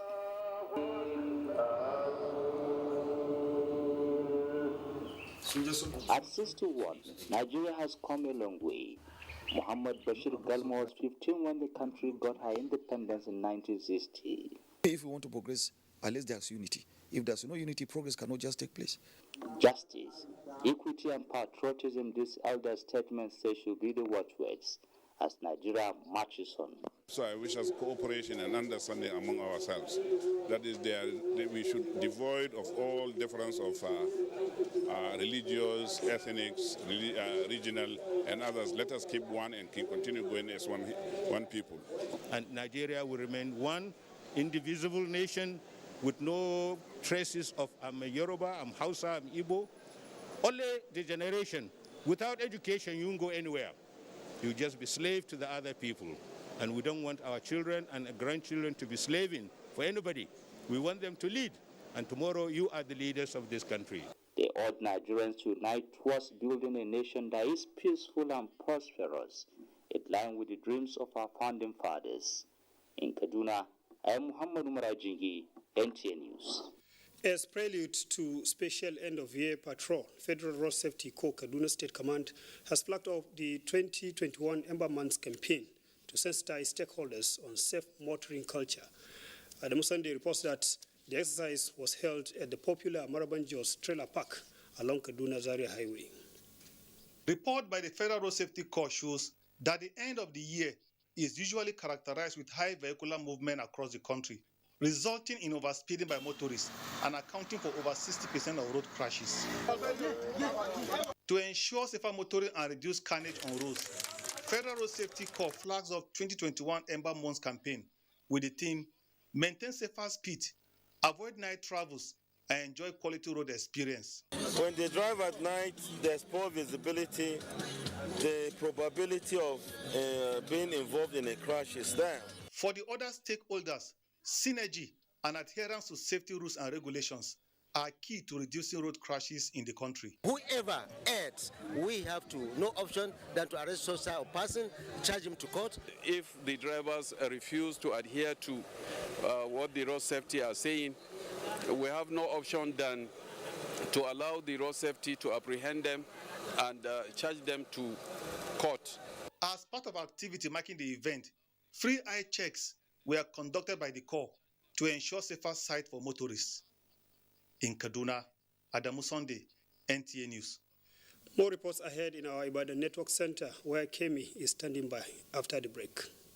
Youths are about the greatest assets the country has at the moment. It is therefore not surprising that the administration of President Muhammadu Buhari is strategically responding to the yearnings of the youth through multiple projects and programs. Youth Entrepreneurship Support Years by Bank of Industry, the Youth Investment Fund by the CBN, and several other conditional cash transfer programs. Recruitment of 774,000 social workers, majority of whom are youths, and so many other projects that are beneficial to youths directly or indirectly.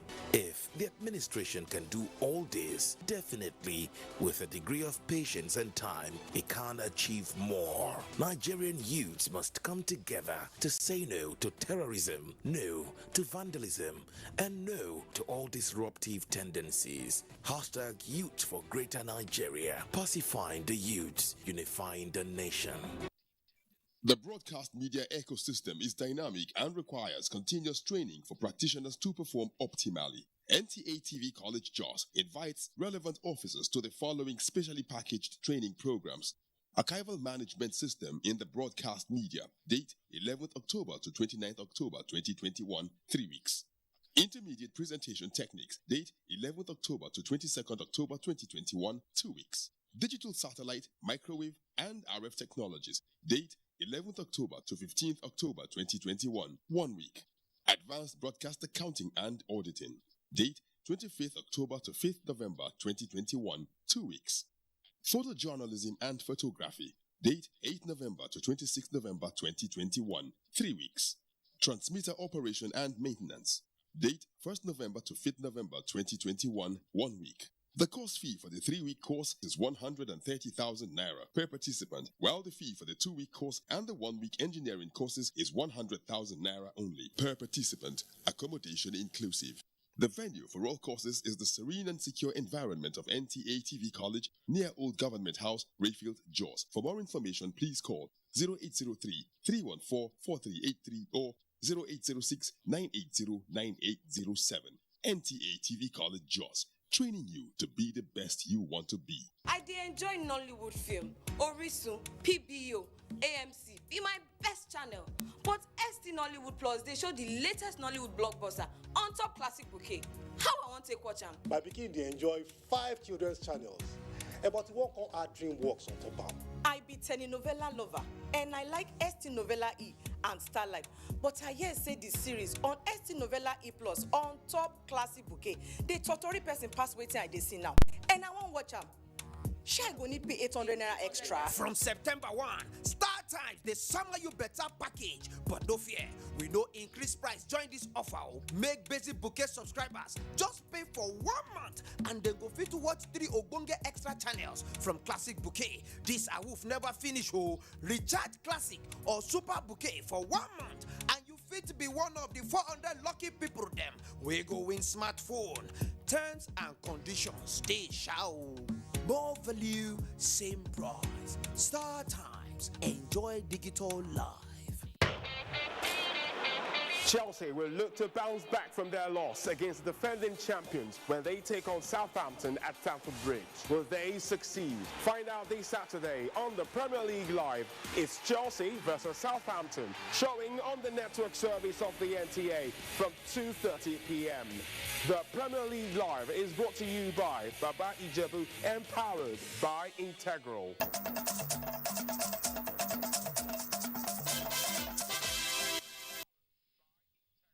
Wide. Now, to bit of political matters, 11 lawmakers, including 7 members of the House of Representatives from Anambra State, have defected to the All Progressives Congress, APC. The chairman, APC Caretaker and Extraordinary Convention Planning Committee, Governor Mimala Boni, received them in Abuja. Sali Abdullahi Gwanara reports. As from today, you are members of APC. The decampees are from People's Democratic Party and All Progressive Grand Alliance. They include former House of Representatives members and some serving members of the Anambra State House of Assembly. Speaker House of Representatives Femi Gbajabiamila and APC caretaker chairman Maimala Buni said the defection will increase the party's spread in the southeast and boost its chances at the ballot in the November 6th Anambra governorship election. We've been inundated with so many people crossing over. But this one seems a bit different because it's not just about quantity, but about quality and the caliber of people. It's clear they're also looking at the achievements of Mr. President. If nothing else, Ali, we can all speak to the second Niger bridge. And there is that culture of political inclusion. Because what we want to do is to come together for political stability, unity and development of Nigeria. The decampees promised to join hands in order to widen the political spread of APC across the country. The important thing is to represent your people to the best of your ability. And in order for you to do that, you must really connect to the ceremony so you can attract projects.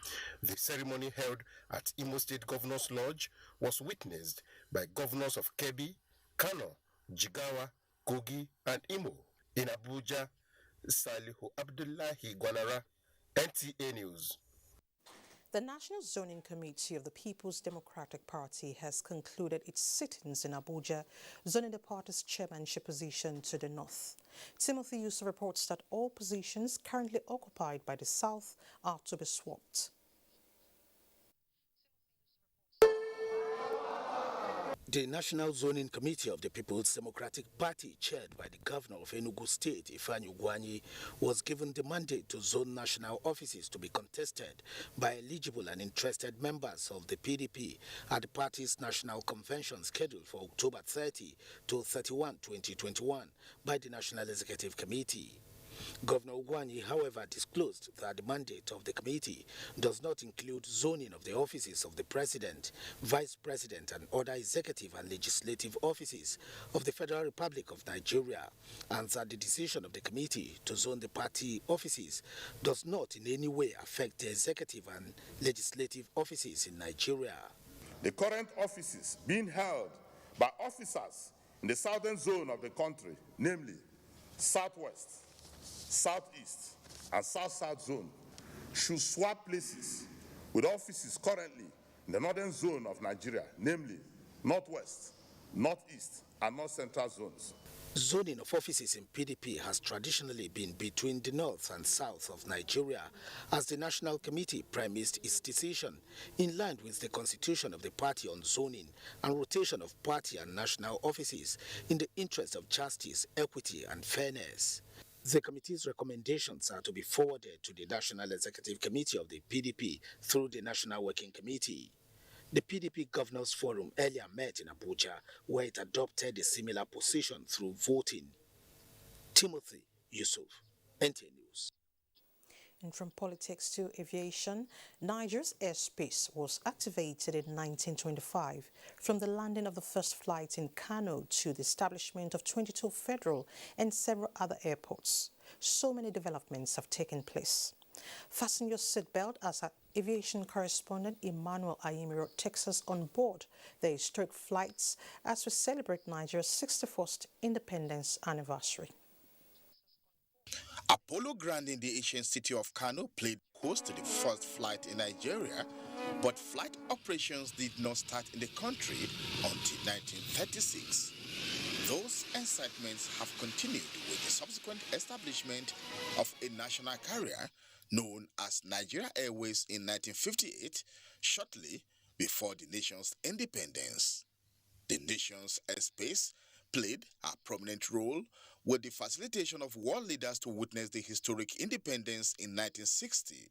The national airline rapidly progressed and increased its routes within Africa, Europe, and other parts of the globe until in 2003, when it became indebted and finally liquidated, giving way to some indigenous airlines to become major players in the industry. The Nigeria Airways had very wonderful, world-recognized safety records, so much that the world said that Nigeria Airways pilots were the best.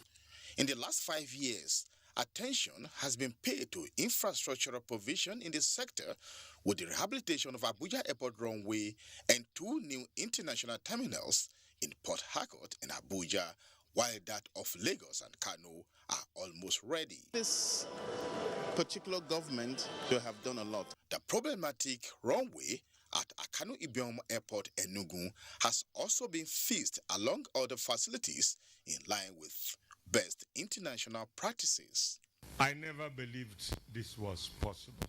I never believed that what we are seeing today would happen and happen with such rapidity. COVID-19 has greatly affected the sector.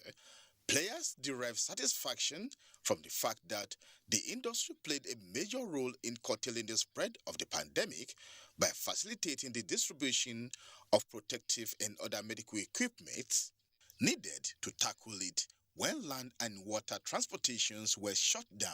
This evacuation flight was what saved the day for quite a number of passengers. The fact that safety is first in aviation, new instrument landing systems capable of landing an aircraft at zero visibility during a severe weather, including Cat 3, have been installed in Lagos and Abuja, while other airports got upgraded to Cat 2. Awesomeness of Category 3, it takes you straight to the threshold with extreme precision. Hadisirika has done well in those areas, and it is something that I find very exciting. We are more concerned as aviators with safety and security of our industry. How very safe you depart point A and arrive at point B. While the entire world was plagued by COVID-19 pandemic, Nigeria restarted her airports with strict travel restrictions. Surprisingly, while airlines across the globe are shutting down due to COVID-19 impact, a total of 5 airlines are joining the industry, while 23 others have applied to the NCAA to begin operations. The existing airlines have also been acquiring brand new airplanes. Businessmen with money are welcome to come in and float an airline, and that's why you're seeing these different airlines coming up. These success stories are being capped with the news of Nigeria's dream of floating a national air carrier is about to become a reality in 2022, as disclosed by the Minister of Aviation, Emmanuel Ayimiro, NTA News. And Emmanuel's report concludes Nationwide today. Thank you so much for your time. Remember, the campaign against rape is still on. Take action today. And just a quick reminder, our special independence program continues shortly. Stay with the NTA.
NTA.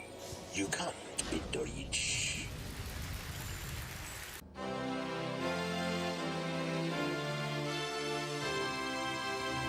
We want to talk about rights, there are obligations.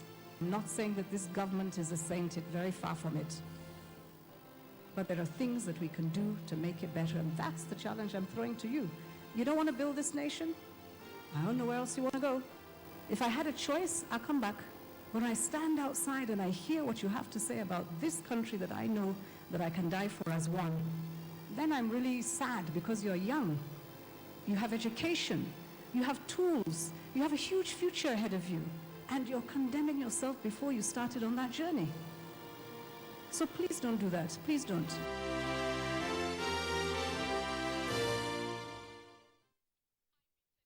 Stop this senseless killing. All we need is one Nigeria. I think we have come to the threshold of time when we need to seek for peace. We need peace in this country. We need peace in Nigeria. And together, we can pull through. No matter where you come from, Hausa, Igbo, or Yoruba. We cannot achieve a better Nigeria by fighting. Let us stand together in brotherhood and solidarity and strive for peace. And not because of their tribal or their religion or whatsoever background. Da zaman lafiya da kwanciyar hankali a cikin ƙasar Najeriya. Let us support the government of the day to embrace peace in our nation. Your Nigeria, our Nigeria, my Nigeria. This message is brought to you by the Ambassador of Voice for Change Initiative, supported by the Nigerian Television Authority, NTA, and the Federal Capital Territory. Fellow compatriots, if no single tribe or religion has defeated poverty, then no single tribe or religion can develop Nigeria. The success story of every state and capital is the contribution of every tribe and religion. Our Nigeria no be wazobia, no majorities or minorities. Every tribe and every religion still they hustle for naira when no get tribe or religion. So, my country people, let's join this movement that says naira no get tribe and use the naira to develop our naira land. Citizens first. Citizens before state of origin. Citizens before your religion. Citizens before your ethnic belonging. For participation, call 0902 739 5555.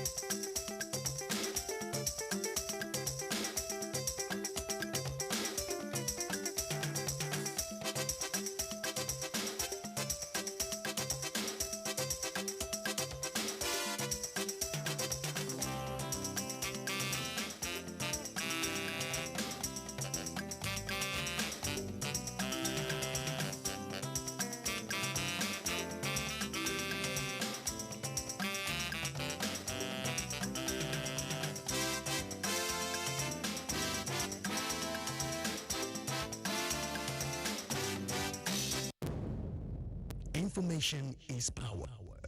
Everyone wants power. So feel powerful with the NTA News mobile app, the one-stop information center. Real news at your fingertip. Be the first to report by uploading first-hand information on the U-Report link, and be the first to know by simply clicking on any of the links on the sidebar for headlines, domestic and foreign news, economy, security, politics, sports, and more. Stream live on your smartphone and tablets and stay connected. It's pretty easy. Simply download NTA News app from your Google Play Store and you're good to go. NTA News mobile app, your access to real-time information.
is the network service of the NTA.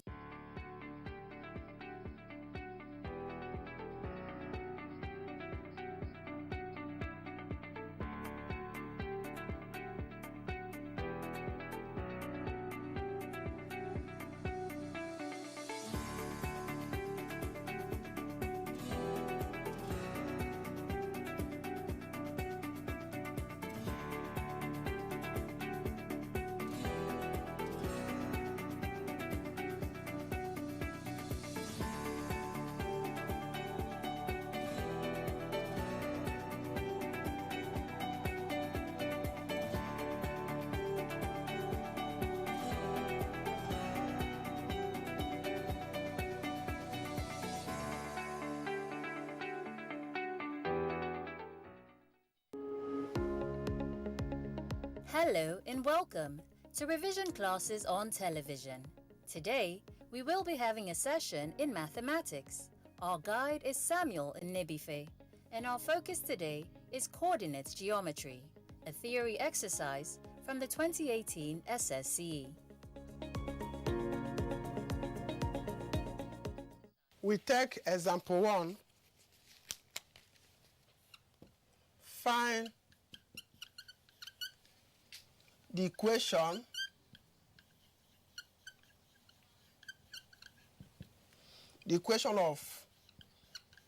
of the line passes through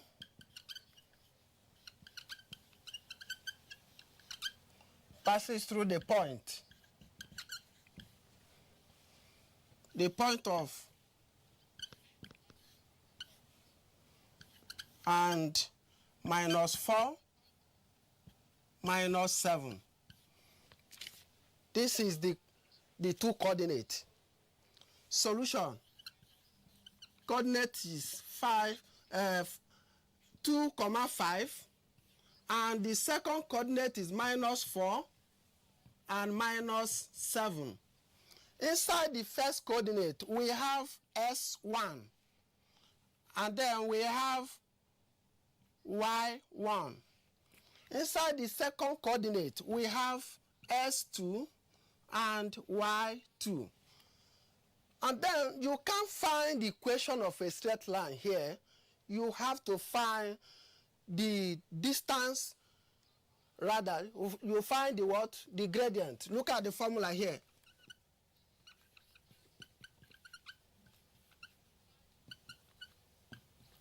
So we need to find the gradient.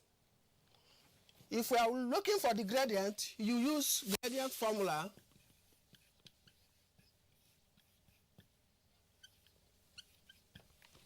Now, equals to S2 is what? Y2 is minus 7, and the minus Y1 is 5 over.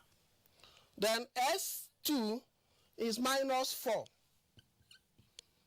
Then minus S1 is 2. That will give us -7 minus 5 will give us -12. Then -4 minus 2 will give us -6. Then -12 divided by -6 will give us 2. So my gradient is 2. We have my gradient as 2. Now the equation of a straight line, y minus y1 equals to m bracket s minus s1. Now, y is not given. We are not using the second coordinate. We are using the first coordinate. So y is not given, and y1 is 5 equals to, the m is given as 2. S, there's no s, s1 is 2. Now, y minus 5, you open the bracket. 2 times s is 2s. Then 2 times minus 2 will give us minus 4. You collect like terms, or we make y change your subject formula. Y is equals to 2s minus 4. This is minus 5. Crossing the sign of equation becomes plus 5. So y becomes 2s minus 4 plus 5 will give us plus 1. So this is the equation of a straight line. If we want to find the gradient from the equation, the gradient from the equation is the coefficient of s. And the coefficient of s here is 2. And that's what we have as the gradient, or call it the slope.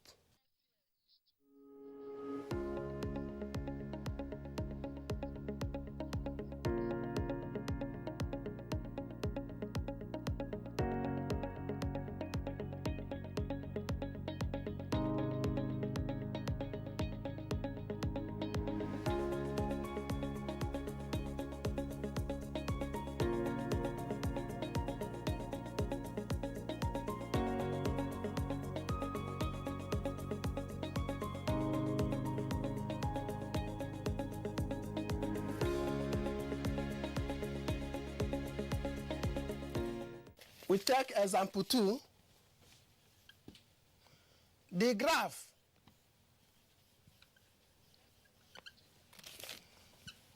of y equals to 2p s square minus p square s minus 14 passes through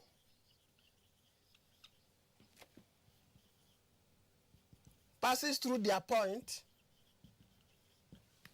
The point is 3, 10. Find the value of P. Solution.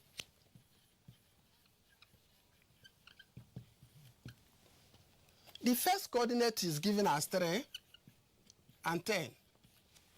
Means that S, we have S1 as 3.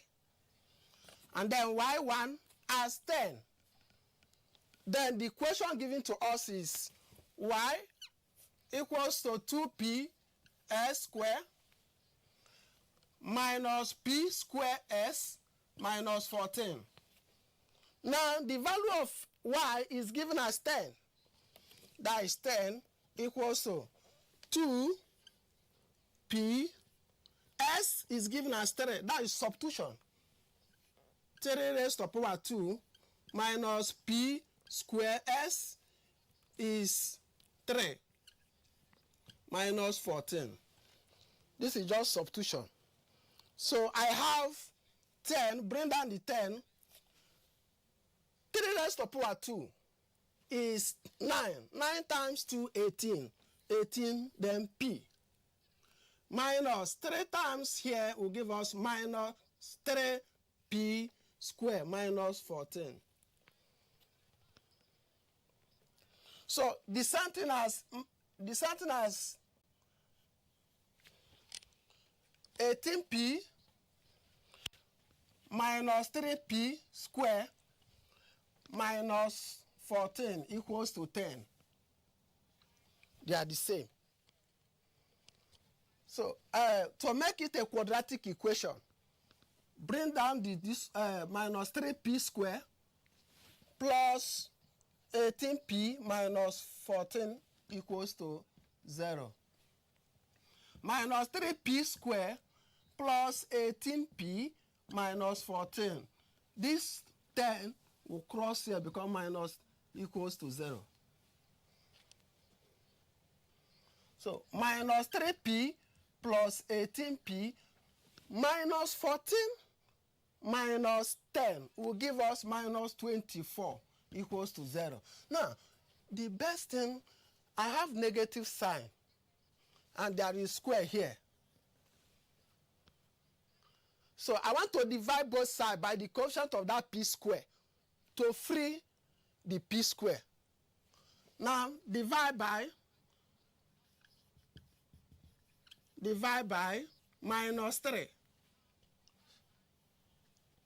If we divide by minus 3, that minus 3p square over minus 3 plus 18p over minus 3 minus 224 over minus 3 equals to 0. You divide. Minus 3 divided by minus 3 will give us p square. Plus minus is minus. Then 3 divided by 18 is 6. Minus minus is plus. 3 divided by 24 is 8. Equals to 0. Now, this is what we call quadratic equation. In quadratic equation, we have 3 methods of solving quadratic equation. Using the completing the square method, or you use factorization method, or use general formula called almighty formula. So, but because of time, we are going to use factorization method. In factorization method, using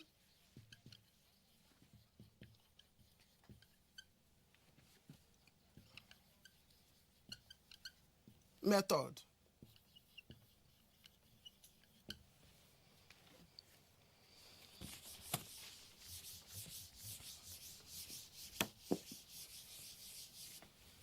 Now, the p square minus 6p plus 8 equals to 0. In factorization method, you think of a number.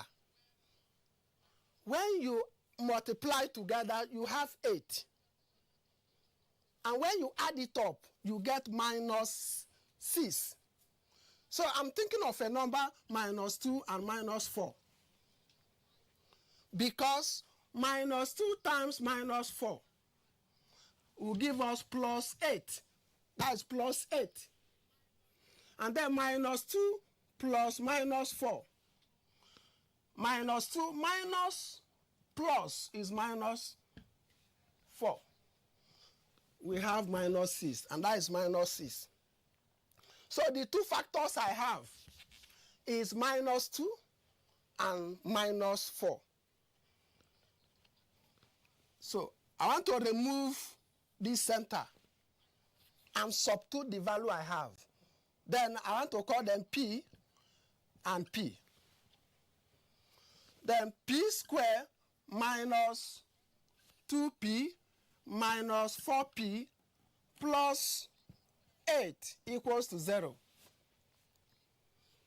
At bracket D, bracket this side and then this side. What is the common factor? What is the figure you can see here and also here? Is P. Then take P out. P divided by P. There's P square here. And we are taking 1P out. There's another P out. That is P minus 2. Then bring down the minus here. What is the common factor 4 and 8? That is the factor, the common factor. Is 4 because 4 can divide 4, 4 can divide 8. Now, taking 4 out, 4 divided by 4, you have P. And minus inside plus is minus. So minus plus is minus. Then 4 divided by 8 is 2, equals to 0. These two brackets must be equal. Now, I want to take the P outside minus the other side. Then this and this, you take 1. That P minus 2 equals to 0. We have two equations here. In quadratic equation, you must, the answer must be 2. So P minus 4 equals to 0, or P minus 2 equals to 0. You collect lifetime here to find P. So P is equals to 0 plus 4, because minus is minus 4 crossing the sign becomes plus. So P is equals to what? 4. Here, P minus 2 equals to 0. That means P equals to 0 plus 2, because minus 2 cross here becomes 2. So P is equals to 2. Now the question is, find the values of P. So the values of P here, the values of P is 4 and 2. These are the point of P.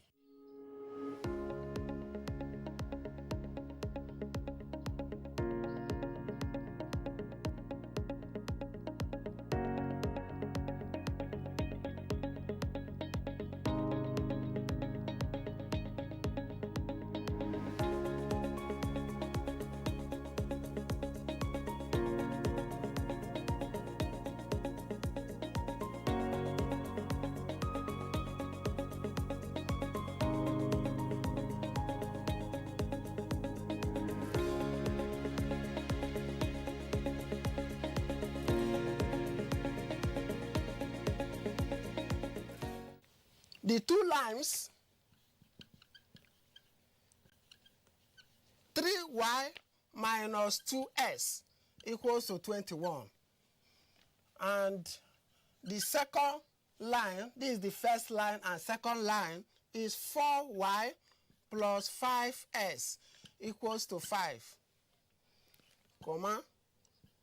The intercept at the point Q. Find the coordinate. Find the coordinate of Q. Find the coordinate of Q. Solution.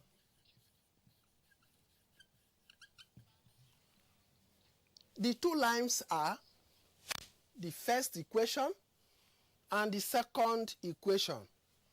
The first equation said 3y minus 2s equals to 21. And the second is 4y plus 5s equals to 5. And this will lead us to what we call simultaneous equation. From this simultaneous equation, you are going to find the coordinate of Q. And in solving simultaneous equation, we have 3 methods as well. The first method is the elimination method, the substitution method, the second, the third is graphical method. But we are going to use the elimination method here. In elimination method, you see that the two centers, they are not equal. I want to eliminate the center. If we eliminate this first one, we still come back the same answer.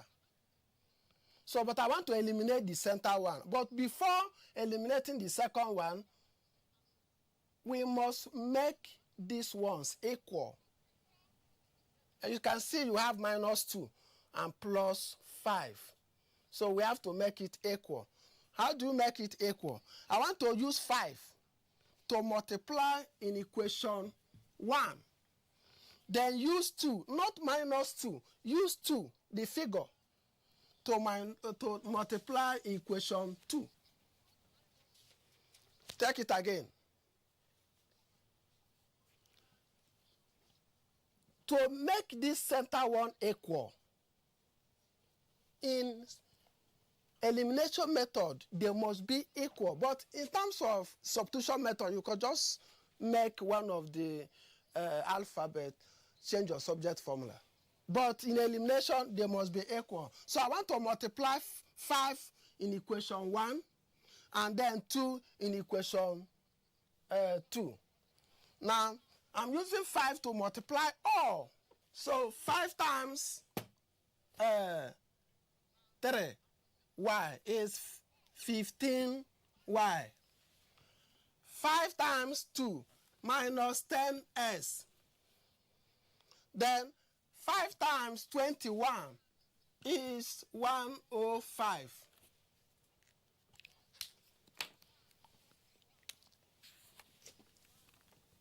Then 2 times 4y is 8y. 2 times 5s is plus 10s equals to 2 times 5, 10. You see, they are the same, 10, 10, the same figure. Then eliminate the center one. Now, plus amount, I want to add. We are adding.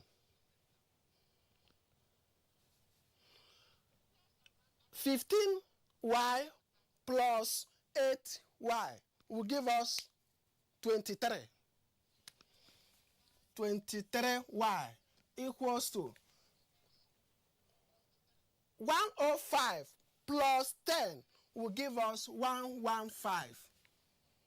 So I want to divide both sides by the coefficient of that s. Now, 2 to 23y equals to 115. Then I divide by 23, divide by 23. So 23 cancels 23, we have y. Then 115 divided by 23 is 5. Because 5 times 23, we have 115. I have to substitute because this is simultaneous equation. Substitute y equals to 5 in equation 1. You can substitute in equation 1, I can substitute in equation 2. We'll get the same answer. Equation 1 says, if you like, use this first one or this. They're all equation 1. So I'm using 3y minus 2s equals to 21. Now, this is y equals to 5. So you substitute. This is 3 times y is 5 minus 2s equals to 21. So 3 times 5 will give us 15 minus 2s equals to 21. So you collect like tens so that minus 2s will come out. Minus 2s is equals to 21. This 15 cross the sign becomes minus 15. Minus s is equals to 21 minus 15. 6. We have 6. Now you divide both sides by what? Minus 2 to get the value of s. Divide by minus 2. Or divide by minus 2. So minus 2s is equals to 6. You divide by minus 2, divide by minus 2. Minus 2 cancel minus 2. Then s is equals to 6 divided by minus 2. We have minus 3. So the coordinate, the question is find the coordinate. Therefore, the coordinate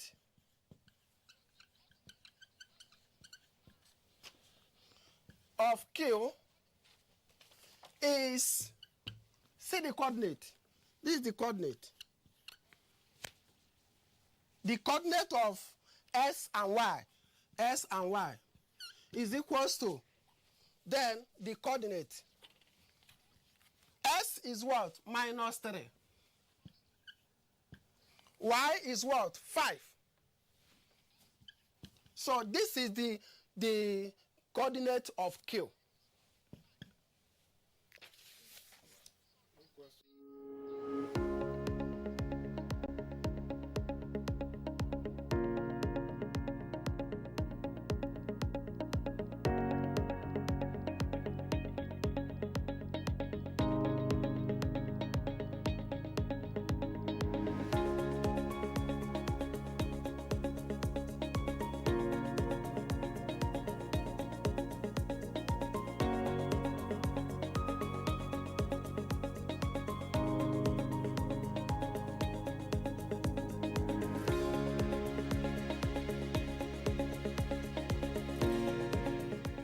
On this note, we have come to the end of today's class.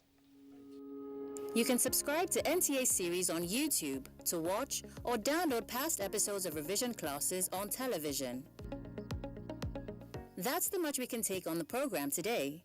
Do join us next time for another educating session.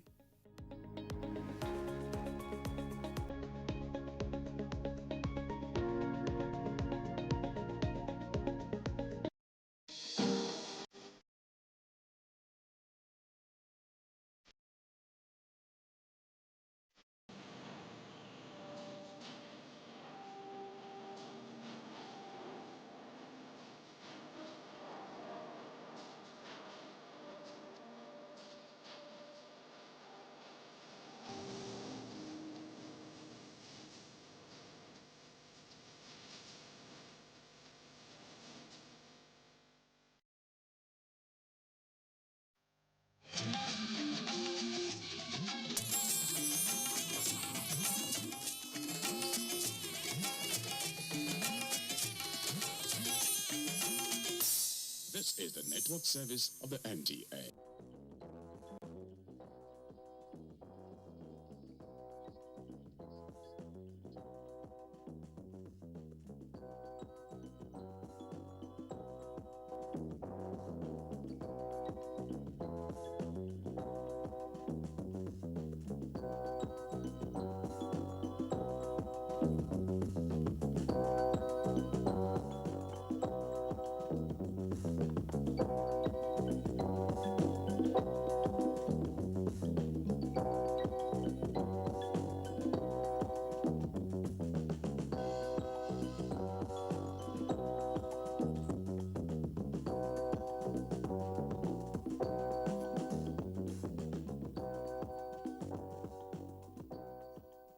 Wahi wana hango. Nahango, nahango.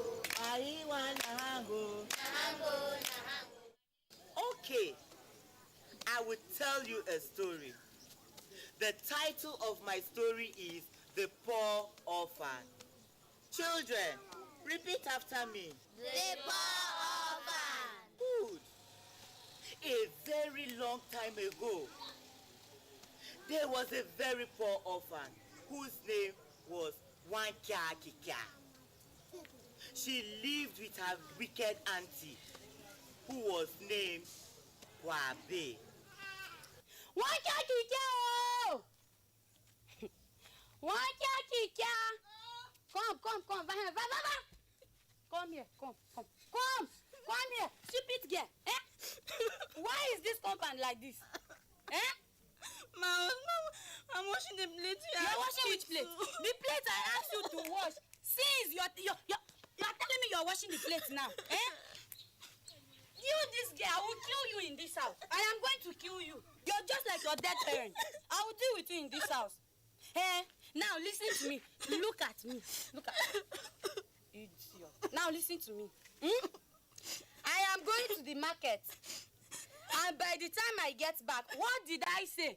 By the time I get back, make sure that this farm is, in fact, you see this farm at the back of the house, that yam farm. In fact, weed everywhere. I don't want to see anything. What did I say? I don't see it. When you're done, make sure you wash that apple there. That one I soaked 2 weeks back. Did you hear me? Yes, Mama. After doing all those ones, make sure you fill this house with water. Did you hear me? Idiot, stop crying. Did I even do anything to you? Why are you crying? Oh yeah, leave. Leave this place. Get out. Go. Hey, this girl will not kill me. Wabe had 2 children, Willie and Jaja. Jaja! Willie, oh! Where are these my children now? Jaja! Mama! Come. Hey, Mama. Mama, Hey, I hope you are playing inside, Yes, Mama. Mama, I look good this morning. Now it's because I want to go to the market, and you know I don't want to look bad now. What? You like chop? Don't worry. I will buy a question from you. Now, when I'm coming back, I'll bring it for you guys. You know what I can do now. Okay, Mama is akupa I want. I'll bring it. No, I don't like I don't want you people to fight. I'll bring everything for everybody. Okay, Mama. Thank you, Mama. Go inside. Okay, but don't come out till you hear my song. Don't come out till you hear my song. Go inside. And then when Kwabe returns from the market, she calls to her children alone in a song. Willie, Willie, come here. Ja, you come here. One kya, stay back. Willie, Willie, come here. Ja, you come here. One kya, stay back. Welcome. Ja. Willie, Mama. How are you? I hope Panka Kika made your hair. Yes, Mama. It's looking good now. Mama, wait now. Buy for us now. I brought it. Oh yeah, take. No fight. Go inside and share it equally. Don't give that useless girl. Yeah, we won't give her, Mama. Thank you. I'm going to do with her in this house. She will even die and go and meet her parents. Idiot.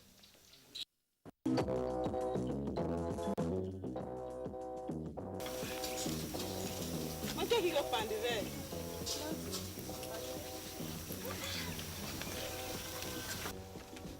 Sit down, no. Why is she looking like this? How is she looking now? Don't tell me that, Mama. JJ, I've been maltreating this girl. It's written all over her. Oh, thank you, Madam. Do right. Well, you leave your house to come here and tell me how to maltreat my own stepdaughter, Oh, if I don't tell you this now, I will not sleep. Just look at this girl. But is that what brought you to my house this evening? That is not what brought me, but it's also important. In fact, look at how I'm maltreating this girl. Your welcome has finished now. Oh yeah, come and start going to your house. I cannot even stay here in peace to watch that girl. Is it a crime that she lost her parents? But you one day die, someone will give you to your children. Leave my house. Wait, useless human. You that your marriage is good. Look at how you're looking. Idiot. Wicked woman. You will die in pain. Amen. Go. So that you will die in peace. Kwabe made one Kika work so hard. She worked tirelessly without food until evening, when her dinner was served her on the ground. Oh, Grandma, that's wickedness. Yes. Not until one day, when one Kika was going to the stream, and then something happened.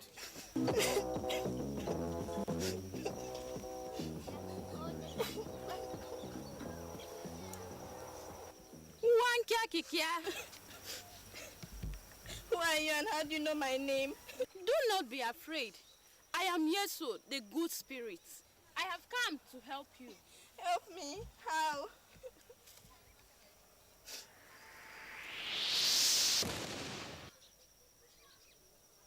Take this. When you get home, lock the doors and windows. Be alone, and then you will sing this song. Wamo vanengesha yamo terimo vanengesha yamo unsashi wala oti kumevalwana ona vidi nami yao. Take it. Now go to the stream and fish your water. As usual in the evening, when dinner was served, Willie and Jaja were given big portion of food in the plate, while one Kika was giving her food on the ground. Grandma, you mean they served her on the ground? Yes. One Kika. Oh, Mama. Come here, come.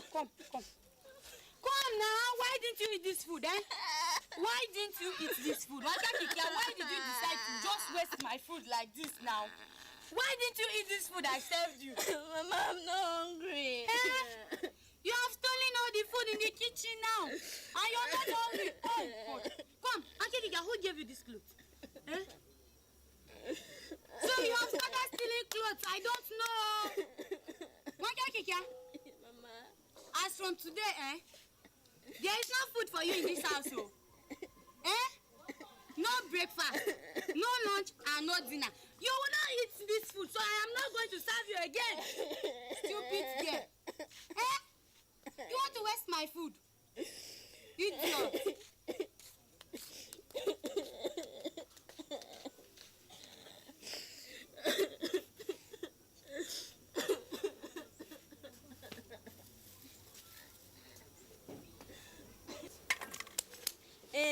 Jeje, where is one cake getting all these fine clothes from? I don't know that you have been thinking the same thing. Come. Oh. Every time she comes back from the stream, she will enter her room. And the next thing, she will come out in new clothes. New clothes? My dear, do you know that she no longer come out for dinner?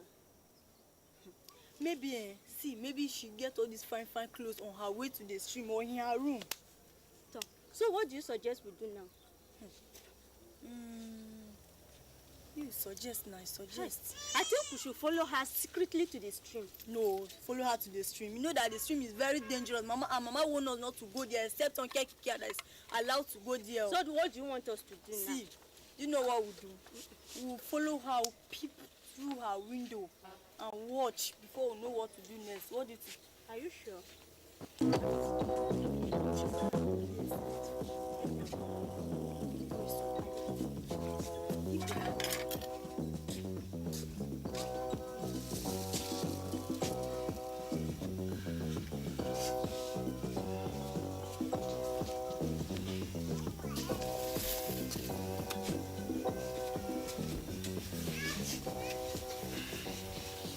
Telimo vanengecha yamo, vamo vanengecha yamo nisashi wala.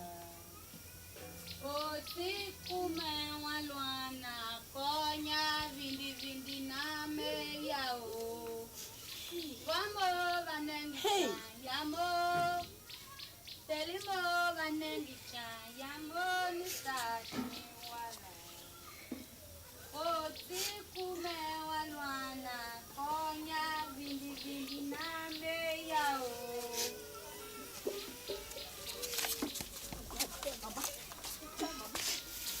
On the next day, as Kika went to the stream, they went into her room.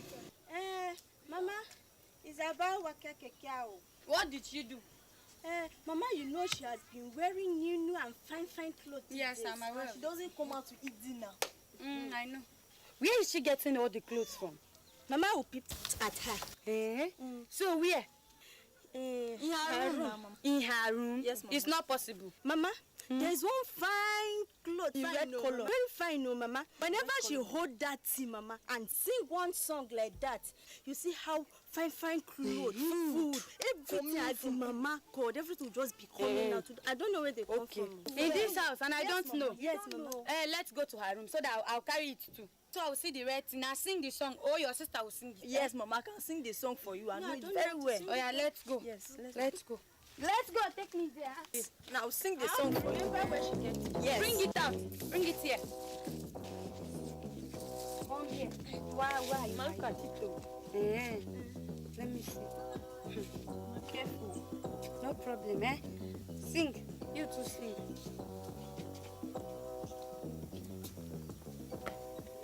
Terimo vanenge chayamo. Gomo vanenge chayamo nisashi wala. Oti kume walwana konya vindi na me yao. That's not how she sang it. So where are the good things? Okay, fine. It's okay. Repeat it again. Terimo vanenge chayamo. Gomo vanenge chayamo nisashi wala. Oti kume walwana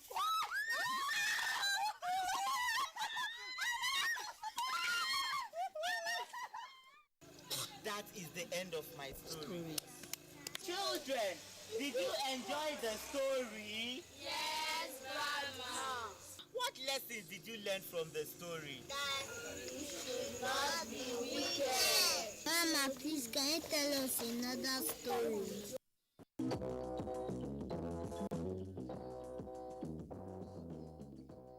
Stories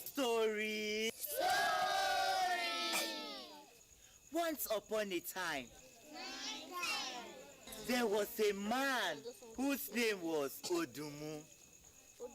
He was a warrior who fought so many battles. He went for battle with his fellow warriors. They fought and won.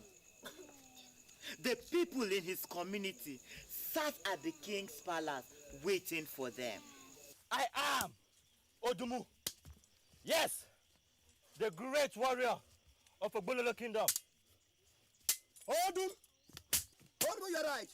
Who has gone, fought, conquered, and came back without his back touching the ground. Hey!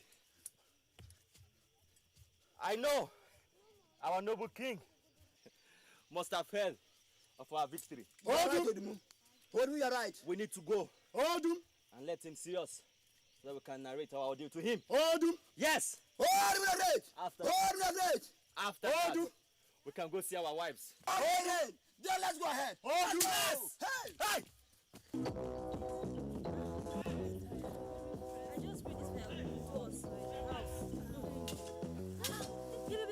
Is that not Odumu? Hey! Who am I seeing? Yes! It's Odumu! He's worried though! Yes! Odumu is back! Hey! What is the person from the king?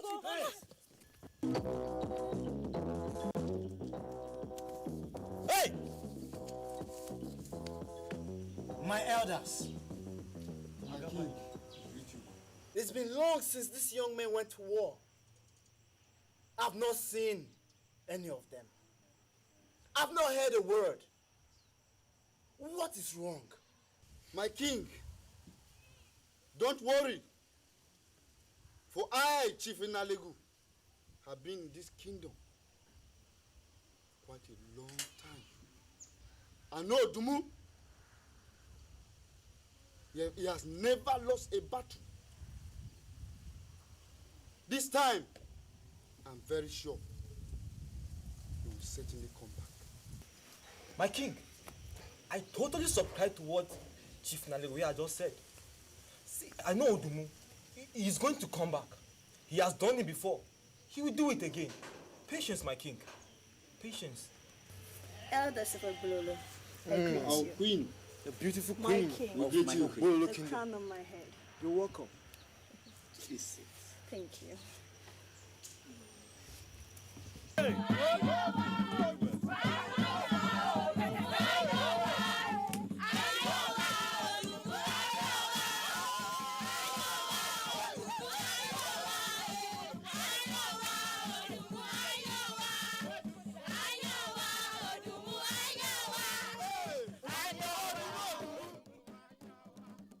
What is that noise that I'm hearing?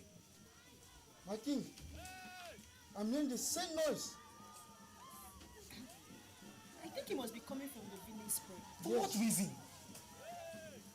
Guards, go and check where the noise is coming from.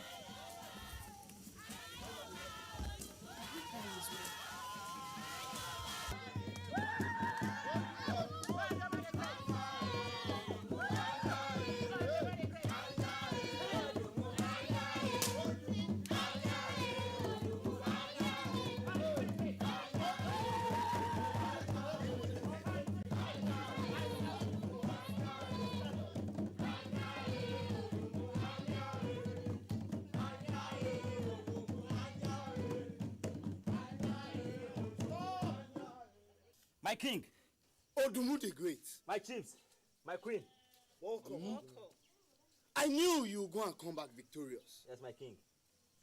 Our gods have always been with you. Yes, my king. You are a true son of your father. Stand up, Odumu. Thank you, my king.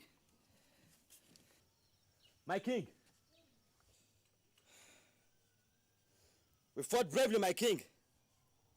But we lost most of our men at battle. The gods of our lands knew best. And they spared us our lives so we could come back and tell you once again of our victory at war. You've done very well, Odumu. Thank you, my king. We said we should come and give you this great news ourselves before heading home to see our wives who we've left for a very long time. And women. When you go, greet your wives for me. Yes, my king. Odumu, Yes, my chief. you are the true son of your father. May the gods of our land be with you. Thank you, my chief. Odumu, my chief. You've never failed us before. Go and greet your wife. Well done, Odumu.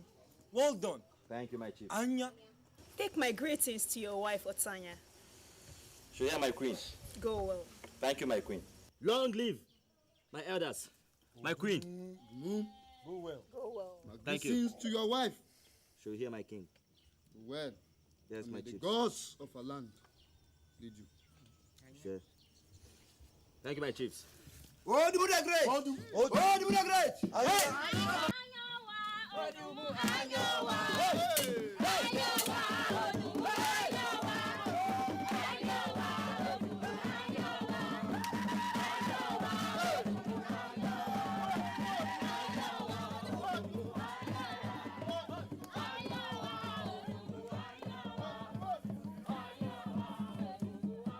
Odumu returned home to his wife, but something was going on in his mind.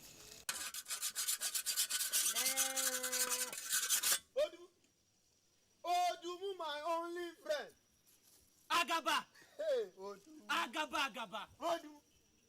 Agaba! Odumu. Hey! Odumu, I greet you. Agaba, the son of my great friend Oja. Hey! Sit down, Agaba. Sit down. Thank you, Odumu. It's always nice to see you. It's been long, It's been long. Odumu, Yes.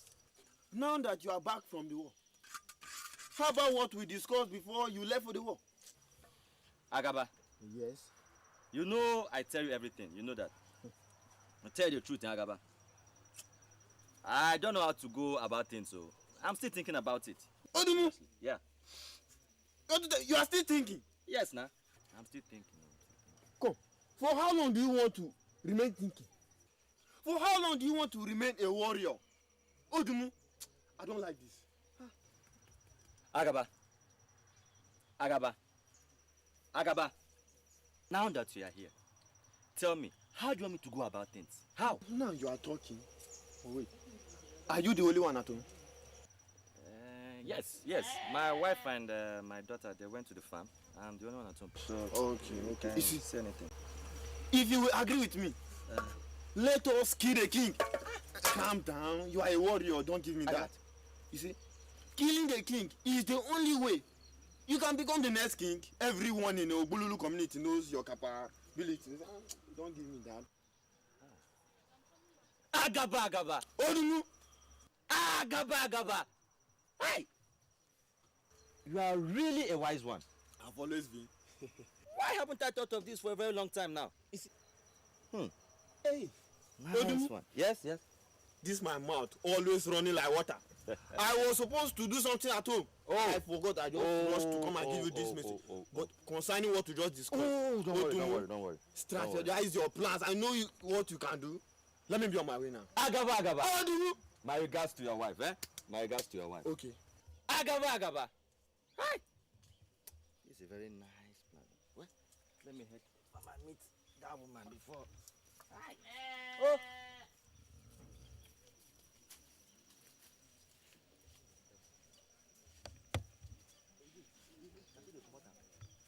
Grandma, did the king do anything wrong to Odumu and Agaba?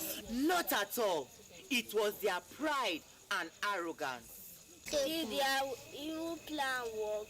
Otanya, Odumu's wife, after warning her husband several times to no avail, decided to change the whole rhythm. Are you not going to join me? No, don't worry. I'll eat with Ene later. For now, eat, Eat. My husband. Ah.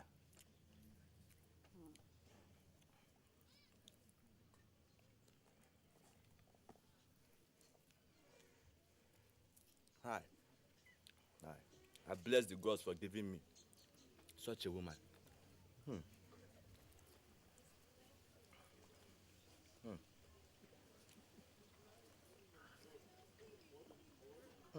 What is it again?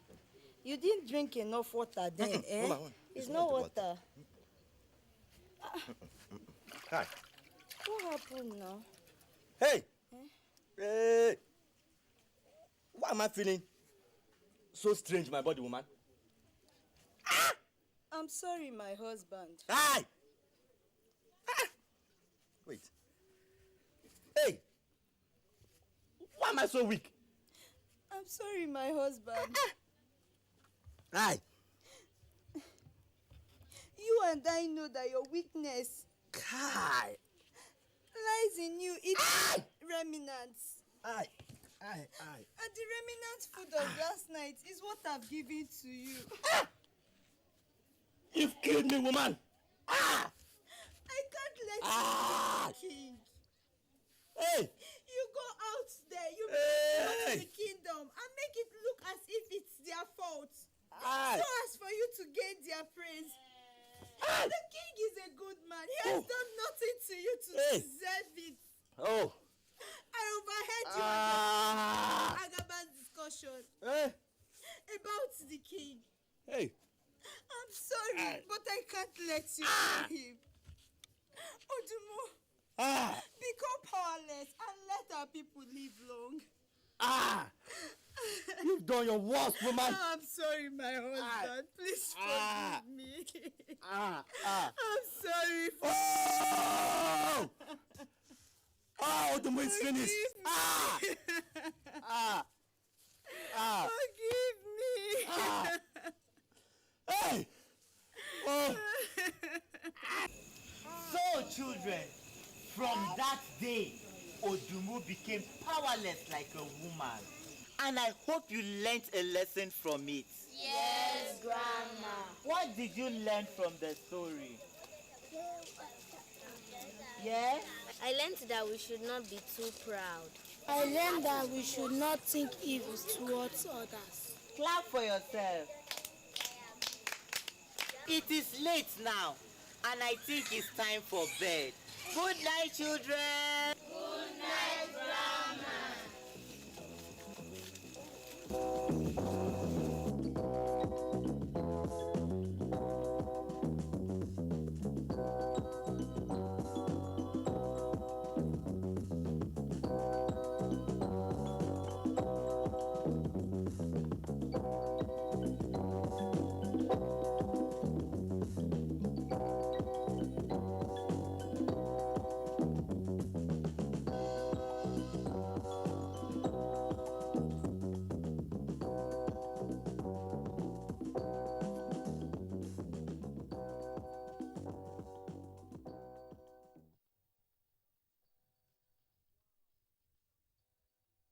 Stop this senseless killing. All we need is one Nigeria. I think we have come to the threshold of time when we need to seek for peace. We need peace in this country. We need peace in Nigeria.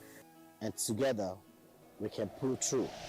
No matter where you come from. Hausa, Igbo, or Yoruba. We cannot achieve a better Nigeria by fighting. Let us stand together in brotherhood and solidarity and strive for peace. And not because of their tribal or their religion or whatsoever background.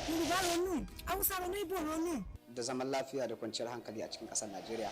Let us support the government of the day to embrace peace in our nation. Your Nigeria, our Nigeria, my Nigeria.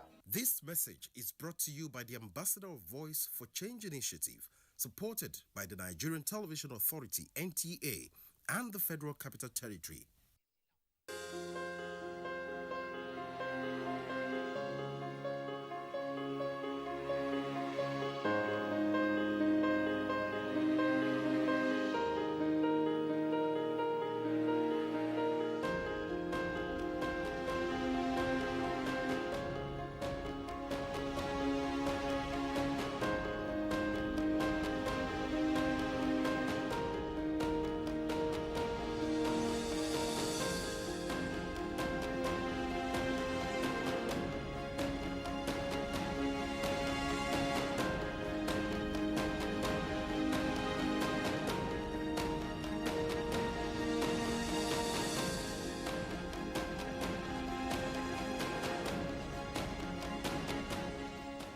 This vaccine is safe and it has been certified safe and usable by NAFTA.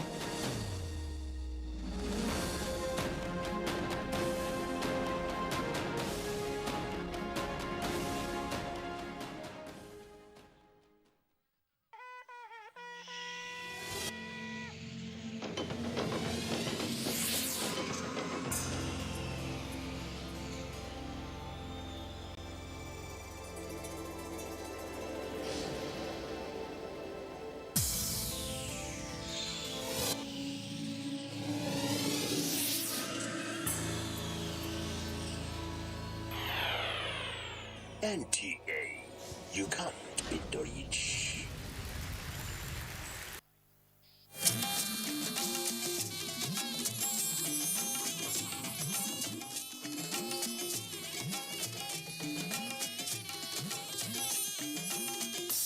This is the network service of the NTA.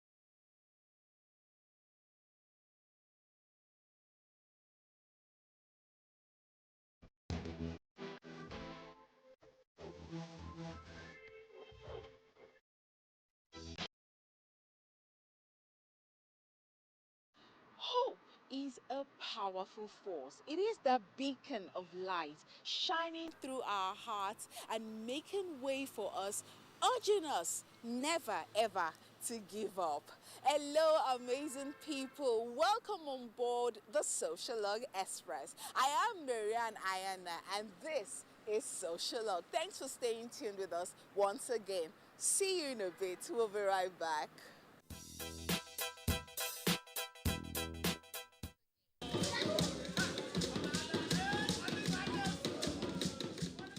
It is a new calendar year in Igbaroke in Ondo State, and the people have gathered in the early hours of the day, waiting for the paramount ruler at a place called Okiti Omoolore at Odoja for his New Year royal blessings.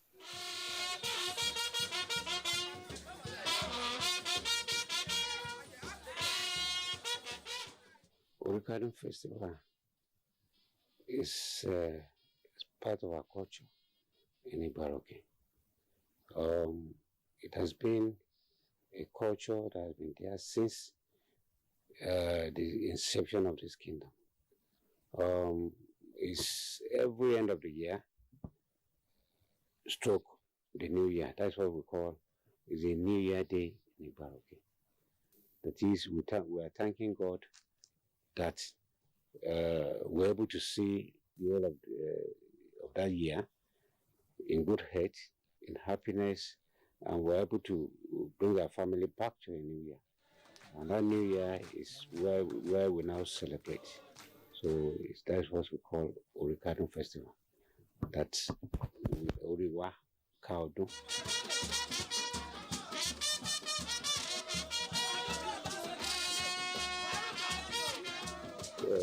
That place we go once in a year. It's only once in a year. That particular place is the actual place that creates the existence of this kingdom. That was when our forefathers are coming. That was the first place they settled. That is the day they made prayer. So that was why we always observe that place as a place for prayer every year. It is the annual Orikadun Festival, and it begins with special prayers said by His Royal Majesty Oba Dr. Francis Adefara Komiagbede, the Olowa of Ibaroke.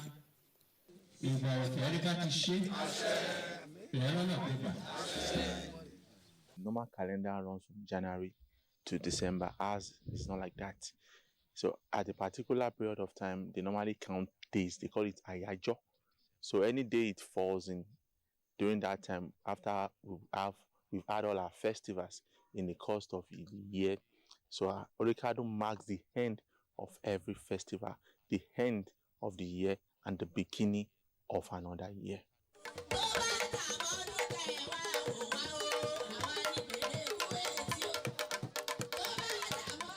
Urikadun is a non-fetish festival, and it is well attended by people from all walks of life, regardless of their religious and ethnic background. I'm after my people's welfare. The report I'm getting from them is very, very favorable. I'm so happy. The host community is taking good care of them. Of which they have decided to be building here. I've never seen a clash between the non-citizens and the citizens. History shows that any non-citizen that comes to Igbaroke, they never go back to their hometown. They stay because we are very peaceful and we have this hospitality culture. We normally do our own too in my own town. I see some things here today that I will introduce to my own town when I get that. I was in Igbaroke. They did this like this. They did, King, please, let's introduce it. And I believe they will accept it. So I learned from what they did today. Every time that I come, I used to see the joy all over the faces of people that comes around, because it normally brings people both near and far to celebrate with the Oba and the traditional chiefs.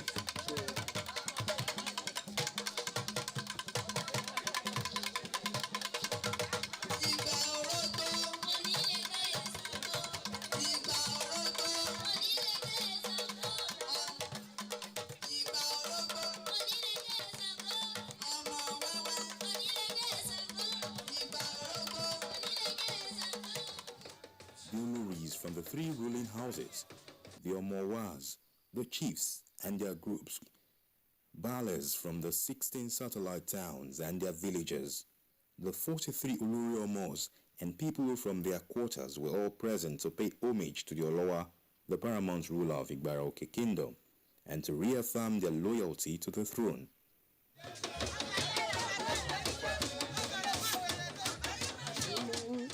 During Norikadun, women used to support Kapiyesi and Olori. They used to prepare things for the visitor.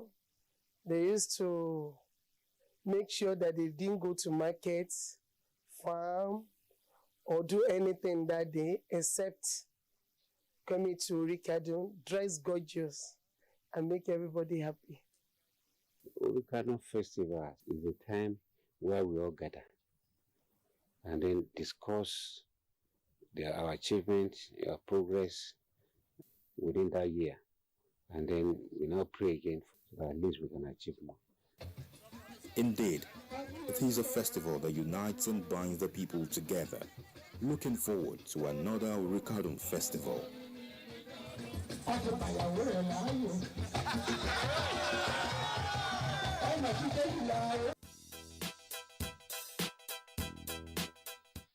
Chewing our culture, promoting it, loving it is certainly the way to go. And to our second story of the day, we'll bring to you a story that is not only unique, but also presentable. Now, the Holy Book says, if you believe, it will be yours. If you believe, it will come to pass. That is the story. This story will not only eschew your heart, it will also gladden your soul. Let's say this.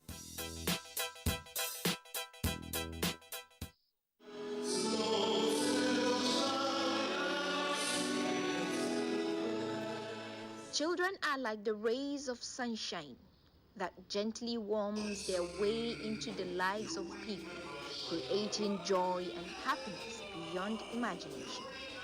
This is the unique story of the chaplain, NTA Chapel of Resurrection, Reverend Canon, and his wife, Hannah Ibieto, who after 12 years welcomed their twin babies with so much joy and gratitude.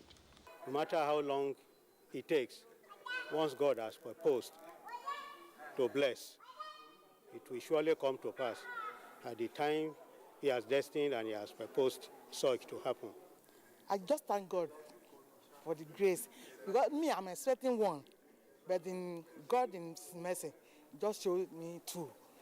So I'm so excited that God remembered me for good.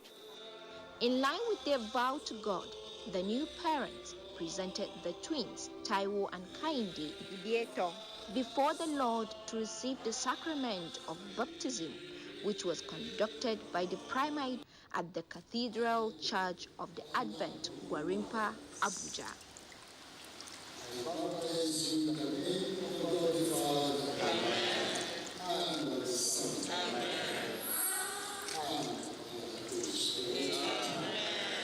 To the study of the Word of God, to prayer, to encouragement, to nurturing in the Word of God, is no more being done as it used to be.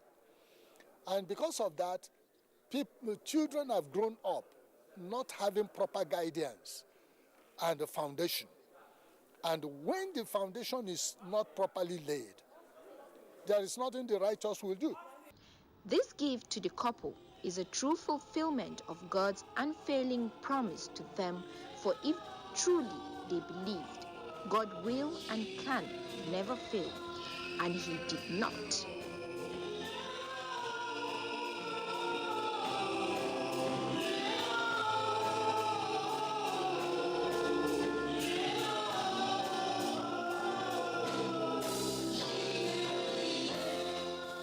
I want to appreciate God for the coming of these children. They are long awaited, but we thank God that God brought them at this period. To God alone be all the glory in Jesus' name. And we give glory to God Almighty, because we have been praying unto God for this bundle of joys, as you call them. Is a remarkable thing in the family of Ibeton that God wipe away their tears, answers their prayers. This is over past 12 years, over 12 years. But today, we are celebrating the gift of God. It was with great joy and happiness amongst family, friends, and brethren that they came before God with thanksgiving and baptized the children. It is true that good things come to those who wait.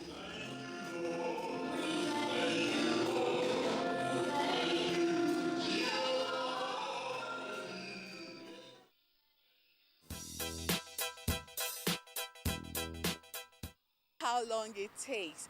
For as long as you believe, it will come to pass. Now to our third story, the music industry in Nigeria is exploding and evolving at the same time. We'll bring to you Tenny's live concert in Abuja, as she comes alive with all the fantastic vibes, fantastic steps, fantastic music, live right here in Abuja.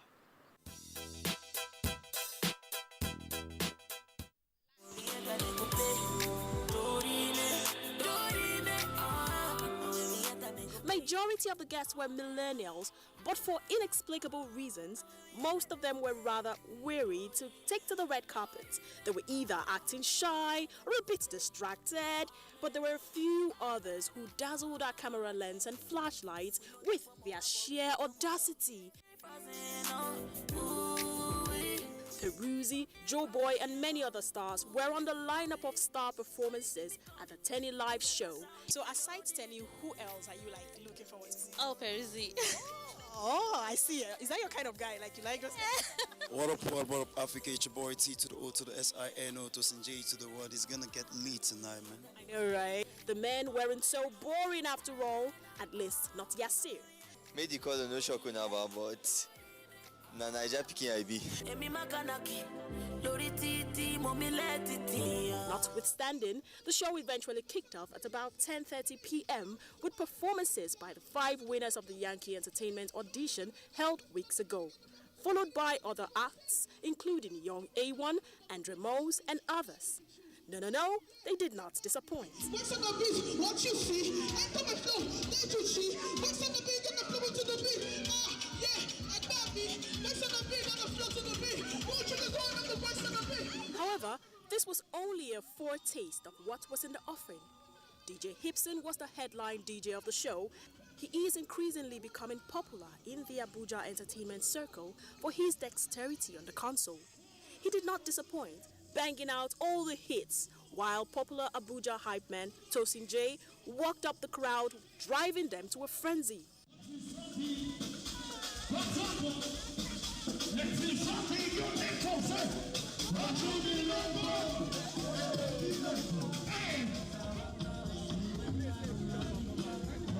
The mood was set for fast-rising artist Wazi to perform his hit track, Because I No Get Money,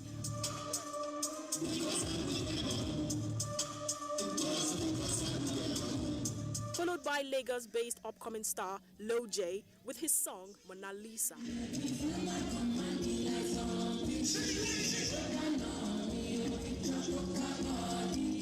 At about 12:20 a.m., Tenny Makanaki made her first appearance on stage, and I would say it was more of an emotional moment. OMG, I saw that lady on the red carpet. I knew there was something about this lady.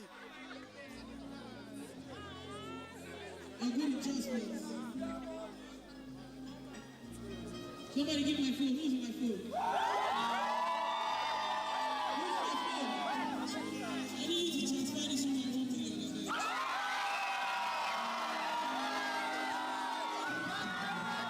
The singer also called up random dancers on stage for a dance battle, two of whom she rewarded with 250,000 naira each. However, Tenny Makanaki wasn't the only one doing the giving. Some of her fans came with a souvenir for the star.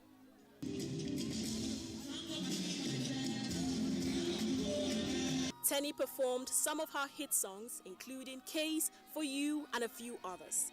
However, while that was on, I was scanning the audience. And guess who I saw in disguise, making efforts to keep away from the cameras? Peter Okoye, Mr. P of the defunct group P Square.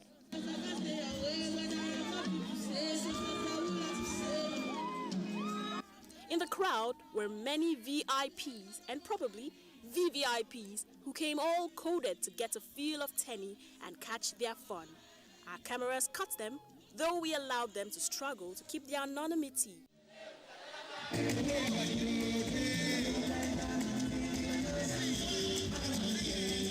We scanned the room for Peruzzi and Chike until we got intel that they missed their flight and